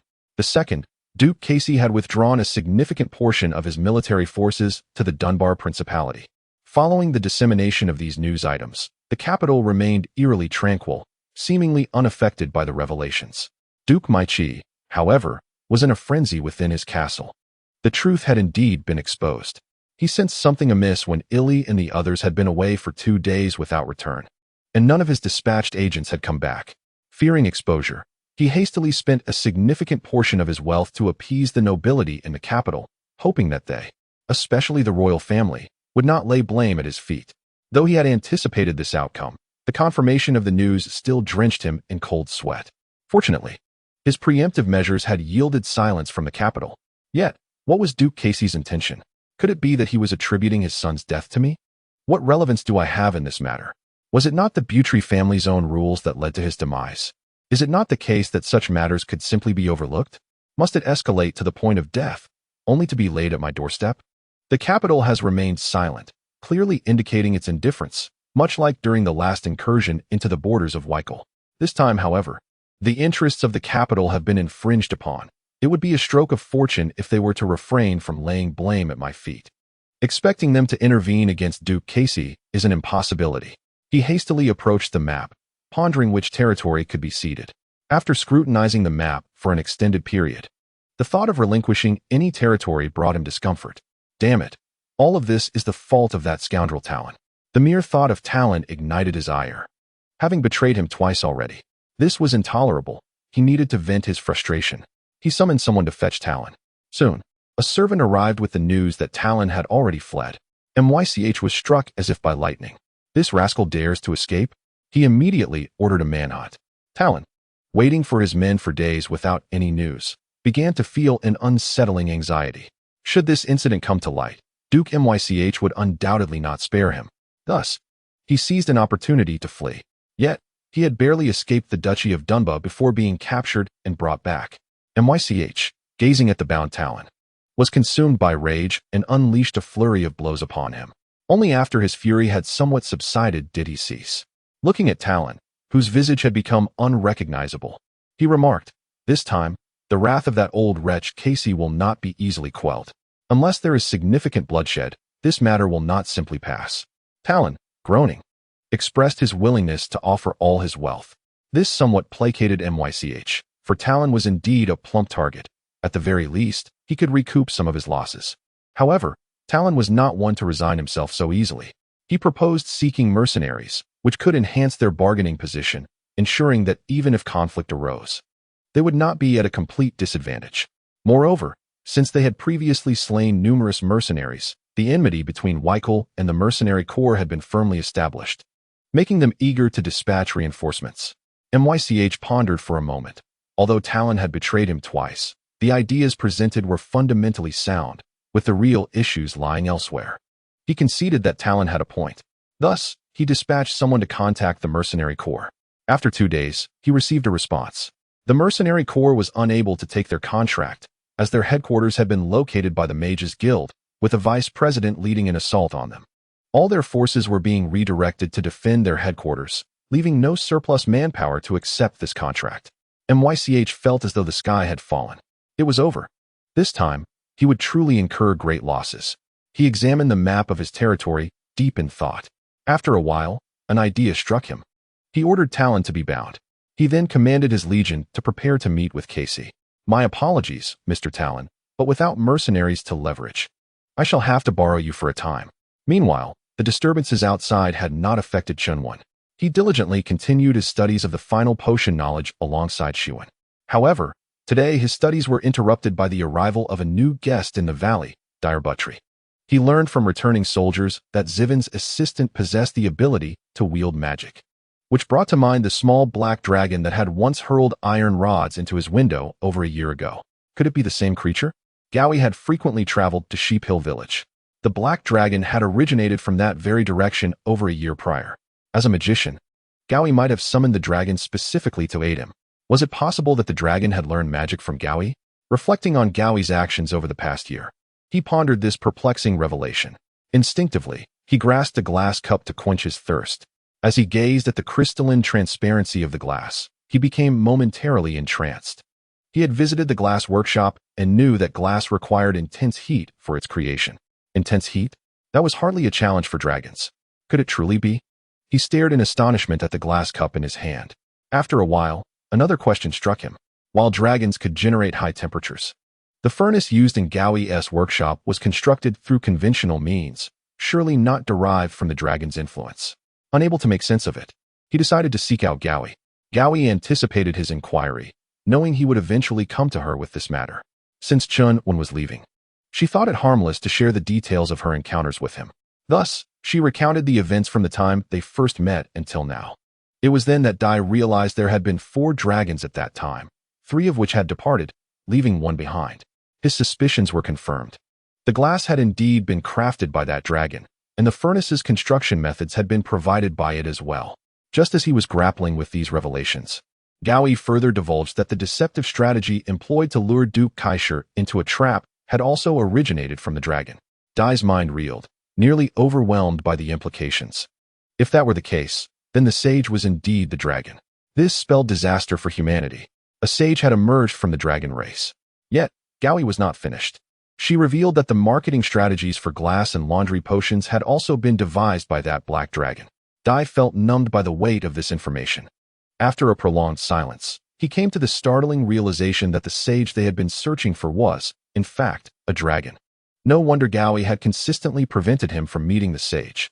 If the church and the Mage Guild were to discover the existence of such an extraordinary dragon, they would undoubtedly seek to eradicate it. He gazed deeply at Gowie and asked, echoing Enki's sentiments, "Have you lost your mind? Teaching such a formidable dragon the art of magic?" Chapter 56. The eve of departure. Gowie sighed in exasperation, explaining that her initial intention had been merely to engage in trade with the dragon, motivated by a desire for his gold and the allure of novelty. At first, she had only taught him a non-offensive spatial spell, but his rapid learning had compelled her to impart more. Moreover, after spending time with him, she had noted his lack of hostility towards humanity, leading her to teach him everything she could, especially since he had paid for his lessons. After all, What a remarkable tale it would be to claim she had taught a dragon magic. Dai could only shake his head in disbelief. Such notoriety would lead to peril should the mage guild and the church catch wind of it. He would be hunted alongside her. Now armed with this explosive revelation, he inquired of her intentions. Gowie simply smiled enigmatically at him. Dear sighed, what else can be done? He has rendered favors to the Buttery family. As long as he harbors no hostility towards humanity, we shall certainly not betray him. Gowie exhaled in relief. Although she was aware that the Buttery family would likely act otherwise, hearing his assurance alleviated her worries. However, Deer continued, should he pose a threat to humanity, Wickle's legion will seek to vanquish him. Gowie's smile faded as she met his gaze, recognizing the gravity of his words. Indeed, while Wickle's legion was formidable, they could not confront the draconic race without the aid of mages and paladins. Gowie also understood that if such a day were to arise, Wickle's legion would undoubtedly march forth, even knowing the odds were against them. She regained her composure and smiled. Fear not, should such a scenario unfold. I shall take matters into my own hands. My own students need not be your concern. Although her strength had diminished, she still possessed the means to exchange her life for that of a dragon. Deer, relieved, released a gentle smile. He then inquired of Gowie why she chose to disclose the matter of the sage at this juncture, having kept it concealed for so long. She could have merely acknowledged that the dragoness magic was her tutelage, effortlessly glossing over the absurdity of a dragon being a sage. It matters not. I am leaving, Gowie stated. Deer found himself torn between elation and dismay. The presence of such an extraordinary dragon in the Duchy of Wickle was akin to a ticking time bomb. Yet, being a sage and having benefited the Buttery family, parting ways with such a unique dragon felt rather regrettable. He expressed a desire to meet the sage and personally convey his gratitude. Gowie said she would consult the black dragon. Deer had no objections. Beyond his wish to thank the sage in person, he also harbored a small fantasy of ascending to the skies to see if the sage would grant him that wish. Gowie swiftly ventured to the valley to relay Deer's request to Chen Wen. Chen Wen, however, was indifferent. Thus, Gowie guided Deer to the valley. Upon arrival, Deer gazed upon the formidable Chen Wen, swallowing hard and dismissing his earlier aspirations of ascending.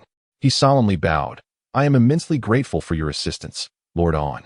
He then instructed his soldiers to present several chests of gold as a token of gratitude. Chen Wen accepted without hesitation. The three of them, along with the dragon, engaged in conversation for quite some time. This was Deer's inaugural interaction with the dragon race. Even though Chen Wen could not speak, their communication was unhindered. Deer spoke at length, and when the topic of Chen Wen's departure arose, he put forth his idea to leave behind some novel artifact, which could be revealed when Chen Wen attracted attention outside, thus creating the illusion that the sage had always resided in Wickle. This would aid in absolving Chen Wen of any suspicion of being the sage, while simultaneously drawing others' focus. His proposal, of course, was also motivated by a desire to gain further benefits from the sage. Gowie and the others found merit in his suggestion. Chen Wen contemplated what he might leave behind. Although they had developed numerous cleansing potions, one particular potion for cleansing the body remained elusive. Progress had not been completely absent. However, cleansing the skin posed distinct challenges. The potion needed to purify without damaging the skin, and since it would require frequent application, the standards for its formulation were exceedingly stringent. Consequently, they had yet to achieve success. It was then that Chen Wen shared the method for crafting soap. Delighted, Deer expressed his joy, having merely suggested it in passing, yet discovering something truly novel. However, Chen Wen and Gowie were less pleased, lamenting that such a valuable discovery had not been shared sooner. Chen Wen, in particular, had suffered considerable hair loss in her quest to formulate a cleansing potion for the body.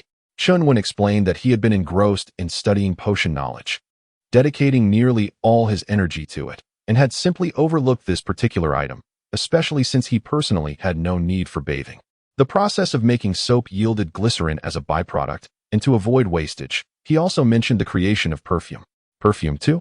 Gowie and Chen Wen's eyes sparkled with excitement. Although these two creations were not immediately ready for public release, they could craft them for personal use until the right moment arose. The prospect of enjoying these inventions for a while was enticing. Chen Wen's suggestion had unexpectedly led the sage to unveil two new inventions, filling Deer with elation. Chen Wen then expressed his desire to forge a suit of armor and a weapon, requiring specific materials for this endeavor.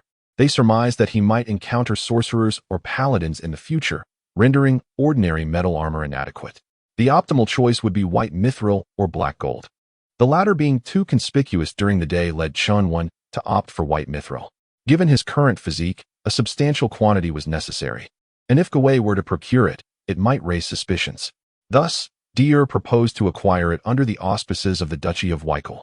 During this period, the Weichel Legion had been engaged in conflict with the Purity Church and was now launching an assault on the Dunbar Duchy, making the procurement of white mithril easily justifiable. Deer acted swiftly, returning within days with the required white mithril. Meanwhile, Gawei and Wen had successfully experimented with the soap and perfume, now exuding delightful fragrances throughout their days. Upon receiving the white mithril, Chen Wen dedicated his time to crafting armor in the valley while continuing his studies in potion knowledge. A month later, he finally completed his advanced potion studies, marking his graduation. Wen personally crafted a badge for him. As Chen Wen gazed at the badge, he noted that its front bore a dragon alongside the words On Potion Academy, while the reverse displayed his name, On. The establishment of the On Potion Academy arose from the turmoil caused by the Purity Church, which had led to outbreaks of infectious diseases across the continent. Fortunately, with Wen and Chen Wen's research and the free public dissemination of their potion formulas, the diseases had not inflicted significant damage. Their names became widely known, and novice potionists, as well as those aspiring to become potionists, sought to learn from Wen. Thus, and Chen Wen contemplated establishing a potion academy at that location. Chen Wen pondered that the valley was merely a place where the mother dragon had laid her eggs, and she was unlikely to return. Thus, he consented to Wen's proposal to establish a school outside the valley. Wen named the institution the On Potion Academy, a name that resonated with the sounds of both their names.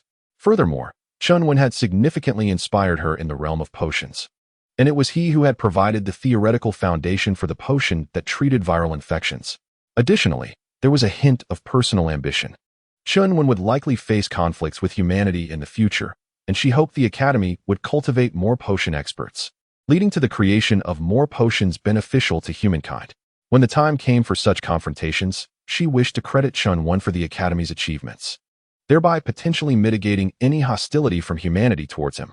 Hence, not only did the name reflect Chen Wen, but the emblem also featured a dragon. Chapter 57. The search for a Chica deer was naturally supportive of the establishment of the Potion Academy. This initiative would not only bring substantial economic benefits to the Duchy of Weichel, but also enhance its reputation and influence. Once the academy was founded, it would attract not only aspiring potion masters, but also a plethora of merchants dealing in potion materials, as the study of potions necessitated extensive practice and research, which in turn required a vast array of materials. He even contemplated opening a market near the academy specifically to supply potion materials, envisioning a future where the influx of merchants would yield considerable tax revenue. Thus, his enthusiasm for the project surpassed even Wen's. The villagers of Yangqiu were aware that Chen Wen would soon depart. Initially, they felt a sense of loss. Chen Wen had engaged in trade with them, greatly improving their livelihoods, and the presence of a black dragon had deterred other magical creatures, while stronger beasts had fallen prey to him, indirectly safeguarding them. With Chen Wen's departure, they feared the end of their prosperous days. The thought of returning to their previous lives filled them with dismay. However, when they learned of the forthcoming Potion Academy across the valley, their spirits were instantly lifted. Though they were uncertain of the economic benefits it would bring, they sensed an impending fortune. The academy would sustain a multitude of individuals, and its construction alone would require a significant workforce, with them conveniently positioned nearby to reap the rewards. Moreover, with potion masters arriving, magical creatures would be disinclined to approach the area, lest they be transformed into potion ingredients. Chen Wen donned his armor within the valley. After crafting it, he applied a gray coating, varying in shades from dark to light. Deer came to see him off, observing the peculiar gray armor with some confusion.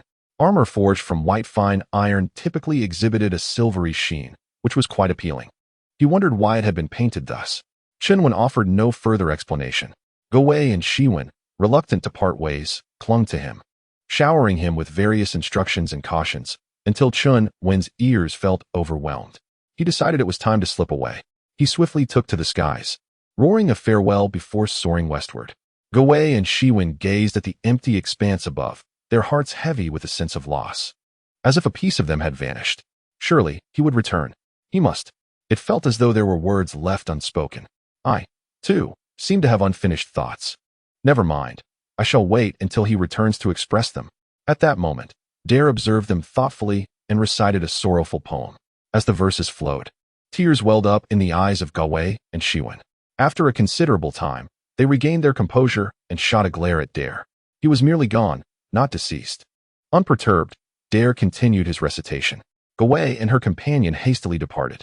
Dare lingered in the valley, reciting for what felt like an eternity, finally exhaling a sigh. He had harbored those emotions for many days, and at last, he found the opportunity to voice his poem. Chen Wen no longer needed to hide by day and journey by night as he had done previously.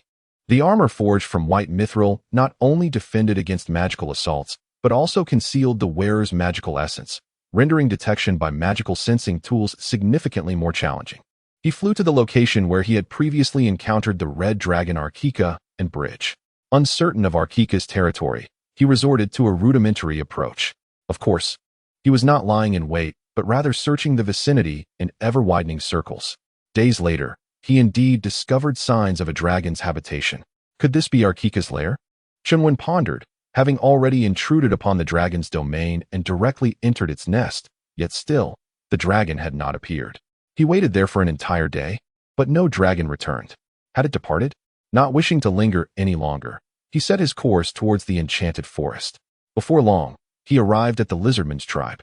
Upon sighting Chen Wen clad in armor, the entire assembly prostrated themselves in greeting. The ram-headed leader also knelt in reverence. This made Chen Wen somewhat uncomfortable, prompting him to urge them to rise. The ram-headed leader had relocated Ironhorn village next to the Black Marsh tribe, and they were now all Chen Wen's vassals, no longer needing to fear any harm from the lizardmen. On the contrary, their relocation was intended for the protection that the lizardmen could provide. The ram-headed leader, not skilled in combat, felt more secure under the guardianship of the lizardmen. Their current dwellings were made of brick and tile.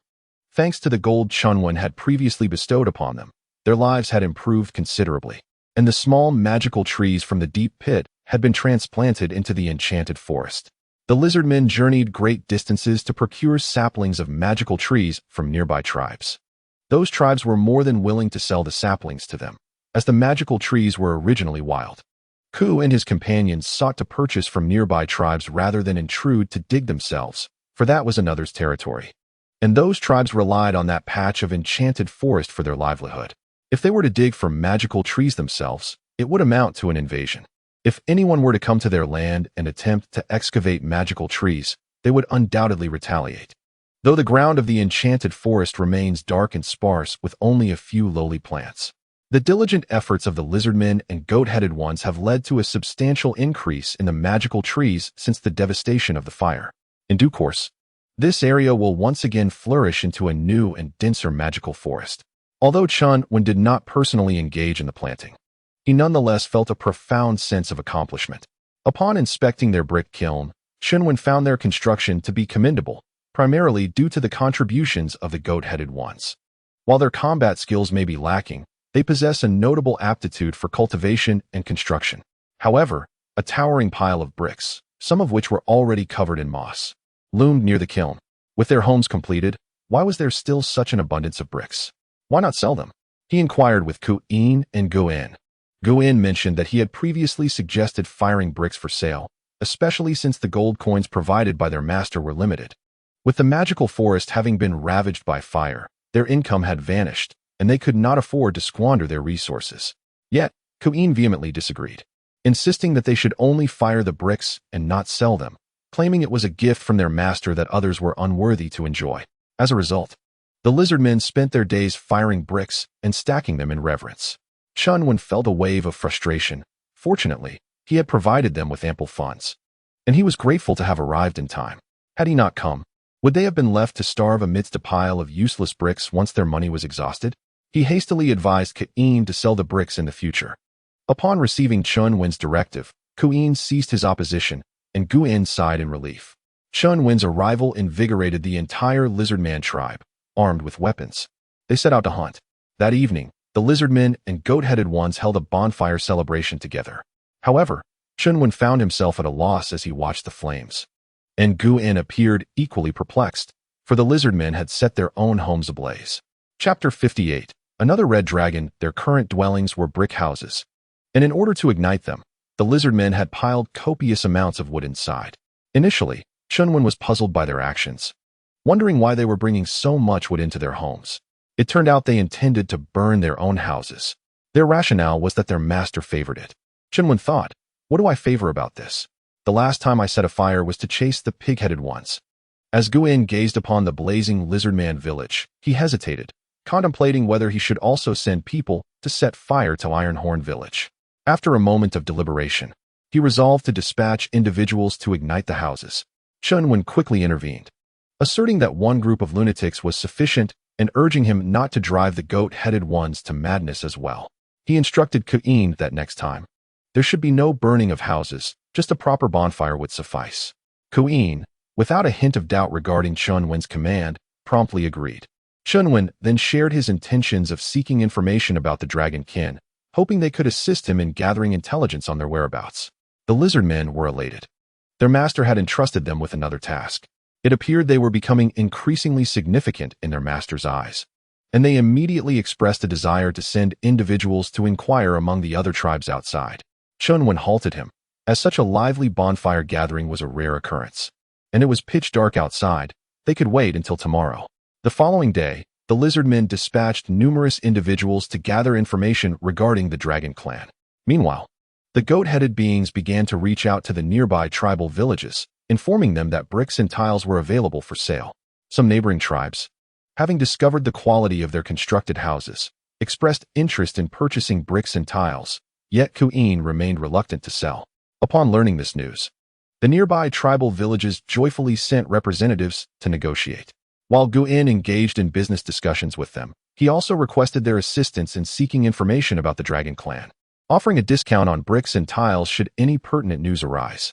Upon hearing that information regarding the dragon clan could yield a price reduction, the villagers from the neighboring tribes became even more enthusiastic in their inquiries.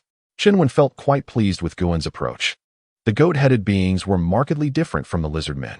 The lizard men had spent their entire lives in pursuit of the dragon clan's whereabouts, employing their own methods, and could also glean information through their connections with other lizard men. Had Gu-in and his companions not encountered Chen Wen, they would likely have never engaged with dragons in their lifetimes. That the dragon clan did not attack them was fortunate enough. They would not dare to seek the dragons out themselves. Thus, they had to rely on others to gather information. After a few days, Gu-in received news indicating that a red dragon and a human had been sighted to the north some time ago. Was it Aki Ka and his companions? What brought them to the northern region? With the news of Aki Ka's whereabouts, Chen Wen decided to set out in search of them. Although lacking a precise location, having a direction was still advantageous. They would first pursue that lead. Gu-in felt disheartened, as it was a rare opportunity for their master to seek them out, only to be preempted by the goat-headed beings. Just as Chen Wen was preparing to depart, the lizard men who had ventured out to seek information about the dragon clan returned. They brought back another group of lizard men with them. Upon seeing Chen Wen, the newcomers immediately knelt and proclaimed him as their master. Chen Wen had witnessed the same behavior when he first met Gu-in and the others. Such conduct was typical among the lizard men, and Chen Wen had grown accustomed to it. During their quest for the dragon clan, this group of lizard men had encountered a red dragon and implored it to accept them. However, the dragon rebuffed them, commanding them to leave. Fearing the dragon's wrath, they complied. Yet they were unwilling to abandon their aspirations and thus settled outside the red dragon's territory, naming their tribe the Scarlet Scale Tribe. Recently, for reasons unknown, the red dragon had gone berserk, wreaking havoc within its domain and even extending its destruction to the surrounding areas. Their tribe had been devastated. Though they were filled with trepidation, they had finally found a dragon and did not wish to depart. While they were in the midst of rebuilding their tribe, they learned of another group of lizard men also seeking information about the dragon clan. With the intention of incorporating them into their own tribe for greater strength, they initiated contact, believing that a stronger tribe might capture the attention of the red dragon. However, upon interaction, they discovered that the other group had already been accepted by a black dragon. Moreover, the black dragon imparted to them the art of crafting bricks and tiles, enabling the construction of exquisite abodes. Their inquiry into the dragon clan's whereabouts was indeed a task assigned by their master. The members of the Scarlet Scale tribe swiftly altered their intentions. Instead of assimilating the Black Zephyr tribe, they yearned to be embraced by it. This tribe had received the endorsement and blessings of the Dragon Clan. Consequently, they followed the members of the Black Zephyr tribe. The leader, named Kenley, expressed their desire to merge with the Black Zephyr tribe while simultaneously seeking to establish a master-servant contract with Chen Wen. Having already absorbed 2 tribes, Chen Wen found no issue in accepting more, especially since they brought news from the Dragon Clan. Thus, they promptly conducted the master-servant contract ritual. Kenley and his companions were elated. They had finally garnered the recognition of the Dragon Clan and had become their servants. They were no longer without a master. As Ku-in and the others were also planning to reconstruct their homes, they decided to expand their tribe, incorporating the residences of the Scarlet Scale tribe into their own. Upon arriving at the brick kiln and witnessing the abundance of bricks and tiles, Kenley and his companions fell to their knees in reverence. Chen Wen paid them no mind, contemplating his next destination. According to Kenley, the red dragon they had sought had not departed its territory for many years, thus it could not be Arkika.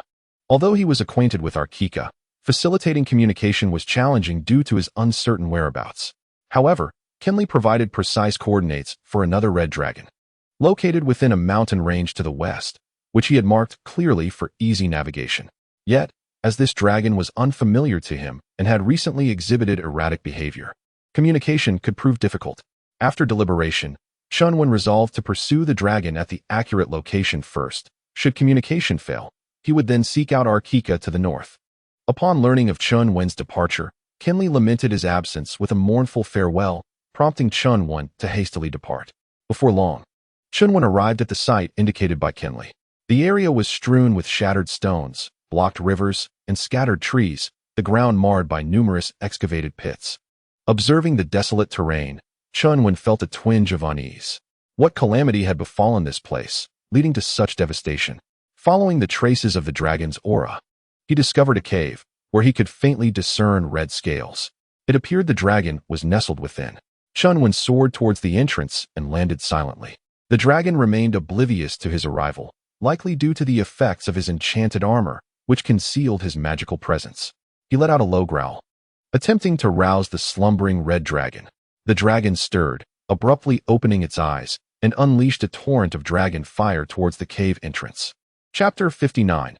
A fierce battle with the red dragon. Chen Wen remained vigilant. Sensing the dragon's magical fluctuations, he swiftly drew his staff and erected a defensive spell. After a brief onslaught of flames, the red dragon ceased its fiery breath, believing that even if it failed to incinerate its opponent, it would succeed in driving him away. However, once the flames dissipated, it beheld a diminutive dragon clad in armor, wielding a staff, standing at the cave's entrance, gazing back at it. He was momentarily taken aback, then shook his head and lay down to continue his slumber. Cursed be it, he thought, for being so muddled with anger that he dreamt such an absurd dream. Chen Wen, how could he have fallen back asleep? He growled once more.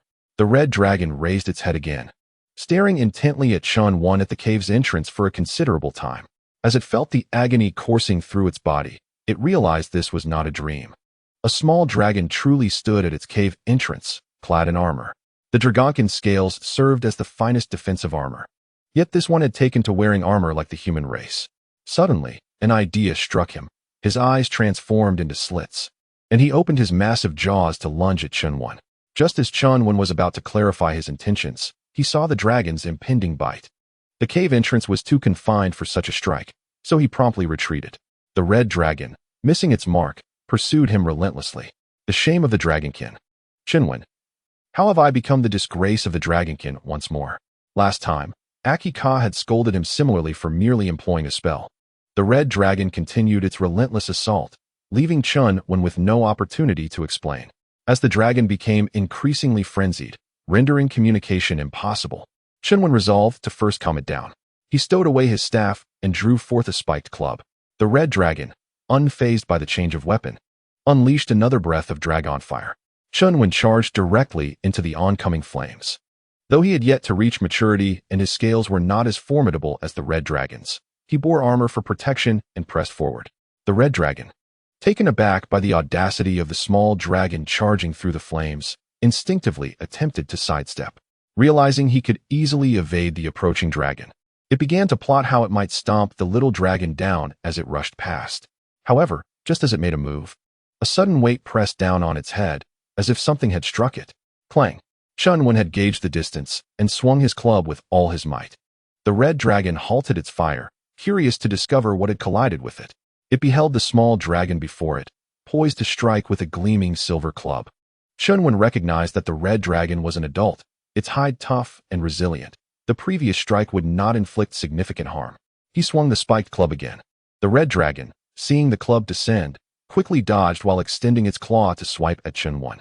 Chen Wen's initial swing missed, and as he noticed the dragon's claw approaching, he countered by swinging his club to collide with it. Yet, being merely a young dragon, he could not match the strength of an adult red dragon. He was knocked back. "You are still too green," the red dragon remarked. Chen Wen shook off the numbness in his arm, his expression grave. Adult dragons were tough and powerful, presenting quite a challenge. The red dragon's onslaught did not wane. Chen Wen evaded the dragon's attacks and then retrieved his staff, wielding it in his left hand while brandishing the spiked club in his right. The red dragon gazed at his incongruous appearance and scoffed. "What is this? After mingling with humans for so long, have you truly begun to consider yourself one of them?" Without awaiting Chen Wen's explanation, he bellowed in fury and charged forward. Chen Wen, wielding a staff in one hand and a wolf-toothed club in the other, engaged him in a dance of combat. When the red dragon closed in, he swung the club, then seized opportunities to create distance, unleashing spells upon him. The battle raged from daylight into night, and from night back to day.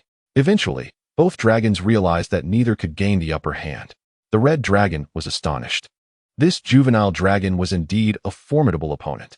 After a day and night of venting his pent-up anger, he felt considerably more composed. Observing Chen Wen, he thought, "What does his predicament concern me?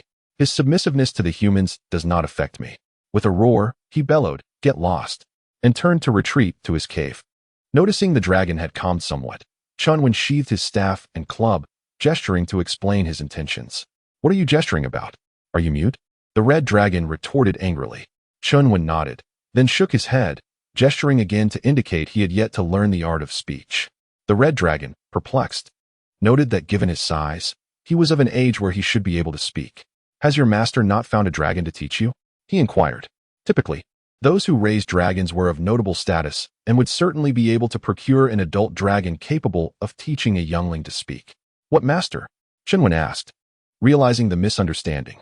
"Your master, the one who provides you with food and drink," the red dragon clarified, concerned that Chen Wen might not grasp the concept of a master. Some humans who trained dragons brainwashed the younglings, instilling in them the belief that they were family and should sacrifice everything for them. Consequently, some domesticated dragons lacked the notion of a master. Chen Wen explained that he hunted for his own food or purchased it with gold.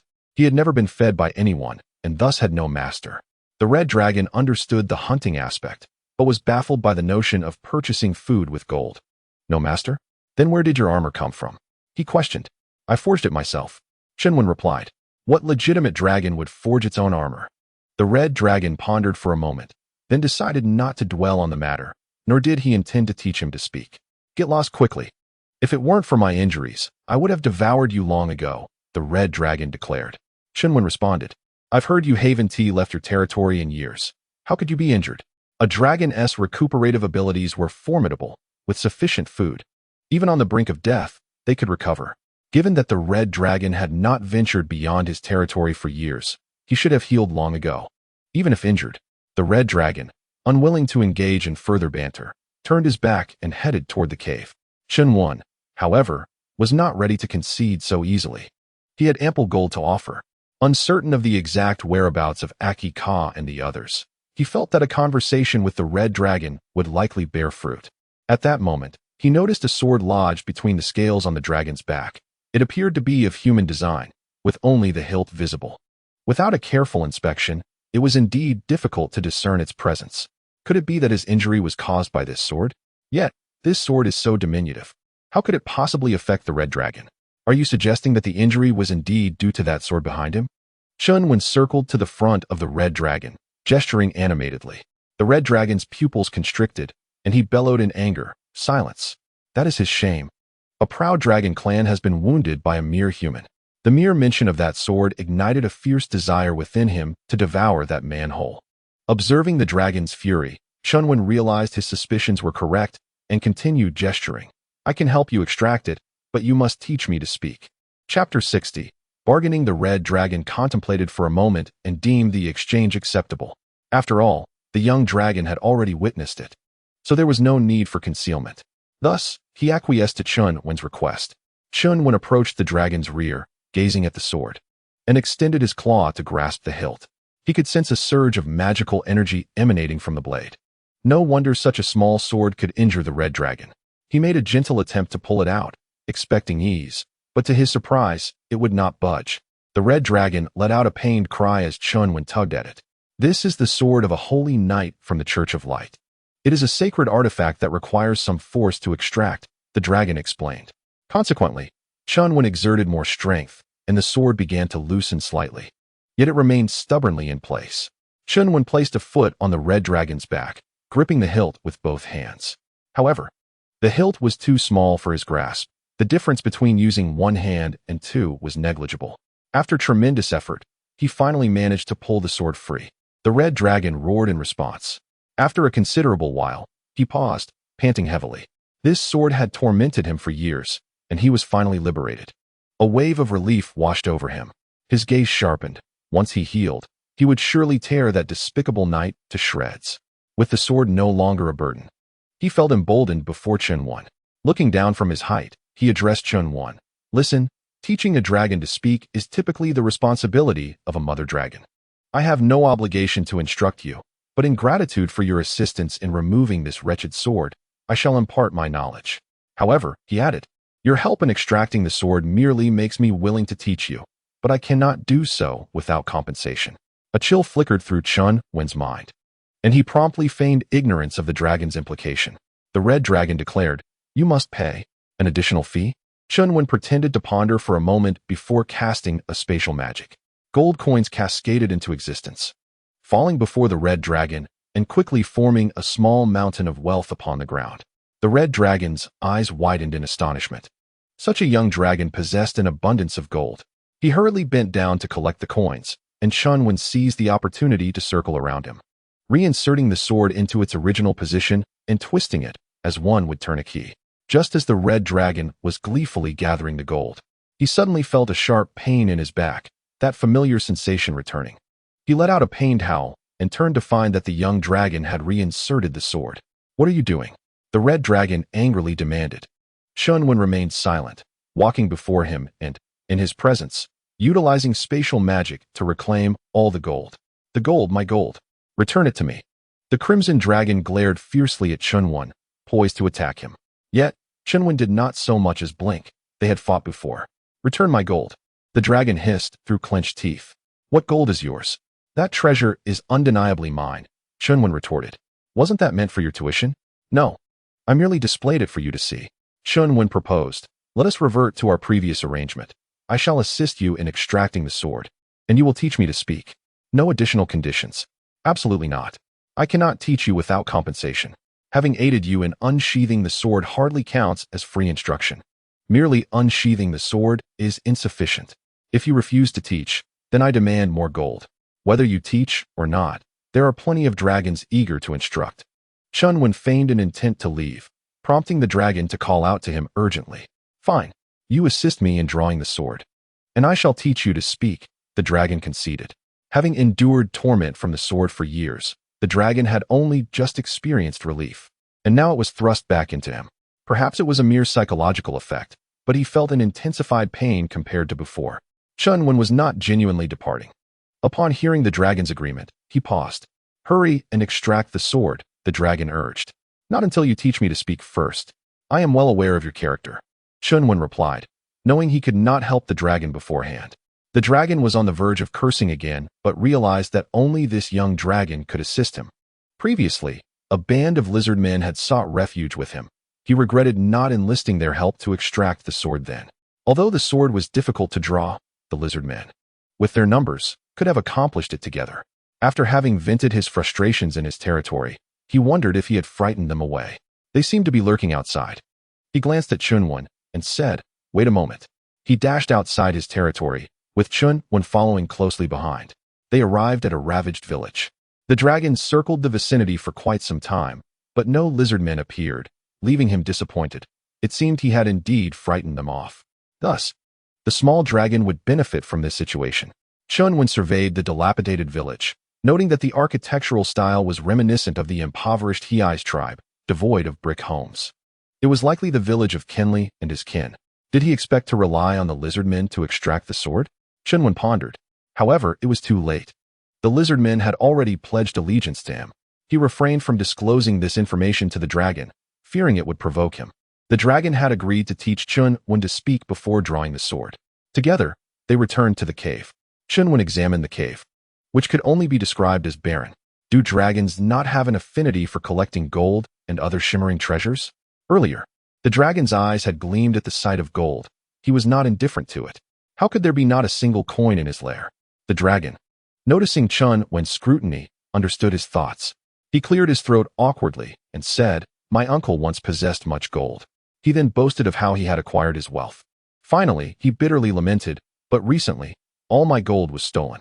Chen Wen was taken aback as a sudden thought crossed his mind about Bridge, recalling that he had previously been pursued by Arkika for stealing gold from him. However, weren't Arkika and Bridge located to the north?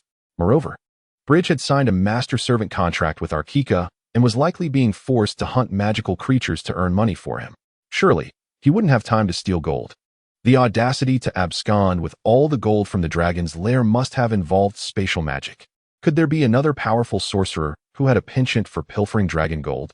Thus, he cautiously inquired about the appearance of the gold thief. The red dragon then remarked, "That is not a single person, not a human." It seemed Bridge was indeed not the culprit. The red dragon gritted its teeth and continued, "It was a red dragon and a human. They conspired to steal all my gold." Chen Wen was taken aback. The audacity of that human. The treachery of the red dragon, colluding with a human to thieve from the dragon kin. The mere thought of that red dragon who stole his gold made his teeth grind in frustration. A red dragon and a human? It could only be Arkika and Bridge. His initial plan to sell Bridge to Arkika was predicated on the belief that Bridge would hunt magical creatures, which bore valuable potion materials. He envisioned that Bridge would sell these materials and thus earn money to repay Arkika. The red dragon would never desire to steal from another dragon. It must have been Bridge who coaxed him into this misdeed. Chen Wen found himself speechless, a grand sorcerer preoccupied with petty theft, even enlisting a dragon in his schemes. Arkika too, where is your dignity as a dragon? Where is your pride? How could you stoop so low as to steal? If they were indeed the culprits of the theft, their retreat to the north would make perfect sense. They were likely seeking other dragons to target. Chapter 61. The discovery of the paladin. The red dragon revealed its name to Chen Wen. It was Dak, eager to remove the cursed sword from its back. Dak quickly began to teach Chen Wen how to speak. The principle of sound production across all races is fundamentally the same, relying on the vibration of vocal cords. However, the dragon's massive physique and abundant magical power, along with the need for its vocal cords to withstand the intense heat of dragon fire, resulted in vocal cords that were exceptionally resilient and difficult to control. While it was not an issue to roar, articulating intricate and nuanced language posed a significant challenge. Consequently, dragons could not acquire speech as humans do, where children effortlessly mimic adults. Instead, special training was required to produce language. This training involved harnessing the internal magical energy to control the vocal cords, rather than merely using muscle and airflow. After several days of practice, Chen Wen gradually began to articulate some simple words. I, you, he, gold. He practiced repetitively, initially in the cave, but his noise disturbed Dak's sleep, prompting him to relocate outside. Chen Wen was indifferent to this and continued his practice outdoors. On this particular day, while he was honing the pronunciation of his newly learned words, he suddenly sensed the intrusion of several individuals into the territory of the red dragon. Meanwhile, Dak roared in fury as he charged out of the cave. The foul stench of the paladins. His voice resonated with immense wrath. Chen Wen observed the direction in which he flew, toward the very entrance that had been breached. He hastened to follow, on the outskirts of the mountains. For paladins clad in silver armor were pursuing a figure draped in a dark blue cloak. Great God of light, grant me the sacred power to vanquish these vile heretics. A young paladin prayed as he chased, and soon his long sword began to shimmer with brilliance. The youth unleashed a strike aimed at the cloaked figure ahead. Sensing the impending attack, the figure deftly evaded by sidestepping. The young paladin lamented the missed opportunity. At that moment, someone struck his head lightly. He turned to see his commanding officer, Captain Carnes. Carnes scolded, "Ender, how many times must I remind you? There is no need to pray while invoking the holy light." Ender, undeterred, replied, "No, Captain Carnes, our strength derives from the holy God of light. I believe that offering prayers whenever we wield our powers is a manifestation of our piety. Only through sufficient devotion can we earn the Lord's greater attention and, thus, greater strength." Carnes retorted, "Now is not the time for educating the youth. We shall discuss this once we have captured that unblemished sect individual." He quickened his pace and unleashed a spell of holy light towards the heretic. He did not expect it to land a hit. It was merely to slow the target's flight. Indeed, the adversary's speed diminished as they dodged the attack. With keen determination, Carnes accelerated his pursuit. "Captain Carnes, you did not pray," Ender remarked as he caught up. At that moment, a mighty dragon's roar echoed from afar. The group instinctively tensed, retreating behind trees to watch the skies with caution. "Stay still. It must just be passing by," Carnes advised. Before long, they witnessed a red dragon soaring overhead, and they collectively exhaled in relief. It appeared to be merely a passerby. Yet, as the red dragon lingered, they dared not move. Dak approached, puzzled by the sensation of holy light magic, yet seeing no paladins. He circled the vicinity. Below, the individuals held their breath. The dragon remained, seemingly searching for something. Was it looking for them? The young paladins began to pray fervently for the dragon to depart. The adherent of the unblemished sect's eyes glinted with malice as a wicked smile crept across his face. He cast a spell into the sky before launching an attack against the paladins. Alarmed, Carnes instantly comprehended the heretic's intention to drag them down with him. The spell aimed at the sky would surely attract the red dragon, leaving them utterly exposed. He hastily activated a shield of holy light, positioning himself in front of his comrades to block the heretic's onslaught. "Run! Get out of here!" Carnes shouted. As Dax circled in the air, he beheld a burst of magic erupting from the nearby woods, soon followed by the unmistakable aura of holy light. "Found you, cursed paladin," he thought. He soared towards the source of the holy presence and unleashed a torrent of dragon fire. Cairns and his companions sensed the searing heat approaching and promptly activated their holy shields. Thanks to the protection of their magical armor and the holy barrier, they were spared from the flames. Once the inferno subsided, Cairns urged the three young paladins to flee. "But Captain, what about you?" Ender inquired. "Do not concern yourself with me. Return to the church and lawns and report that a red dragon is here," Cairns commanded. The three youths hesitated. "Don't let my sacrifice be in vain," Cairns bellowed. Gritting their teeth, the three young paladins finally took their leave. "O great God of light, grant me the sacred strength to vanquish this vile dragon," Cairns prayed. He was acutely aware that his prowess was insufficient to slay the red dragon before him. However, he only needed to buy time for the young ones to escape. His body radiated with light as he ascended slowly into the air. Dak knew they had not perished. He had never intended for their demise to be so effortless. He had endured torment from the holy sword at his back for years, and he intended to return the favor. Although these individuals were not the ones who had harmed him, their identity as paladins warranted his wrath. Thus, the dragon fire he had unleashed was merely to incinerate the surrounding trees, and he had not yet unleashed his full might. As Cairns ascended, glowing with divine radiance, Dak roared and lunged towards him. Cairns, undeterred, charged at Dak in return. Observing the fierce clash between man and dragon in the sky, the members of the Purity Church wore expressions of triumph. Cairns was no match for Dak and soon found himself at a disadvantage. He fought fiercely while retreating, hoping to draw the red dragon farther away to allow Ender and the others to escape. He had not retreated far when a magical attack struck him from behind. Simultaneously, Dak's assault surged forward, and he found himself unable to evade both strikes. He opted to dodge Dak's attack and braced himself for the magical onslaught from behind. That magical strike had indeed been cast by the members of the Purity Church. He could have fled, but he was far more reluctant to see the church's paladins escape than to ensure his own safety. Having been hunted for quite some time, he bore numerous injuries, and his magical reserves were nearly depleted. If he pursued the three fleeing paladins, he might not be able to intercept any of them. Therefore, he resolved to ambush Cairns. allowing the red dragon to deal with him before searching for the others. He attacked mercilessly, despite Cairns being shielded by holy light and protected by magical armor. He was still struck hard enough to spit blood. Dak seized Cairns, but did not express gratitude to the members of the Purity Church for their assistance. Instead, he was incensed by their interference in his battle. With a furious roar, he flew towards the one who had cast the spell. That individual did not expect gratitude from the red dragon. He was fully aware that his actions would only provoke Dak further. Yet, he found no concern in that. As long as the members of the Church of Light perished, sacrificing himself for their 4 lives was a fair trade.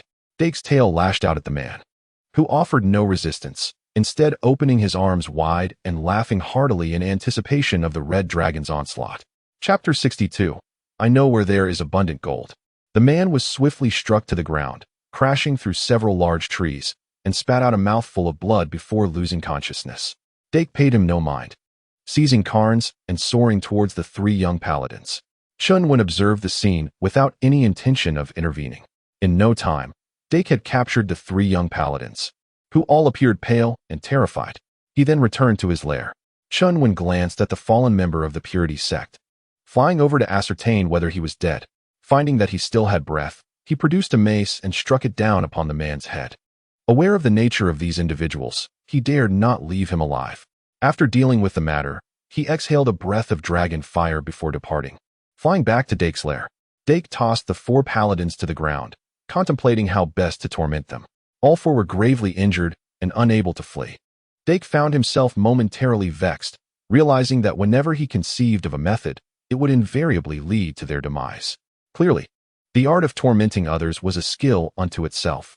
After much deliberation, he could not arrive at a satisfactory solution. Suddenly, Chen Wen came to mind. This fellow, armored and skilled in magic, must have mingled with humans for some time and could likely devise a suitable approach. Thus, he turned to Chen Wen, requesting a method that could inflict suffering while ensuring their existence was a torment. Chen Wen mentioned possessing a potion capable of temporarily reviving individuals. Dak's eyes brightened at this revelation. Such a remedy would alleviate the fear of killing them outright. Quick, bring it forth, Dak exclaimed. Chen Wen replied, this potion is quite expensive. Dak countered, I have taught you to speak, and you still quibble over this? A matter is a matter. You know I am currently without funds. My gold has been stolen. Dak continued, then we have no recourse. After a moment's thought, he tentatively suggested, what if I owe you for now? He did not harbor much hope. Chen Wen responded affirmatively, but insisted that repayment be swift. He would assist Dak in drawing his sword once Dak had taught him to speak and settled his debts. Dak agreed, confident that he could easily procure gold from a noble, as their wealth was abundant. After negotiating the terms, an agreement was reached, and Chen Wen retrieved a bundle of resurrection potions from his magical space. Upon witnessing the use of magic, Cairns and the others were momentarily stunned. They observed Chen Wen in armor and assumed he was a dragon tamed by humans, perplexed as to why a tamed dragon would associate with a wild one, only to discover that this dragon possessed spatial magic. Their confusion deepened. Dak scrutinized Chen Wen as he produced the potions, somewhat skeptical. Is this it? He inquired. Chen Wen nodded. Is it truly effective? I have indeed paid for it, Dak pressed. Chen Wen assured him they could test its efficacy. The red dragon then departed, soaring outward. After a while, he returned, clutching a wild deer in his grasp. Setting down the wild deer, a sudden blow resulted in its demise. Chen Wen administered the resurrection potion into the creature's mouth. Due to the considerable size of the 2 dragons, it proved somewhat challenging to pour the potion into the deer. After much effort, they finally succeeded. Several paladins observed in horror as the 2 massive dragons struggled with the deer. Surely, these dragons must have some peculiarities. They had overheard the red dragon inquiring of the mute black dragon how to torment them without causing their death. The black dragon gestured, though their reclining position made it difficult to discern the specifics. After a brief discussion, the black dragon produced numerous potions, prompting the red dragon to seize a wild deer for their antics. Would they also subject us to such torment? Though Cairns and Endo bore solemn expressions, they revealed no signs of fear, while the other 2 paladins trembled in fright. Not long after the potion was administered, the deer, previously lifeless, suddenly revived, albeit still headless. Upon resurrection, it appeared bewildered. Soon, it sensed pain and began to thrash about. Dak, observing the effect, was quite pleased with the potion. Sensing Dak's satisfaction, Chen Wen unleashed a torrent of dragon flames, mercifully ending the deer's suffering. Witnessing the creature's agony, he regretted bestowing the potion upon the red dragon. Ultimately, these paladins bore no grudge against him. He had no penchant for tormenting others. He understood that if the church became aware of his peculiar abilities, they would undoubtedly dispatch paladins to hunt him down. However, eliminating foes sufficed. There was no need for cruelty. Dak, brandishing the potion before the paladins, shook it slightly. This potion could restore the dead to life. They had certainly witnessed it firsthand, still reeling from the shock. They had heard rumors of such a potion capable of resurrection. A truly terrifying prospect that warranted classification as a forbidden substance. The church had initially sought to confiscate its formula, but upon investigation, they discovered that the potion's effects were fleeting and could neither revive the physical form's vitality nor prevent decay. Thus, the church deemed the potion largely ineffective, of use only in interrogation, and posed no significant threat, allowing the matter to rest. Given that the church was already constrained by the Mage Guild, they preferred to avoid unnecessary complications. Although they were aware of the potion's properties, witnessing a deceased deer come back to life before their eyes remained profoundly shocking. Wait, it could temporarily resurrect. Just moments ago, the red dragon had solicited the black dragon's advice on how to torment them without easily causing their demise. Subsequently, the black dragon had produced this potion. As long as this elixir existed, even if they wished to die, they could not. This realization struck fear even into the hearts of Canes and Endo. Demons. Dak reveled in their expressions of terror. Fear not, my friends. This potion is quite precious, and I shall use it sparingly.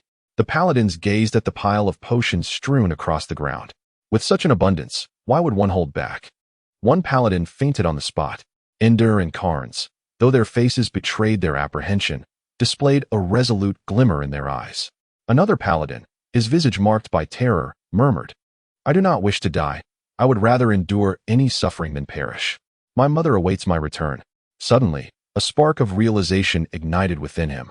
The red dragon had mentioned earlier that its gold had been stolen, and now it was bereft of riches. Driven by the primal instinct for survival, he mustered the courage to inquire of the dragon, Might you desire gold, esteemed dragon? The dragon, taken aback, responded with a nod, Of course I covet gold. Do you possess a wealth of it? I do not, he retorted defensively, but I know where there is plenty. Fearing the dragon's wrath, he quickly added, And there is an abundance. Dak shot him a withering glance. That is self-evident. I am also aware of where gold can be found. Those noble lords possess treasures beyond measure. What of those noble lords? Their riches pale in comparison to the gold I speak of.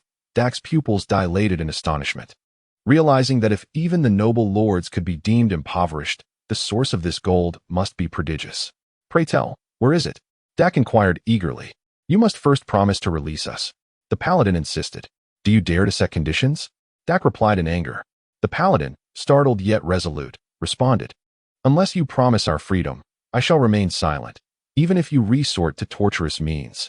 Contemplating for a moment, Dak recognized that if the paladin remained mute, he would suffer greatly. After all, it was not these paladins who had injured him. Gold was of paramount importance. Very well, I shall grant you your life. Provided your information proves true, Dak conceded. And you must also allow us to depart. The paladin insisted once more. Fine, you shall be free to go. You must guarantee it. Dak's anger flared anew. Will you speak or not? The paladin, startled yet defiant, retorted, I shall remain steadfast unless your promise is secured.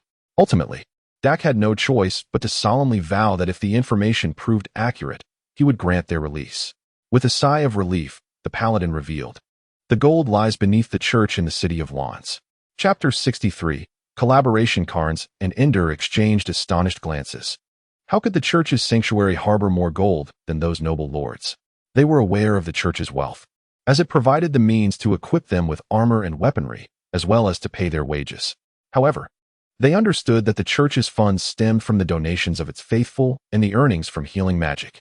The church frequently aided destitute believers, and the money required to sustain its operations and support the paladin order was already strained.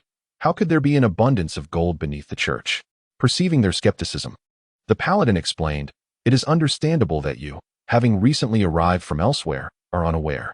I have resided here for several years, and it was by mere chance that I discovered the vast wealth concealed beneath the church.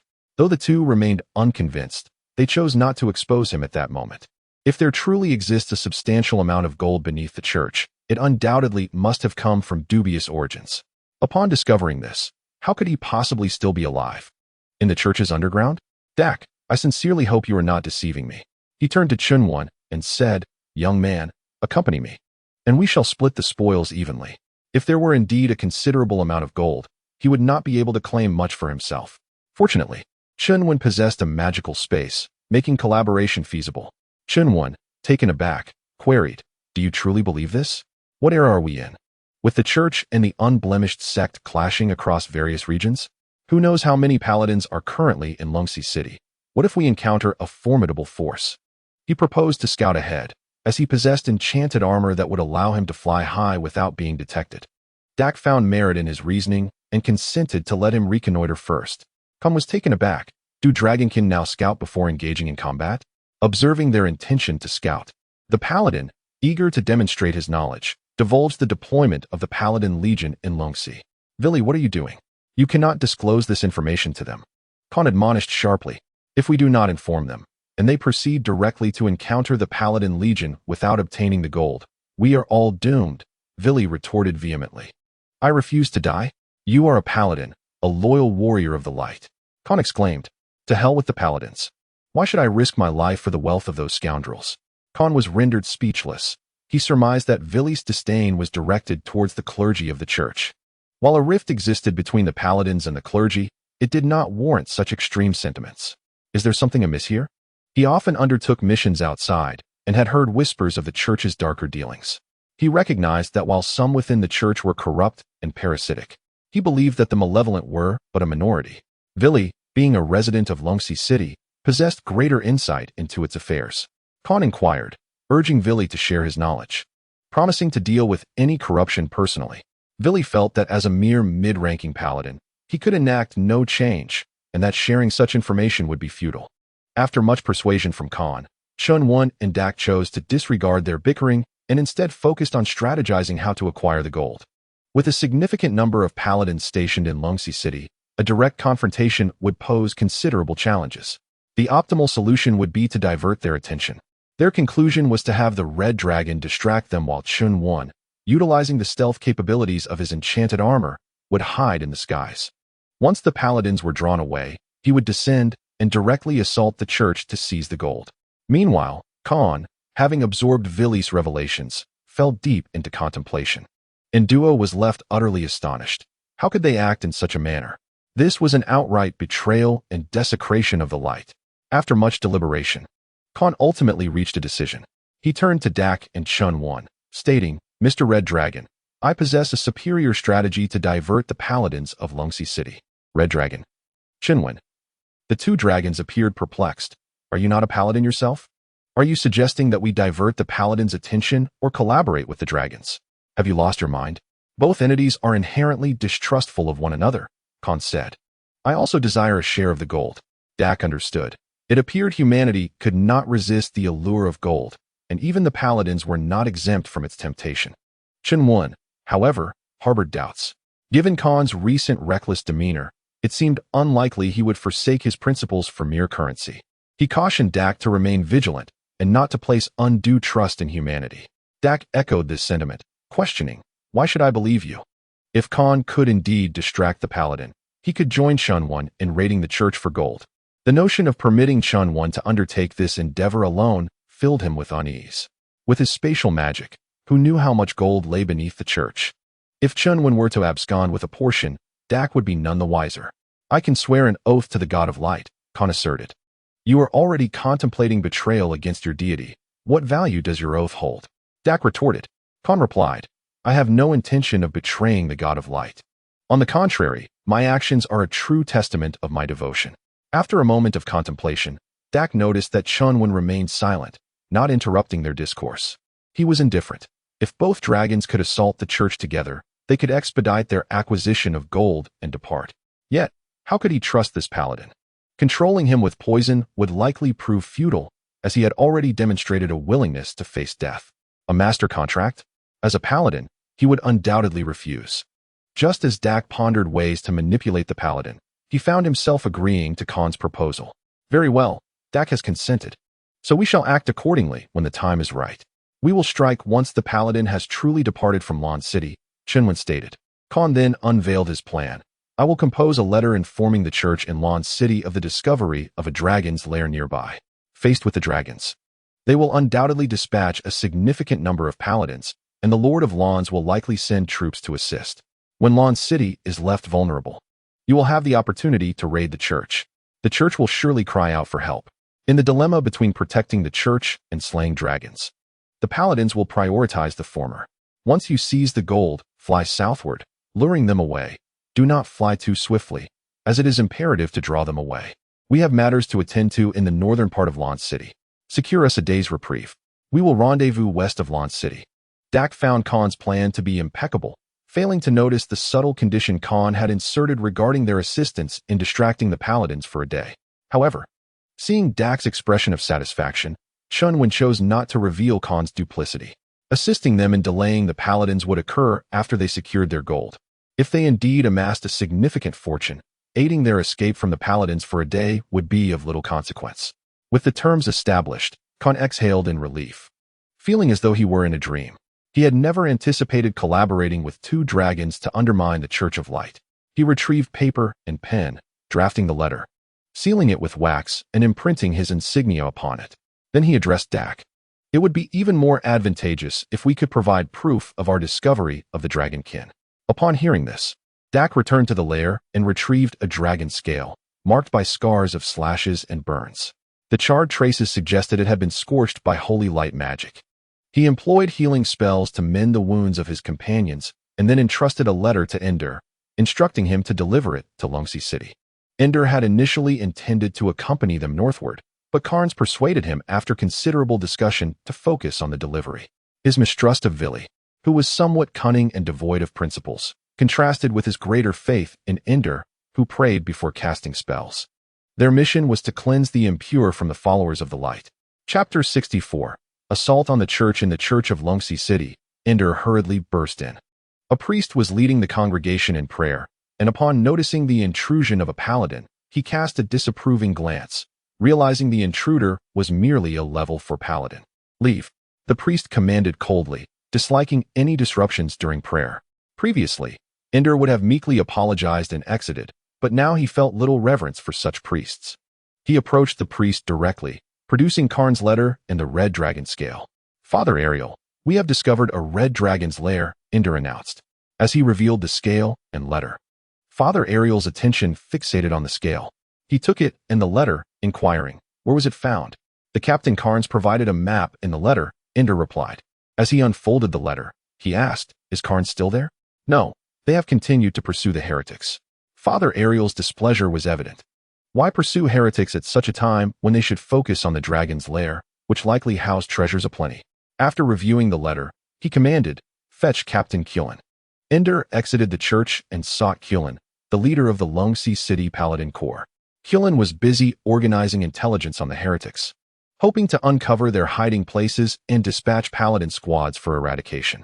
Ender conveyed his purpose, and Kulin frowned, irritated by Ariel's presumptuousness. Though Kulin held a higher rank, the priest wielded his clerical authority with disdain. He muttered a few curses under his breath, but, recognizing the significance of the dragon, made his way to the church with a stern demeanor. Upon arrival, he found Duke Noni of Longxi present.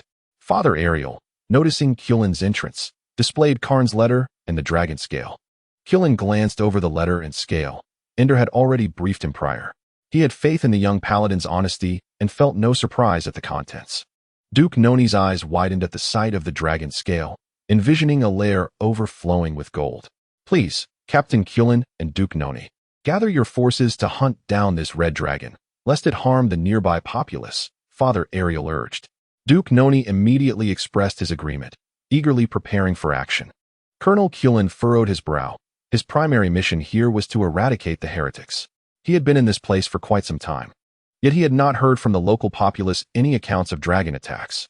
Noticing his hesitation, Ariel smiled and said, Colonel Kulin, the paladins have worked tirelessly during this period. The Long's Church is ready to provide a sum to reward them. Kulin harbored a deep disdain for Ariel's approach. Yet he was reluctant to refuse, as the church's wealth was firmly in the hands of its clergy. Ultimately, he acquiesced. Days later, Chen summoned all the paladins he could recall, reorganizing them into a legion. Together with Duke Noni's forces, they were more than equipped to confront a dragon. Duke Noni had long been prepared, awaiting the arrival of Chen's paladin legion. The two armies advanced towards the location marked by Chen. Chen Wen had been monitoring the situation in Long City from high above and observed that the two armies were indeed heading towards them. He hurried back to inform Dak and the others. Upon hearing that the Paladin Legion was departing Long City, Dak's heart soared with joy. His mind filled with visions of gold. Chen and Vili also breathed a sigh of relief. If the Paladin Legion did not mobilize, they would be mercilessly tormented to death by the Red Dragon. Even death was not the end, as they had resurrection potions. "Let us split up," Chen declared. Chen Wen and Dak ascended into the sky, taking a roundabout route towards Long City to avoid encountering the Paladin Legion. Chen also departed with two paladins, heading north. "Captain, are we truly going to do this?" one of the fainted paladins asked, concern etched on his face. "Yes." Chen's response was brief, yet resolute. The paladin was perplexed. During his unconsciousness, they had orchestrated such a monumental scheme, collaborating with the dragon to destroy their own church. Madness.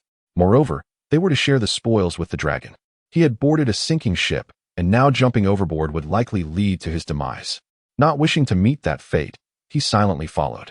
Chen Wen and Dak soon reached the vicinity of Long City, yet they did not rush into action. They waited for the Paladin Legion to distance themselves before making their move. After a day of waiting, they estimated that even if the Paladin Legion hurried back, they would have sufficient time to locate the gold hidden beneath the church. The two dragons exchanged glances, confirming it was time to strike. Dak was the first to dive down, followed closely by Chen Wen. Inside the church, Ariel had been leading the faithful in prayer for the past few days, albeit with a distracted mind, frequently envisioning piles of gold. Suddenly, a dragon's roar echoed from above. Alec frowned, shaking his head. He had become so lost in thought that he was now hearing dragon roars. Soon, he sensed something amiss, as the congregants within the church began to panic and rush towards the exits. With a resounding crash, the church's roof was shattered by an unseen force, collapsing in large sections, and countless stones rained down. Ariel was taken aback, but it was too late to escape. The debris swiftly buried him. Trapped within the rubble, Ariel was left in a state of shock. Having discovered that he had not been crushed to death, he nestled into a narrow crevice between several large stones. Breathing a sigh of relief and feeling fortunate, he expressed his gratitude to the great deity of light for his protection. However, before he could finish his thanks, a massive stone above him was struck by an unseen force and fell upon him. Ariel, after dark shattered the roof of the cathedral, he descended directly into its interior, landing atop a pile of rubble. He thought he had heard a sound emanating from beneath the stones, but upon listening closely, it had ceased. Surely, he must have misheard. The quest for gold was paramount. "It's up to you now, kid," he called out to Chen Wen. Chen Wen had also descended into the cathedral. Those who could escape had already done so, leaving only the two dragons behind. He retrieved his spiked club and swung it down upon the floor with a resounding thud. To his delight, the ground was hollow beneath him. He struck with greater force several more times until the floor finally gave way, creating a sufficiently large opening through which he and Dark descended. The cramped underground space was a tight fit for the two colossal dragons, and they could only push their way through. Before long, they stumbled upon a door. Chen Wen swung his club directly at the wall, which erupted in a brilliant flash of light that repelled his weapon. "A magical barrier? The gold must lie beyond," he exclaimed. "I'll handle this," Dark declared, stepping back before charging at the wall, causing the entire underground to tremble, yet the barrier remained unbroken. He made several more attempts before finally shattering the magical barrier. Chen Wen swung his club against the wall, which collapsed, revealing a dazzling golden glow. The previously battered underground was transformed into a resplendent spectacle of gold. Chapter 65. The gold is gone. The two dragons pushed aside the broken wall and ventured inside, bathed in the radiance of the gold, which cast them in a golden hue. Dark's eyes widened in astonishment, and he nearly drooled at the sight. He had never encountered such an abundance of gold, likely dozens of times more than what he possessed prior to being robbed. Even if he shared it equally with Chen Wen, he would still come away with a fortune. He also remembered to set aside a share for Karns. After all, he was merely a human, and a handful of gold would suffice as a token of appreciation. Chen Wen, though equally astonished, maintained his composure better than Dark. The sheer amount of gold illustrated the severity of the church's exploitation of the lower classes. Recognizing that they could not linger, he hurriedly roused Dark from his stupor. "Quick, gather it up," Dark urged. Chen Wen immediately employed spatial magic. "Will your magical space be able to contain it?" Dark asked, a hint of worry in his voice. "It would be a shame if we couldn't fit it all." He intended to leave not a single coin behind for others. Chen Wen remained silent, focusing on enveloping all the gold with his magic. Suddenly, Dak felt a shadow envelop the underground space, and the gold before him vanished. The paladins stationed in Long City discovered that the church had been attacked and rushed over. They were astounded to see that a significant portion of the church's roof had collapsed, and the clergy members who emerged informed them of a dragon's assault, which startled them. Father Ariel was still inside. They hurriedly rushed in, only to find a heap of rubble, with no sign of Father Ariel. But they did discover a substantial hole in the ground from which golden light emanated. With the paladins rushing in, the clergy members, emboldened by their presence, followed suit. They were met with a gaping chasm in the floor, radiating golden light, which filled them with dread. Oh no, the dragon must have been drawn by the gold. How did it know there was treasure beneath the church? They watched as the paladins gravitated toward the opening. This cannot be revealed to them. Just as they were about to call out to the paladins, the golden light from the hole vanished. They breathed a sigh of relief, but soon sensed something amiss and hurried toward the opening. Surely, the gold couldn't have disappeared? As they arrived at the edge of the hole, a nearby paladin seized their garments, pulling them back. "Let me go?" They protested, but the paladin remained unresponsive, his expression grave as he gazed into the opening. Before the clergy could say anything further, they felt an intense heat radiating from the hole, followed by a surge of flames erupting from within. The priest shuddered. Had they stood at the opening moments ago, they surely would have perished. After collecting the gold, Dak and Chen Wen wasted no time and immediately departed. Sensing the presence above, Dak unleashed a torrent of dragon fire. The onlookers in the church beheld two dragons, a red and a black, bursting forth from the hole, shattering the roof as they soared away. Two dragons? It was not uncommon for dragons to act in tandem, but a black dragon and a red dragon together was peculiar, especially one clad in armor. Were they dragons tamed by humans? As the dragons vanished from sight, the clergy rushed to the edge of the hole to peer down. The underground had transformed into a desolate ruin shrouded in darkness. The treasury, once protected by a barrier, had been obliterated, with doors and walls torn down. It was empty. All gone. So much gold. Cursed dragonkin. They glared resentfully at the direction the dragons had flown. The underground had served as the church's treasury, a source of funding for the paladins for an extended period, now pilfered by dragons. A clergy member implored the paladins to pursue the dragons. He dared not divulge the true extent of the gold beneath, fearing the paladins might be reluctant to chase the dragons or lack the resolve to do so. He could only hint at the presence of funds for the paladin legion below. The paladins regarded him with incredulity. They had clearly observed the two dragons when they flew away, both empty-handed. "Are you certain there was gold beneath?" one paladin inquired. "Of course there was gold," the clergy member replied, his anxiety almost betraying him. He hastily changed his tune. "Though it may not be substantial, it constitutes our forthcoming funds, which also encompass the budget for your paladin corps."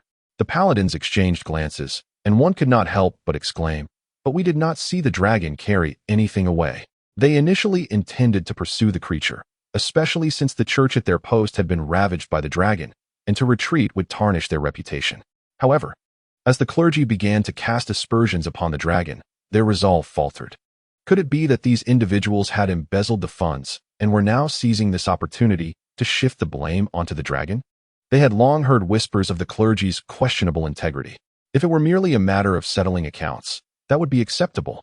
Yet, if they were to confront the dragon only to discover it had not taken the so-called gold, would the clergy not then lay the blame at their feet?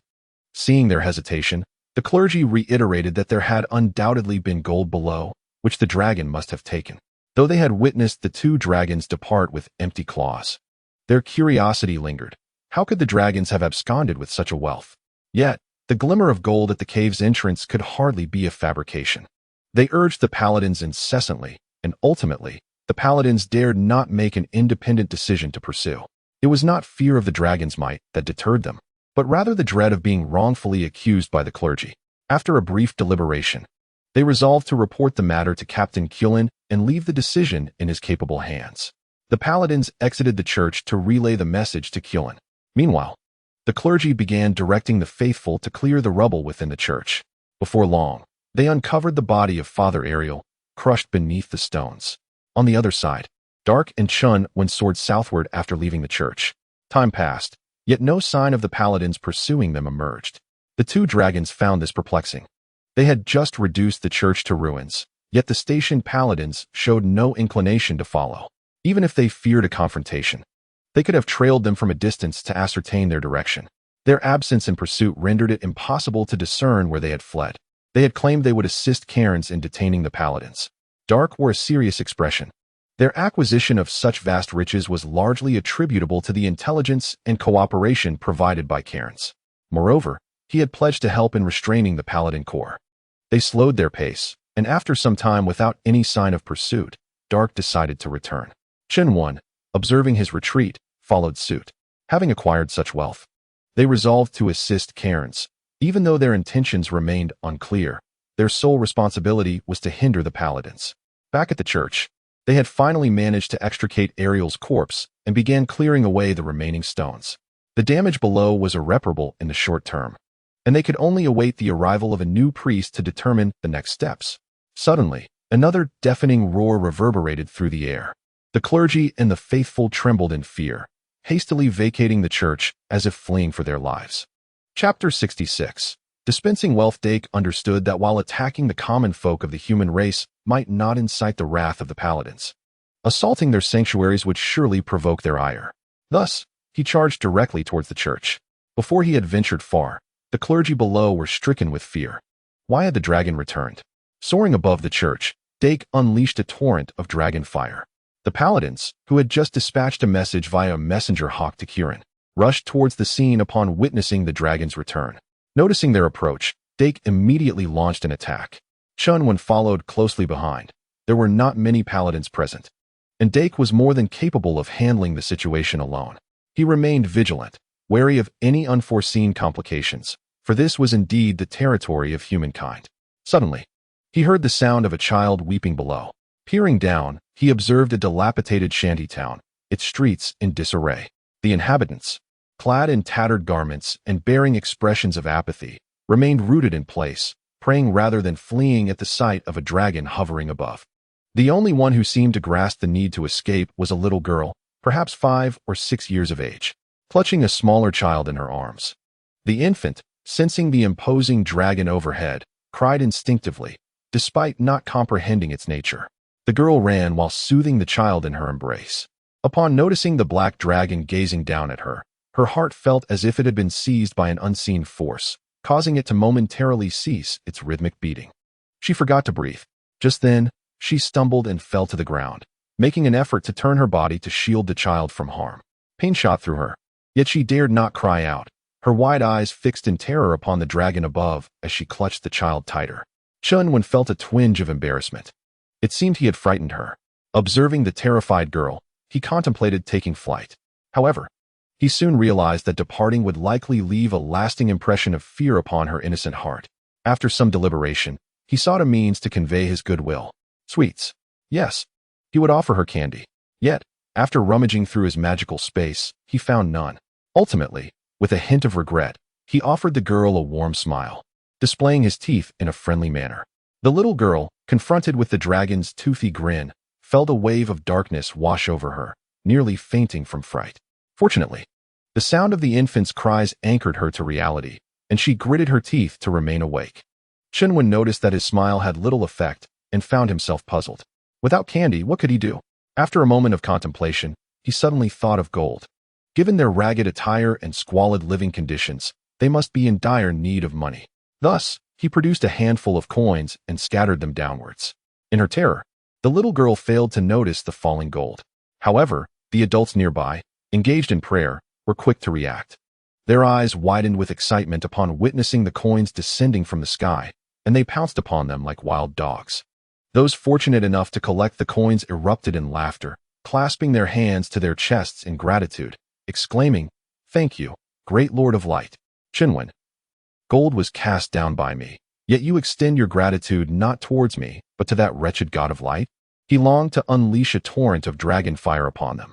The little girl, too, regained her senses. Did the black dragon in the sky truly rain coins upon them? Her young mind struggled to comprehend this sudden turn of events. Soon, she was struck by another alarming sight. Numerous adults, resembling feral beasts, lunged forward to seize the gold coins. This was indeed a divine gift from the god of light, and they, as devout followers, believed they were entitled to a share. Chen Wen observed the crowd converging towards the little girl, startled by the unfolding chaos. The child fell to the ground, and he feared a stampede might ensue. Had he, despite his good intentions, inadvertently orchestrated a calamity? In haste, he withdrew another handful of coins and hurled them outward.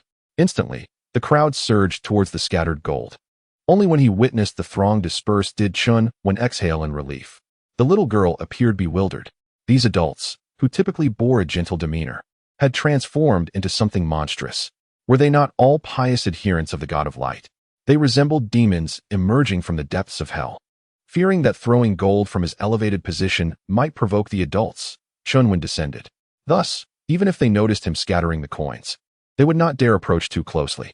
He placed a handful of coins beside the little girl, donning a benign smile. At least he believed his expression was innocuous. After bestowing the coins, he stammered, "This is for you, to buy lovely garments." With that, he took flight. The little girl stared blankly at the gold on the ground. After a moment, she regained her composure, hurriedly gathering the coins and concealing them within the fabric of her clothing before departing. As she left, she cast a glance in the direction from which the stuttering dragon had vanished. Her mind remained clouded, unable to fathom why the dragon had gifted her money. Once Chen Wen departed, he pondered the implications of his generous act. Surely the church would learn of the gold he had scattered, and given their nature, the little girl might find herself in peril. Thus, he decided to distribute gold at several locations throughout the city, landing at each site. After all, this amount of gold was but a trifling sum for him now. His actions soon caught the attention of the paladins and clergy. Their eyes sparkled with excitement. The gold had indeed been taken by the two dragons. They hastily urged the paladins to pursue the black dragon, though the paladins were still some distance away. Obscured from clearly seeing how he retrieved the gold, the presence of treasure upon the dragon confirmed the clergy's honesty. They quickly sought an opportunity to break away from the red dragon and set off in pursuit of the black one. Dak also spotted Chen when distributing the coins, and a surge of fury ignited within him. After all, he was entitled to a share of that wealth. He too joined the chase. Upon noticing the paladins closing in, Chen Wen swiftly took flight, heading south. "What are you doing throwing money around?" the red dragon demanded. Chen Wen shot him a glance, retorting, "This is my portion. I didn't toss any of yours." Hearing this, Dak finally quelled his anger. He turned back and discovered that the paladins had pursued him. Surprisingly, this tactic proved effective. "Kid, they've taken the bait. Toss in a bit more gold," Dak remarked. Chen Wen retorted, "It's easy for you to suggest when it's not your gold at stake. Are you fishing? Do you need to prepare the bait?" Ignoring him, Chen Wen gradually flew southward. From time to time, Dak would unleash a breath of dragon fire to taunt the approaching paladins.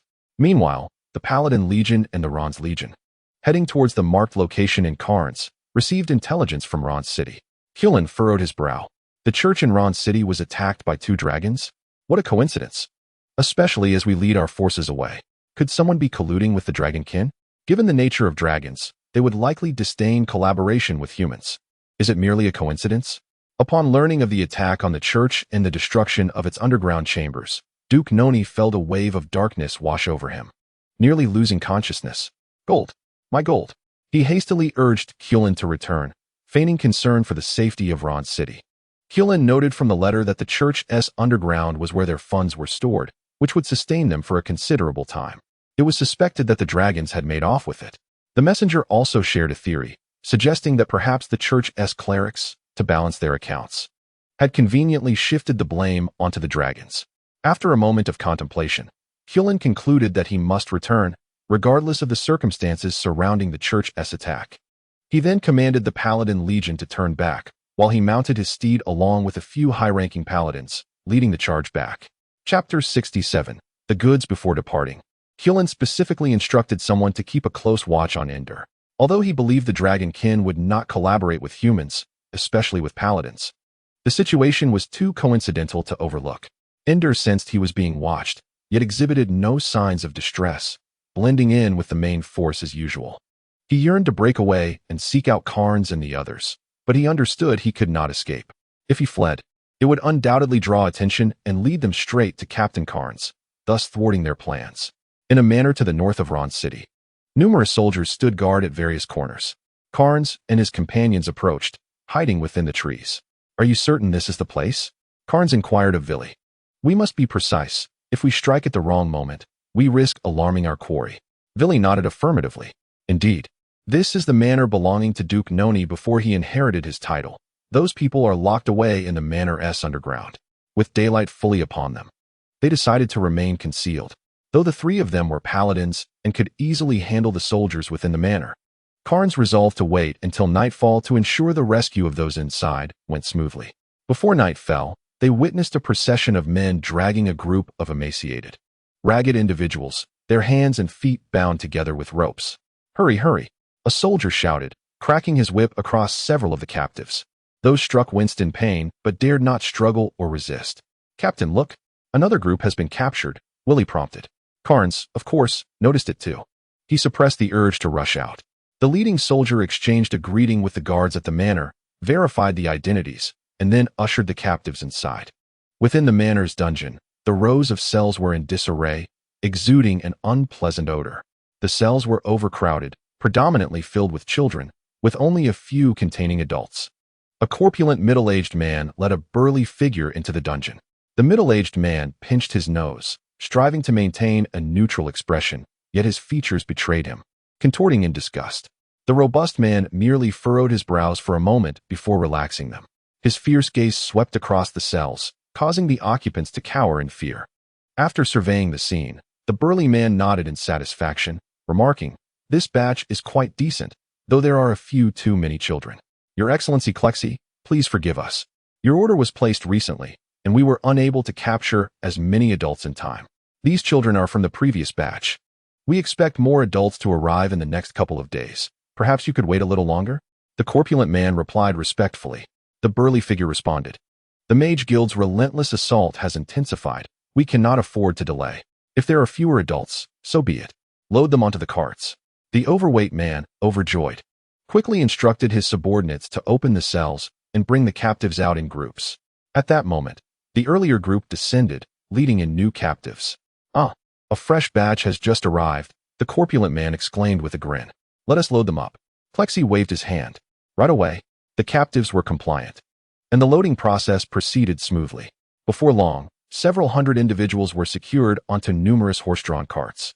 Clexi rode at the front, while the convoy draped black cloths over the prisoner carts, concealing them entirely, before following him.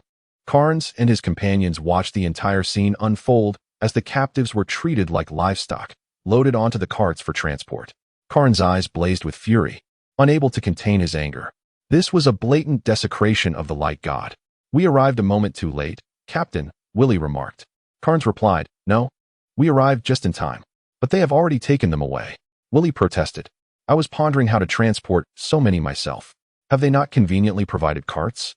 Carnes responded. After the convoy had moved a considerable distance, he added, "Let us follow them." Carnes and his companions trailed the convoy from a distance. As night fell, the convoy halted, the carts forming a circle as the guards rested within. Carnes had been concerned that initiating an assault would provoke a desperate response, risking harm to those inside the carts. However, with the guards gathered in one place, he could strike decisively. The formation provided some defensive advantage, but it was ineffective against an intermediate paladin like him. He summoned a radiant spell of holy light directed at the center of the carts. Clexi and his companions, gathered around a campfire to dine, suddenly found the area illuminated. They looked up to see a beam of white light descending from above. Holy light magic? Kashi swiftly rolled backward to evade the onslaught of the holy light magic. The others, caught off guard, let out a chorus of anguished cries. When the blinding radiance dissipated, only a dozen charred corpses lay on the ground. Kashi, filled with dread, instinctively recognized that it was the work of a paladin. Hadn't the church already dealt with the paladins? Why was one still pursuing them, launching such lethal strikes right from the onset? "Quite agile, managing to evade my attack," Carnes remarked as he approached. Kashi scrutinized Carnes, realizing he was merely a mid-level paladin, which alleviated his fears. He rose to his feet and inquired, "Might I know your name? You are aware you have committed a grave mistake." "I know nothing of the sort. I am merely fulfilling my devotion to the God of Light," Carnes replied nonchalantly as he walked. "I am part of the mercenary corps, significant clients of your church, providing you with considerable wealth each year and assisting in matters that are best left unspoken." Seeing the murderous intent glimmering in Carnes' eyes, Kashi panicked and hastily mentioned the mercenary corps and the church, thinking that invoking the church would intimidate this mid-level paladin. However, Carnes merely scoffed. "Then your fate is even more sealed." Carnes approached Kashi, unsheathing his long sword, and swung it downwards.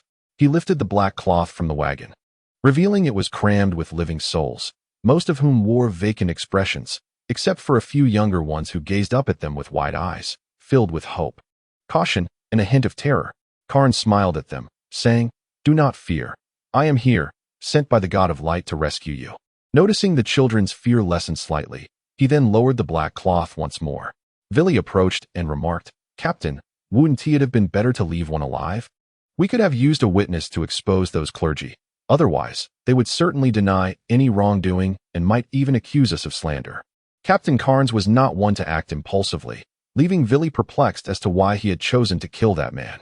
Leaving a survivor is futile. Carnes shook his head. Villy remained unconvinced. After a moment's contemplation, Carnes recognized that there were many tasks ahead that he needed to delegate to the two of them. He required allies. So he resolved to clarify the situation for them. Chapter 68. The same old tricks. The church in Long City had brazenly engaged in human trafficking, unabated even while the Paladin Corps were stationed there, indicating their audacity. If the gold hidden beneath the church was indeed as plentiful as Villy claimed, then such disgraceful actions against the God of Light must have been ongoing for quite some time. Having escaped detection for so long suggests there must be deeper issues at play, with a larger network of interests backing them, possibly even involving high-ranking members of the Paladin Corps. Given the existence of such a network, it is certain they have relocated the gold. Such vast interests cannot be challenged by mere individuals, even those who are not high-level paladins. At most, they could only deal with the clergy of the Long City Church. This is not what he desires. Rather, he seeks to purge all those who have defiled the Light God, including the high-ranking members of the Paladin Order. Thus, they must transcend the confines of the church to undertake certain endeavors. They need to seek out like-minded allies, and fortunately, he is acquainted with a few such individuals, albeit none of them reside within the power center of the church. Willie and another paladin were taken aback. "No, we have only just become paladins for a few years. Do we have to withdraw now?" They had assumed that it would suffice to topple the clergy of Long City, unaware that Carnes intended to orchestrate something far grander. "This is true devotion to the Light God. Are you not devoted?" Carnes remarked with a piercing gaze. The two men stiffened and quickly replied, "Of course. We are profoundly devoted to the Light God." After Willie swore his loyalty, he hesitated and said, "But my family is still in Long City. What will happen to them if we leave?" Carnes had already devised a plan. "I will infiltrate Long City to bring them out." Carnes was familiar with Willie's family, and they recognized him as well. Carnes then turned to the other paladin, who shrugged. "I have no family." "That is splendid," Carnes exclaimed. He had been transferred from another location. If he had family, he would have to rescue them before the clergy could intervene. His lack of family eliminated many complications. The other paladin listened as Carnes drew a map for the two of them, instructing them to escort the dozens of families to a designated location, assuring them that he had sent them and that provisions would be made for their settlement.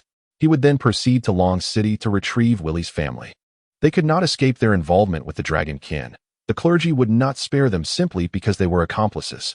Thus, they had long since embarked on this perilous path, and Carnes need not worry about their defection. Moreover, by fetching Willie's family, they would essentially become hostages in his possession. As for the other individual, Willie would keep an eye on him. Circumstances were too urgent to achieve perfection. Hulin and his companions swiftly returned to Long City on their flying steeds. The remaining paladins informed them that the two dragons had flown southward. Hulin instructed them to notify the main force to head south, and then he, along with several high-ranking paladins, soared in that direction. Chen Wen and Dak did not fly too swiftly, but the paladins trailing behind dared not approach too closely, maintaining a respectful distance. Upon Hulin's arrival, they regrouped to pursue. Upon noticing the paladins on flying steeds closing in, Chen Wen and Dak began to accelerate. Just hold them off. Do not engage in prolonged combat. Wait for the main force, Chen directed. With only a handful of paladins and lacking specialized equipment to confront the dragon kin, they were ill-equipped to subdue the two dragons. The high-ranking paladins split into two groups and accelerated to encircle them. Chen Wen and Dak exchanged glances and dispersed, one ascending while the other descended. Chen Wen, being smaller in stature, veered downward toward the treetops. Chen dispatched two high-ranking paladins to pursue the black dragon, while the remainder went after Dak. Chen Wen plunged into the forest, with two paladins, one stationed above to monitor the forest's movements and ascertain Chen Wen's trajectory, while the other pursued him into the woods. The flying steed exhibited superior maneuverability within the thicket, and he was confident in his ability to catch up with the black dragon. The paladin in the sky continuously unleashed attacks towards any disturbances among the trees, both to hinder the black dragon's speed and to provide directional guidance to the paladin below, ensuring he would not lose track of the dragon. Not long after entering the woods, the paladin detected an unusual scent amidst the earthy aromas of foliage and decaying leaves. Though he could not identify the origin of this peculiar fragrance, he paid it little heed. However, shortly thereafter, his mount began to exhibit signs of agitation. Despite his efforts to control the steed, his attempts proved futile. Before long, the flying horse bucked him off and soared out of the forest, heading towards the paladin in the sky. The airborne paladin was taken aback to see only a single steed emerge. Observing the movements of the trees from above, he confirmed that the black dragon was still on the run and that no battle had erupted beneath. Where had the rider gone? Fortunately, it was not long before the paladin below ascended back into view. The flying steed circled around the mount of the other paladin, only to find it was also a stallion, and disdainfully flew away towards the direction of Chen and his group. Both paladins were perplexed, but the pursuit of the black dragon took precedence. They decided to switch roles, allowing the paladin without a steed to remain aloft, monitoring the forest's activity and providing guidance. The other paladin descended on his mount to chase the dragon. Yet, shortly thereafter, another steed went berserk, flying upwards and darting towards Kieran's group. A chill crept down their spines. If it had been only one steed, they could attribute the issue to that particular mount. However, the simultaneous malfunctions of both steeds suggested something was amiss within the forest. Having entered alongside their mounts, they wondered if they too might be affected.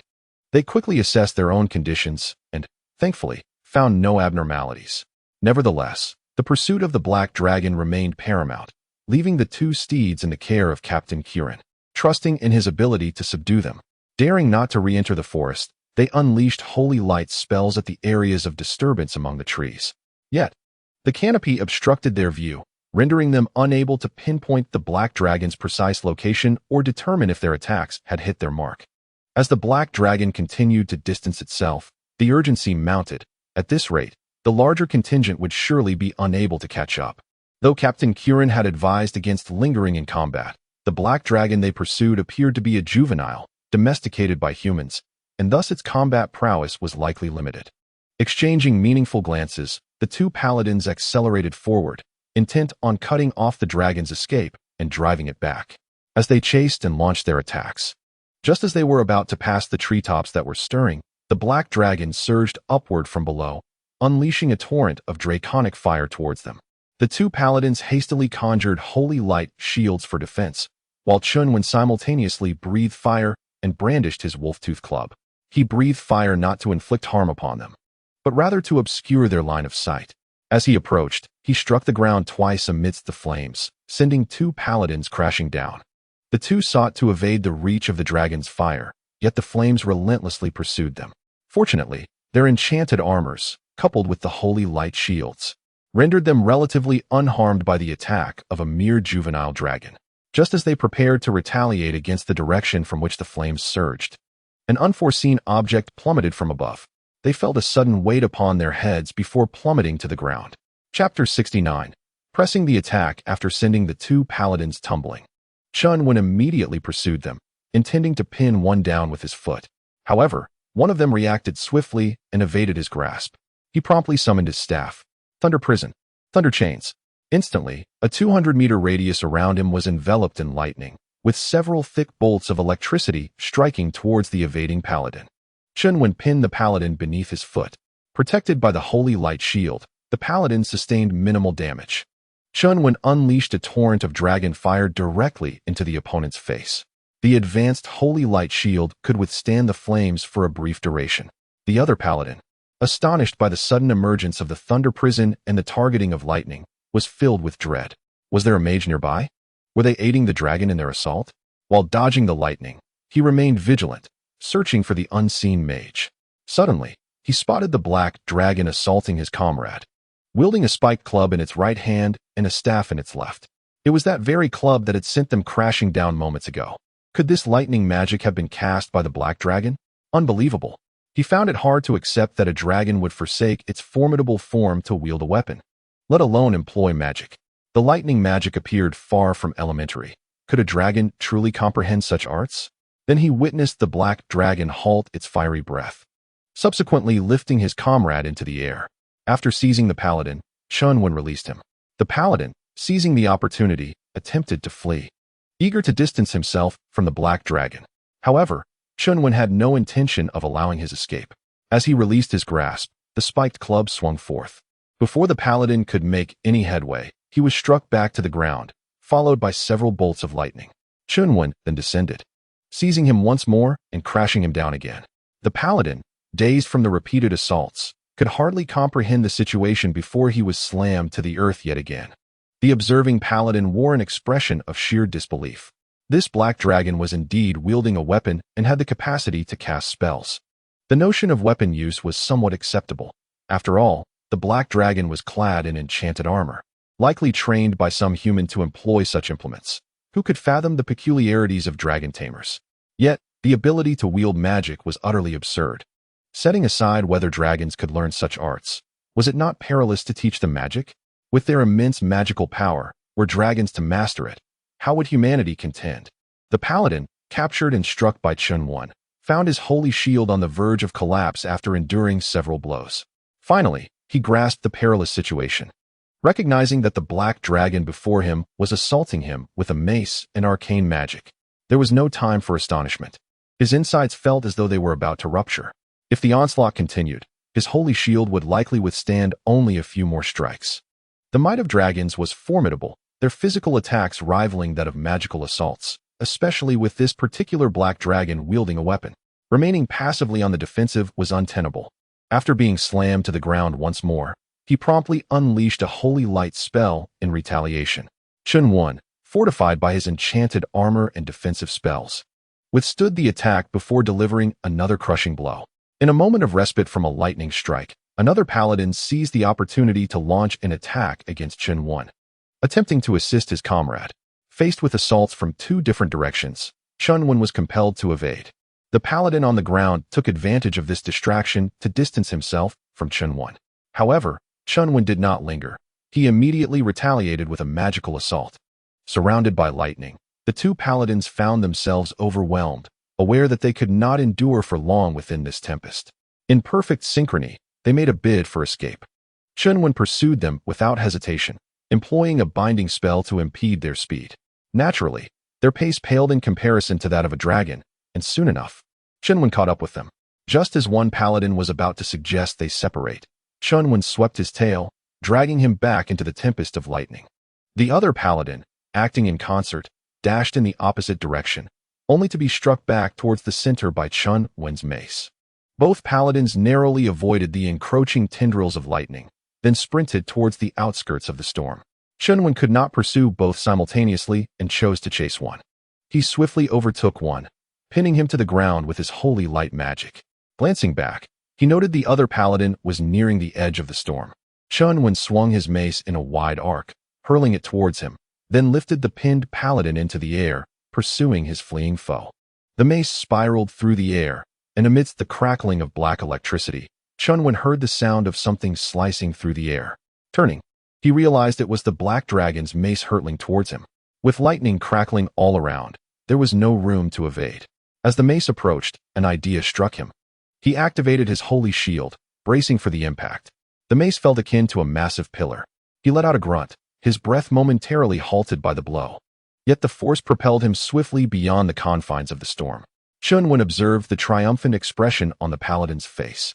Thinking to himself that the dragon's intellect was lacking, he flew forward to catch the descending mace, glancing at the paladin he had just propelled out of the storm.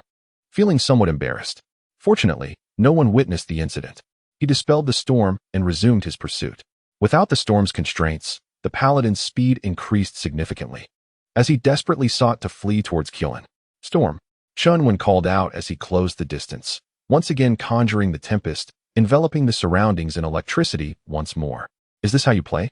the paladin exclaimed in disbelief. The paladin, evading bolts of lightning, engaged in combat with Chen Wen. In just a few exchanges, he was struck down by Chen Wen. Chen Wen relentlessly pursued him, pinning him to the ground with his foot, then unleashed a torrent of dragon flame before seizing him and ascending into the sky, heading towards dark. Although he could easily eliminate both paladins, he was concerned about potential repercussions for Dark. After all, he was still impaled by a paladin's sword, so he decided to keep the two as hostages, just in case. Qilin and several other paladins dispersed to besiege Dark, maintaining a careful distance. Dark grew increasingly exasperated by their tactics. Whenever he pursued one to the left, he was assaulted by the right, and vice versa. "Shameless humans, if you have the courage, come and face me in a fair fight," Dark roared. In a direct confrontation, he could easily overpower them.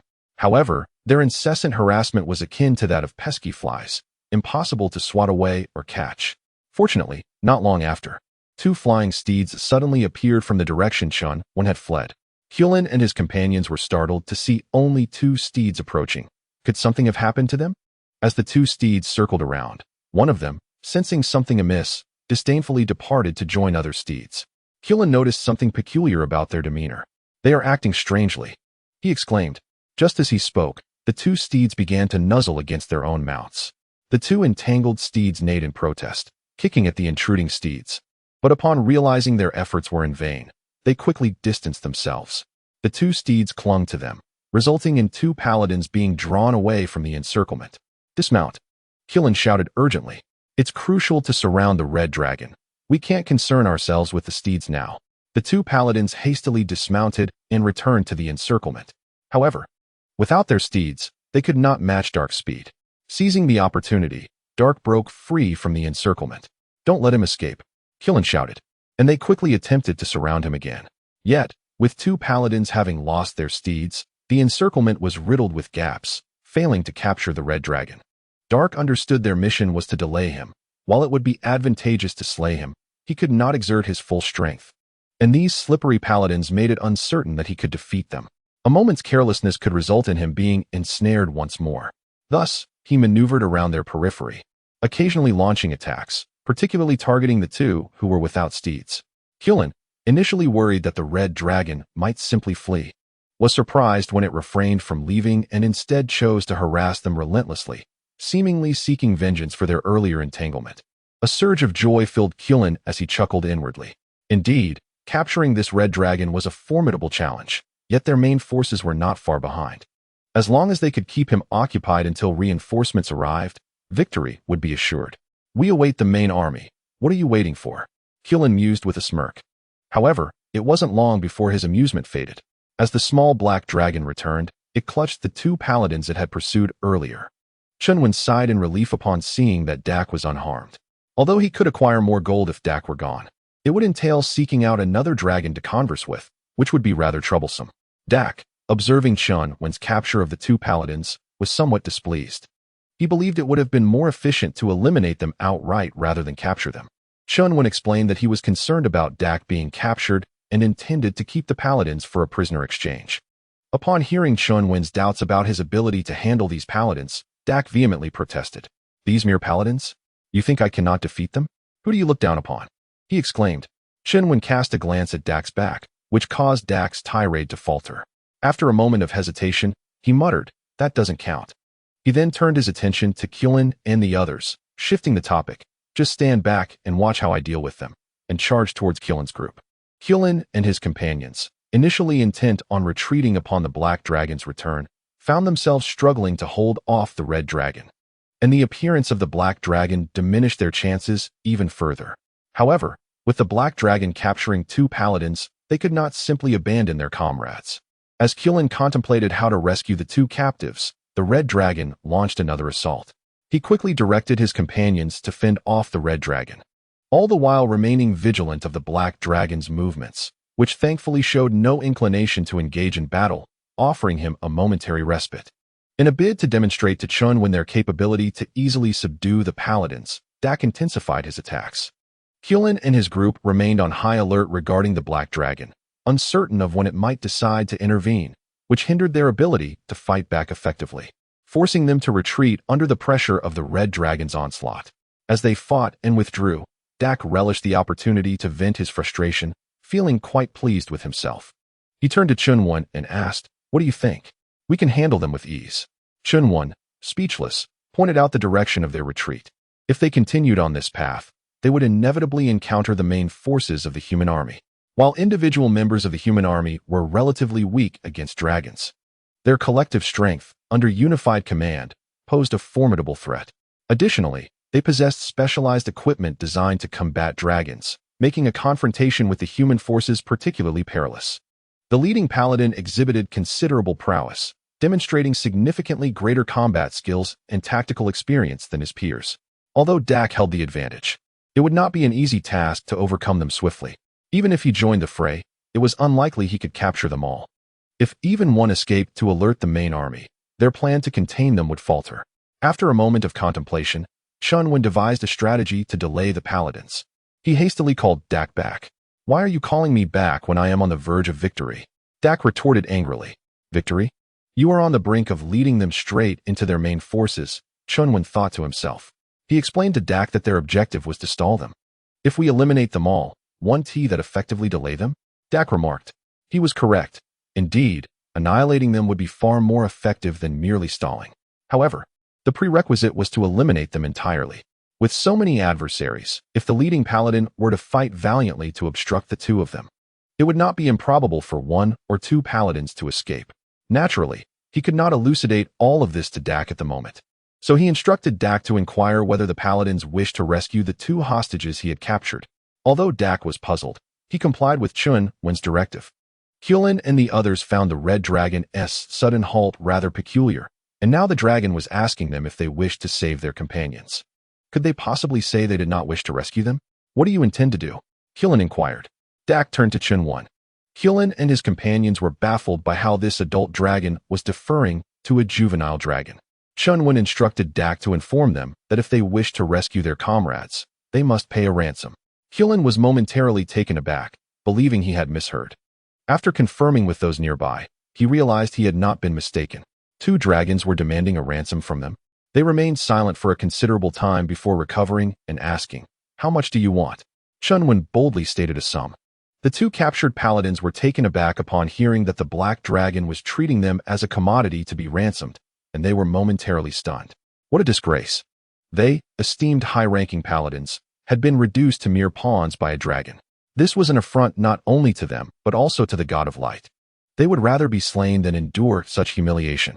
Struggling at Chen Wen's feet, they implored Chen not to acquiesce, declaring that they would rather die than be redeemed.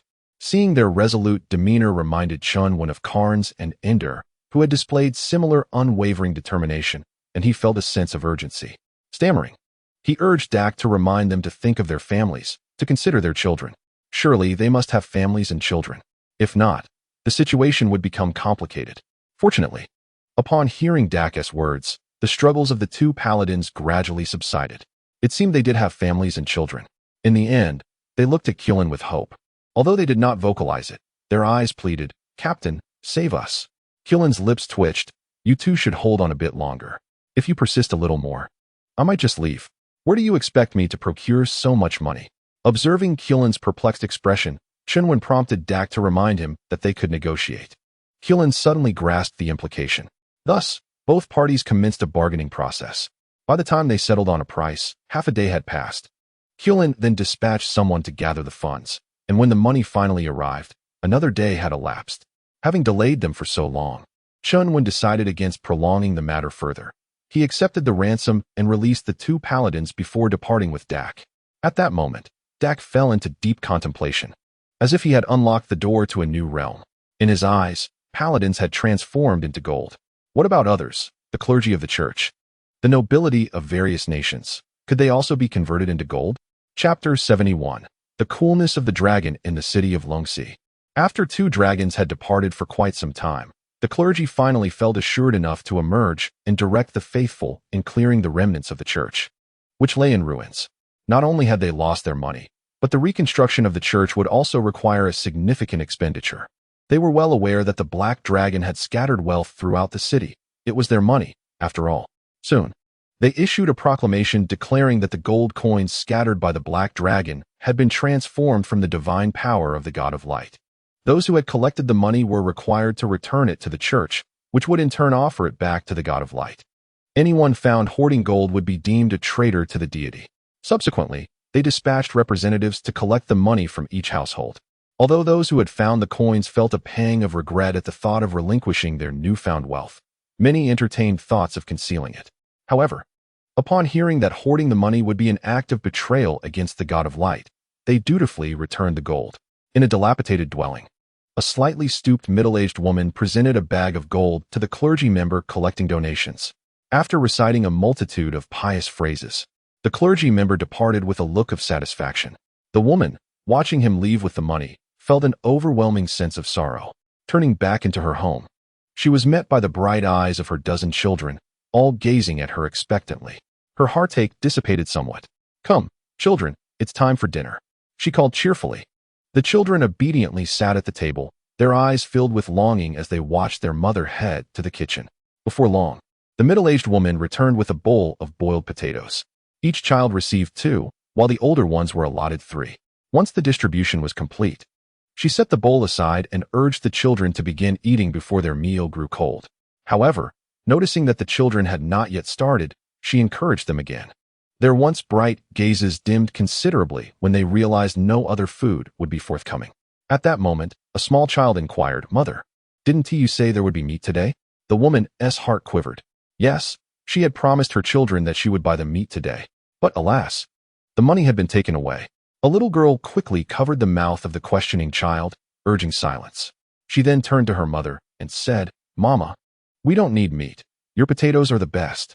The older siblings echoed her sentiment. The younger children, seeing their elder siblings acquiesce, dared not protest and obediently consumed the potatoes. The middle-aged woman gazed at the little girl with gratitude. Earlier that day, it had indeed been she who returned with a handful of gold coins, claiming that a dragon was bestowing money upon the populace. Initially skeptical, she could hardly believe that the dragon kin would bestow wealth upon humans. Yet, upon venturing outside, she discovered the truth. A dragon was indeed scattering coins. She observed many people expressing gratitude for the bounty bestowed by the God of Light. Soon, it was rumored that the black dragon had been tamed by the God of Light and was sent to distribute wealth among them. Indeed, many were seen chasing after the black dragon to gather the scattered riches. Upon hearing the sentiments echoed by others, the middle-aged woman found herself persuaded. After expressing her gratitude to the deity of light, she returned home to inform her children that there would be meat for dinner. To her dismay, before she could even warm the money in her hands, she overheard the church's clergy proclaiming that the funds had been bestowed through the nefarious acts of a black dragon, a manifestation of the deity's power. They insisted that the money must be returned, lest she betray the deity of light. Although reluctant to relinquish the funds, she feared the tarnished reputation of being labeled a traitor to the divine, while her own fate seemed inconsequential. She worried about the welfare of the dozen or so orphans in her care, should she face expulsion or even death. Thus, she surrendered the money. The children consumed their meal in silence, and the older ones led the younger ones to their resting quarters. A small boy inquired of the girl who had returned with the gold, "Aina, did that dragon truly give you the money?" Aina nodded, a hint of sadness clouding her expression. She had joyfully brought home the money, believing it would allow her siblings to enjoy meat and relieve her mother of her burdens. Yet, the church officials had seized the funds. Why would they take what was rightfully theirs, given that the money had come from the stuttering dragon, not from the church? The connections eluded her young mind. Seeing her eyes glistening with impending tears, the small boy quickly shifted her focus. "Did you talk to the dragon?" Aina replied, "No, but he told me he was a stuttering dragon, unable to articulate even the simplest of phrases." From a young age, she had been indoctrinated by the church to believe that dragons were malevolent. However, her innocence had yet to be fully corrupted. The memory of that stuttering dragon handing her money for beautiful clothes did not evoke fear. Indeed, the adults around her seemed far more intimidating. She pondered how the usually kind adults could transform into such figures of fear. Were they not all devout followers of the deity of light? Glancing at her and the others' worn garments, she lamented that with that money, they could all don new attire, and her mother could have new clothes too. This thought deepened her sorrow. The small boy, alarmed by her near tears, exclaimed, "I merely asked a question. Why are you crying?" He quickly complimented her. "Aina, you are so cool. Even the dragon spoke to you." Flattered by the praise, Aina felt a flicker of pride, her mood lifting slightly. "Is that dragon truly cool?" The boy exaggeratedly gestured. Aina chuckled, retorting, "Not at all. That dragon is quite ugly, with teeth like this and eyes like that, mimicking the features." Soon, the children in the room were engaged in playful banter, forgetting their earlier disappointment of not having meat. After tidying the table, the middle-aged woman observed their merriment and sighed with relief. Yet, a wave of guilt washed over her, for she had just promised them something, only to have broken that promise in a fleeting moment. "Oh, great deity of light, please bestow your mercy upon these children," she prayed, clasping her hands tightly against her chest. In the city of Longs, both the Paladin Legion and Duke Noni's forces were absent, leaving only a handful of guards and paladins stationed there. Cans effortlessly infiltrated the city and made his way to Villy's home, where only Villy's mother and sister remained. He urged them to gather their belongings and accompany him out of the city, while Villy awaited them outside. He merely informed them that remaining in the city posed a danger. Although they were familiar with Cans, they were reluctant to trust him and venture out with him. Cans explained that he and Villy were engaged in a significant endeavor, one that would soon attract the attention of the church, and that staying there would be perilous. Alarmed, they mistakenly assumed that Cans was leading Villy into wrongdoing, questioning how the church, which had always been benevolent, could pose a threat to them. This only deepened their reluctance to leave with him. Seeing their hesitation, Cans felt compelled to disclose the truth.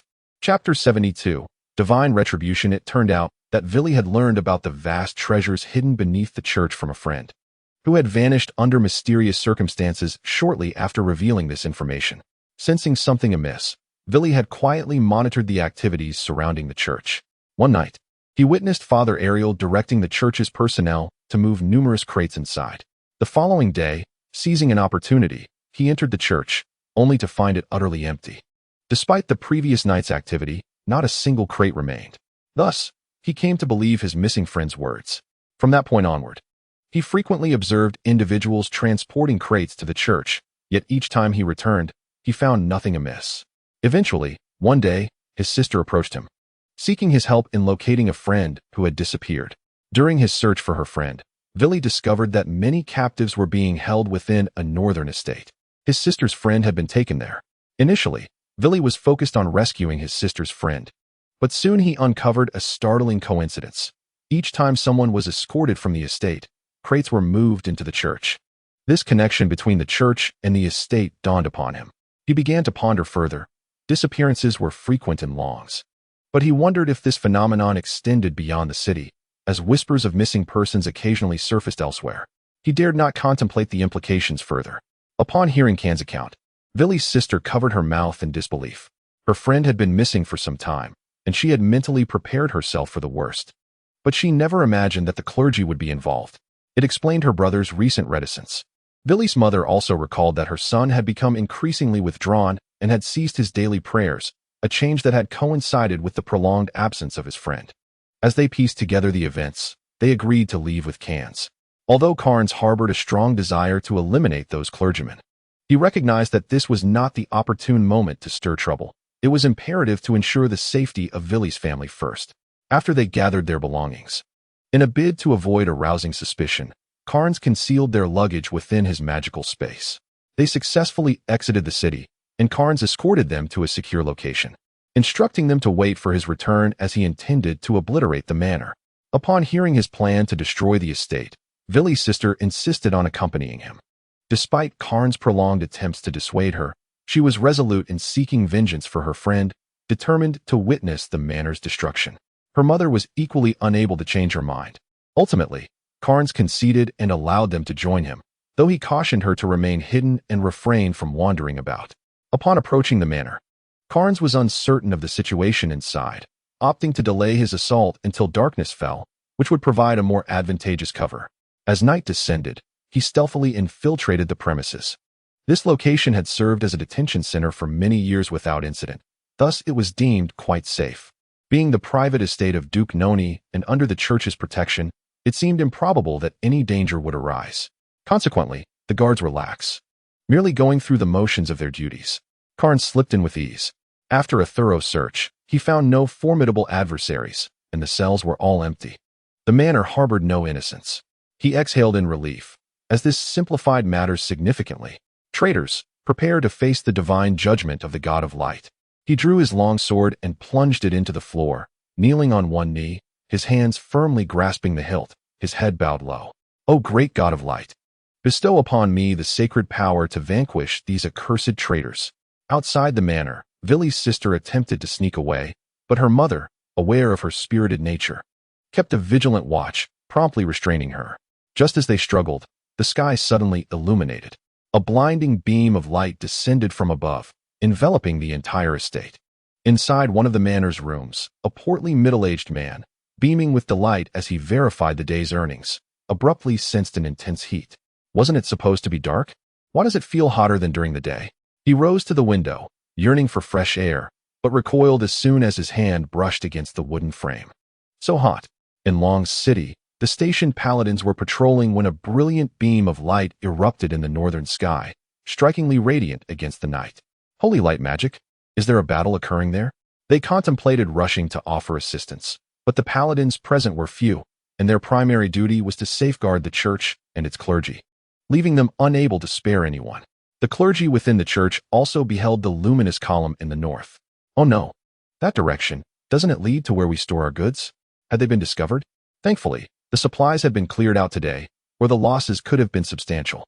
They hoped that those involved would exercise caution and leave no survivors to provide incriminating evidence. They pretended to inform the remaining paladins that there were battles occurring in the north, urging them to provide support. Naturally, the paladins did not respond, which was precisely what the clergy desired. Such an obvious pillar of light could not simply be ignored. Having seen it, a reaction was warranted. If they chose not to respond, it was of no concern to them. It was only on the following day that the clergy dispatched someone to investigate the situation. Upon arrival, they were taken aback for quite some time. There was no longer any estate. Only a charred pit remained. A flag was planted within the pit, inscribed with the words Holy Retribution. The clergy's expressions turned grim. If the opposing side had captured any survivors, leaving behind incriminating evidence, they could have understood. However, the enemy had even neglected to retain such evidence, incinerating everything with holy magic, let alone sparing any witnesses or captives. What was the intent? It was clear they had no desire to expose them. What, then, was the purpose behind the destruction of this estate? A warning? Was there discontent among the paladins regarding the distribution of benefits? Viley's sister and mother dragged a pale-faced Carnes toward the direction he indicated. Carnes had forcibly unleashed a powerful holy magic, exhausting himself in the process. Thankfully, he had brought Viley's sister and mother along. He deliberately left traces of the paladins and that flag, intending to sow suspicion and wariness toward the paladins among the clergy. Only with the clergy's distrust of the paladins could he maneuver with greater flexibility. They arrived at the agreed-upon meeting place with the two dragons, waiting for a few hours until they finally saw the dragons soaring toward them. Viley's sister and mother were left utterly stunned. Dragging Carnes, they turned and fled. Carnes hurriedly attempted to explain, but they were too consumed by panic to listen, focusing solely on their desperate escape. From a distance, Chen Wen and Dax spotted Carnes. However, moments later, they witnessed the two women tugging at Carnes as they fled. What did this mean? Were they abandoning their treasure? In that instant, a fleeting thought of seizing Carnes' share of gold crossed their minds. Yet, they quickly dismissed the notion. They were dragons, and such dishonorable acts were beneath them. Moreover, Dax sought cooperation with Carnes on various matters. They caught up and landed in front of Viley's sister and mother. Chapter 73. Dividing Spoils, or rather, War Trophies. Viley's sister and mother stood before the two colossal dragons, their minds blank, oblivious to Carnes' words. After what felt like an eternity, realizing the dragons had not attacked them, they gradually regained their composure. They recognized the two dragons, particularly the armored black dragon, the very one that had scattered gold in the city. They had never heard of dragons bestowing wealth upon humans, leaving a profound impression on them. It was then that they finally heard Carnes's voice. He informed them that these two dragons were his partners. Partnership? In what capacity? Were they to launch an assault on the church? A paladin collaborating with dragons to attack their own church? Is this not a betrayal of the god of light? However, they soon found solace in the realization that Vili was also involved alongside the clerics of the church. Although Khan claimed that the two dragons were his partners, a sense of trepidation lingered among them as they stood behind Khan, cautiously observing the two dragons. Chen Wen produced the gold he had retrieved from the church's underground vault. The radiance of the gold instantly bathed them in a golden hue. The trio stood transfixed before the mountain of gold, their minds momentarily blank. Even though Khan was aware of the church's hidden treasure and had mentally prepared himself, the sheer volume of gold left him momentarily speechless. Simultaneously, his anger swelled. What heinous acts must have been committed to amass such wealth? More chilling was the thought that this was merely the gold stored beneath the church in Lungxi City. How much had been moved away over the years? Those scoundrels deserved to perish. Vili's mother and sister took a long while to regain their composure. Completely oblivious to the fact that a black dragon could wield spatial magic, their focus solely on the golden mountain before them. They could not fathom why the black dragon would produce such a vast amount of gold. Was he about to disperse it again? Khan explained that this was the gold Vili had discovered hidden beneath the church. What? This was the money derived from the cleric's trafficking of humans? How many lives must have been sold to accumulate such wealth? Vili's sister suddenly knelt and began to weep. Had her friend been sold into gold by the church's clerics? Chen Wen and Dak paid her no mind. Instead, delving into a discussion with Khan regarding the division of the spoils. Dak initially thought to give Khan a small share. But upon considering his desire to engage in further collaboration, he negotiated with Chen Wen to allocate him 10% of the gold, while he would retain 50% and Chen Wen 40%. Dak clearly remembered Chen Wen's penchant for lavish spending. Chen Wen had no objections. His yearning for gold was not particularly intense, and he had indeed squandered a considerable amount in Lungxi City. Khan also expressed no dissent. Even a 10% share of such a vast fortune was substantial. Their collaboration with Dak was primarily to ensure their survival and to eradicate those who profaned the god of light.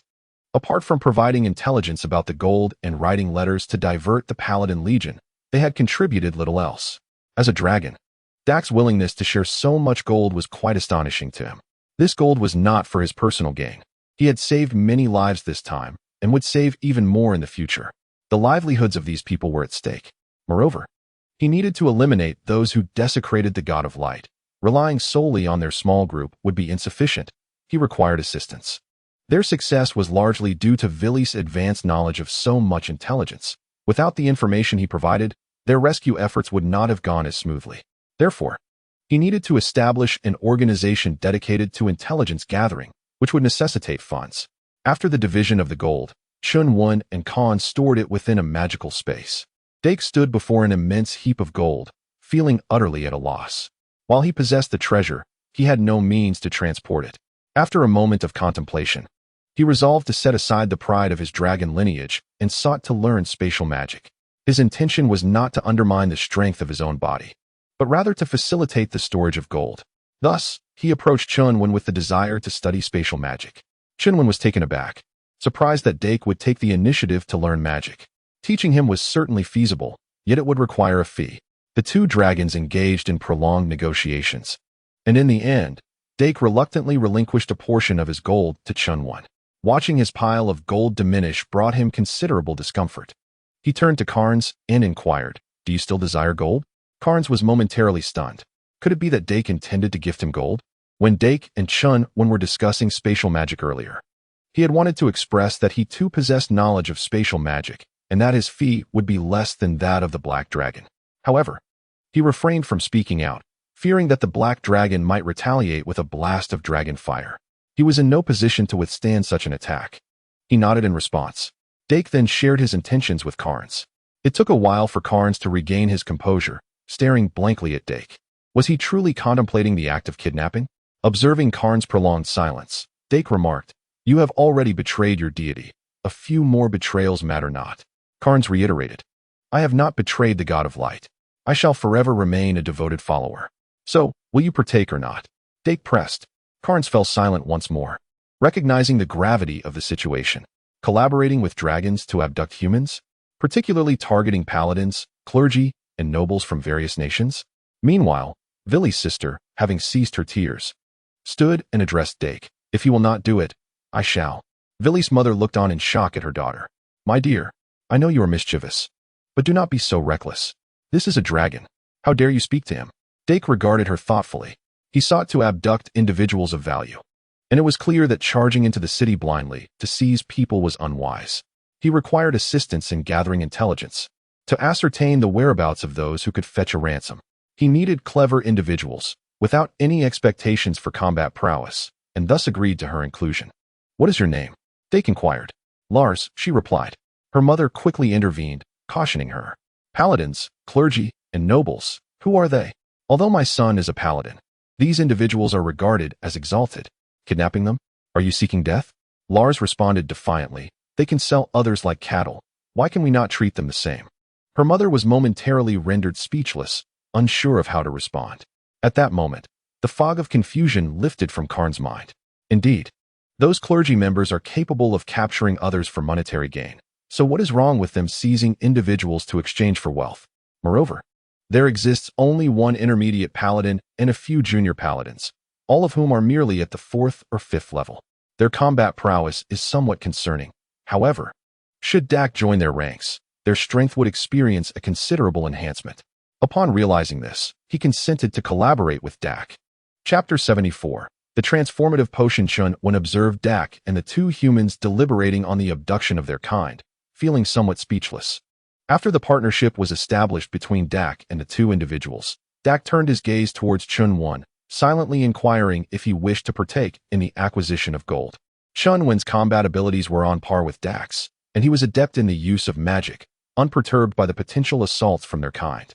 Keynes looked at Chen Wen with anticipation, while Lars regarded him with curiosity.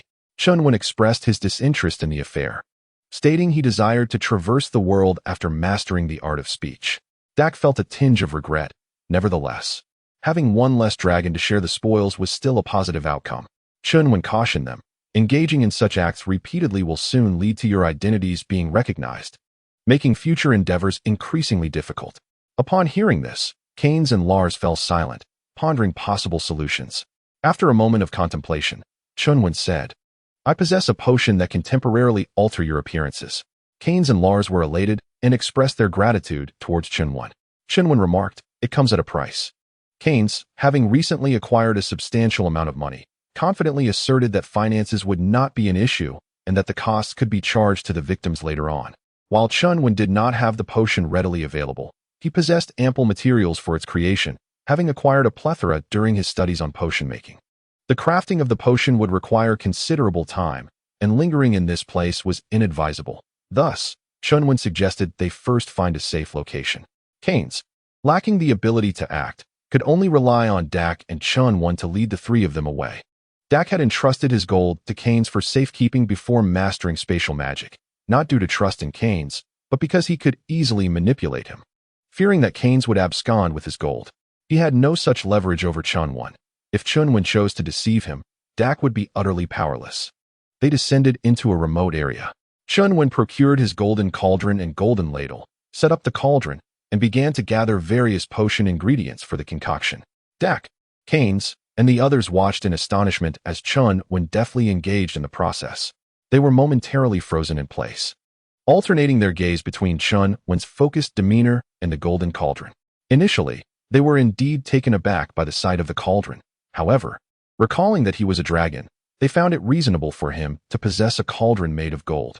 Having just been awed by a mountain of gold, they found it difficult to be further astonished by a single golden cauldron.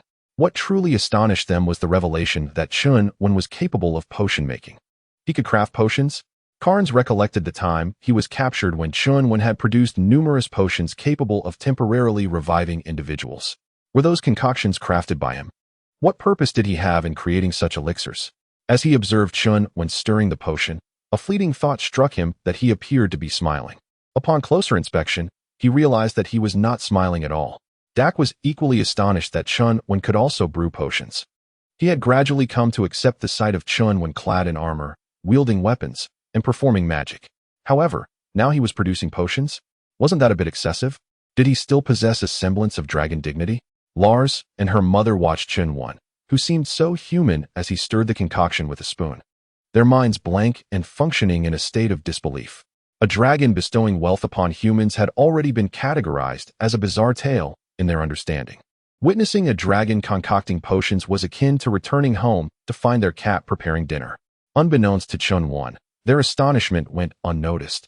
He felt they were quite perceptive, maintaining silence and not disturbing him during his potion making.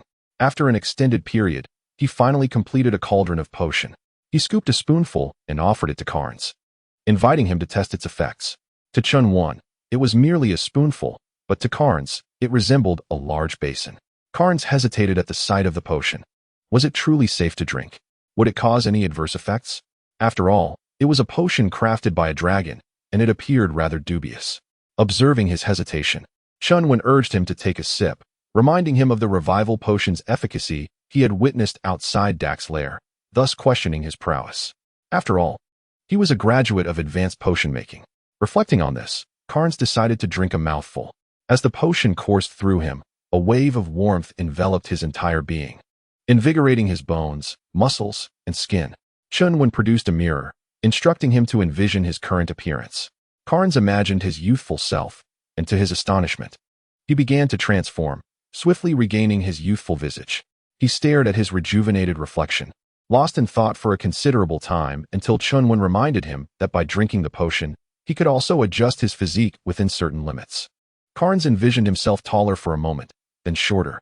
Lars and her mother watched in awe as Carnes transformed, fluctuating in height, marveling at the potion's wonders. They too wished to partake. Chen Wen, of course, obliged. Lars's mother soon appeared significantly younger. Lars, on the other hand, transformed into a beautiful noble woman, enhancing the features she was not entirely satisfied with. Dak, witnessing their revelry, was intrigued and desired to try it as well. If he could enhance his physique to become more robust and imposing, he would surely captivate countless dragonesses. Chen Wen informed him that dragons were immune to potions, rendering them ineffective. Undeterred, Dak seized the spoon and hastily consumed a mouthful, waiting for a long while, yet feeling nothing at all. He then lifted the pot and drank its entire contents. Chen Wen did not intervene. After all, it was a matter of accounting, and if he wished to drink, let him do so. After consuming the potion, Dak felt little sensation, leaving him somewhat disappointed. The effects of this magical elixir would solidify within half an hour, necessitating a transformation of appearance and physique within that time frame. A bottle, no larger than a palm, could sustain these changes for over 10 days. Khan and his companions found the potion to be quite extraordinary. Their playful spirits ignited, allowing them to alter their appearances and bodies at will. After indulging in the potion for half an hour, they contorted their forms into bizarre shapes. The potion had rendered their bodies highly malleable, and they were quite pleased with the results. Khan remarked, "My Lord An, this potion is remarkably effective. My heartfelt gratitude." Chen Wen replied, "No need for thanks. Now, how do we revert back to our original forms, my Lord An?" Lars inquired, her appearance now oddly distorted. Chen Wen answered with a single word, "Wait. Wait. For how long? It cannot possibly be for more than 10 days. The trio exclaimed in shock. Suddenly, they realized they could drink another dose of the potion to revert their appearances. However, when they glanced into the golden cauldron, they discovered it was empty. "Where's the potion?" Dak burped, rubbed his belly, and gazed skyward. Lars anxiously asked, "My Lord An, could you please brew another batch of the potion?" Chen Wen reassured them that there was no need to panic, as a remedy existed for their speedy restoration. Upon hearing this, the three sighed with relief. "That will also incur a fee," Chen Wen added. Chapter 75, Eavesdropping on Information. Unperturbed by the cost, the trio was merely eager to restore their appearances. Chen Wen promptly set to work concocting the antidote. After consuming it, they quickly regained their original looks and physiques, all feeling a sense of relief. Only Lars felt an emptiness within her. Once they had returned to their former appearances, discussions turned to their next target. Khan opposed the idea of taking action against the paladins, as he himself was one of them. While it was certain that the higher echelons of the paladins were involved, the majority remained unaware. Furthermore, paladins possessed considerable combat prowess, making them difficult to capture. Thus, they prioritized targeting clergy and nobility. Among the clergy, priests were the most valuable, while among the nobility, lords held the greatest worth. Since the church had already depleted its gold, they resolved to first approach Duke Noni. Lars informed them that the funds previously dispersed by the Black Dragon in Lon City had been reclaimed by the church, restoring its coffers. However, the aerial church had been decimated during Dak and his companion's initial assault on the cathedral. Chen Wen, upon learning that his money had been taken by the church, felt a pang of worry, not for the lost funds, but for the fate of the little girl. He hoped that his inadvertent actions would not bring harm to her. Simultaneously, he reflected on his own conduct. In his previous life, having been bedridden, he was not merely naive but had been entirely sheltered from the world. His understanding of society stemmed solely from news and various videos. Although I have encountered numerous nefarious individuals through the news, I have never experienced such malevolence firsthand, leaving me devoid of profound insights. In this lifetime, I am akin to a dragon, further distanced from human society. And ordinary people dare not harbor any sinister thoughts towards a dragon. Thus, when I inadvertently frightened a young girl, my impulsive gesture of presenting her with a substantial amount of gold to express my contrition was rather reckless. I hastily inquired with Lars whether anyone from the church had faced difficulties while collecting funds. Lars assured me that those who found money in the city had returned it honestly, with no reports of anyone being troubled. Chen Wen let out a sigh of relief. It appeared that others had been preoccupied with gathering the money, and I had also taken some remedial actions by scattering money across various locations in the city, minimizing the attention on my interaction with the girl. Nonetheless, I felt a tinge of anger, while I was indifferent to the other money. The sum I had given to the girl was a gift, and it was audacious of the clergy to claim it. Consequently, I joined the discussion, advocating for a direct approach towards the clergy. How dare they seize my money? Dak and Khan had no objections. Lars concurred with Chun's proposal, asserting that the clergy were indeed the masterminds behind the trafficking of individuals. Though the priest had perished, eliminating the highest value target, Khan knew that the church would not allow a city's church to remain without a priest for long. Khan remarked that the church would soon dispatch a new priest. However, with the rampant chaos caused by the cult of the innocent, the exact timing of the new priest's arrival remained uncertain. Why don't you venture into the city to gather information? Suggested Dak. This was also his reason for seeking cooperation with humans, as he was unable to investigate on his own. Khan and Lars raised no objections. Chen Wen then prepared a potion of transformation and an antidote for them. After a few days, Khan regained his mobility, and he, along with Lars, disguised themselves as merchants to infiltrate Lungxi City, initially procuring various items that they would inevitably need in the future. After their purchases, they proceeded towards the church. The clergy were directing devoted believers, who were laboring selflessly to clear the church's ruins. Upon seeing these clerics, Lars was filled with righteous fury, yearning to confront them physically. Khan intervened just in time, urging her to remain calm. After a considerable duration, Lars managed to temper her emotions. The two arrived at the church's ruins. Appalled by the destruction wrought by those vile dragons upon the sacred edifice of our illustrious deity, they truly deserved condemnation. Khan feigned indignation, prompting the clergy to glance over. Noticing two unfamiliar faces, one of which was clutching a box, a cleric addressed them. Sir, the church is currently undergoing repairs and cannot accommodate prayers at this time. Khan clarified their purpose, stating that they were not there to pray but had heard of the church's destruction by dragons and had come to donate funds for its reconstruction. Upon hearing their intention to contribute, the clergy's demeanor transformed into one of warmth and eagerness to welcome them. During their conversation, Khan expressed his sorrow over the death of Father Ariel and suggested they pay their respects to the martyred priest. They offered a chest of gold, which for the clergy represented devoted parishioners, and naturally, they were welcomed without hesitation, leading them to Father Ariel's gravesite. Khan and Lars laid flowers and recited a few words of praise in remembrance. However, Lars was already plotting to seize an opportunity to excavate the grave. Uncertain of when a new priest would be appointed, he felt the church needed to be rebuilt promptly. Otherwise, they devout believers would have nowhere to pray. Seizing the moment, Khan inquired about news of the new priest. The clergy, unsuspecting of his motives, replied that times were tumultuous, with pagans causing unrest, and that they would have to wait some time longer for a new priest. Khan's expression betrayed his disappointment. The clergy continued, but fret not. The reconstruction of the church is already underway. With sufficient funds, it can be completed swiftly. This was a subtle hint, suggesting that if Khan wished for prompt prayers, he should contribute more. Khan internally cursed but maintained a facade of joy, responding, That is splendid. I have some goods to sell, and once they are sold, I shall donate generously. The clergy, pleased by his business acumen, thought him far more perceptive than the lowly common folk, who lacked such understanding. Yet, they feigned reluctance. Con, aware of their nature, adopted an air of insistence. The clergy were satisfied with his display. After leaving the church, Lars asked, "Are we really going to give money tomorrow?" Con affirmed, "Indeed. The information is currently too vague. We require more precise details." The mere thought of the clergy's deceitful faces disgusted Lars. She proposed, "Could we not use other means? We need not simply inquire to extract information from them. What do you have in mind?" Con questioned. Lars replied, "Why not capture a couple and interrogate them?" Con agreed. "Yes, we can simply seize two and interrogate them. I doubt they would exhibit more resolve than before two dragons." Having long acted as a paladin within the confines of the rules, he had formed a habitual way of thinking, completely forgetting that he could now operate beyond those constraints.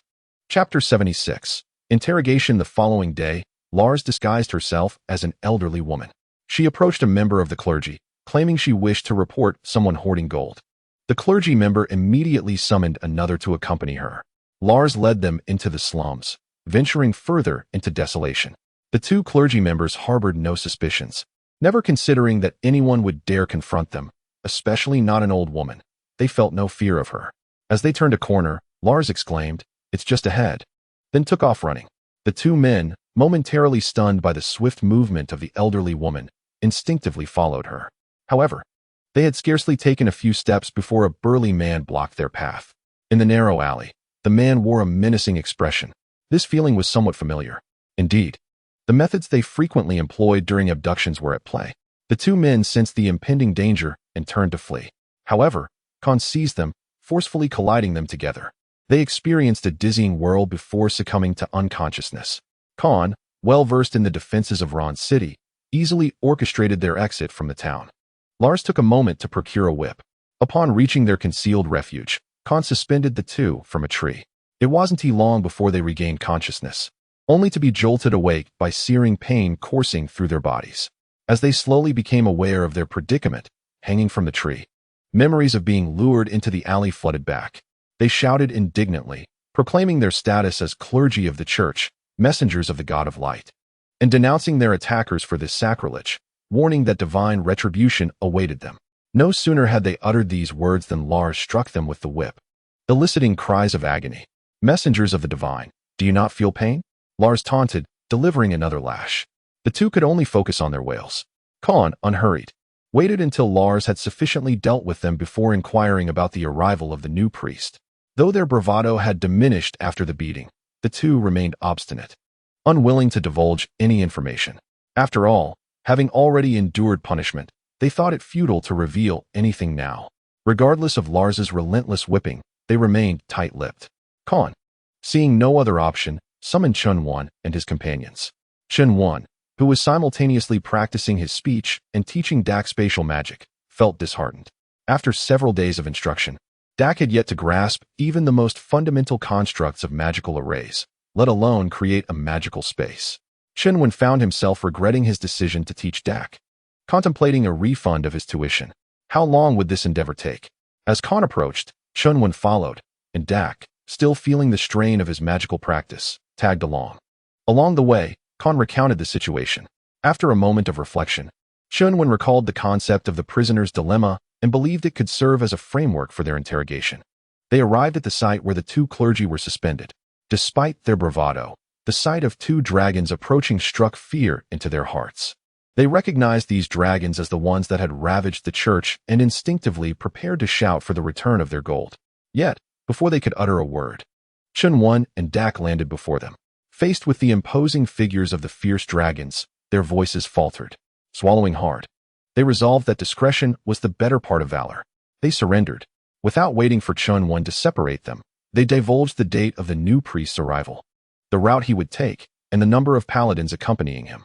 Having long considered themselves superior in their dealings with humanity, particularly with those they perceived as inferior, they remained obstinate, refusing to yield even as Lars continued to lash them. However, when confronted by the dragon clan, their sense of superiority evaporated entirely. Before the immense dragons, They were acutely aware of their own insignificance and the profound fear that welled from deep within their hearts. Unconsciously, they knelt. Chen Wen was taken aback. He hadn't even begun his interrogation yet. Nonetheless, their confession sufficed. They then retreated to a quiet place, where Chen Wen commenced practicing his speech, while Dak scratched his head, beginning to construct a magical array. Once the two dragons departed, the two clergy members sighed in relief, only to witness Carnes and Lars regaining their haughty demeanor. "You disgraceful humans, reduced to mere slaves of the dragon clan," one of them scolded. Carnes, visibly perturbed by this accusation, clarified, "We are not slaves of the dragon clan." "If you are not slaves, how do you find yourselves in the company of two dragons?" came the retort. "We simply collaborate." "Collaborate? On what grounds?" the two inquired, bewildered. What could humans and dragons possibly collaborate on? Lars pointed at them. The two clergy members were left utterly confused. "We intend to kidnap you," Lars declared. Upon hearing this, the clergy members erupted in laughter, for they were the emissaries of the god of light. Only they could engage in abduction. Who would dare to capture them? Just as they were about to burst into guffaws, an unsettling realization dawned upon them. Were they not, in fact, being kidnapped at that very moment? "What you are doing is a desecration of the god of light, and you shall face divine retribution," they shouted. The mention of the god of light irked Carnes, who snatched the whip from Lars's hand and lashed out. "Isn't your trafficking of human lives a desecration of the god of light?" Carnes retorted angrily. "They are but lowly peasants. Their only worth to the church is that they provide us with their labor. It is their privilege. To hell with that privilege." Carnes continued to strike. As a paladin, his strength was considerable. Lars hastily urged him to cease, fearing he might inflict fatal harm. It was not out of pity for the clergy, but rather a belief that killing them outright would be too lenient. The two captives, seeing Carnes relent, felt a surge of pride, convinced that he would not dare to slay a member of the church. However, the ensuing conversation between Lars and Carnes startled them. "Uncle Carnes, to kill them outright would be too merciful, and such wastefulness," Lars remarked. Carnes assumed Lars meant to suggest that the church would pay a ransom for their release, responding, "They are merely ordinary clergy, easily replaceable. The church will not spend much to redeem them. They could be sold, for instance, to the orc tribe." "I have heard they have a particular fondness for delicate humans," Lars suggested. "Nonsense. Orcs prefer the robust," countered the clergy member. They certainly did not wish to be sold to the orc tribe. Although orcs shared some lineage with humans, at their core, they were still beasts. Lars was, of course, only attempting to frighten them. They had no knowledge of where to find orcs, but they were aware of how to locate dwarves, who were renowned for their craftsmanship and primarily dwelled near mines. Eventually, they could sell these two to the dwarves, condemning them to a lifetime of mining. Dwarves, after all, did not worship the god of light. According to the information provided by the two individuals, the new priest would not arrive in Ron City for another 10 days. They were reluctant to squander this time. Consequently, they deliberated further, deciding that Duke Noni, who was involved in the trafficking of people, could not be overlooked. It would be prudent to take action against him while they awaited the new priest's arrival. Chapter 77. Re-entering the city after a discussion. Carnes and Lars deemed their plan feasible. The Paladin Legion and the Ron's Legion had just returned, and Cullen and his associates likely did not suspect that Dark and his group would dare to strike Ron City again. The primary mission of the Paladin Legion remained the eradication of the heretics of the Pure God sect, which posed a formidable challenge. Thus, they would soon be deployed elsewhere. Carnes approached Dark, who had no objections, as long as there was gold to be earned. As for the two clergymen who were suspended, Chen Wen provided them with a potion that would induce a state of apparent death upon consumption. By administering this potion, they would not have to worry about the possibility of escape. Both Chen Wen and Dark were preoccupied with their respective practices, Chen Wen with his speech and Dark with his magic, leaving only Lars's mother to keep an eye on them, which posed a slight risk. Moreover, keeping them suspended for too long could potentially lead to their limbs becoming necrotic, diminishing their value as hostages. Of course, Chen Wen did not partake in the abduction. The monetary outcome of the hostages was of no concern to him. His sole intention was to promote his potion. The price mattered little. What brought him satisfaction was the knowledge that his concoction was being utilized. Upon hearing of the potion's effects, Carnes felt it could prove useful in the future and thus placed an order for a batch. Chen Wen also requested their assistance in procuring potion ingredients, as they intended to masquerade as merchants to infiltrate Ron's city and approach Duke Noni. Rather than feigning the role, They would genuinely become merchants, eliminating the risk of exposure.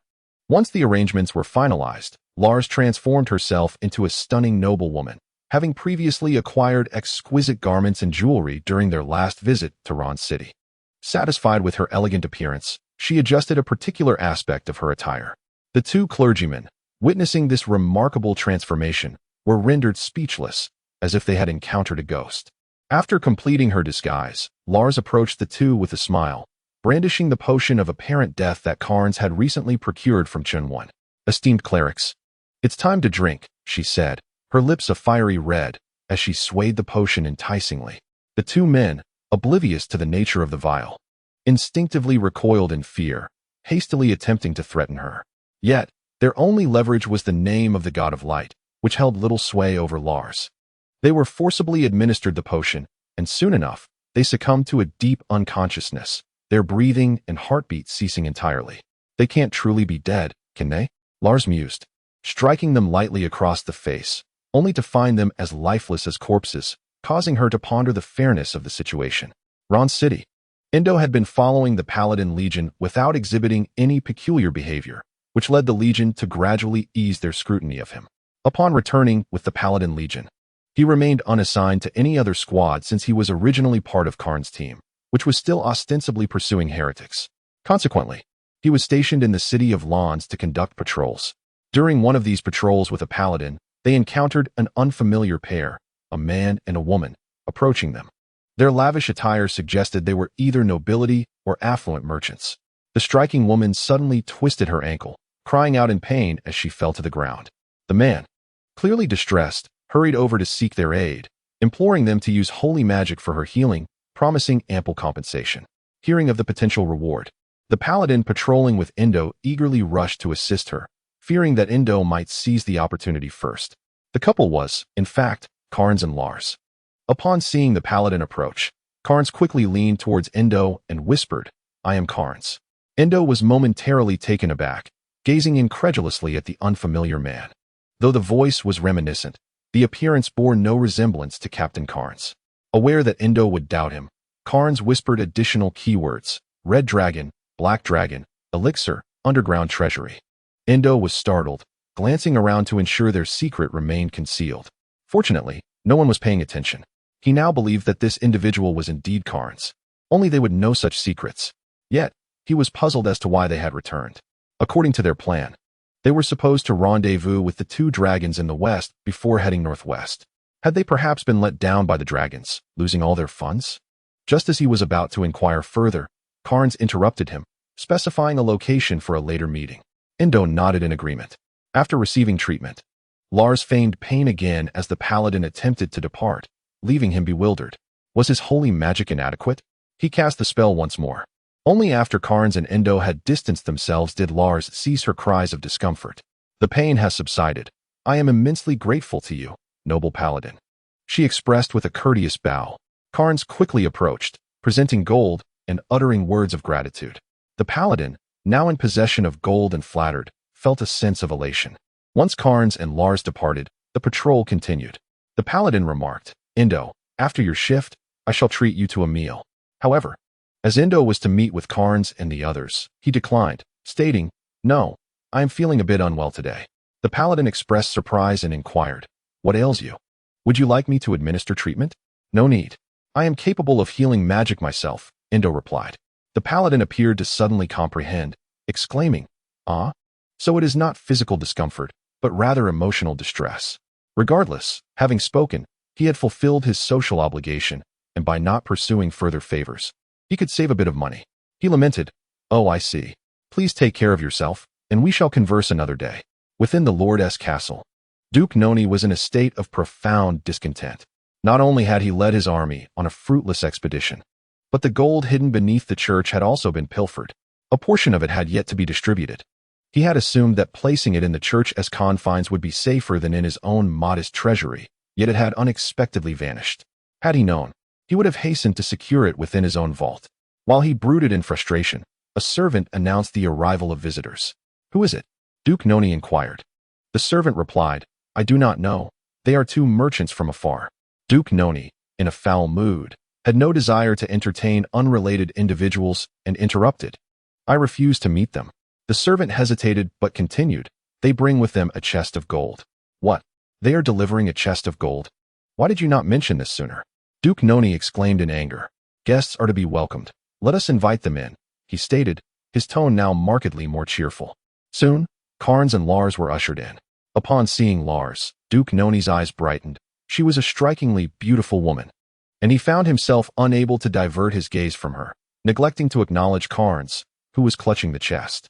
Lars curtsied, lifting her skirts. She was familiar with Duke Noni, having often pretended to be a noble lady with friends in her leisure time. Regaining his composure, Duke Noni nonchalantly invited them to take a seat. Carnes placed the chest upon the table and opened it, revealing it brimming with gold. This is a token of our goodwill for this initial visit, and we hope the Duke will not find it lacking, Lars remarked. Lady Lars, you are too gracious. Might I inquire what assistance you seek during your visit? Duke Noni replied. Although he maintained a polite demeanor, he was acutely aware that they would not bestow such a sum without a purpose. Lars explained that they were in the business of sourcing potion materials, but due to the rampant chaos instigated by the cult of innocence, their trade had suffered.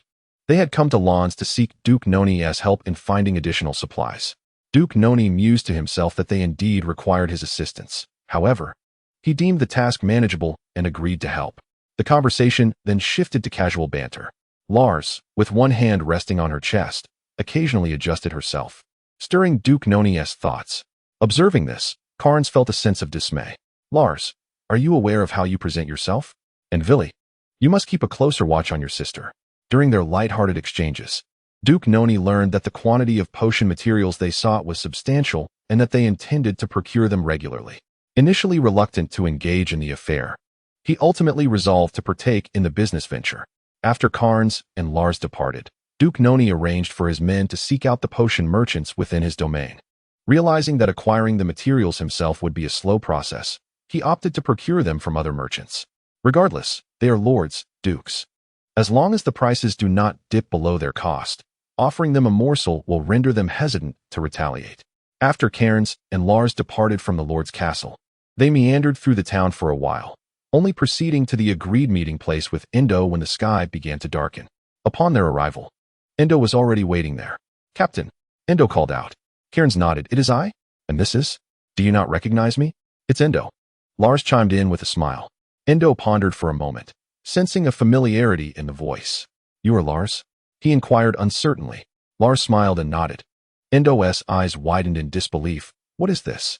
To avoid drawing attention, Carnes succinctly explained their use of transformation potions and the collaboration with the Dragon Clan, then handed him a vial of the potion for their eventual escape together. A tempest of emotions surged within Endo. Collaborating with the Dragon Clan to abduct church officials and nobility, he numbly accepted the potion. Once Carnes had conveyed all necessary details, they parted ways. It took Endo a considerable time to regain his composure after leaving. Captain Carnes is remarkably audacious. And Lars, why is she involved as well? Observing her feigned injury today, she seemed quite adept. Contemplating how their appearances had been utterly transformed, he held the potion in hand, marveling at its extraordinary properties, capable of rendering individuals unrecognizable. Had it not been for Captain Carnes seeking him out today, he would have completely missed them as they brushed past. Those two could have easily gone unnoticed. Even more astonishing was that such a potent potion was crafted by a dragon. Duke Noni took 7 or 8 days to gather the potion ingredients required by Carnes and his companions. Carnes expressed that a smaller quantity would suffice, as they planned for a long-term acquisition and could initially transact with the existing stock. The surplus goods, many of which were transported from various locations, prompted Duke Noni to store them outside the city, since Miss Slar and her group also intended to move beyond the city limits. Conducting the transaction outside would save both parties a considerable amount in transportation costs. Naturally, Carnes and his companions wholeheartedly agreed. He even contemplated how to lure Duke Noni outside, and this opportunity presented itself conveniently. They returned briefly to inform Dark of the time and place to act. Dark, meanwhile, was struggling with spatial magic, feeling overwhelmed and restless, desiring to vent his frustrations by smashing something. Yet fearing the attention of the paladins, he held back until Carnes' message brought him immense joy. He could hardly contain his eagerness to storm into Long City. The following day, With all arrangements in place, Duke Noni prepared to count his small fortune with great delight. Selling such a large quantity of goods would undoubtedly yield substantial profits, though it could not compare to the wealth stored in the church's underground vault. Earning so much at once was still commendable. More importantly, this was a long-term venture, as he envisioned golden coins cascading into his personal treasury. A smile involuntarily crept upon his lips. He swiftly arrived at the trading location, gazing upon the towering stacks of goods, each resembling a mound of gold. Before long, Carnes and his companions arrived, with Ender disguised as an inconspicuous servant trailing closely behind them. They were accompanied by several large crates. Duke Noni greeted them warmly, exchanging pleasantries before both parties eagerly commenced their transaction. Given the substantial quantity of goods, a thorough count was required, also serving to await Dark's arrival. Barely had the trade begun when a resounding roar echoed from above. Startled, Duke Noni looked skyward, witnessing a small dark shape rapidly enlarging in the sky. A dragon. His soldiers hastily formed a protective circle around him. "What are you doing?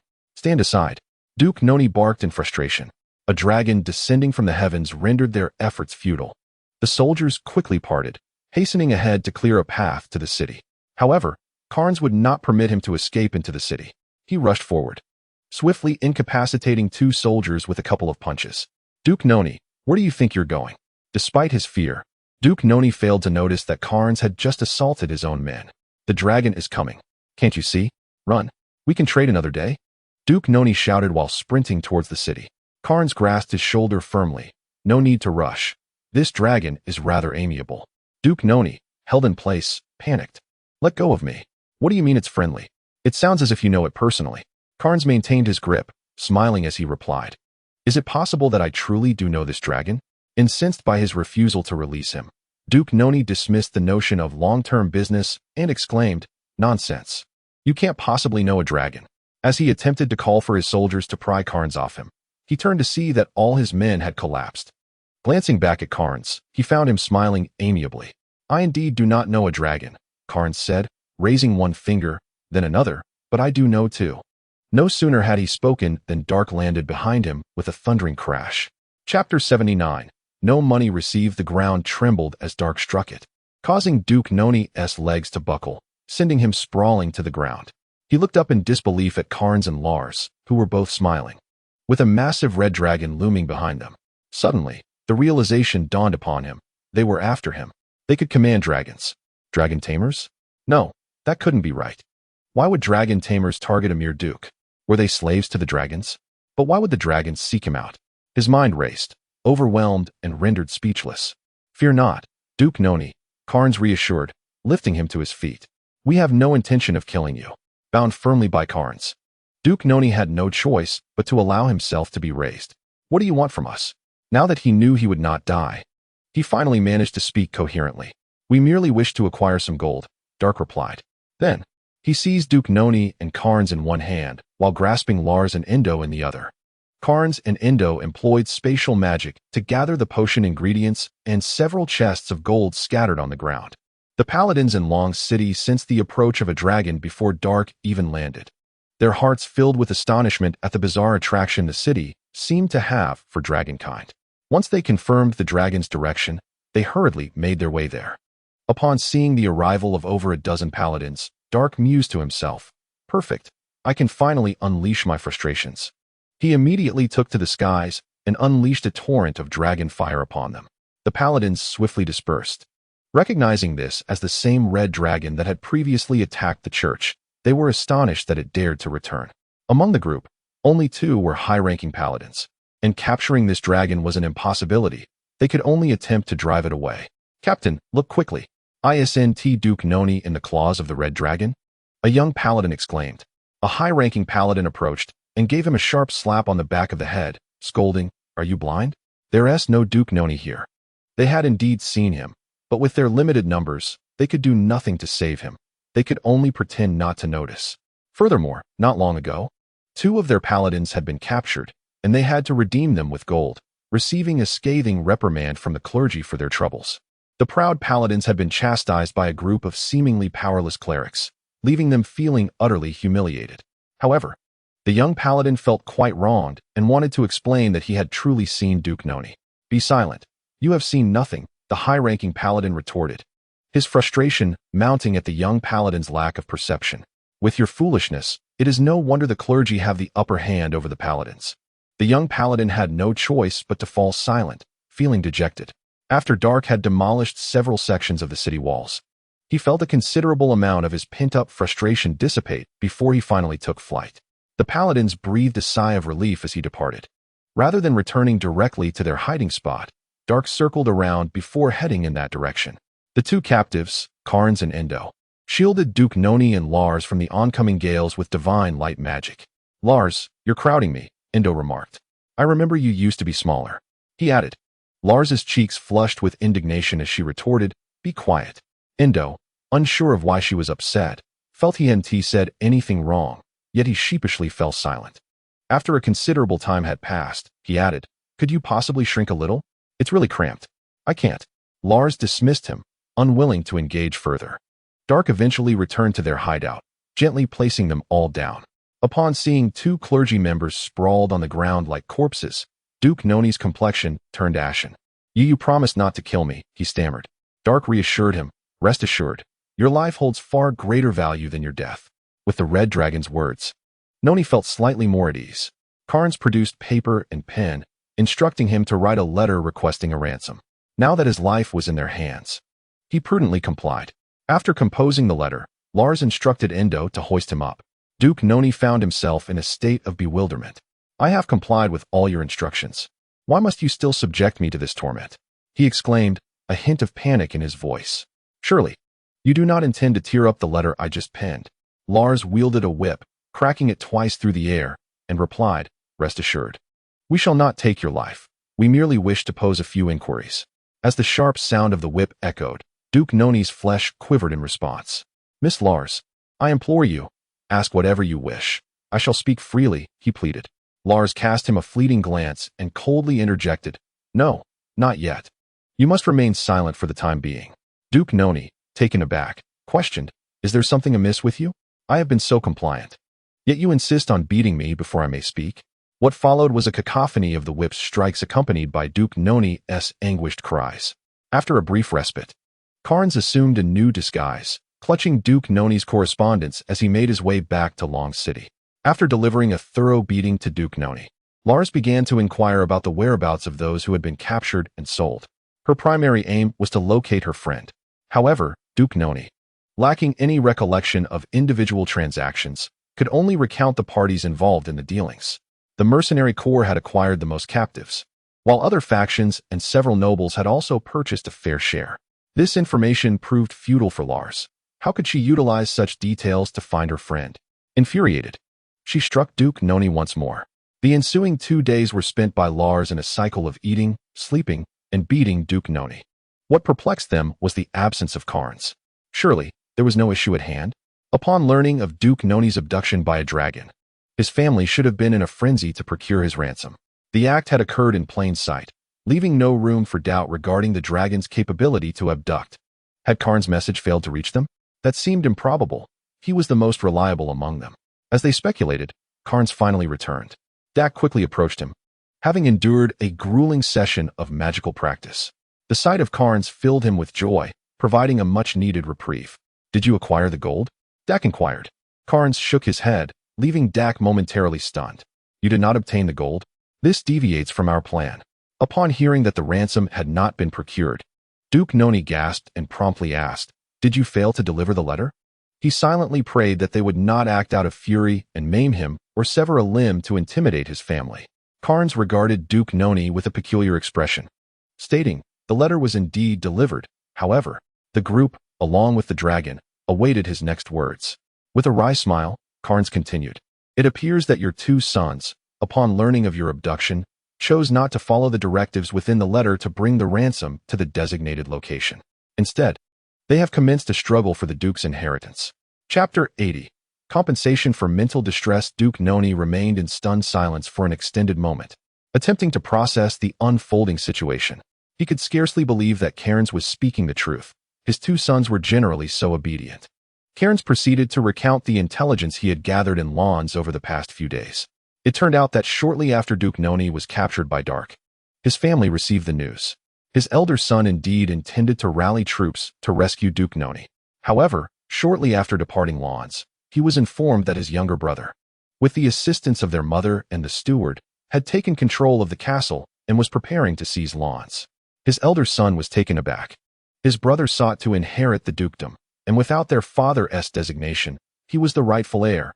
Only upon his death could the younger brother ascend. They wished to eliminate him.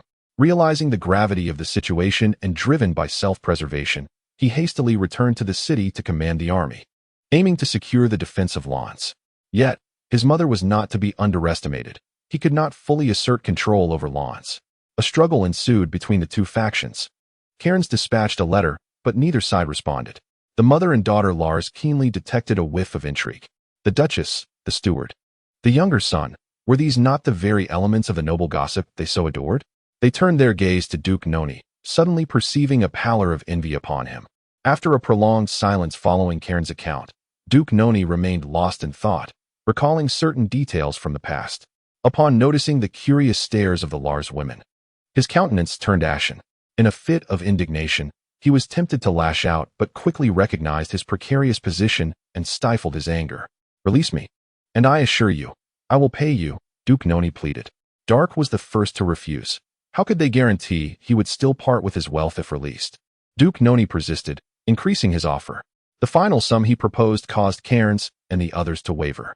Eventually, they conferred and decided to inquire whether Chen Wen possessed any potion that could compel Duke Noni's compliance. Chen Wen, upon hearing their intentions, remarked that it was quite simple, contingent upon Duke Noni's agreement. His method involved a master-servant contract. Upon hearing this, Duke Noni instinctively rejected the notion. Chen Wen assured him that once he paid, the contract would be nullified. Furthermore, upon receiving the payment, they would depart from the Duchy of Lawns, and no one would know of his agreement with the dragon. Moreover, entering into a contract with the dragon would not tarnish his honor. After much contemplation, Duke Noni reluctantly acquiesced. Thus, Chen Wen began to prepare for Dark and Duke Noni to sign the contract. It was at this juncture that Dark realized he was to enter into such an agreement with the Duke and disdainfully expressed his refusal. Duke Noni retorted, "As a dignified Duke, you dare to reject me?" Unwilling to comply, Dark hesitated, prompting Lars to volunteer to engage in the contract with Duke Noni. The Duke vehemently opposed this. While he could begrudgingly accept a bond with a dragon, forming a contract with a mere commoner was an affront to him, one he would rather die than endure. Cairns persuaded Dak for quite some time, promising to allocate an additional 10% of gold to him.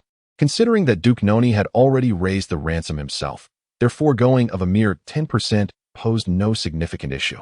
This sum was to be regarded as a form of compensation for Dak's mental anguish. Reluctantly, Dak acquiesced, swayed by the allure of gold. Duke Noni, in a state of bewilderment, could hardly fathom the absurdity of the situation. "What is this nonsense? As a dignified duke, I enter into a master-servant contract with you. Yet you demand compensation for emotional distress? Where, pray tell, have I been mentally harmed? It is my spirit that has been wounded. I should be the one entitled to such reparations."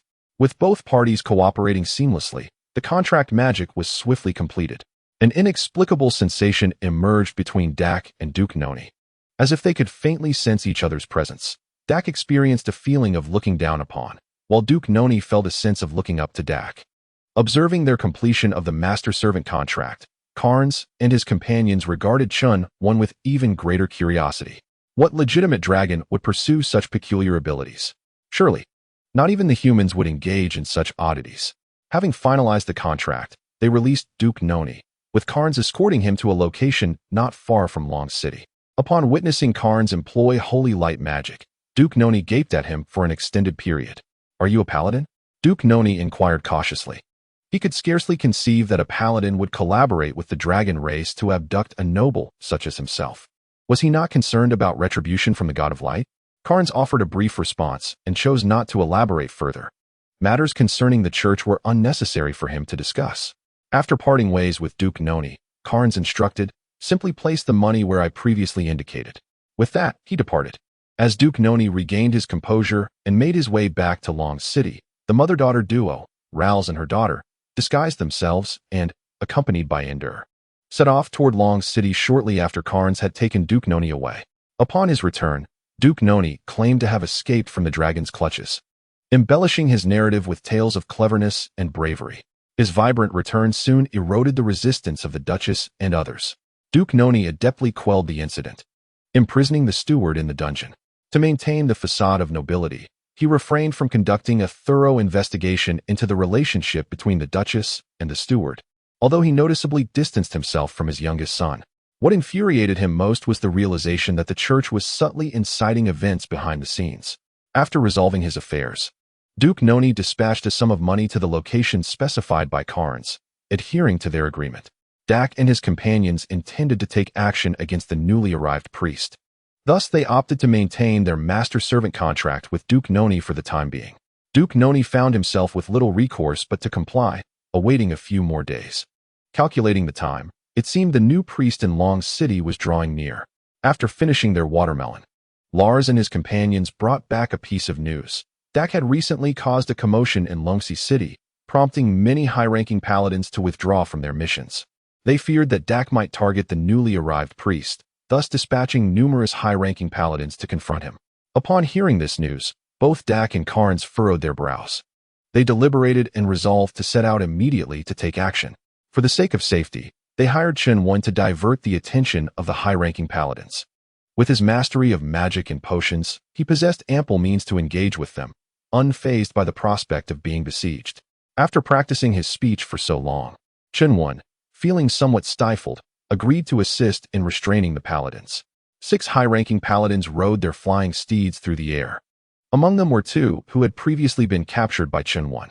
Their standing within the paladin order had become rather awkward, not only because they had been captured alive by an underage dragon, but also due to their deceitful claims that the dragon wielded weapons and magic. In the eyes of other paladins, they were merely fabricating excuses for their capture, and each explanation was met with merciless ridicule. As they soared through the sky, a sudden dragon's roar echoed. Startled, they turned to see the armored black dragon not far from them, having gone unnoticed until now. The 2 previously captured paladins were struck with panic and quickly reined in their steeds to retreat. After their last encounter, they had meticulously inspected their mounts and found them to be in good condition, aside from a slight weariness. It was only after the caretaker of the steeds examined them that they learned they had been subjected to an aphrodisiac. They recalled entering the forest and detecting a peculiar scent, which must have been the cause. It was likely the handiwork of this black dragon, who, being adept in magic, could easily employ such tactics. Thus, they hastened to distance themselves. The other paladins, witnessing the fear evident in the 2 at the sight of the young black dragon, couldn't help but chuckle. With so many high-ranking paladins present, while they might struggle against an adult dragon, dealing with a mere juvenile dragon should be a trivial matter. They jested. "Look at how terrified you are." They laughed. The 2 could hardly afford to quarrel with them. If the young black dragon were to overpower their comrades, they too would be in peril. "Be cautious. This black dragon is indeed formidable," warned one of their number, observing the cowardice of the 2 with disdain. Another remarked, "You 2 can stay back. We 4 can handle a little dragon easily. It's time to settle the score for what happened before." With that, the 4 dispersed, encircling Chen Wen. It was this very dragon that had previously captured their comrades and demanded a ransom, leading to their own humiliation at the hands of the clergy. The captured ones were also high-ranking paladins, and they could not openly reproach the others, as even Captain Curran had not placed blame upon them. They could only seek covert opportunities to mock and belittle their peers. Now that the dragon had come to them, they certainly would not let the opportunity slip by. As he watched the opposing figures charge towards him, Chen Wen was momentarily taken aback. He recognized 2 of them as individuals he had previously captured. Fearing their escape, he hastened his approach, only to be astonished that they not only did not flee but boldly advanced towards him. Had those 2 failed to mention that he possessed magical abilities? As the 2 sides rapidly closed the distance, just before they made contact, Chen Wen drew forth his spiked club and struck the head of the nearest flying steed.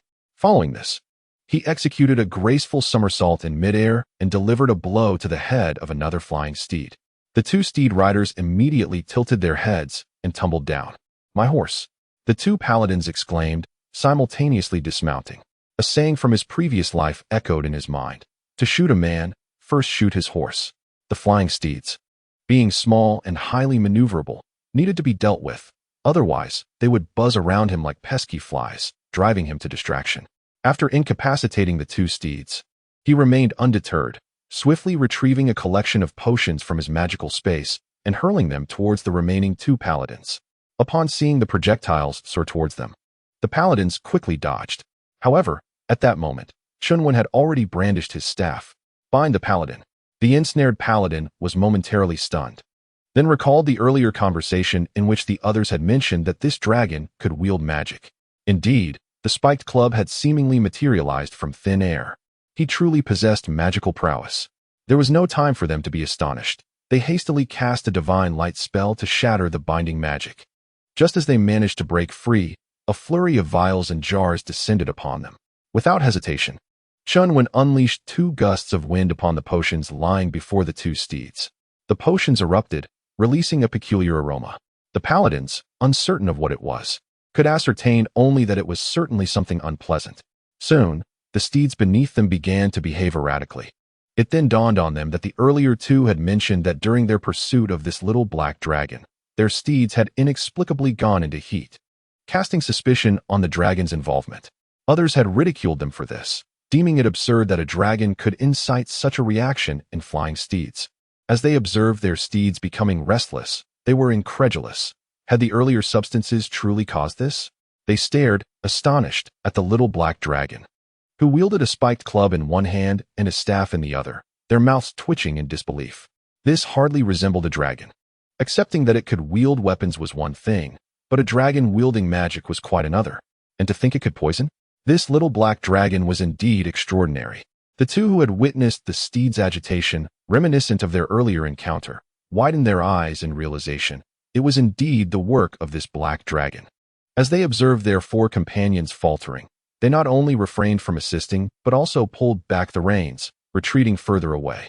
They now wished to convey to the other 4, "Do you believe us now?" Having endured enough disdain and grievances during this time, it seemed that in this moment, all their pent-up emotions were finally released. They even found themselves wanting to urge the black dragon, "Go harder." However, they merely contemplated without uttering their thoughts aloud. It was time to unite against the black dragon, setting aside personal grievances. Once they retreated to a safe distance, they began casting holy light spells to assist the 4 of them. The past could not be altered. The 2 flying steeds grew increasingly uncontrollable, ultimately forcing the paladins to dismount. Without their mounts, their mobility diminished significantly, rendering them incapable of surrounding the black dragon. Moreover, this dragon was indeed adept in magic.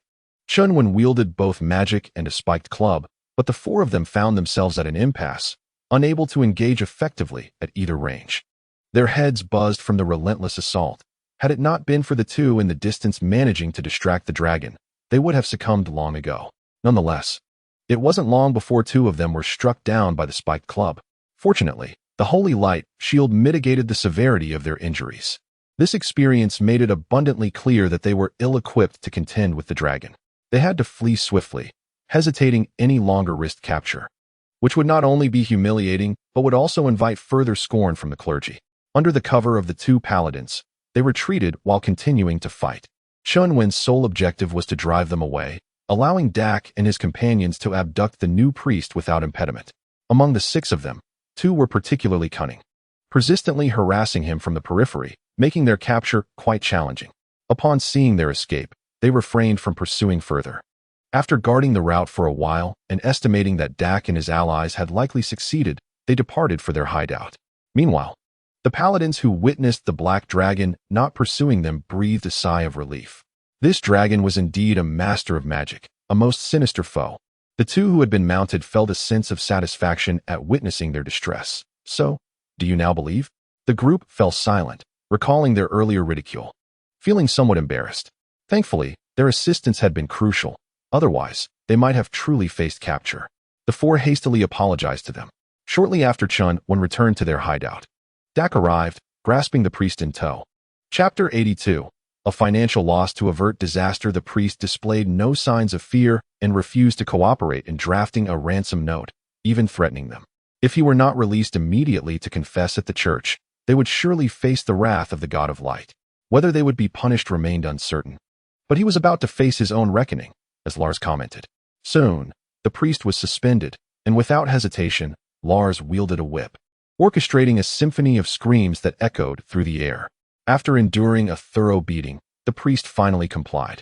It turned out that being suspended and beaten was indeed excruciating. Had he known, he would have abandoned his pretense. Once he completed the letter, Carnes took it to Long City. The paladins who had been intercepted by Chen Wen dared not approach the new priest again, leading them to deliberate amongst themselves. The appearance of the black dragon to attack them, followed by its retreat without pursuit, surely signified a deeper issue.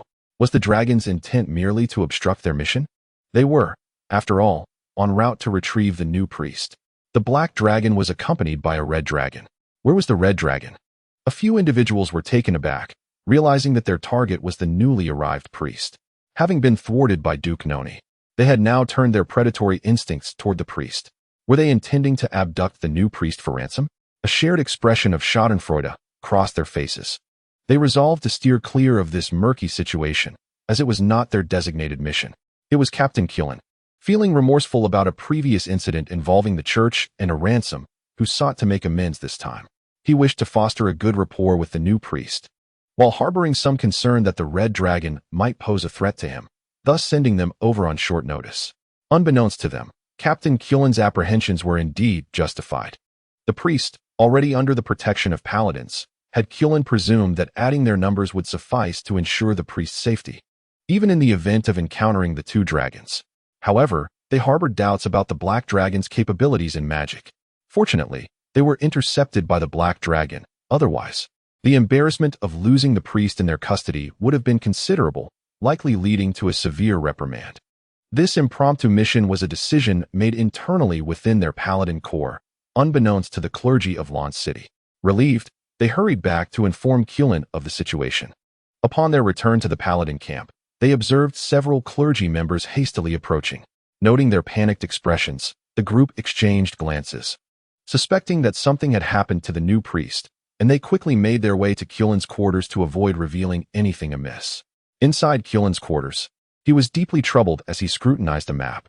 The heretics of the Unsullied Church were causing chaos everywhere, and with limited personnel. The presence of two dragons wreaking havoc in Long City left him at a loss for adequate resources. No matter how he arranged the troops, gaps in manpower would inevitably arise. Just then, a guard reported that clergy members sought an audience. Could it be that the priest had arrived? Killen was taken aback. It seemed too soon for that.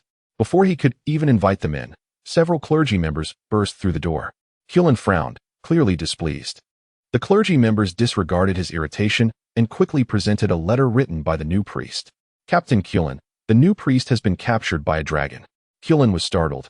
Had he not sent someone to retrieve the new priest? How could he have been taken? He took the letter and read it carefully. The message was succinct, simply informing them that he had been abducted by a dragon and instructing them to place a ransom at a specified location for his release. Not recognizing the handwriting, Killen inquired, "Is this indeed the new priest's script?" A clergy member nodded affirmatively, adding, "Indeed, it bears the priest's wax seal." He produced the wax seal he had pried from the letter, which unmistakably bore the church's mark. "Captain Killen, we must act swiftly to rescue the priest," one clergy member urged. Just then, the paladins who had been thwarted by Chen Wen burst in.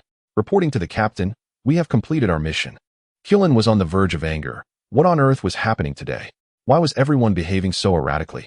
Upon observing the individuals dispatched to retrieve the new priest, it was evident that they bore various injuries, suggesting that they had encountered some form of calamity. Their unusual demeanor, lacking in customary decorum, hinted at a troubling connection to the priest's abduction. With a glimmer of cunning in his eyes, Killen remarked, "You have arrived at an opportune moment. The newly appointed priest has been captured by a dragon. Let us deliberate on a rescue strategy."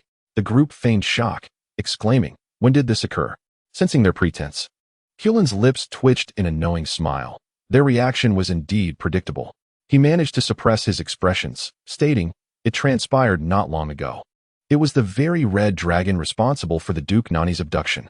The individuals appeared to grasp the gravity of the situation, their expressions genuine in their realization. They expressed relief that the priest had not fallen into their hands. With clergy present, they began to vociferously condemn the dragon. Though inwardly they were grateful for its timely intervention, had it delayed, they would have certainly been ensnared. The black dragon possessed a substance capable of inciting the lust of Pegasi, rendering their steeds utterly useless at that critical juncture. Absent the Pegasi, they would be outmatched by the two dragons, particularly one skilled in sorcery. As they raged against the dragon, none proposed a method to rescue the priest. Chen, exasperated, thought to himself that they could have at least feigned concern more convincingly. Ultimately, he found himself compelled to devise a plan of action alone. The clergy, lacking expertise in such matters, felt reassured upon hearing Chen's proposal. However, several paladins voiced their dissent. "Captain, this is unfeasible. We are short-handed, and we have sustained injuries during this mission." They lamented about the formidable adversaries they had faced, remarking that they had barely returned. Their hints were unmistakable. Chen pretended to ponder for a moment before replying. "Indeed, a shortage of personnel poses a significant dilemma. Should we fail to rescue the priest and provoke the Red Dragon's wrath, it could lead to the priest's demise, which would be dire." The clergy, growing anxious at this notion, questioned whether they were expected to pay for the priest's ransom. They had already surrendered a substantial amount of wealth to the dragon, and now they were being asked to further deplete their resources. No amount of money could withstand such demands. Reluctant to expend additional funds, they recognized that without the priest, their church's prayer services would be disrupted, hindering their ability to solicit donations from the faithful, a considerable loss indeed. Thus, they resorted to flattering Chen, beseeching him to recall more individuals for the rescue operation. Chen, reveling in their desperation, found satisfaction in their need for his assistance. He offered various excuses, asserting that it was simply impossible to reallocate personnel at this time, as the heretics of the Immaculate Church were excessively troublesome. Perhaps, he concluded, it would be better to part with some wealth to avert disaster. At the very least, it would ensure the priest's safety. Yet, the clergy posed a troubling question. What if the dragon accepted their payment, yet refused to release the priest? In accordance with the character of dragons, they uphold their promises with unwavering integrity, disdainful of any breach of their word. However, should they truly withhold payment and refuse to release the captives, I shall certainly summon all the paladins back and request reinforcements from the headquarters to pursue them relentlessly, Chen assured. The clergy, well aware of the strained relations among them, noted their resolute demeanor.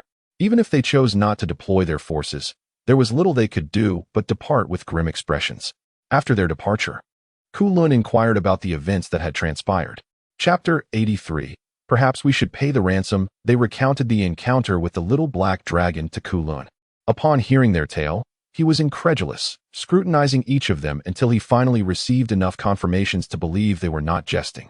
It turned out that the little black dragon truly possessed magical abilities. The two captured paladins had consistently claimed that the dragon they pursued was adept in magic. Yet they had remained skeptical, assuming it was merely an excuse for their defeat. To their astonishment, their assertions were indeed true. The little dragon could wield magic. Was it sinister? No, it was not. Chen pondered more deeply than they did. The dragon donned armor, which dragons do not forge for themselves. Thus, it could only be a dragon raised by a dragon trainer. The audacity of those lunatics to teach a dragon magic. What were they scheming? He furrowed his brow in contemplation. The others, noticing his troubled expression, anxiously asked, "Commander, what troubles you?" As the adage suggests, two minds are better than one. And Chen shared his thoughts with them. After considering his insights, their expressions grew grave. This was no trivial matter, especially as they needed to focus their primary efforts on eradicating the untainted cult. "What should we do? Should we report this to the church?" One inquired. "They likely wouldn't believe us. We might end up being reprimanded," another cautioned. Chen remained silent for a moment before asserting, "We must report it. This is not a trivial matter, whether they believe it is their concern. Our duty is to report."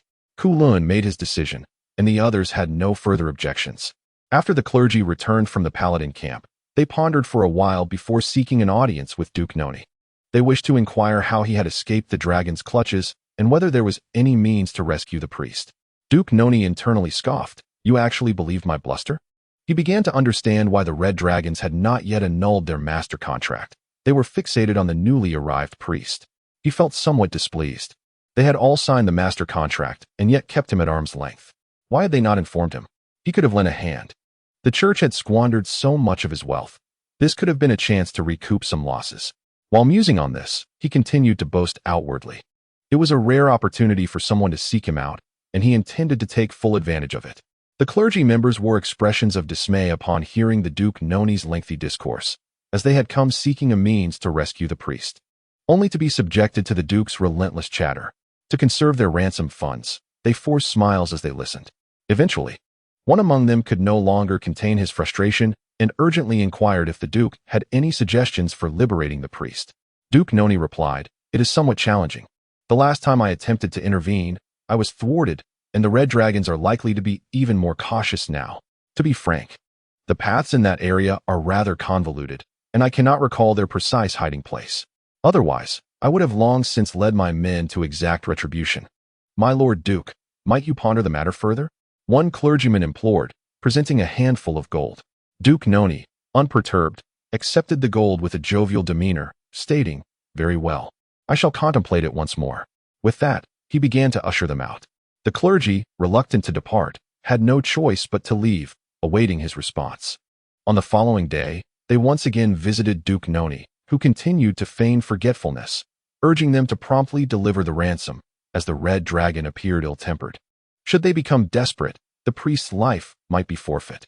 The clergy were incensed but felt powerless in the face of his obstinacy. Ultimately, they had no alternative but to deliver the ransom to the location specified in the letter. Carnes and Ender took turns surveilling the site, and as soon as the clergy departed after placing the gold, they swiftly retrieved it and made their escape. Upon receiving the gold, they released the priest.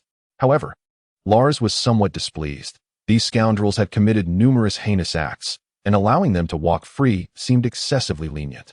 Moreover, they would undoubtedly continue their nefarious activities. Carnes explained that the situation within the church was intricate. Merely eliminating one priest would serve no purpose. Their objective was to uproot these parasites entirely. Achieving this would require more than just their small band. They needed numerous allies, all of which necessitated funds. But where would the money come from? It could only be extracted from these very individuals. If they were to take the money now and then execute the priest, it would become exceedingly difficult to secure further funds in the future. Carnes expended considerable effort in persuasion. Though Lars was mischievous, she was not devoid of reason. She understood to some extent the validity of Carnes' arguments. Nevertheless, she felt a deep-seated resentment at the thought of letting him go. Moreover, how many more would fall victim to his malevolence if he were allowed to escape? Carnes continued to console her, even if he does not return. Those individuals will still engage in abductions and human trafficking. His absence would not significantly alter the situation. In this world, perfection is an elusive ideal. Ultimately, Lars could only watch as the priest scuttled away in haste. Of course, the two who had been administered false death poison were not released. Someone had to be held accountable. They were sold to a dwarven tribe, destined to toil in the mines for all eternity. Lars thought bitterly that a life of despair was even more devastating than death. With this thought, she felt somewhat relieved. With the priest returned, they had no intention of lingering any longer. Carnes and his companions were bound for the northwest, and Dak, having tasted the sweetness of collaboration, sought to continue working with them. Thus, he wished to accompany them on their journey. Chen Wen had nearly mastered the art of speech, yet still required a little more time to refine his skills. Moreover, he had yet to grasp the intricacies of Dak's spatial magic and needed to continue his tutelage under him. Thus, the two dragons and several companions took their leave from the kingdom of Lawns and soared northwestward. Once airborne, Dak severed the master-servant bond with Duke Noni. In the castle, Duke Noni sensed the termination of the contract and felt an overwhelming surge of joy, for the dragon race was indeed honorable in their commitments. However, this fleeting exhilaration was soon overshadowed by a profound emptiness within his heart. In Wink Village, 1,000 miles northwest of Lungxi City, an elderly man with silver hair and clad in silver armor stood steadfast at the village entrance, leading a group of young warriors. Armed with newly forged weapons, the youths felt invincible, yet remained vigilant under the stern watch of the one-armed elder, who knew their character all too well. He admonished them with a commanding tone to stay alert and not to let their guard down. "Enter, you shall guard this place well. The western flank is entrusted to Villy and Bed, while I shall oversee the southeastern approach. There are many children in the village. We cannot allow those beasts to invade." The elder instructed a young man named Ent. "Rest assured, village chief Val, we shall defend this place with our lives," the young man replied, his voice filled with determination. The other youths echoed his fervor, their spirits ignited. Val regarded them with a mixture of pride and sorrow before turning to make his way alone to the southeastern entrance. pondering how many lives would be lost this time. Thankfully, that rascal Carnes had sent 2 paladins, albeit they were mere novices, yet their presence significantly alleviated his burden. Chapter 84. The arrival. Val arrived at the southeastern corner of the village, gripping his long sword with his weathered hand. The blade bore numerous nicks, yet the hilt remained polished, reflecting his diligent care. Shortly thereafter, his brow furrowed as his keen eyes, sharp as a hawk's, caught sight of a lone wolf, then 2. And soon a pack emerged, drawing near the village. Among them were even a few magical beasts, their eyes glowing a menacing crimson. The horde charged towards their village, causing the ground to tremble beneath their feet. Val invoked a holy light shield around himself and faced the advancing beasts. In his prime, he would have dispatched such a horde with ease, swiftly moving on to assist in other areas. Yet now, with only 1 arm and diminished strength, he could merely hold the line against this throng. He could only hope the young warriors would endure a little longer. As he fought off the oncoming beasts, Val strained to listen for disturbances in other directions. Suddenly, an ominous sensation washed over him, and he fixed his gaze intently toward the southeast. After confirming his intuition, a chill gripped his heart. Could it be that even the dragons had succumbed to madness? If the dragon race were to descend upon them now, their village would surely be reduced to ruins. Soon, 2 dragons came into view, swiftly approaching his position. Val's heart sank to his feet. Under the guidance of Carnes, Chen Wen and Dak flew northwest, gradually encountering dilapidated villages along the way, some reduced to mere ruins. Carnes furrowed his brow, sensing an ominous premonition. As they approached Wink Village, they observed numerous beasts and even magical creatures advancing towards it. With growing anxiety, Carnes urged Dak and the others to hasten their pace. Sensing the disturbance below, Dak and his companions complied, accelerating their flight. Carnes and Endo employed holy light magic to shield the mother and daughter, Lars. Soon, they beheld Wink Village, and upon seeing it unscathed, Carnes let out a sigh of relief. However, several beasts were assaulting the village entrances, and he spotted Val and his companions fiercely battling the creatures. Realizing the overwhelming number of beasts, including magical beings, Chen Wen concluded that it would be challenging for their small group to defend the village. He therefore sought assistance from the 2 dragons. This was no arduous task for Chen Wen and Dak. They swiftly dove down, unleashing a torrent of dragon fire upon the beast horde. Val, who was engulfed in despair, was momentarily taken aback upon witnessing the dragons attacking the beasts. What was happening? They weren't in a frenzy? Even if they weren't, why were they aiding us? Just then, as the dragons approached, Val discerned that one of them was clutching a person in its claws. Carnes. Chen Wen and Dak released their passengers, and Carnes and Endo landed beside Val with Lars. Teacher, Carnes called to Val, who was still in a daze. Val snapped back to reality, looking at Carnes with delight. Carnes, it truly is you, you rascal. I thought I was mistaken. After saying this, he turned to the 2 dragons, eager to inquire about how they had come to be allied with dragons. However, before he could voice his question, he witnessed the armored black dragon conjuring a wolf-tooth club from thin air and, with a powerful sweep, sending the charging beasts and magical creatures sprawling, blood and gore flying in every direction. Val understood what Carnes anticipated him to ask. He too had many questions, but this was not the moment for conversation. Teacher, let us first eliminate these beasts. We can discuss matters afterward, Carnes suggested. Val, filled with curiosity but recognizing the wisdom in Carnes' words, nodded in agreement, saying, very well. There are also beast hordes attacking from the other sides. They had already seen this during their approach. Without needing to be told, Chen Wen took off towards the village entrance guarded by a group of young people. As for Villy and Bed, they should have no trouble dealing with the beasts. Even though these creatures were in a peculiar state, it would serve as a valuable training experience for them. At the southern village entrance, Enter led dozens of young people in a desperate struggle against the onslaught of beasts. Initially, they believed that with their new weapons, they would be able to dominate the battlefield. However, they soon realized their error. Despite their new armaments, their situation was not significantly improved from before. Several individuals have already sustained injuries. Fortunately, they are numerous, and those wounded were promptly relocated to a safer area. Thus far, there have been no fatalities reported. It appears that 2 dragons have arrived at the village chief's location. We must hurry to assist, a young man remarked. As the 2 dragons approached, they became visible to the group. Ent found himself in a quandary. He wished to aid the village chief, Yet the assault from the beast horde was relentless. It was already a formidable challenge to withstand the onslaught, and diverting personnel would undoubtedly compromise their position. If many were to perish in an attempt to assist the chief, he would forever be burdened by guilt. With the arrival of 2 dragons, even if they all rushed to help, what difference would it make? Weighing the pros and cons, he gritted his teeth and declared, "We shall defend this village entrance." However, before the young man could voice his thoughts, a beast lunged at him from behind. "Be careful," Int exclaimed in alarm, but he was unable to intervene due to other beasts obstructing his path. The young man, alerted by Int's warning and sensing the foul wind at his back, turned to see a gaping maw descending upon him. It was over. His pupils dilated in terror. Just as he braced for the fateful bite, a magical barrier suddenly enveloped the beast. The creature's fangs shattered upon impact with the barrier, and it let out a mournful wail, a sound so pitiful it tugged at the heartstrings. Yet, its lament was met not with sympathy, but rather with a resounding crash of thunder and a flash of lightning. The bolt struck the beast directly, silencing its cries and leaving behind a charred corpse.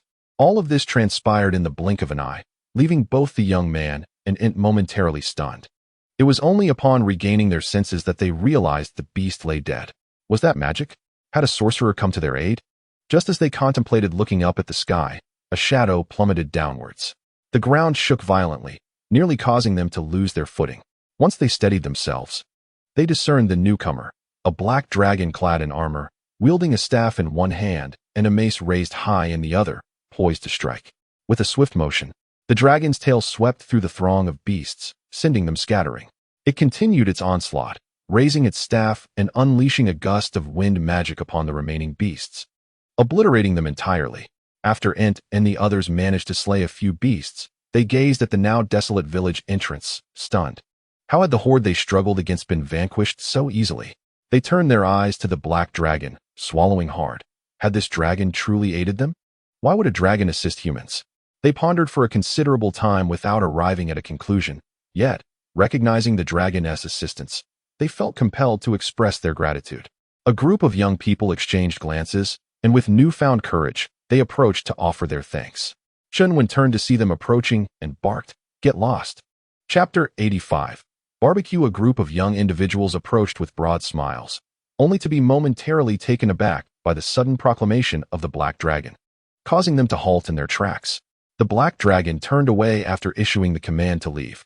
As the surrounding beasts charged forward, Chen Wen raised his staff, causing the crystal orb atop it to illuminate instantly. From his position, a multitude of water droplets swiftly materialized within an expansive radius.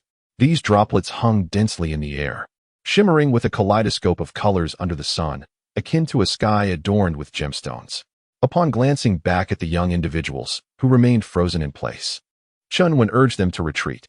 Regaining their composure, they dared not linger and obediently withdrew to the safety of the village. Once he confirmed their safe return, Chen Wen noticed the beasts had entered his magical domain and promptly initiated his spell. The rain arrows descended, the droplets vibrating at a high frequency before plummeting suddenly, transforming into sharp water arrows. With the beasts densely clustered, no aiming was necessary. The arrows pierced through their bodies with ease. A cacophony of anguished cries erupted from the beasts, with a fortunate few narrowly escaping the onslaught. However, evading one peril only led to countless others.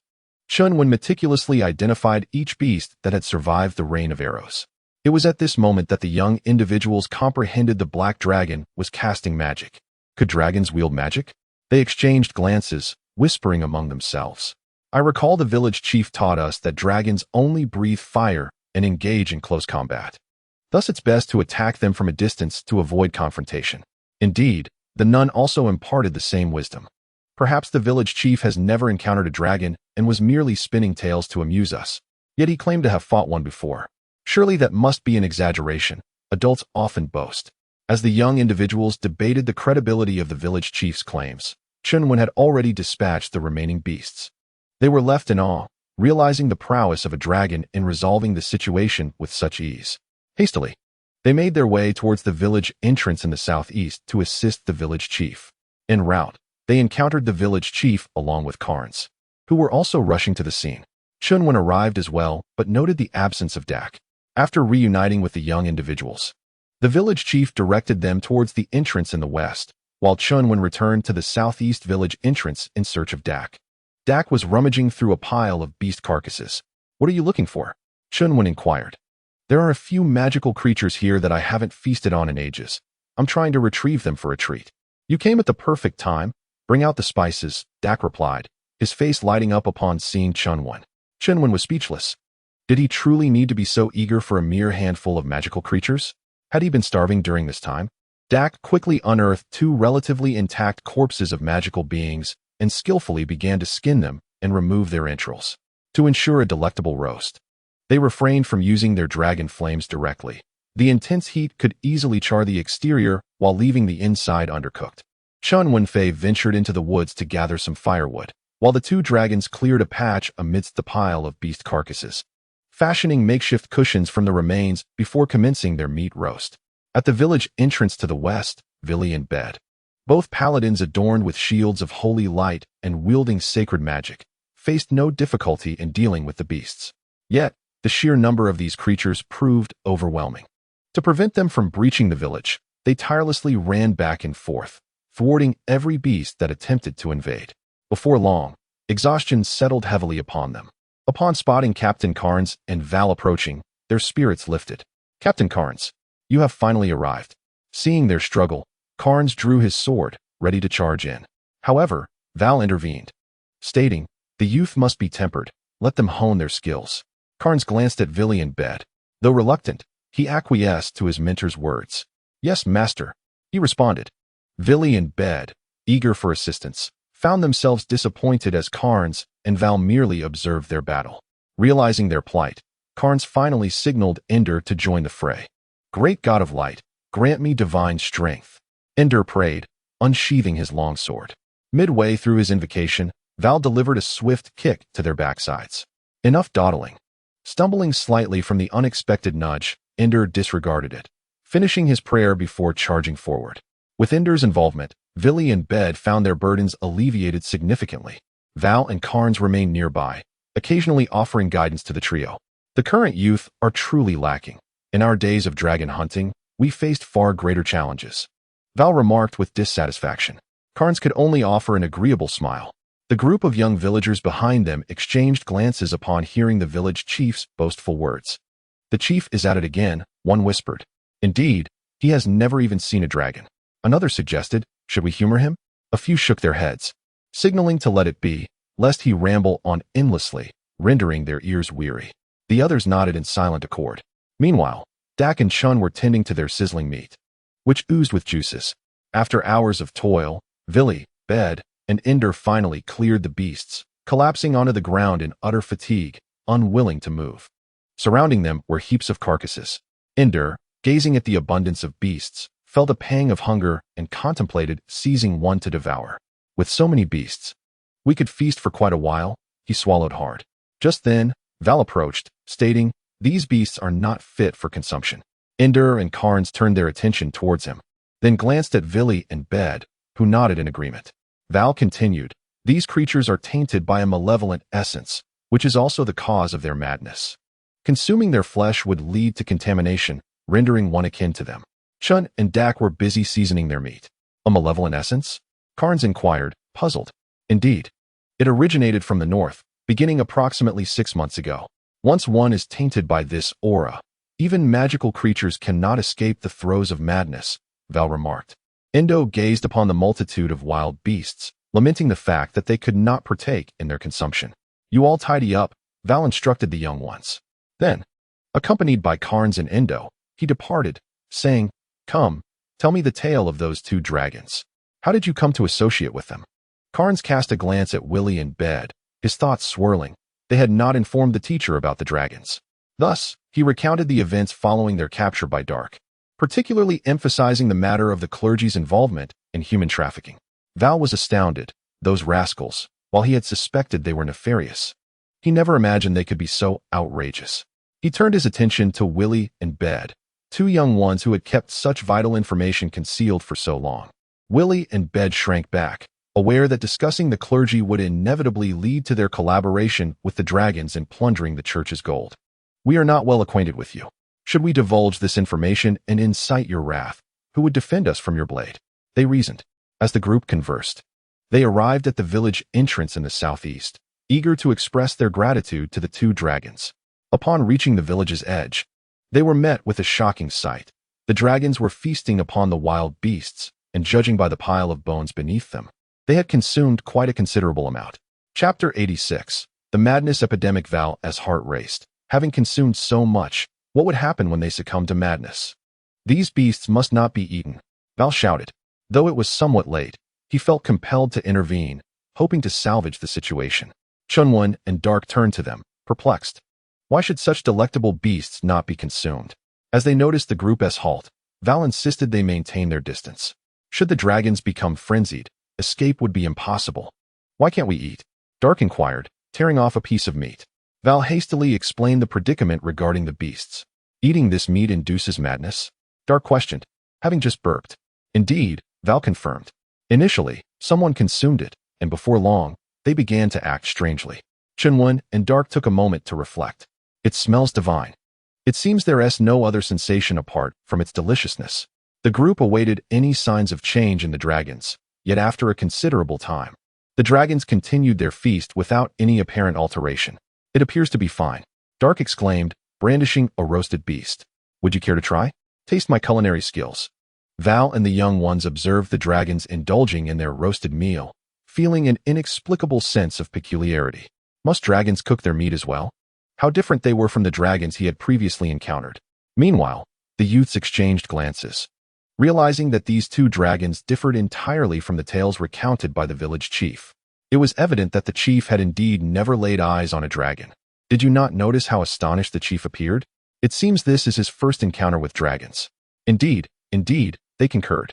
Val had seen that they were truly fine after such a long time, yet a tinge of doubt lingered within him. Could it be that all was well now? The aroma of roasted meat wafted through the air, causing him to swallow hard. The village had little income, and life had always been rather frugal. In the past, they could hunt occasionally and indulge in some meat. However, for more than half a year, the wild beasts had been tainted by an insidious aura, rendering them too fearful to partake in such sustenance. It had been an eternity since they had savored the taste of meat. Now, the enticing scent of roasting flesh had him drooling. Observing the two dragons consuming copious amounts without consequence, he pondered if a mere taste would truly harm them. No. The dragons possessed a high resistance. Perhaps that malevolent aura was ineffective against them. Yet, the aroma was irresistible. If they could indulge so freely, surely a small morsel wouldn't harm them. Just one bite. Val engaged in an internal conflict for a moment, ultimately succumbing to the temptation of the fragrant meat. He accepted the roast from Dak's hands. The young ones gathered around, swallowing their saliva in anticipation. We mustn't overindulge. Just a single bite each to satisfy our cravings, Val implored as he began to distribute the meat. Soon, dozens had each received a small piece. They savored it slowly. However, one piece was ultimately too scant. No matter how meticulously they chewed, it was quickly devoured. Val assessed his body and felt no adverse effects. Observing the youthful faces, he noted their eyes fixated longingly on the dragon's roast, but otherwise they seemed well. He felt a sense of relief. These young individuals had endured intense training over the past months. Deprived of decent nourishment, they had suffered enough. Since one piece had caused no harm, another would surely be fine to replenish their strength. Thus, he procured another piece of roasted meat from the red dragon to share with them. Villy and Bed also joined in. Having not tasted meat since their arrival, their cravings were insatiable. After consuming the second piece, they moved on to a third, gradually allowing themselves to feast. The young ones began to devour their portions ravenously.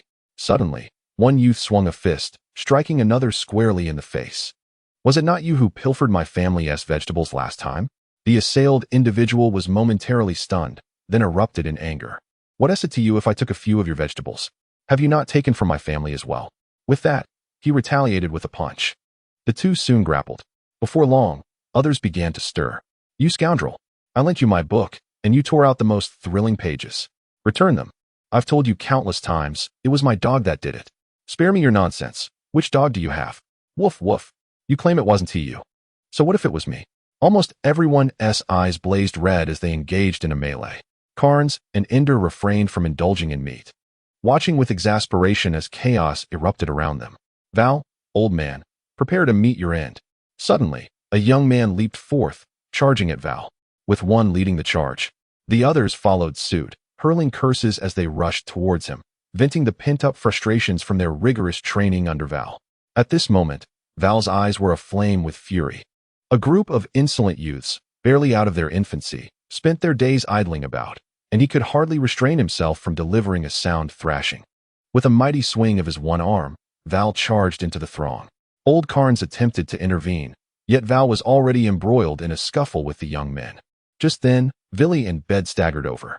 Endo, do you realize how noisy your incantations are? Endo, momentarily off balance, lunged at him. Knowing he could not contend with the two alone, Carnes rushed to assist Endo. Chen Wen and Dax stood in stunned silence, bewildered by the sudden turn from feasting to fighting. Dak glanced at the roasted meat in his hand and pondered, could it be that my barbecue is simply too delectable? Stop fighting. There's still food here. Dak interjected. Recognizing the appreciation for his cooking filled him with an inexplicable sense of accomplishment, and he hurriedly urged them to cease their brawl. Carnes remarked, eat? They became like this after consuming the roasted meat.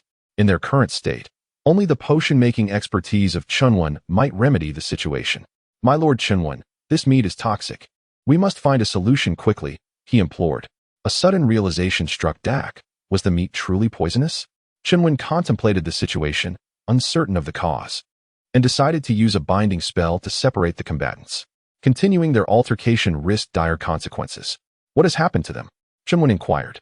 Carnes recounted Val's earlier words. Observing the frenzied state of the individuals, Chen Wen concluded that their negative emotions had been amplified. Apart from the two dragons, all others who had consumed the meat were affected, while only Carnes and Endo, who had refrained from eating, remained unscathed. It was reasonable to surmise that the meat was indeed problematic. Lord Allen, do you possess any potions that could restore them? Carnes asked. Currently, I do not.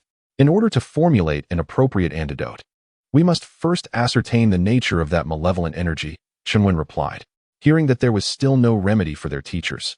Carnes grew increasingly anxious about the implications of their continued turmoil. Chen Wen continued, we have consumed considerable meat without issue. The dragon race likely possesses immunity to that energy, or at least are less susceptible to its effects. I shall investigate the source of this energy to the north. With that, he took flight towards the northern expanse. Chapter 87. The giant's head. The further north Chen Wen traveled, the more frenzied beasts he encountered, and he could feel the malevolent energy intensifying. He soared over a forest that initially appeared lush and vibrant, yet gradually the trees began to wither, until only blackened trunks remained. The desiccated black bark exuded faint wisps of dark energy. After flying north for an entire day, the ground was devoid of vegetation, revealing barren earth from which tendrils of black mist emerged, now visible to the naked eye. Chen Wen sensed that this black mist emanated a sinister aura. It was from this very malevolence that the frenzy among the beasts originated. As he navigated around a hillside, Chen Wen stumbled upon a vast chasm, measuring over 100 meters in width, nestled between several slopes. From within the chasm, a stream of dark vapor continuously emanated, indicating that this was indeed the source of the malevolent aura. Approaching the chasm, he found it shrouded in impenetrable darkness. Nothing was visible from the outside. He soared into the abyss, and upon reaching a place devoid of light, he drew forth his staff, infusing it with magic to conjure a sphere of light that illuminated the path ahead. Descending for what felt like an eternity, he finally estimated the depth to be at least 1,000 meters. Above him lay a fissure, while below stretched a vast subterranean expanse. He released several spheres of light that darted in various directions, encountering no obstacles. Choosing one path at random, he ventured forth. The oppressive malevolence intensified, yet he remained acutely aware of his physical state and emotions. Finding no anomalies, he pressed on with audacity. After a while of flying, he encountered a cavern wall and shifted his course to continue his exploration. As he glided onward, the light from his sphere unexpectedly illuminated a colossal eyeball. Reacting instinctively, Chen Wen recoiled slightly, a memory from a past life surfacing within him. The eye remained still, prompting him to cast an even larger sphere of light towards it. As the orb hovered above the eye, revealing its true form, Chen Wen gasped in astonishment. It was a gigantic head, exuding dark vapors. Was this the source of the sinister aura? The head bore a human shape, albeit extraordinarily large, measuring over 10 meters in size. By proportion, this being would have to be a 100-meter giant. Delving into the memories of his dragon lineage, he searched for any recollections of giants, but found none. Logically, such a colossal entity could not have gone unnoticed by the dragon race throughout the ages. As he pondered, a sudden realization struck him. This giant was not a native of this world. If he could traverse realms, then the existence of beings from other worlds was conceivable. Were the inhabitants of that realm indeed 100-meter giants? What, then, was the nature of this malevolent aura? He fell into deep contemplation. Circling the head, he noted that it had been severed cleanly from the neck, the cut precise, with hair included, and the congealed blood had long since dried. According to Val's accounts, the beasts had gone berserk over half a year ago. For this malevolent aura to spread so far, it would require a significant passage of time. The appearance of this head must have preceded that event. Yet, astonishingly, the head showed no signs of decay. Its eyes, though dim, were indistinguishable from those of a living being. To confirm that this was indeed a human head, Chen Wen searched the surrounding area, hoping to uncover any other body parts. However, his efforts yielded nothing. It was as if this head had materialized out of thin air within this subterranean chamber.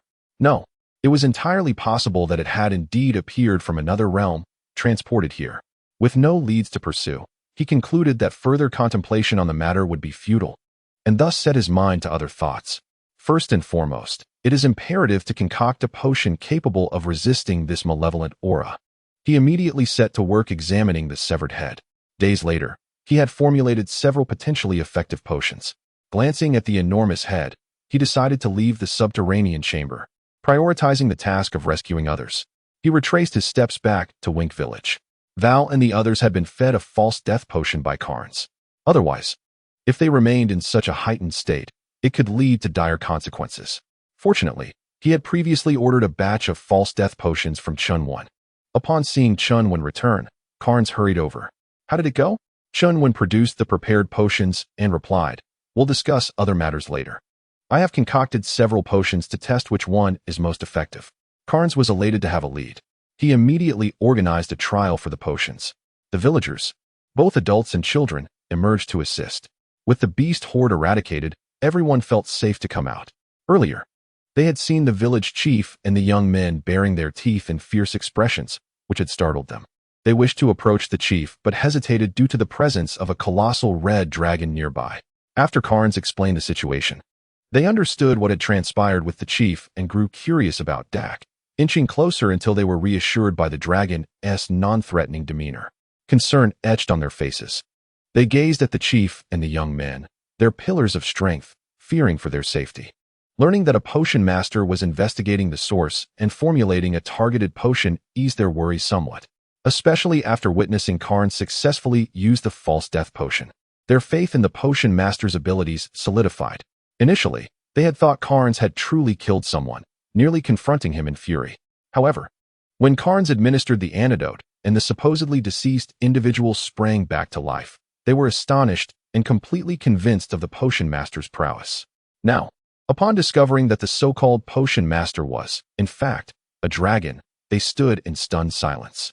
The children turned to the adults, who in turn looked to the nun for clarification. She glanced around, seeking Val, as most of her knowledge about dragons had come from him. Yet, Val lay motionless on the ground, having been administered the false death potion. Ultimately, she could only smile at the assembled crowd, equally puzzled as to why the potion master was a dragon. Carnes administered the antidote to a young man who had consumed the false death potion and instructed the adults to hold him down. After a while, once the effects of the potion dissipated, he poured Chen Wen's newly crafted potion down his throat. This process was repeated for over a dozen individuals. All the potions proved effective, albeit with varying degrees of potency. After several comparative trials, they finally identified the most effective potion. Chen Wen then retrieved a golden cauldron to begin crafting this particular potion. The onlookers were momentarily blinded by a flash of golden light. Upon focusing their gaze, they discovered that the dragon had produced a water basin made of gold and was now pouring in various ingredients, even using a golden spoon. The nun and the village chief had consistently informed them that dragons possessed an insatiable fondness for gold. If one could uncover the dragon's lair and slay the beast, they would be rewarded with an abundance of gold, enabling them to lead a prosperous life. The village chief speaks not in falsehood.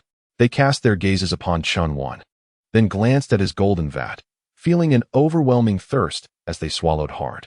This dragon appeared rather diminutive, significantly smaller than the nearby red one.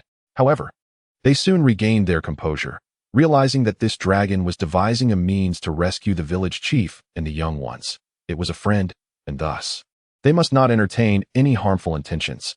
Consequently, they reined in their thoughts and attentively observed the little black dragon as it concocted the magical potion.